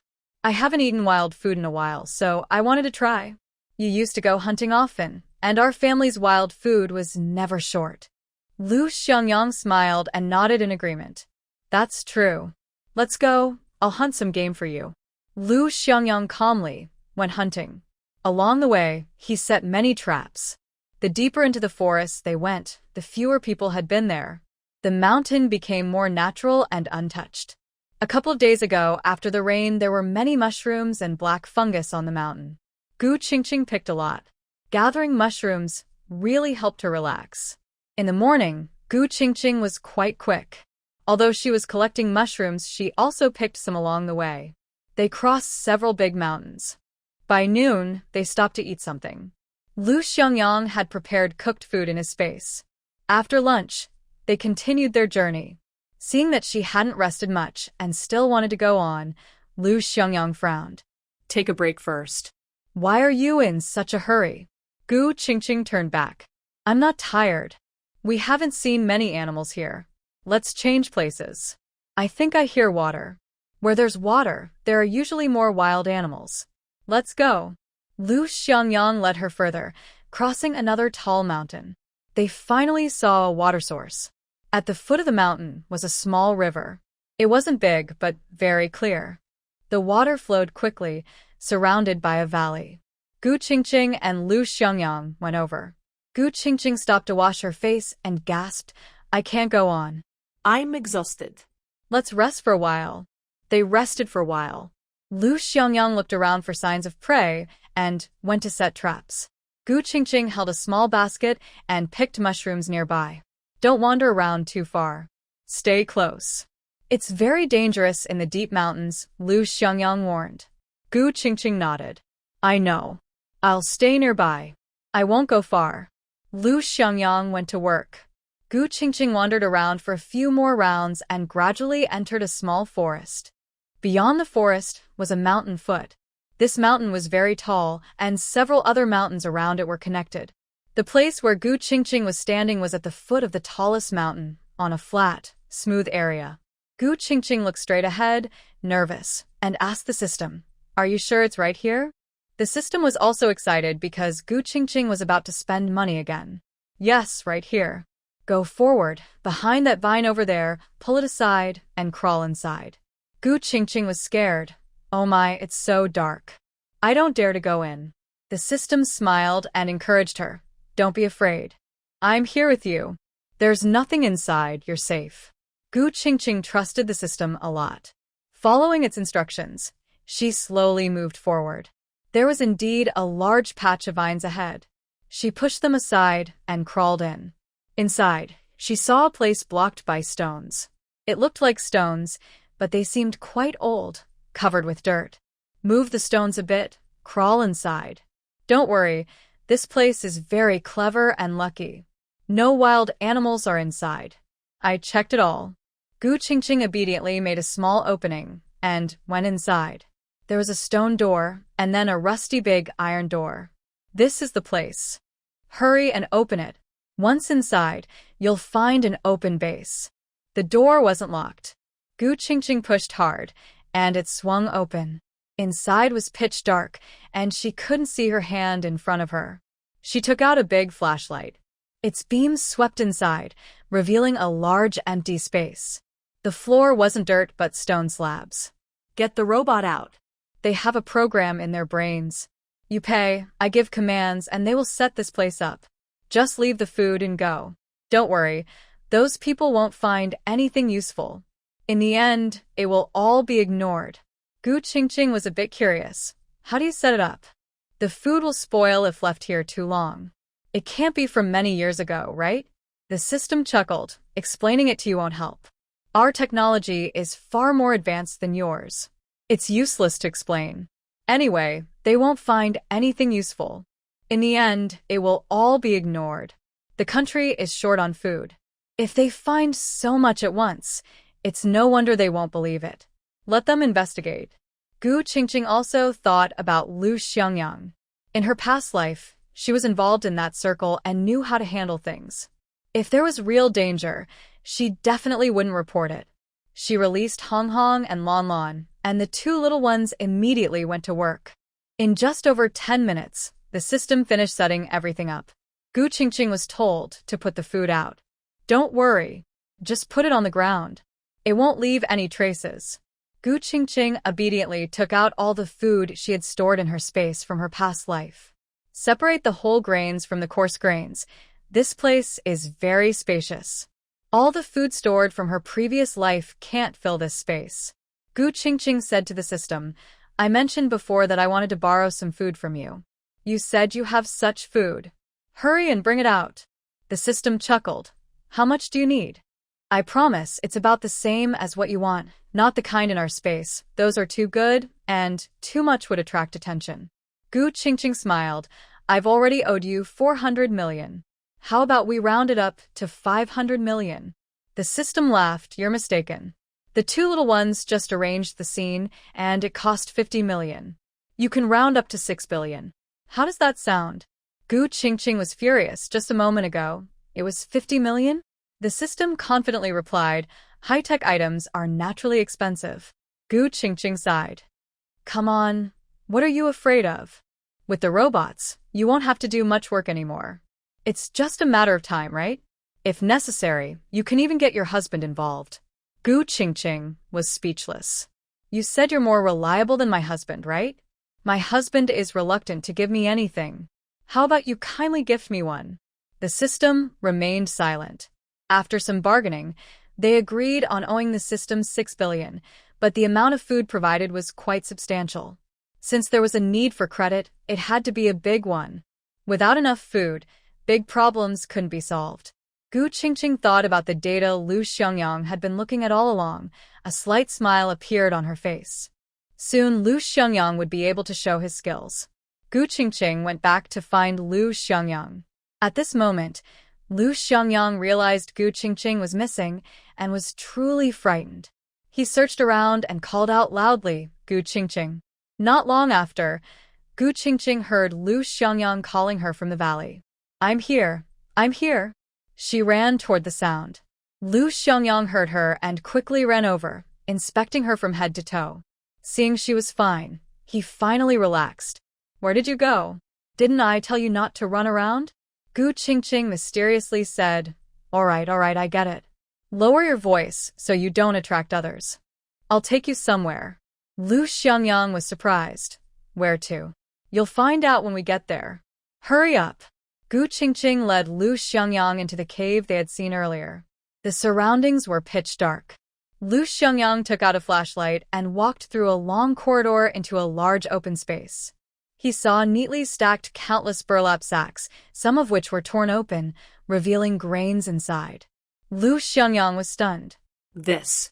The amount was beyond what Lu Xiangyang had imagined. He had only seen such large quantities of grain when visiting storage warehouses in his past life. Are these all grains? He couldn't believe it. He took out several flashlights to shine around and handed a big flashlight to Gu Qingqing. After checking the area carefully and ensuring there was no danger, he turned his attention to the grains. There were so many. Too many. Inside this mountain, at least half of it had been emptied. And it was such a big mountain. The floor was paved with stone slabs, and the walls and ceiling were similar. The space was about 10 meters high, though some parts varied in height. The entire area wasn't completely empty. There were many support columns and walls. Lu Xiangyang examined everything. The grains were good quality, not a single one spoiled. They were all edible. Gu Qingqing stayed close, holding his arms softly. She whispered, with so many grains, can you tell how they got them in here? Lu Xiangyang looked back at her. Under the light, her big eyes showed a deep hidden nervousness. He patted her hand gently. Don't be afraid. I checked just now, and there doesn't seem to be any danger. But this place is strange.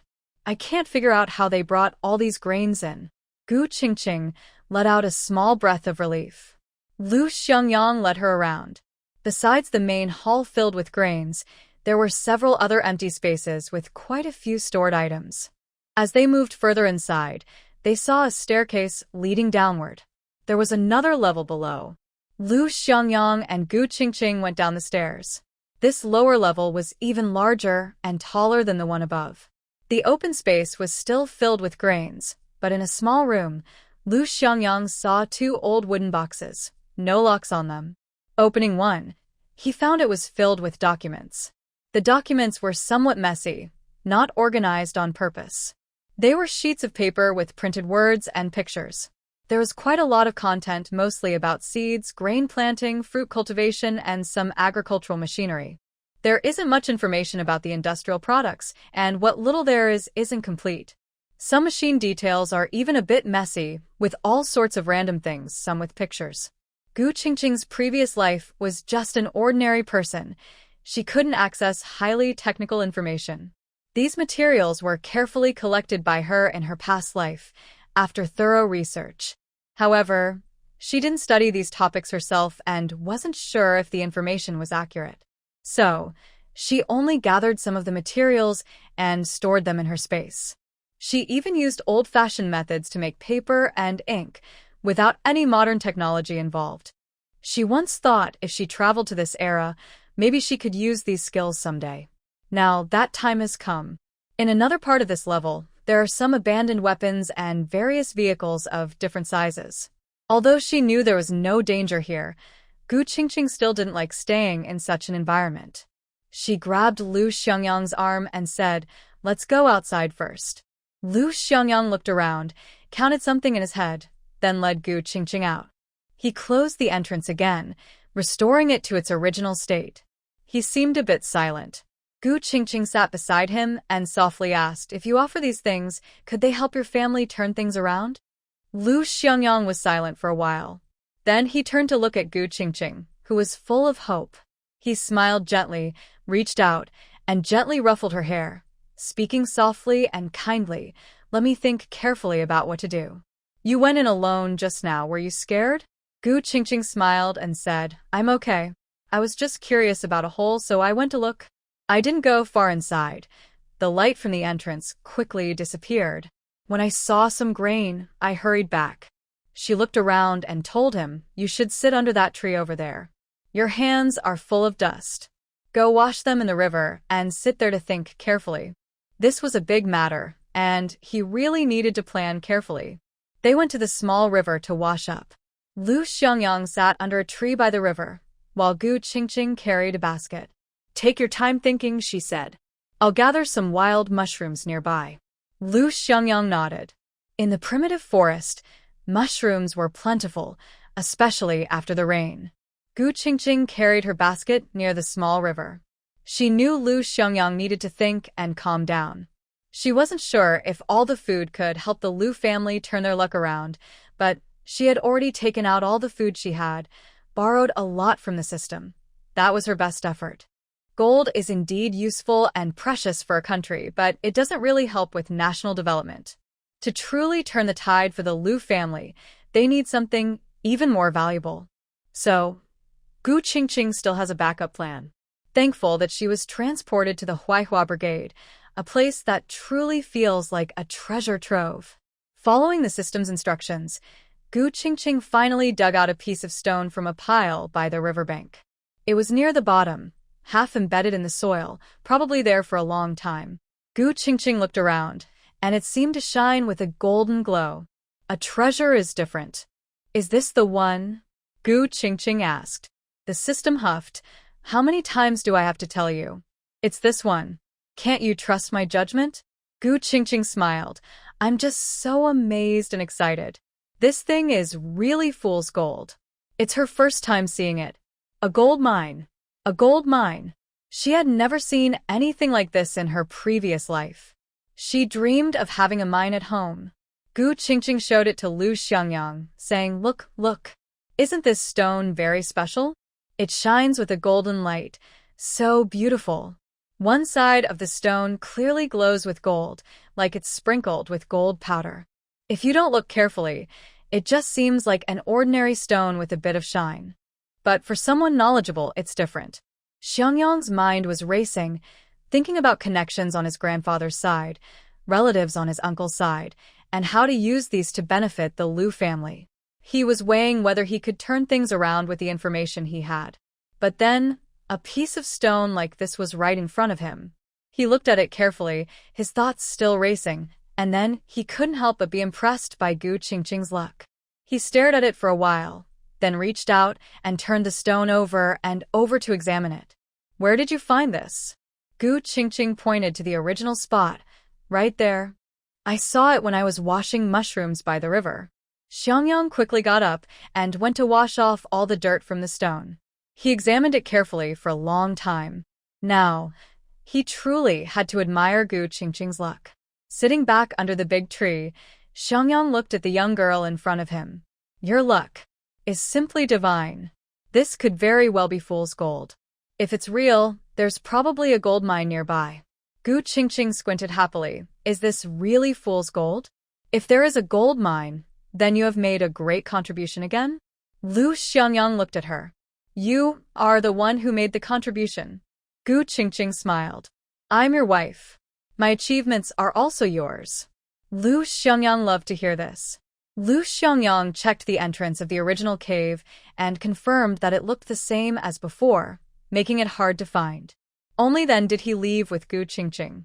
It was already late, and after such an event, he had no mood for hunting. On the way back, when passing the trap, he caught some prey but didn't bother to chase other animals.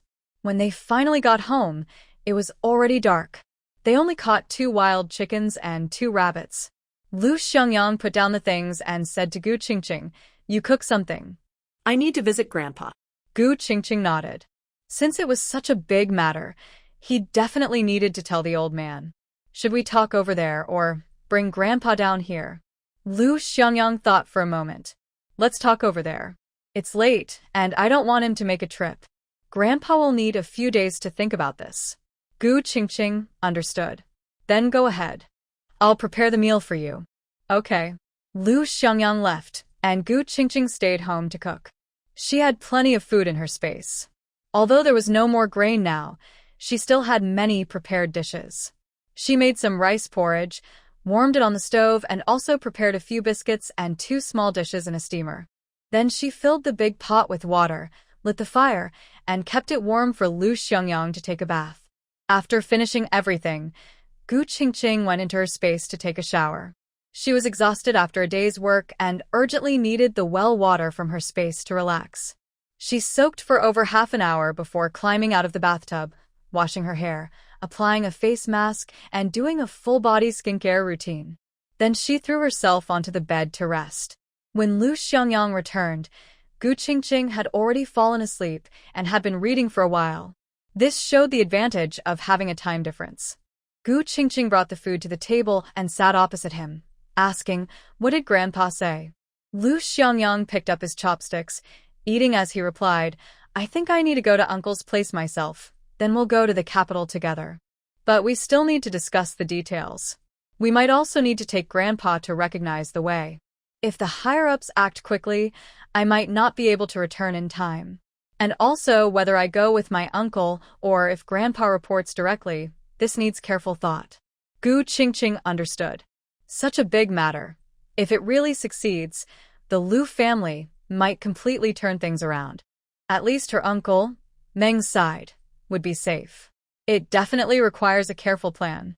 These people plan very thoroughly, considering every step, who they might meet in the capital, how to handle it, who to share the news with, and who to cooperate with. Otherwise, with such a big achievement, it might not even go to the Lu family, and if unlucky, it could cause trouble. So, even if a big opportunity falls from the sky, you need the ability to handle it. Otherwise, you might get hurt. After dinner later, think it over carefully. The farm work isn't urgent now. Find some time to take Grandpa to see it. Anyway, this credit must belong to the Lu family. If someone else takes it, we might get into trouble. Lu Xiangyang ate his meal, looked up at her, and smiled. Not only does it belong to the Lu family, but it also belongs to you. Gu Qingqing was stunned. Xiangyang raised an eyebrow. What? You don't want such a big achievement? Just give it to me? Gu Qingqing didn't even know what she could do with this credit. Besides boosting her reputation, it didn't seem very useful. She was afraid to stand out too much.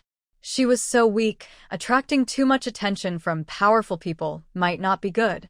Xiangyang saw her thoughts and sighed. The girl was really cautious, too cautious.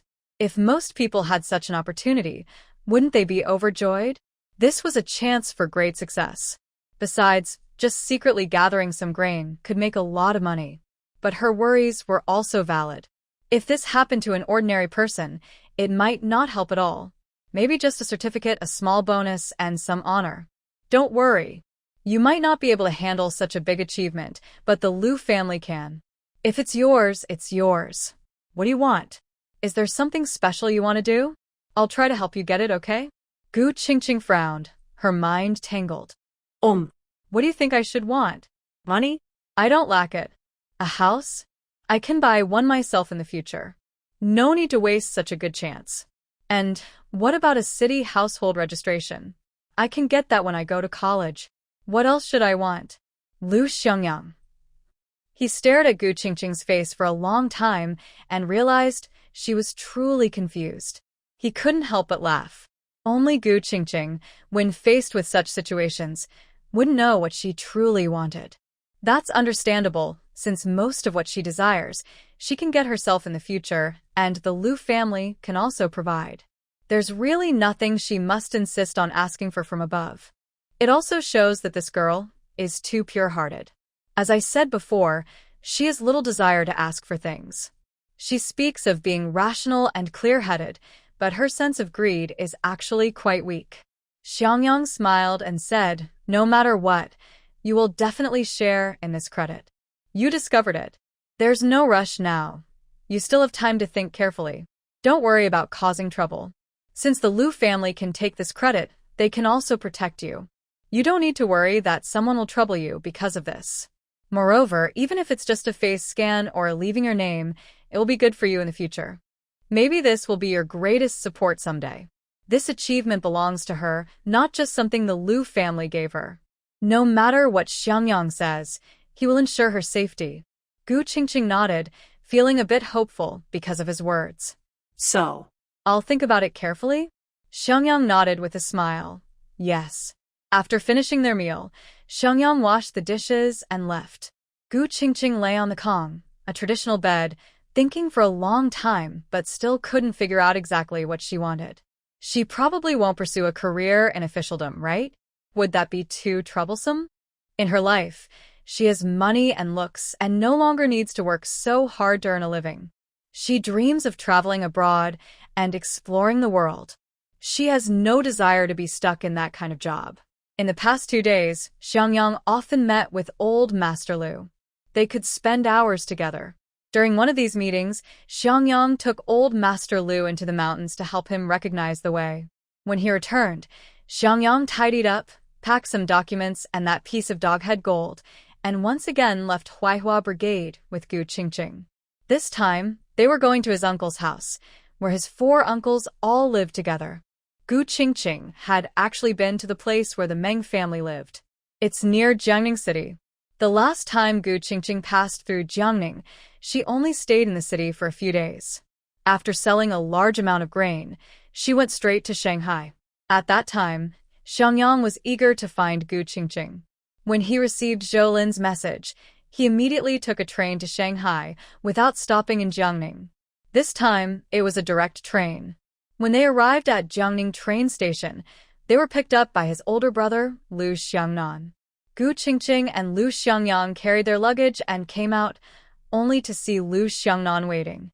When Gu Qingqing saw him, she hesitated for a moment and didn't know how to speak.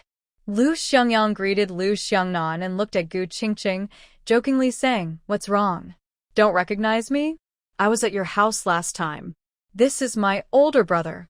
Gu Qingqing smiled softly and said, "Big brother." Since Liu Xiangnan returned last time, he hadn't seen Gu Qingqing and Liu Xiangyang again. Later, he only knew that Gu Qingqing was safe and sound, but the rest of the story was unknown. Now, seeing how close they are, it seems their relationship has improved. This girl, with such a strong temper, is surprisingly decisive. It looks like her younger brother will have a tough time in the future. It's good that you're okay. You must be tired after the journey. Get in the car. He arrived in a military vehicle. Liu Xiangyang and Gu Qingqing put their luggage in the car and then got in with Liu Xiangnan. On the way, Liu Xiangnan kept asking Liu Xiangyang, "Why is it so urgent? Why do Grandpa and Uncle have to be home? When we received your telegram, we thought something serious had happened and worried for several days." Liu Xiangyang smiled and said, "It's a big matter, so I couldn't say it in the telegram. I came personally, don't worry, it's good news." Liu Xiangnan raised an eyebrow and asked, "Getting married?" "No, even if it's about marriage, it shouldn't be so tense. Grandpa and Grandma have been worried at home these past 2 nights and couldn't sleep." Liu Xiangyang sighed, "It's my fault for making them worry, but this matter is really important. I discussed with Grandpa, and we need Grandpa and Uncle's cooperation. Don't ask more now. We'll talk at home. If I tell you now, you wouldn't believe it." Liu Xiangnan was speechless. His mischievous younger brother was becoming harder to talk to. Sure enough, it's better to confront brothers early.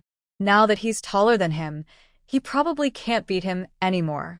After about 2 hours of driving, they arrived at his uncle's house. When they entered, they had to check in, and the car was parked right in front of his uncle's house. It was a 3-story house with yards in front and back. In the 1970s, being able to get such a house was quite impressive. This was Uncle Meng's house, specifically the home of Grandpa Meng and his eldest son. The two elders lived with the eldest son, while the other three sons lived elsewhere. The family had a live-in helper, assigned according to their status. As soon as the car stopped, the helper came over to help carry the luggage. Seeing Gu Qingqing, the helper paused briefly, then smiled and quickly went back to work. Grand Aunt Meng was surprised to see Gu Qingqing. Everyone knew that Lu Xiangyang was in a relationship. Last time he came back, he kept saying she looked like a fairy. They were curious about how beautiful she really was. Now, seeing her in person, they suddenly felt that Lu Xiangyang, who was so proud and confident, had quickly found someone in the countryside. It seemed understandable now. Such a beautiful girl. Who wouldn't want to marry her? Come in quickly, you must be tired. Rest inside. Great aunt. Lu Xiangyang called out and introduced Gu Qingqing to her. Gu Qingqing also greeted her. Auntie. Hearing Gu Qingqing call her that, Grandma Meng couldn't help but smile widely. All right, go inside. Your grandmother will be happy to see you. Just as she said that, Grandma Meng came out. She was an elderly woman with gray hair, calling from afar, Xiangyang. Gu Qingqing wanted to laugh at the way she was addressed. No matter how impressive Lu Xiangyang was outside, in front of elders, he still had to be called by his childhood nickname. Grandma. Lu Xiangyang called her and pulled Gu Qingqing over. Grandma. Look, do I look good as your future granddaughter-in-law? Grandma Meng had already seen her and couldn't take her eyes off Gu Qingqing. She had heard from Lu Xiangnan that she was a very beautiful girl. Now that she saw her in person, she was even more beautiful than she imagined. Grandma Meng was overjoyed. She even forgot about her favorite little grandson and quickly grabbed Gu Qingqing's hand, holding her delicate wrist and looking at her closely, touching her a few times. Gu Qingqing. Grandma Meng smiled with her eyes squinting. Oh, such a beautiful girl, looking like a flower, so pretty. Lu Xiangyang had once told Gu Qingqing that his mother liked pretty girls. How did this preference develop? Of course, it was inherited. Grandma Meng was a typical beauty enthusiast. Her husband was handsome, and their children were all good-looking. She also chose daughters-in-law who were pretty. She liked to see attractive people around her.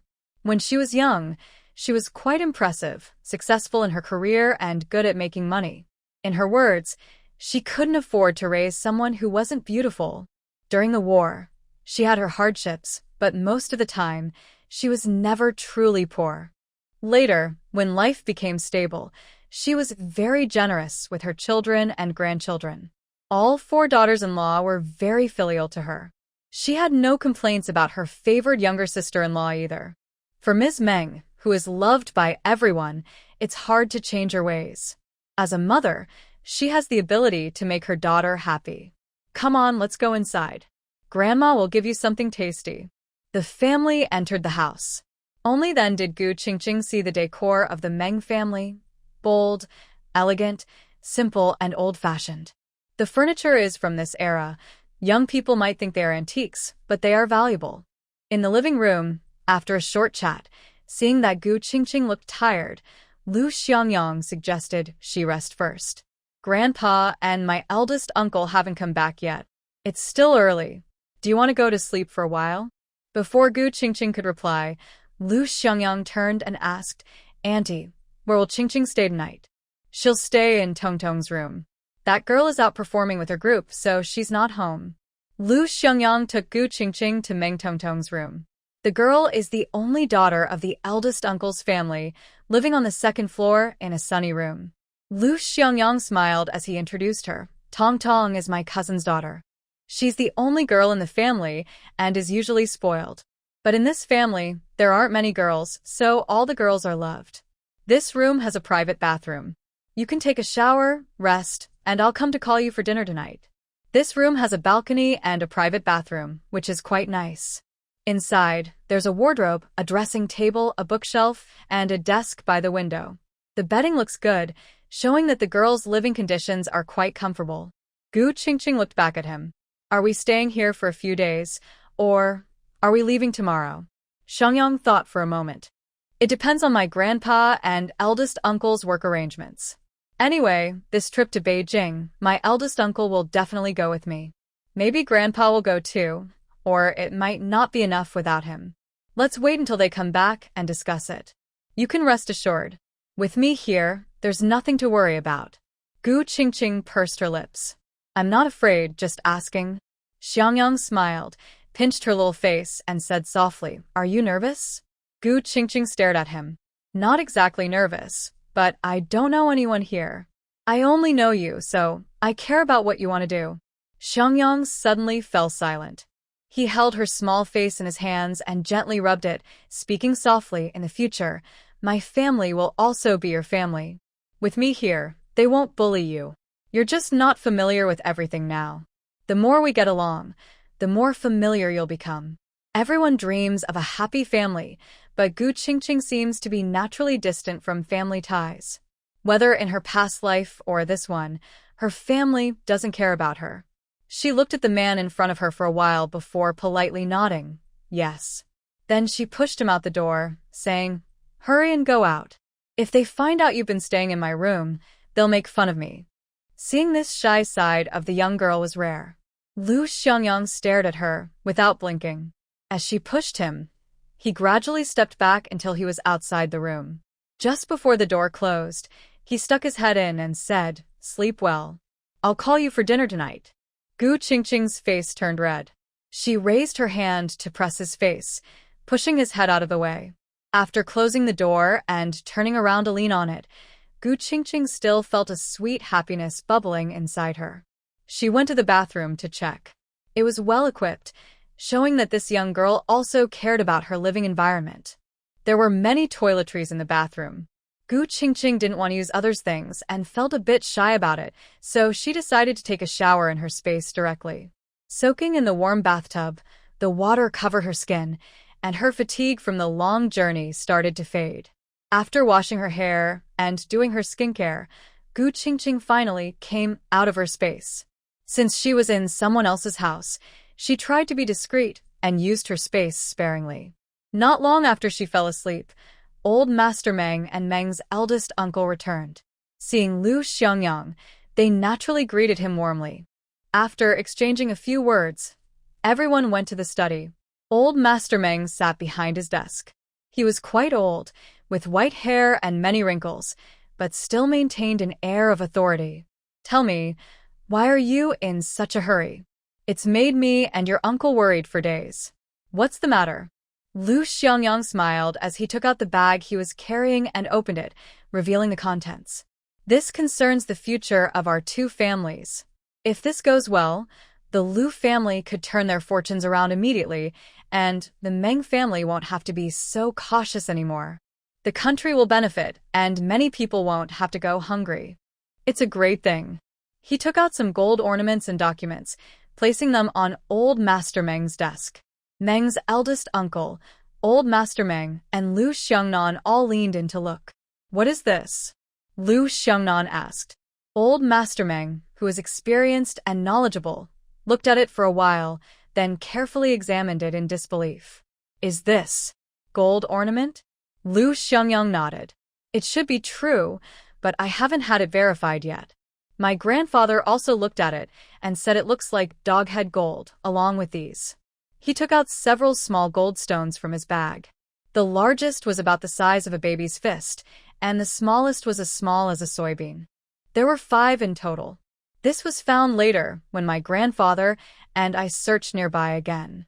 We found so many, and both of us guessed there might be a gold mine in the area. Actually, Lu Xiangyang didn't know if there was a mine there because he had never heard of it in his previous life. He wasn't involved in this line of work before. He was in the military and only gained power in middle age. No matter how capable he was, he couldn't know everything, especially about various mineral deposits. He couldn't remember every one. He wasn't very clear about the Huaihua Brigade. He placed the information in front of Grandpa Meng. Regarding the gold mine, whether it exists or not is hard to say, but this is real. It's already there. Grandpa, look at this. It's data from me and Qingqing, seen at a secret base. There's a big base in the mountains, almost emptied out, probably an old military weapons depot. I saw some abandoned weapons inside, but not many. The most important thing is there are lots of grains, piled up like small mountains. There should be millions of tons, well-preserved and edible. What did you say? Grandpa Meng and Uncle Meng stood up in shock. Lu Xiangyang smiled. Grandpa, Uncle, don't get too excited. I'm telling the truth. There really are a lot of grains, at least 2 million tons, both coarse and fine grains, right there in that base. Grandpa Meng and Uncle Meng couldn't believe it. Where is it? Deep in the mountains? Xiangyang nodded. Yes, deep in the forest over at Huaihua Brigade. Actually, Qingqing found it. She wanted me to take her hunting, so I took her there. We went a bit farther, and she was picking mushrooms by the river when she accidentally saw the entrance to the base. By the way, she also found the doghead gold, near a small river not far from the base. When she showed it to me, I was really surprised too. Grandpa Meng and Uncle Meng now understood what Lu Xiangyang's visit was about. Uncle Meng Honkai thought for a moment and looked at Grandpa Meng. Dad, if we handle this well, the Lu family will really be safe. We won't have to be so cautious anymore. Grandpa Meng nodded. Although it sounds unbelievable if it's true, it's not just us involved. Lu family, our family, the country, and the common people all benefit. That's a great thing. Lu Xiangnan is very excited. Third brother, don't trick me. The dog head gold is one thing, but the grain? Are you sure it's in a deep mountain forest? How many years has that base been there? How can there still be well-preserved grain? Lu Xiangyang shrugged. I don't know. When I saw it, I couldn't believe it either. But the facts are right in front of us.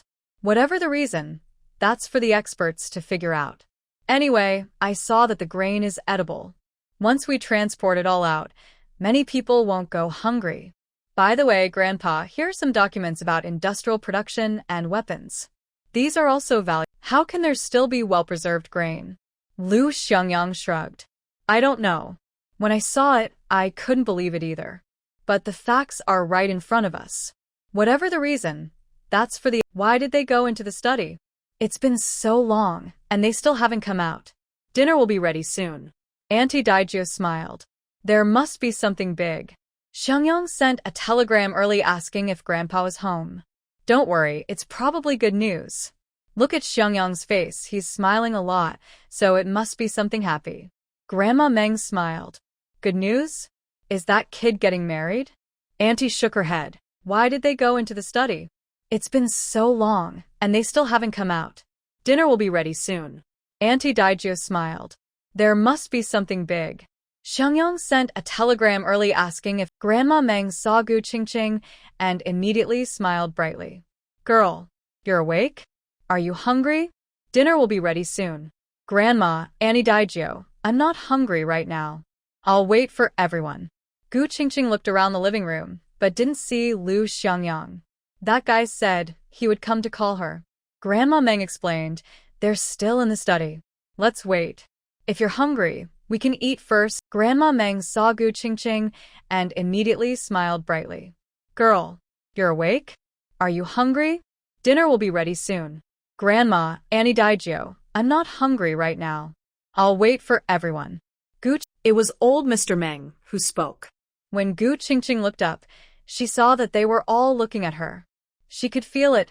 Old Mr. Meng, Big Uncle, even Lu Xiangnan, all their eyes were full of kindness. Gu Qingqing looked at Lu Xiangyang, who was smiling at her. She didn't know what he was smiling about. Had they already planned something? Although Meng's children are in the army, they rarely come home because of training. The most important thing is that old Master Meng and Meng Honkai are here. The family sits together for a meal. Gu Qingqing looks at the food on the table. It's not very luxurious, but it's definitely not poor. There are chicken, fish, meat, and eggs, and quite a lot of each. In this era, although they are of high status, their living standard is still quite good. At the table, old Master Meng is very kind to Gu Qingqing and even helps her serve food.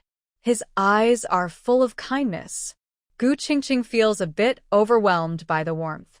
Oh my, such enthusiasm is a bit much for her shy personality. Lu Xiangyang smiles and says, don't be afraid. Grandpa is just grateful to you. I've told him everything. It's all thanks to you. Old Master Meng laughs and says, Yes, you've helped both our families a lot. Eat more. When you come to Jiangning, stay a few more days. Let your aunt take you around the city. Lu Xiangyang refuses. Grandpa, Qingqing and I are going to Beijing tomorrow. This surprises Grandma Meng and Auntie Meng. You're leaving tomorrow? Gu Qingqing is also a bit surprised. Why so urgent? Old Master Meng nods. Yes, it's an important matter. I and the eldest son will go to Beijing with Xiangyang. Xiangnan will go too. Since you're the eldest granddaughter of the Lu family, it's a good chance to visit old friends from the Lu family. The more help we can get, the better. We want to bring back your grandpa and your dad. Xiangnan is very excited. I definitely have to go. I can't let things fall apart at the last minute. Old Master Meng looks at Gu Qingqing and asks, maybe she should stay? Your grandma and auntie are here, so someone can take care of her. When we go to Beijing, if you're busy, who will look after her? Lu Xiangyang definitely won't leave Gu Qingqing alone. The girl doesn't know anyone here, so she must stay with him. It's okay, Grandpa. Qingqing is very obedient. If I need to be busy, I can let her go shopping at the department store, explore around Beijing, or read at the guest house. She's well behaved. She's never been to Beijing, but after I finish my work, I'll take her to meet some old friends. Many of them are getting married, and I want to visit them. Seeing this, Old Master Meng nods in agreement. Since you want to bring her, then take her along. But after arriving in Beijing, the time there might be uncertain. If things go smoothly, you might be called back immediately to help with work. If not, you might be able to stay longer in Beijing. Lu Xiangyang was indifferent. It's okay. If they move quickly, just tell my grandfather. He's been there before and knows the way. Old Mr. Meng nodded and said nothing more. Grandma Meng looked confused. What are you talking about? Are you really leaving tomorrow? Xiangyang just arrived. Old Mr. Meng replied, this is an important matter. We can't delay. The sooner we handle it, the better. Tomorrow, I'll fly straight to the capital with the boss. Don't worry, it's good news. Since he said that, Grandma Meng and Auntie Meng didn't ask further. The men in the family have special jobs, so they're used to not sharing details. However, during dinner, Gu Qingqing ate a lot. There was no choice. Several elders kept urging her to eat and kept serving her dishes. Their enthusiasm made Gu Qingqing a bit overwhelmed. Lu Xiangyang helped her a lot, so she managed to finish her food. People in this era generally eat well. Even families like the Mengs don't have big feasts every day. They often eat at the cafeteria, so they thought Gu Qingqing's appetite was normal for a girl. But they didn't know that Gu Qingqing had eaten better in the countryside and wasn't lacking in food. Her appetite wasn't actually big. After dinner, Auntie Meng helped clean up. Gu Qingqing went for a walk with Grandma Meng to chat. Later, two of Lu Xiangyang's uncles arrived one after another. The younger uncle couldn't come because of work. Then came the grandchildren of the Meng family. People in this era are very fertile, usually having several children. The Meng family had 4 uncles with many kids. Just tonight, Gu Qingqing saw 6 children, plus 2 cousins. There were more who couldn't come because they were working elsewhere. Gu Qingqing was almost overwhelmed by so many people. The extended family was quite intimidating. This was just the direct relatives. If you include Mr. and Mrs. Meng's siblings, there would be even more. There were 6 boys, 3 older cousins, 3 younger cousins, and 2 girls who were all older cousins. The Meng family only had 3 girls, 2 who studied medicine and 1 who was in a performance troupe but couldn't come back after a show. That night, Gu Qingqing received many red envelopes. Her grandparents each gave 800 yuan, her uncles and aunts each gave 500 yuan. Even the younger uncle and aunt who couldn't come had given gifts. The cousins gave 200 yuan each, and the 2 older cousins also gave 200 yuan along with a silk scarf and a beautiful pen. Gu Qingqing knew this was probably requested by old Master Meng. Normally, she wouldn't receive such special treatment. Her aunt also gave her a fine piece of fabric and Grandma gave her a watch. A beautiful lady's watch with diamonds. It was imported. Gu Qingqing looked at all these things and didn't know what to say. When she first received the red envelopes, she felt something was a bit off, but even then, she didn't expect there would be so much. What should I do? Should I really take this? It's too much. Gu Qingqing sorted through the gifts. Grandma also gave her a watch, and on her grandfather's side, there was not only a red envelope but also a stack of tickets and even a foreign exchange voucher. Lu Xiangyang saw all this and smiled. Just take what's yours. It's probably what Grandpa meant. You helped so much, so taking some red envelopes is fine. Once this is settled, all the descendants of the Meng family will benefit. It's right for them to give you a gift to thank you. Lu Xiangyang helped her pack everything and told her to go to bed early. Just take what's yours. When I went to Shanghai and Hong Kong before, I also brought a lot of gifts for them. It's all mutual. What's there to worry about? When my parents come back, they'll give even more red envelopes. Lu Xiangyang packed her things into her bag and took out a dress. Wearing this tomorrow? It was a popular dress in big cities lately, though it was long-sleeved. The weather hasn't been great these past few days. It's probably a bit cold in the north. It's better to wear long sleeves. Sleep early. Your flight is early tomorrow morning. Gu Qingqing had never flown in this era before and was quite curious. The next morning, Gu Qingqing got up early and followed Lu Xiangyang and the others to the airport for her flight. Planes weren't common in this era. Without special circumstances, there were hardly any flights, and ordinary people had even less chance. Old Master Meng led the group, along with her two uncles from the Meng family, Lu Xiangnan, Lu Xiangyang, and her big cousin from the Meng family. Seeing so many people, Gu Qingqing realized how much old Master Meng valued this. He brought so many people. Planes in this era were truly new and exciting for Gu Qingqing, especially since there was a free bottle of Maotai. Lu Xiangyang quietly told Gu Qingqing, "Pack it well. When we get back, you can use it as cooking wine." Gu Qingqing. Using Maotai as cooking wine? You really are something else. After arriving at the Beijing airport and getting off the plane, someone came to pick them up. Only Lu Xiangyang accompanied Gu Qingqing to the place where they would stay. The others followed old Master Meng, and Doghead Gold took the documents with him. The place where Lu Xiangyang stayed with her was of a different level. Here, Gu Qingqing couldn't feel the hardships of the 1970s. If she hadn't seen the thin, ragged people on the streets, she wouldn't believe it was the 1970s. Lu Xiangyang brought her luggage to the room and said, "Grandpa might have to wait a bit. I might be asked to explain some things. Do you want to rest for a while? I have time so I can take you out for a walk. If we're not here, do you want me to find a guide for you? Do you want to go somewhere fun?" Gu Qingqing blinked and thought for a moment before replying, "You do your thing. That's the most important. When you have time, take me out. If you're busy, I can explore on my own.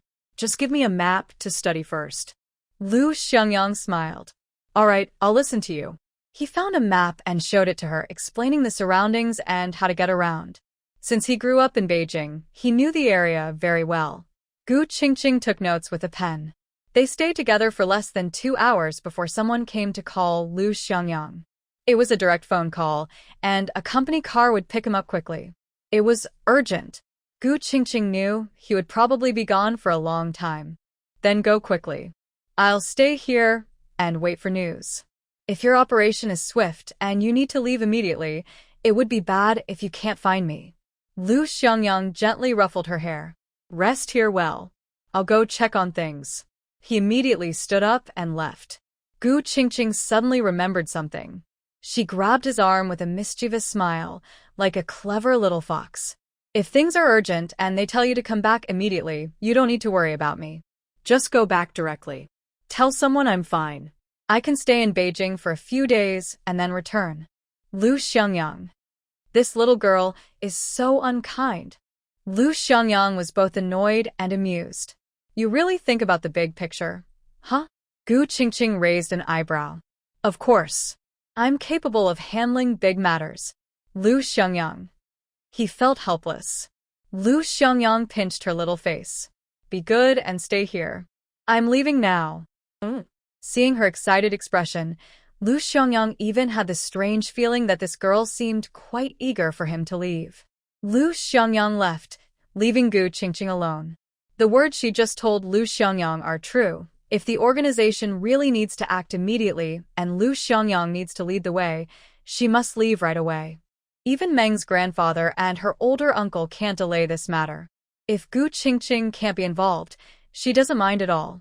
It's a good chance for her to stay a few more days in Beijing. There are so many antiques here. Gu Qingqing waits at her place.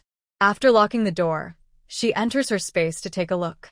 Since she got 2 robots, the efficiency inside the space has greatly improved. Large areas of wasteland have been cleared, and crops and fruit trees have been planted. Her red robot is working hard to clear the last piece of wasteland. Once that is done, the entire space will be fully used. In the past, Gu Qingqing worked very hard, but her speed was still slow because she was alone. Looking at her debt, 600 million yuan, she wonders if she has married a husband and paid 600 million yuan as bride price. Actually, it seems she has done even more. She also gave away all her stored food from before. Gu Qingqing props her chin on her hand, leaning on the balcony with a look of sadness. She wonders if the higher-ups will reward her somehow, at least recognize her contribution. Even a banner would be nice. After a while of feeling down, Gu Qingqing continues, working steadily. No matter what, at least Luo Aihua and her people won't dare to trouble her anymore. If the Lu family can get out of their current difficulties, her life will be better. Her baby will be born already ahead in the race, which is actually pretty good. Gu Qingqing runs to pick fruit with Lanlan. Seeing her owner, Lanlan's eyes smile like crescent moons. Master. Gu Qingqing goes over to pat her round head and praises Lanlan. You're so great, picking so many fruits. Lanlan immediately happily spins around. Master, you look so beautiful. Your smile is so nice. The beautiful master praised me. Gu Qingqing. Is it possible that even robots are so appearance-conscious? After working with Lanlan for over 2 hours, collecting all the ripe fruits around and sending them to the storage room, Gu Qingqing goes back to rest.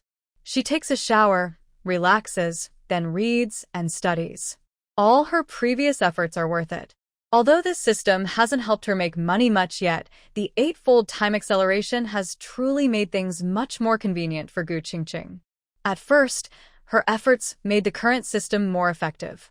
She believed that everything she received was earned through her own hard work, which made her feel more at ease.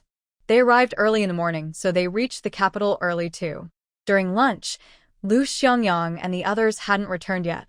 The waiter brought food to Gu Qingqing's room. After eating, she continued reading and studying. It was nearly 10 o'clock at night when Lu Xiangyang and the others finally came back.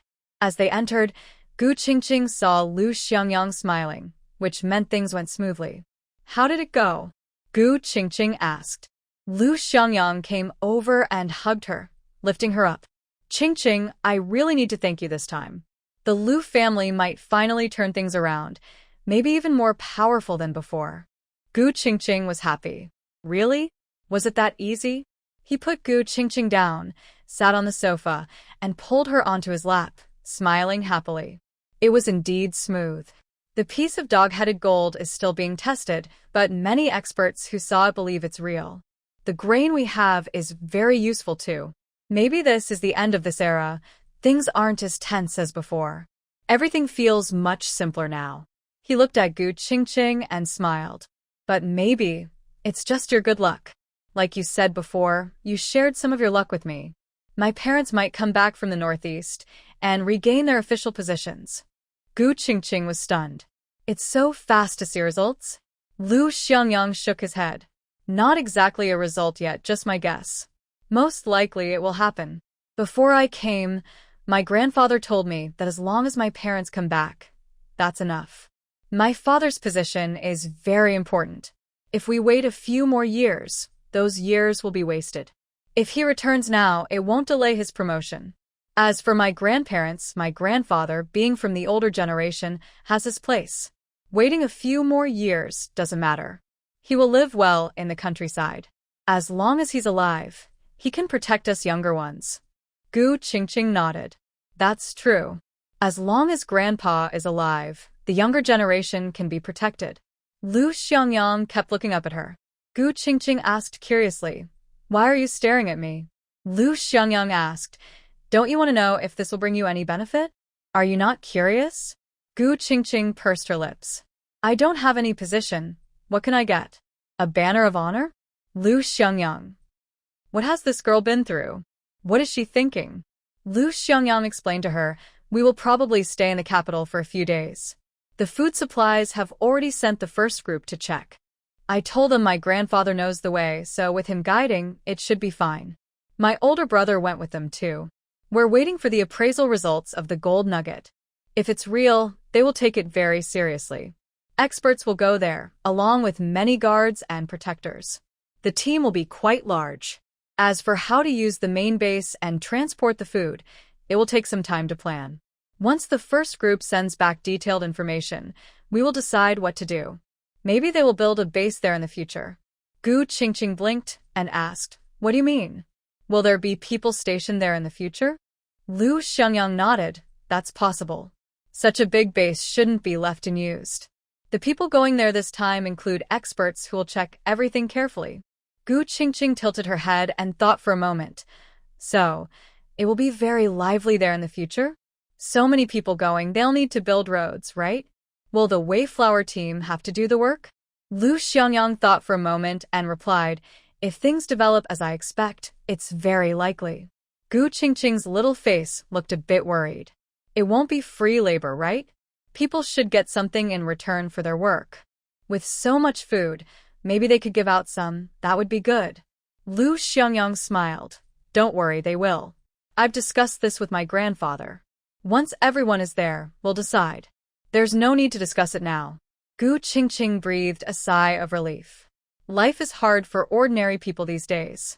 It's okay for them to work, but she can't accept free labor. If working could earn them food, many villagers would be willing. So, does that mean we can stay in the capital for a few more days? Do you still have meetings to attend? Lu Xiangyang thought for a moment probably, but not much. I'll wait for the summons. I've already mentioned my ideas. The long meeting today is related to what I said. We'll wait for the detailed survey results from the front line. Although I've checked the entire base, I'm not an expert. Whether it can be used, how long it will last, or if it can be expanded, all these need professional data. Gu Qingqing understood and said, all right, this isn't bad. After all, the Lu family is fine now, and we can relax and enjoy a few days in the capital. It's my first time here. This was her first time seeing the capital of this era. Lu Xiangyang looked at her and smiled. Actually, it's not just for fun. This time, you might become famous in the capital. Huh? Gu Qingqing was surprised. What do you mean? The higher-ups have been waiting for the detailed results these past 2 days. Once the survey results are out and the plans are set, there will probably be a big banquet. You will be invited to attend. Gu Qingqing's eyes widened. Me? Lu Xiangyang nodded. Yes. It's because of your discovery and your suggestion to present these things. The grain, the gold mine, and those documents, you played a big role. Even I benefited because of you. The higher-ups specifically asked me to bring you along. Gu Qingqing blinked, surprised by this outcome. It seems my luck is really good. Or maybe it's because of your relationship with me. If not for that, I'd probably just get a small reward. Lu Xiangyang patted her head. If you were just an ordinary person, a small reward would be enough. But they might also be worried about your safety. Overdoing it with rewards isn't good for regular folks. Jealousy can be harmful. But you're different. We're about to get married. If my parents come back, you won't have to worry about others targeting you. We can protect you, so there's no need to hold back. When it's deserved, you should get your reward. Gu Qingqing felt it was quite new. So I can also enjoy some fame? I really will get a reward? What should I ask for? It was getting late. Lu Xiangyang had things to do tomorrow, so he let her go, ruffling her hair. Think carefully. I've fought hard to get this opportunity for you. Don't waste it. I'm going to bed now. You rest well. If there are no special plans from my grandpa tomorrow, I'll go out with you. Gu Qingqing nodded. Lu Xiangyang left, and Gu Qingqing stayed in the room, thinking about what she wanted. She had been pondering this for a while. She didn't have a position or hope for promotions or raises. She wasn't sure if she wanted to stay in this line of work, as she didn't have much passion for it. She more dreamed of being a wealthy woman traveling the world. But now that the opportunity was right in front of her, she would naturally seize it. As for the reward, she had a little idea in her heart, but she wasn't sure if she was lucky enough to get it. The next morning, Grandpa Meng and Uncle De were still busy with important matters. Such big issues couldn't be resolved quickly, and since they rarely came to Beijing, they naturally wanted to visit friends and relatives. Gu Qingqing rarely came to Beijing, and Lu Xiangyang didn't want to leave her alone while he went to social events. Anyway, he's already detached from those affairs now, just a rural youth. If he really wanted to build connections, it could wait until after this achievement. His older brother had already gone ahead with the team. He decided to wait until he received the first news before making any moves, which might be more effective. So, as long as he wasn't called away, he planned to take Gu Qingqing around to explore. He had already thought of a few places and informed Grandpa in advance, just in case someone from above came looking for him and couldn't find him. Beijing was where Lu Xiangyang grew up, so he knew it very well and naturally knew where to take Gu Qingqing to have fun. They didn't go far in the morning, just strolled through some famous streets in the city and took many photos. Lu Xiangyang was really good at keeping company and taking photos. He had a good camera, and Gu Qingqing could go anywhere to take pictures. This era left its own special marks. In the future, when they grow old, looking at these photos will bring back many memories. In her previous life, Gu Qingqing had hardly any photos from her childhood. Surprisingly, after just about a year of crossing over here, her family already had a thick stack of pictures. On 2 trips away from home and during her time in Hong Kong, Lu Xiangyang was very happy to take photos of her. Now, she had hundreds of pictures stored in her space. The most beautiful ones were definitely the wedding photos taken in Hong Kong. Back in the mainland, such treatment was hard to get, and conditions didn't allow it. But in Hong Kong, everything was well provided for. When Lu Xiangyang brought the photographer to their place, Gu Qingqing hadn't fully realized what was happening, but of course, the final results were excellent. After a fun day, around noon, the two went to a restaurant in Beijing for a meal. Gu Qingqing had never been there before, but Lu Xiangyang knew it very well. He often came here for special treats in his youth. This place was too expensive for ordinary people. Most visitors were foreigners or members of big local families, people without much financial pressure. Before marriage, they could eat to their heart's content, and their monthly wages of just a few dozen yuan were all spent on food and drinks. Whether it was a Beijing restaurant, a French restaurant, or a cafe, these places were favorite spots for wealthy young men to gather. Lu Xiangyang is very familiar with the local dishes and ordered a few for Gu Qingqing to try, based on her taste. Traveling to a new place with a boyfriend who knows everything about it makes the experience feel wonderful. They were happily eating when suddenly, a surprised voice came from nearby. Lu. Brother Lu? Gu Qingqing looked up and saw a somewhat thin young man wearing old, faded clothes. Next to him stood a small girl who was short and looked. Gu Qingqing didn't dare guess her age because she looked malnourished. Yellow hair, weak build, short stature, clearly hungry. Long-term hunger causes malnutrition, which naturally stunts growth. Many people in this era look younger than their actual age, and by future standards, this is even more true. Children often appear younger than they are, small and thin. Adults look older than their real age, weathered by life. The little girl's clothes were patched. Xiangyang looked up and saw Zhang Hu. He paused for a moment before recognizing who he was. His impression of this person was already distant in his memory. Seeing Zhang Hu now, just over 20, made Xiangyang feel like he was in a different time. Who's he? What a coincidence, come sit here. Zhang Hu sat down with his sister, and Xiangyang introduced Gu Qingqing. This is my friend. We haven't seen each other in many years. This is Zhang Hu, and this is his sister Chun Chao. This is Gu Qingqing, my fiancé. We're about to get married. When Zhang Hu and his sister Chun Chao heard that Xiangyang was about to marry Gu Qingqing, they immediately called out, "Sister-in-law." "Hello, sister-in-law." Zhang Hu responded well, but his sister was more shy. When she called out to him, her voice was very soft, and she lowered her head afterward. Their simple names and modest appearance didn't seem like wealthy people. Xiangyang was friends with them and they were eating at a restaurant in the capital, which felt a bit out of place. Gu Qingqing kept a calm face and said, "Hello, everyone." Xiangyang was very kind to Zhang Hu. "Have you eaten yet? Feel free to order whatever you want. It's on me." Zhang Hu quickly shook his head. "Brother Xiang, it should be me treating you and sister-in-law. I didn't know you came to the capital. This meal is on me." Xiangyang smiled. "Call me brother, and I can't let you pay, right?" He ordered a few more dishes. While eating, he asked Zhang Hu, "How have you been recently? Are you here with your sister for a little outing?" Zhang Hu nodded and said, "I've always been like this. My work is still the same as before, just a step up. Chun Chao has been having a hard time at home, so I took a break and brought her out for a nice meal." "Brother, I heard you went to the countryside. Is that true? It's such a pity you went. Are you here in the capital to visit friends? Or have you come back?" Zhang, who was actually looking forward to Lu Xiangyang returning. "It's such a shame that someone as talented as him has gone to the countryside."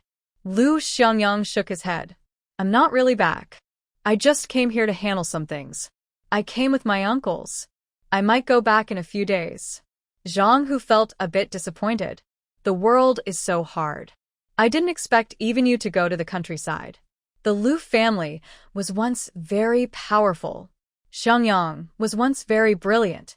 When he heard about Lu Xiangyang going to the countryside, he couldn't believe it at first. Xiangyang smiled and didn't care as much as Zhang, who said, "It's just temporary. Things will pass.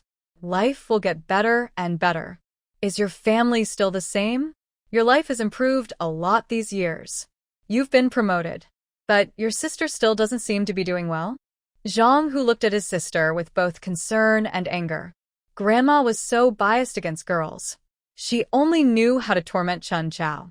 The whole family treated her like a servant, making her serve everyone, and she was often beaten or scolded. She couldn't even get enough to eat. "If I didn't have my own job, I don't know what would happen to my sister." Xiangyang frowned. Hearing this, he suddenly remembered many things from his past life. Why did he notice Zhang, who reacting for so long before? Because Zhang, whose existence was very distant in his memory. He grew up in the capital as a teenager and played with Zhang Hu, but he joined the army at about 13, stationed in Jiangning, so he didn't come back often and naturally didn't get involved in much of what happened in the capital. He remembered that his sister, Zhang Chunchao, later committed suicide. Zhang, who had a complete falling out with his family because of this. But he still relied on his family for his job. If he was disobedient, his family could ruin his career. He endured for a few years. Later, society opened up, and he moved south to make a living. He caused a big fuss at home, reporting the family's most beloved grandson. The situation became so serious that the grandson was executed. Of course, Zhang, who also completely offended the Zhang family and eventually went abroad. He seemed to have done quite well, became quite rich, and even invested back in the country. At that time, the Zhang family had no successors, and there were few capable descendants. The older generation was aging and passing away, so the family was basically falling apart. However, Zhang, who managed to come out ahead, becoming a returned overseas Chinese, and a wealthy one at that. The Zhang family was greedy for money and wanted to reconnect, but Zhang, who caused trouble again, sending 2 grandsons away. The elderly woman in the Zhang family, who favored boys over girls, was so angry she died from the stress. Since then, Zhang, who never came back. At that time, Lu Xiangyang was busy with his own family affairs. His family was also having difficulties, and he was focused on work, so he didn't hear much about Zhang Hu. As children, Lu Xiangyang and his friends grew up in a big courtyard. Later, they all went their separate ways. By their mid-20s, their paths started to diverge, and after 30, the differences became even clearer. Lu Xiangyang thought carefully about when Zhang Chunchao from his past had committed suicide. It seemed to be in the last year or 2. The reason was that the elderly woman of the Zhang family wanted her to marry a man in his 40s, but Zhang Chunchao refused. This caused a big family fight, and she was beaten almost to death. They also threatened Zhang Hu. In the end, the girl, feeling humiliated, took her own life. Looking at the person in front of him, Lu Xiangyang didn't want his childhood friend to go down that path. He spoke up, "Your family doesn't understand things, and they only suppress you. You and your siblings have no backing, and in Beijing, you can only be bullied. Maybe it would be better if you left." Zhang, who was stunned. Leave?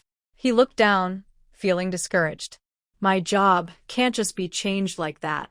My uncle wouldn't bother to think about me, and they wouldn't let me escape their control. Why would they transfer me? Just to make my life easier? Seeing the sarcasm at the corner of Zhang Hu's mouth, Lu Xiangyang thought about the Zhang family's situation. He knew that Zhang Hu wanting to leave his job to stay safe was impossible. The family wouldn't allow it. So he had to find another way. "Have you saved any money over these years?" Hearing this, Zhang Hu gave a bitter smile. "No, I almost have nothing. I've been frugal, but they still took everything from me. At first, they just forced me to give them money. Later, I wanted to keep some for myself, but in the end, they took it all. They even caused trouble at my workplace over a few dollars, spreading rumors about me everywhere. I can't keep any money. Now, I've given up. If I have some money, I'll take my sister out for a good meal. I promise we won't go hungry. Even though I get beaten every time I give all my money to my sister, she gets beaten too. It's better to eat something nourishing and try to stay healthy." Gu Qingqing quietly listened by the side. She looked at the little girl next to her. Although she came from a good family, life was really quite miserable. Her situation was similar to her past, but overall, it was a bit better. Lu Xiangyang was silent for a moment before suddenly speaking. "I probably won't stay in the capital much longer this time. Since I've met you, I want to give you a suggestion. Think about it yourself." Zhang, whose eyes lit up. "Brother Lu, do I have other options?"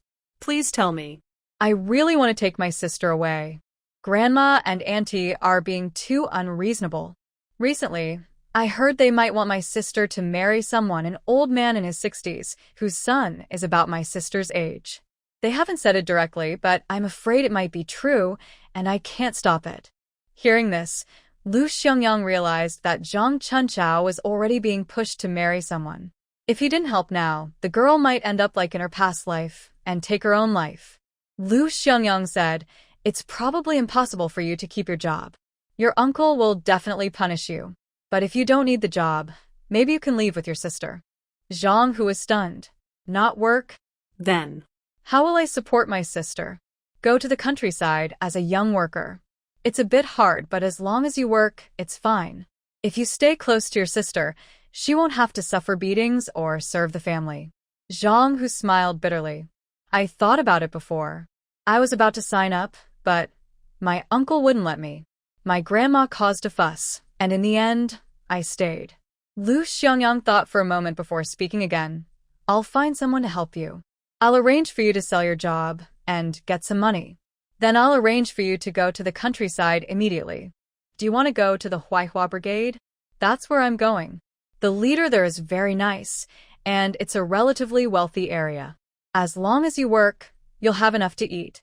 Zhang, who was overjoyed. "Really? Brother, can you really help me leave? I want to take Chun Chao with me. I don't mind working in the countryside. As long as I can leave here, I'd be willing to do farm work for the rest of my life." Lu Xiangyang nodded. "I'll think of a way. Just don't let anyone find out when you go back. Prepare yourself in the next couple of days. If you need anything, come find me." Lu Xiangyang told him his current address, then told him to hurry and eat. Both Zhang Hu and Zhang Chunchao were very happy. "Brother, if this works out, I'll definitely repay you with everything I have." Lu Xiangyang smiled. "Don't worry. When we get to the countryside, we'll all be together. If I really need you, I won't hold back." Since he grew up with these two people, Lu Xiangyang knows a bit about them. He needs reliable people around him, so sending Zhang Hu to the countryside might also be a good idea. This time, Lu's family could turn things around in Beijing, but he doesn't think he will return. Sometimes, the course of history cannot be changed. It's already very good that his parents can come back. If his grandparents can't return, he will have to stay and take care of them. However, if the base and the gold mine can receive more investment later, he might be able to do something with them.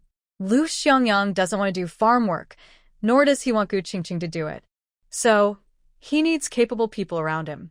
He has to take care of his grandparents, and if there are other jobs, Gu Qingqing marrying him and having children means she will need help. He plans to have a couple more children before the family planning policy changes. If no one helps, and he still has to work, it would be too hard for Gu Qingqing to raise 2 kids alone. He needs to prepare enough helpers.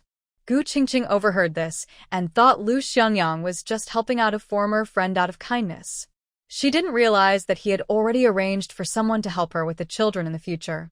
So, not all men in this world are bad at managing household chores. Smart men understand a lot, they just choose whether or not to worry about it. Many years later, Gu Qingqing deeply realized this. Lu Xiangyang's ability to plan and organize isn't just limited to work. He can also handle household matters well. Lu Xiangyang invited Zhang Hu and Zhang Chunqiao to a meal, then sent them back home.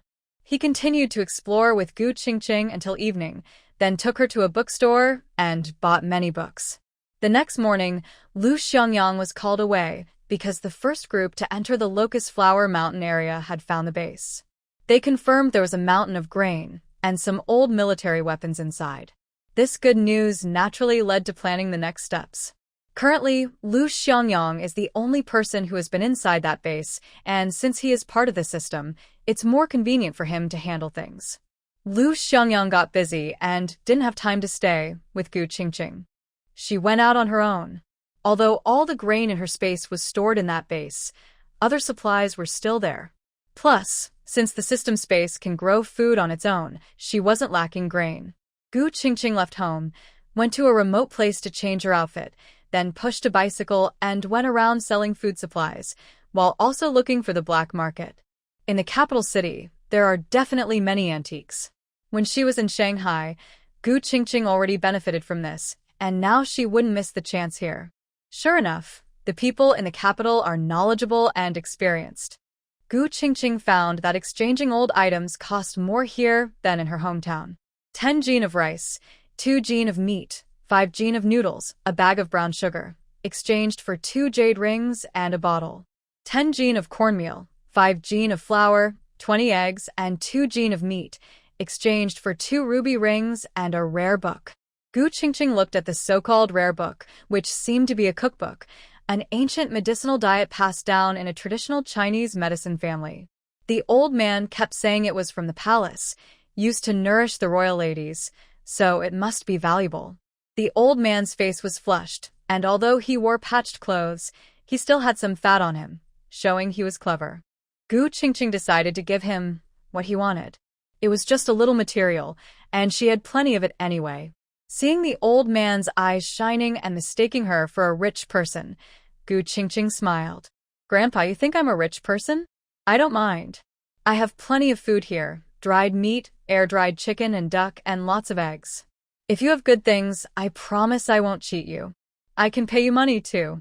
I also have ration tickets from all over the country, military ration tickets, and quite a few military coats and thermos bottles.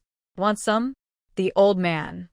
He looked at her for a while and mumbled, "Young but so rich." Gu Qingqing smiled. She liked being called rich. "I've just been lucky lately. Grandpa, if you're willing, I can give you more grain. If you know anyone, you can introduce me.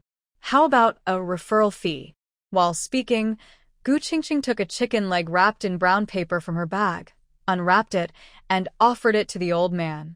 The old man's eyes lit up at the fragrant, cooked chicken leg. He snatched it and stuffed it into his mouth to chew happily. His face was full of enjoyment. "This chicken leg smells so good. I've never had such delicious chicken before." Gu Qingqing smiled. Of course it was delicious. These weren't the chicken legs she collected in her previous life. They were from the chickens raised in her space. They ate nutritious grains grown in her space, drank well water from the space as well, and the chickens were free-range, so the flavor was naturally better. The chicken in the space tastes better than the farm-raised chickens collected from outside now. "Grandpa, what do you think?"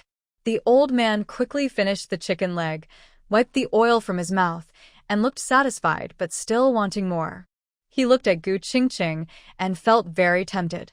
He is old, with a wife at home, and doesn't know how many years he has left. Those things are not very useful anymore, so it's better to exchange them for tasty food. That way, he and his wife can enjoy some good meals in their later years. Do you? Do you promise you'll still make such delicious roast chicken? Gu Qingqing smiled and said, Yes, I do. I have a whole chicken and I also have delicious roasted duck, roast goose and more. I also have marinated beef.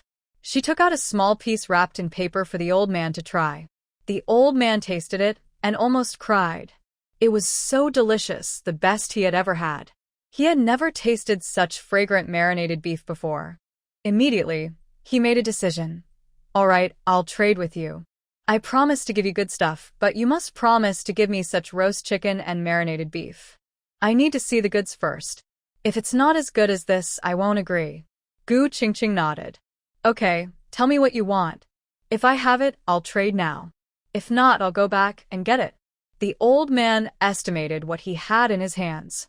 I want 30 jin of flour, 20 jin of rice, 10 jin of cornmeal, 5 jin of dried noodles, 10 eggs, 5 jin of pork, 5 jin of cured meat, and the roast chicken, roasted duck, and roast goose you just mentioned. One of each. Plus, 100 yuan and 30 jin of grain coupons. Gu Qingqing raised her eyebrows. That's quite a lot of stuff, Grandpa. You've got some good things. The old man puffed out his chest. Of course. Everything I give you is good stuff, all from the palace back then. It's definitely genuine. He knew his stuff. There's a difference between sellers who are stingy and those who sell poor quality goods. Some are reluctant to part with their items, but Gu Qingqing was different. All the grain she gave was top quality. That chicken leg was so fragrant, unlike any he had eaten at a restaurant in Beijing. To make such delicious food, her family must have some connections, so she probably has many good things. Missed opportunities don't come twice. This time he would trade a bit more. Next time, he might not find such a generous fool again. Gu Qingqing nodded and said, Okay, but I don't have enough supplies here. I'll come back in an hour. You prepare the things, and I will bring more supplies. If you know anyone, you can also ask them to bring some. I will give you an extra referral fee. The old man pursed his lips, feeling a bit nervous, hoping that what this young man said was true. Then hurry up. Come find me exactly in an hour. Go to the backyard of my house. There's a small door over there. The old man pointed in another direction. Gu Qingqing looked and nodded, okay. After everything was agreed upon, Gu Qingqing pushed her bicycle and left. Her space had enough supplies, but she couldn't take them out immediately, or it would look suspicious. So, she first went somewhere else to sell a little, then came back after an hour. Gu Qingqing wandered around for a while and finally found the entrance to the black market. This is one of the major black markets in Beijing. Gu Qingqing found a quiet spot to change her clothes. Her outfit was still similar to before, still looking like a young boy. The transactions here were very quick. Her bicycle carried burlap sacks and baskets, and once inside, many people looked over. Not at her, but at her baskets and sacks. The baskets were heavy, clearly filled with goods, and the burlap sacks looked full as well.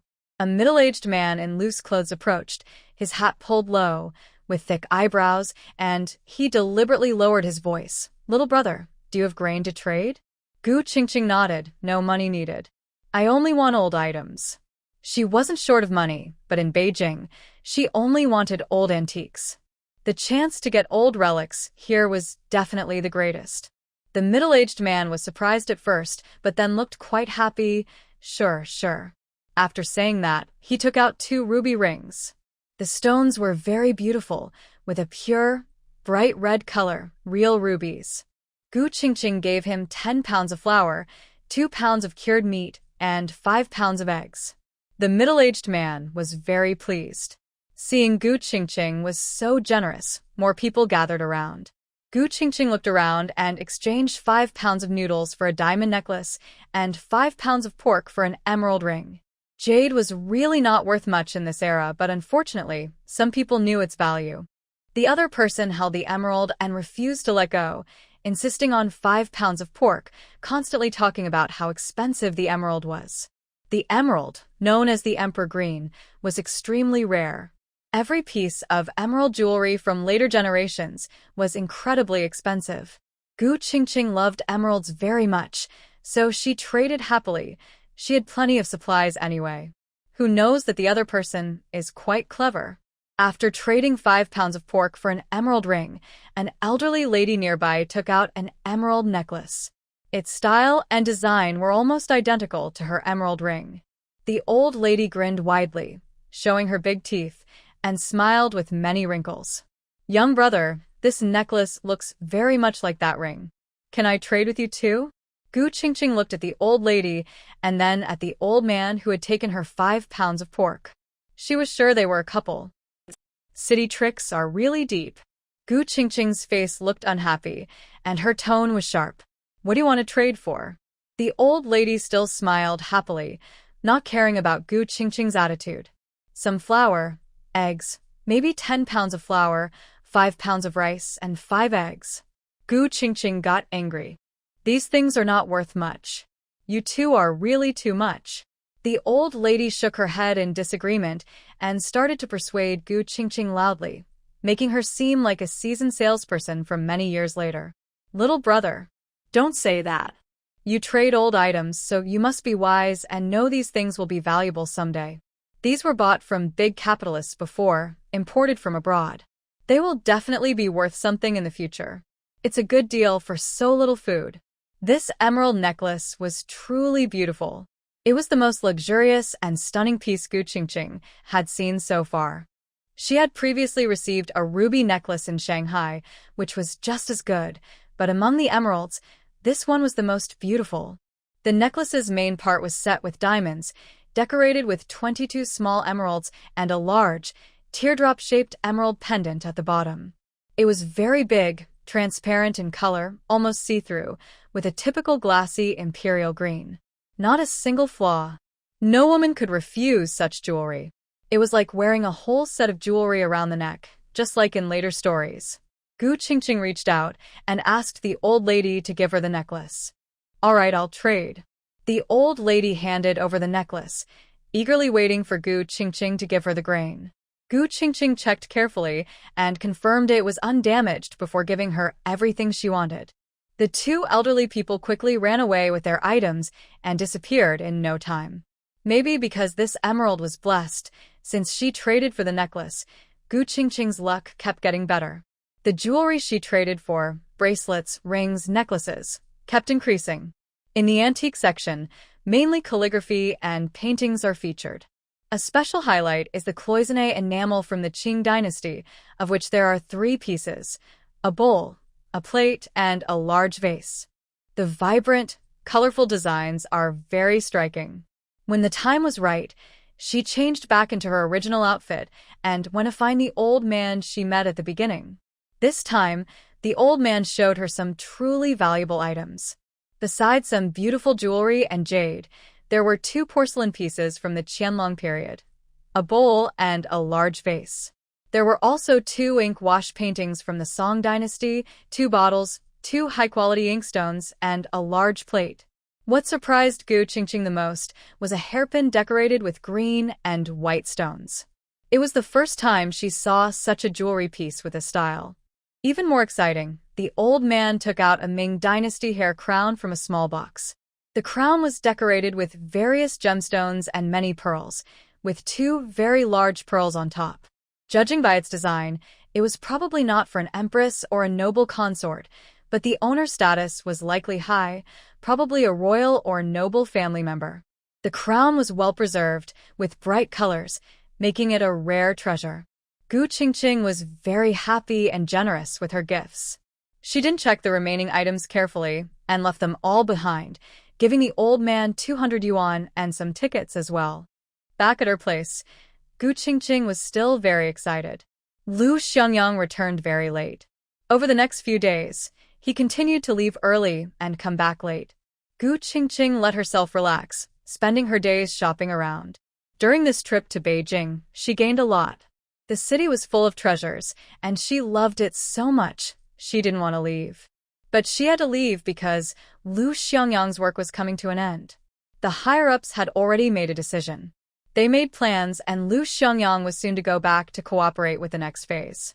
That night, he brought some things back and specifically went to Gu Qingqing's room. "Tomorrow I'll be free, so I'll spend the day with you. We'll buy some gifts for everyone, and the day after tomorrow, we'll take the train home." Gu Qingqing was surprised. "Isn't there a banquet? Why are you leaving so soon?" Lu Xiangyang opened his suitcase and replied, "The banquet was delayed due to some big issues, so it was cancelled." The higher-ups gave the order. They might be planning a big development project. The first batch of experts has already been assembled to go to the Huaihua team, and another group will leave in a few days. This is a special reward for you. Gu Qingqing quickly came over to look. Inside the suitcase were some cash and calligraphy and paintings. "What's this?" 50,000 yuan in cash. These are remittance vouchers, and this is a letter of introduction. Guess what this is? He was talking about the last two pieces of calligraphy and paintings. "Tell me what it is quickly." Gu Qingqing had already reached out to open them.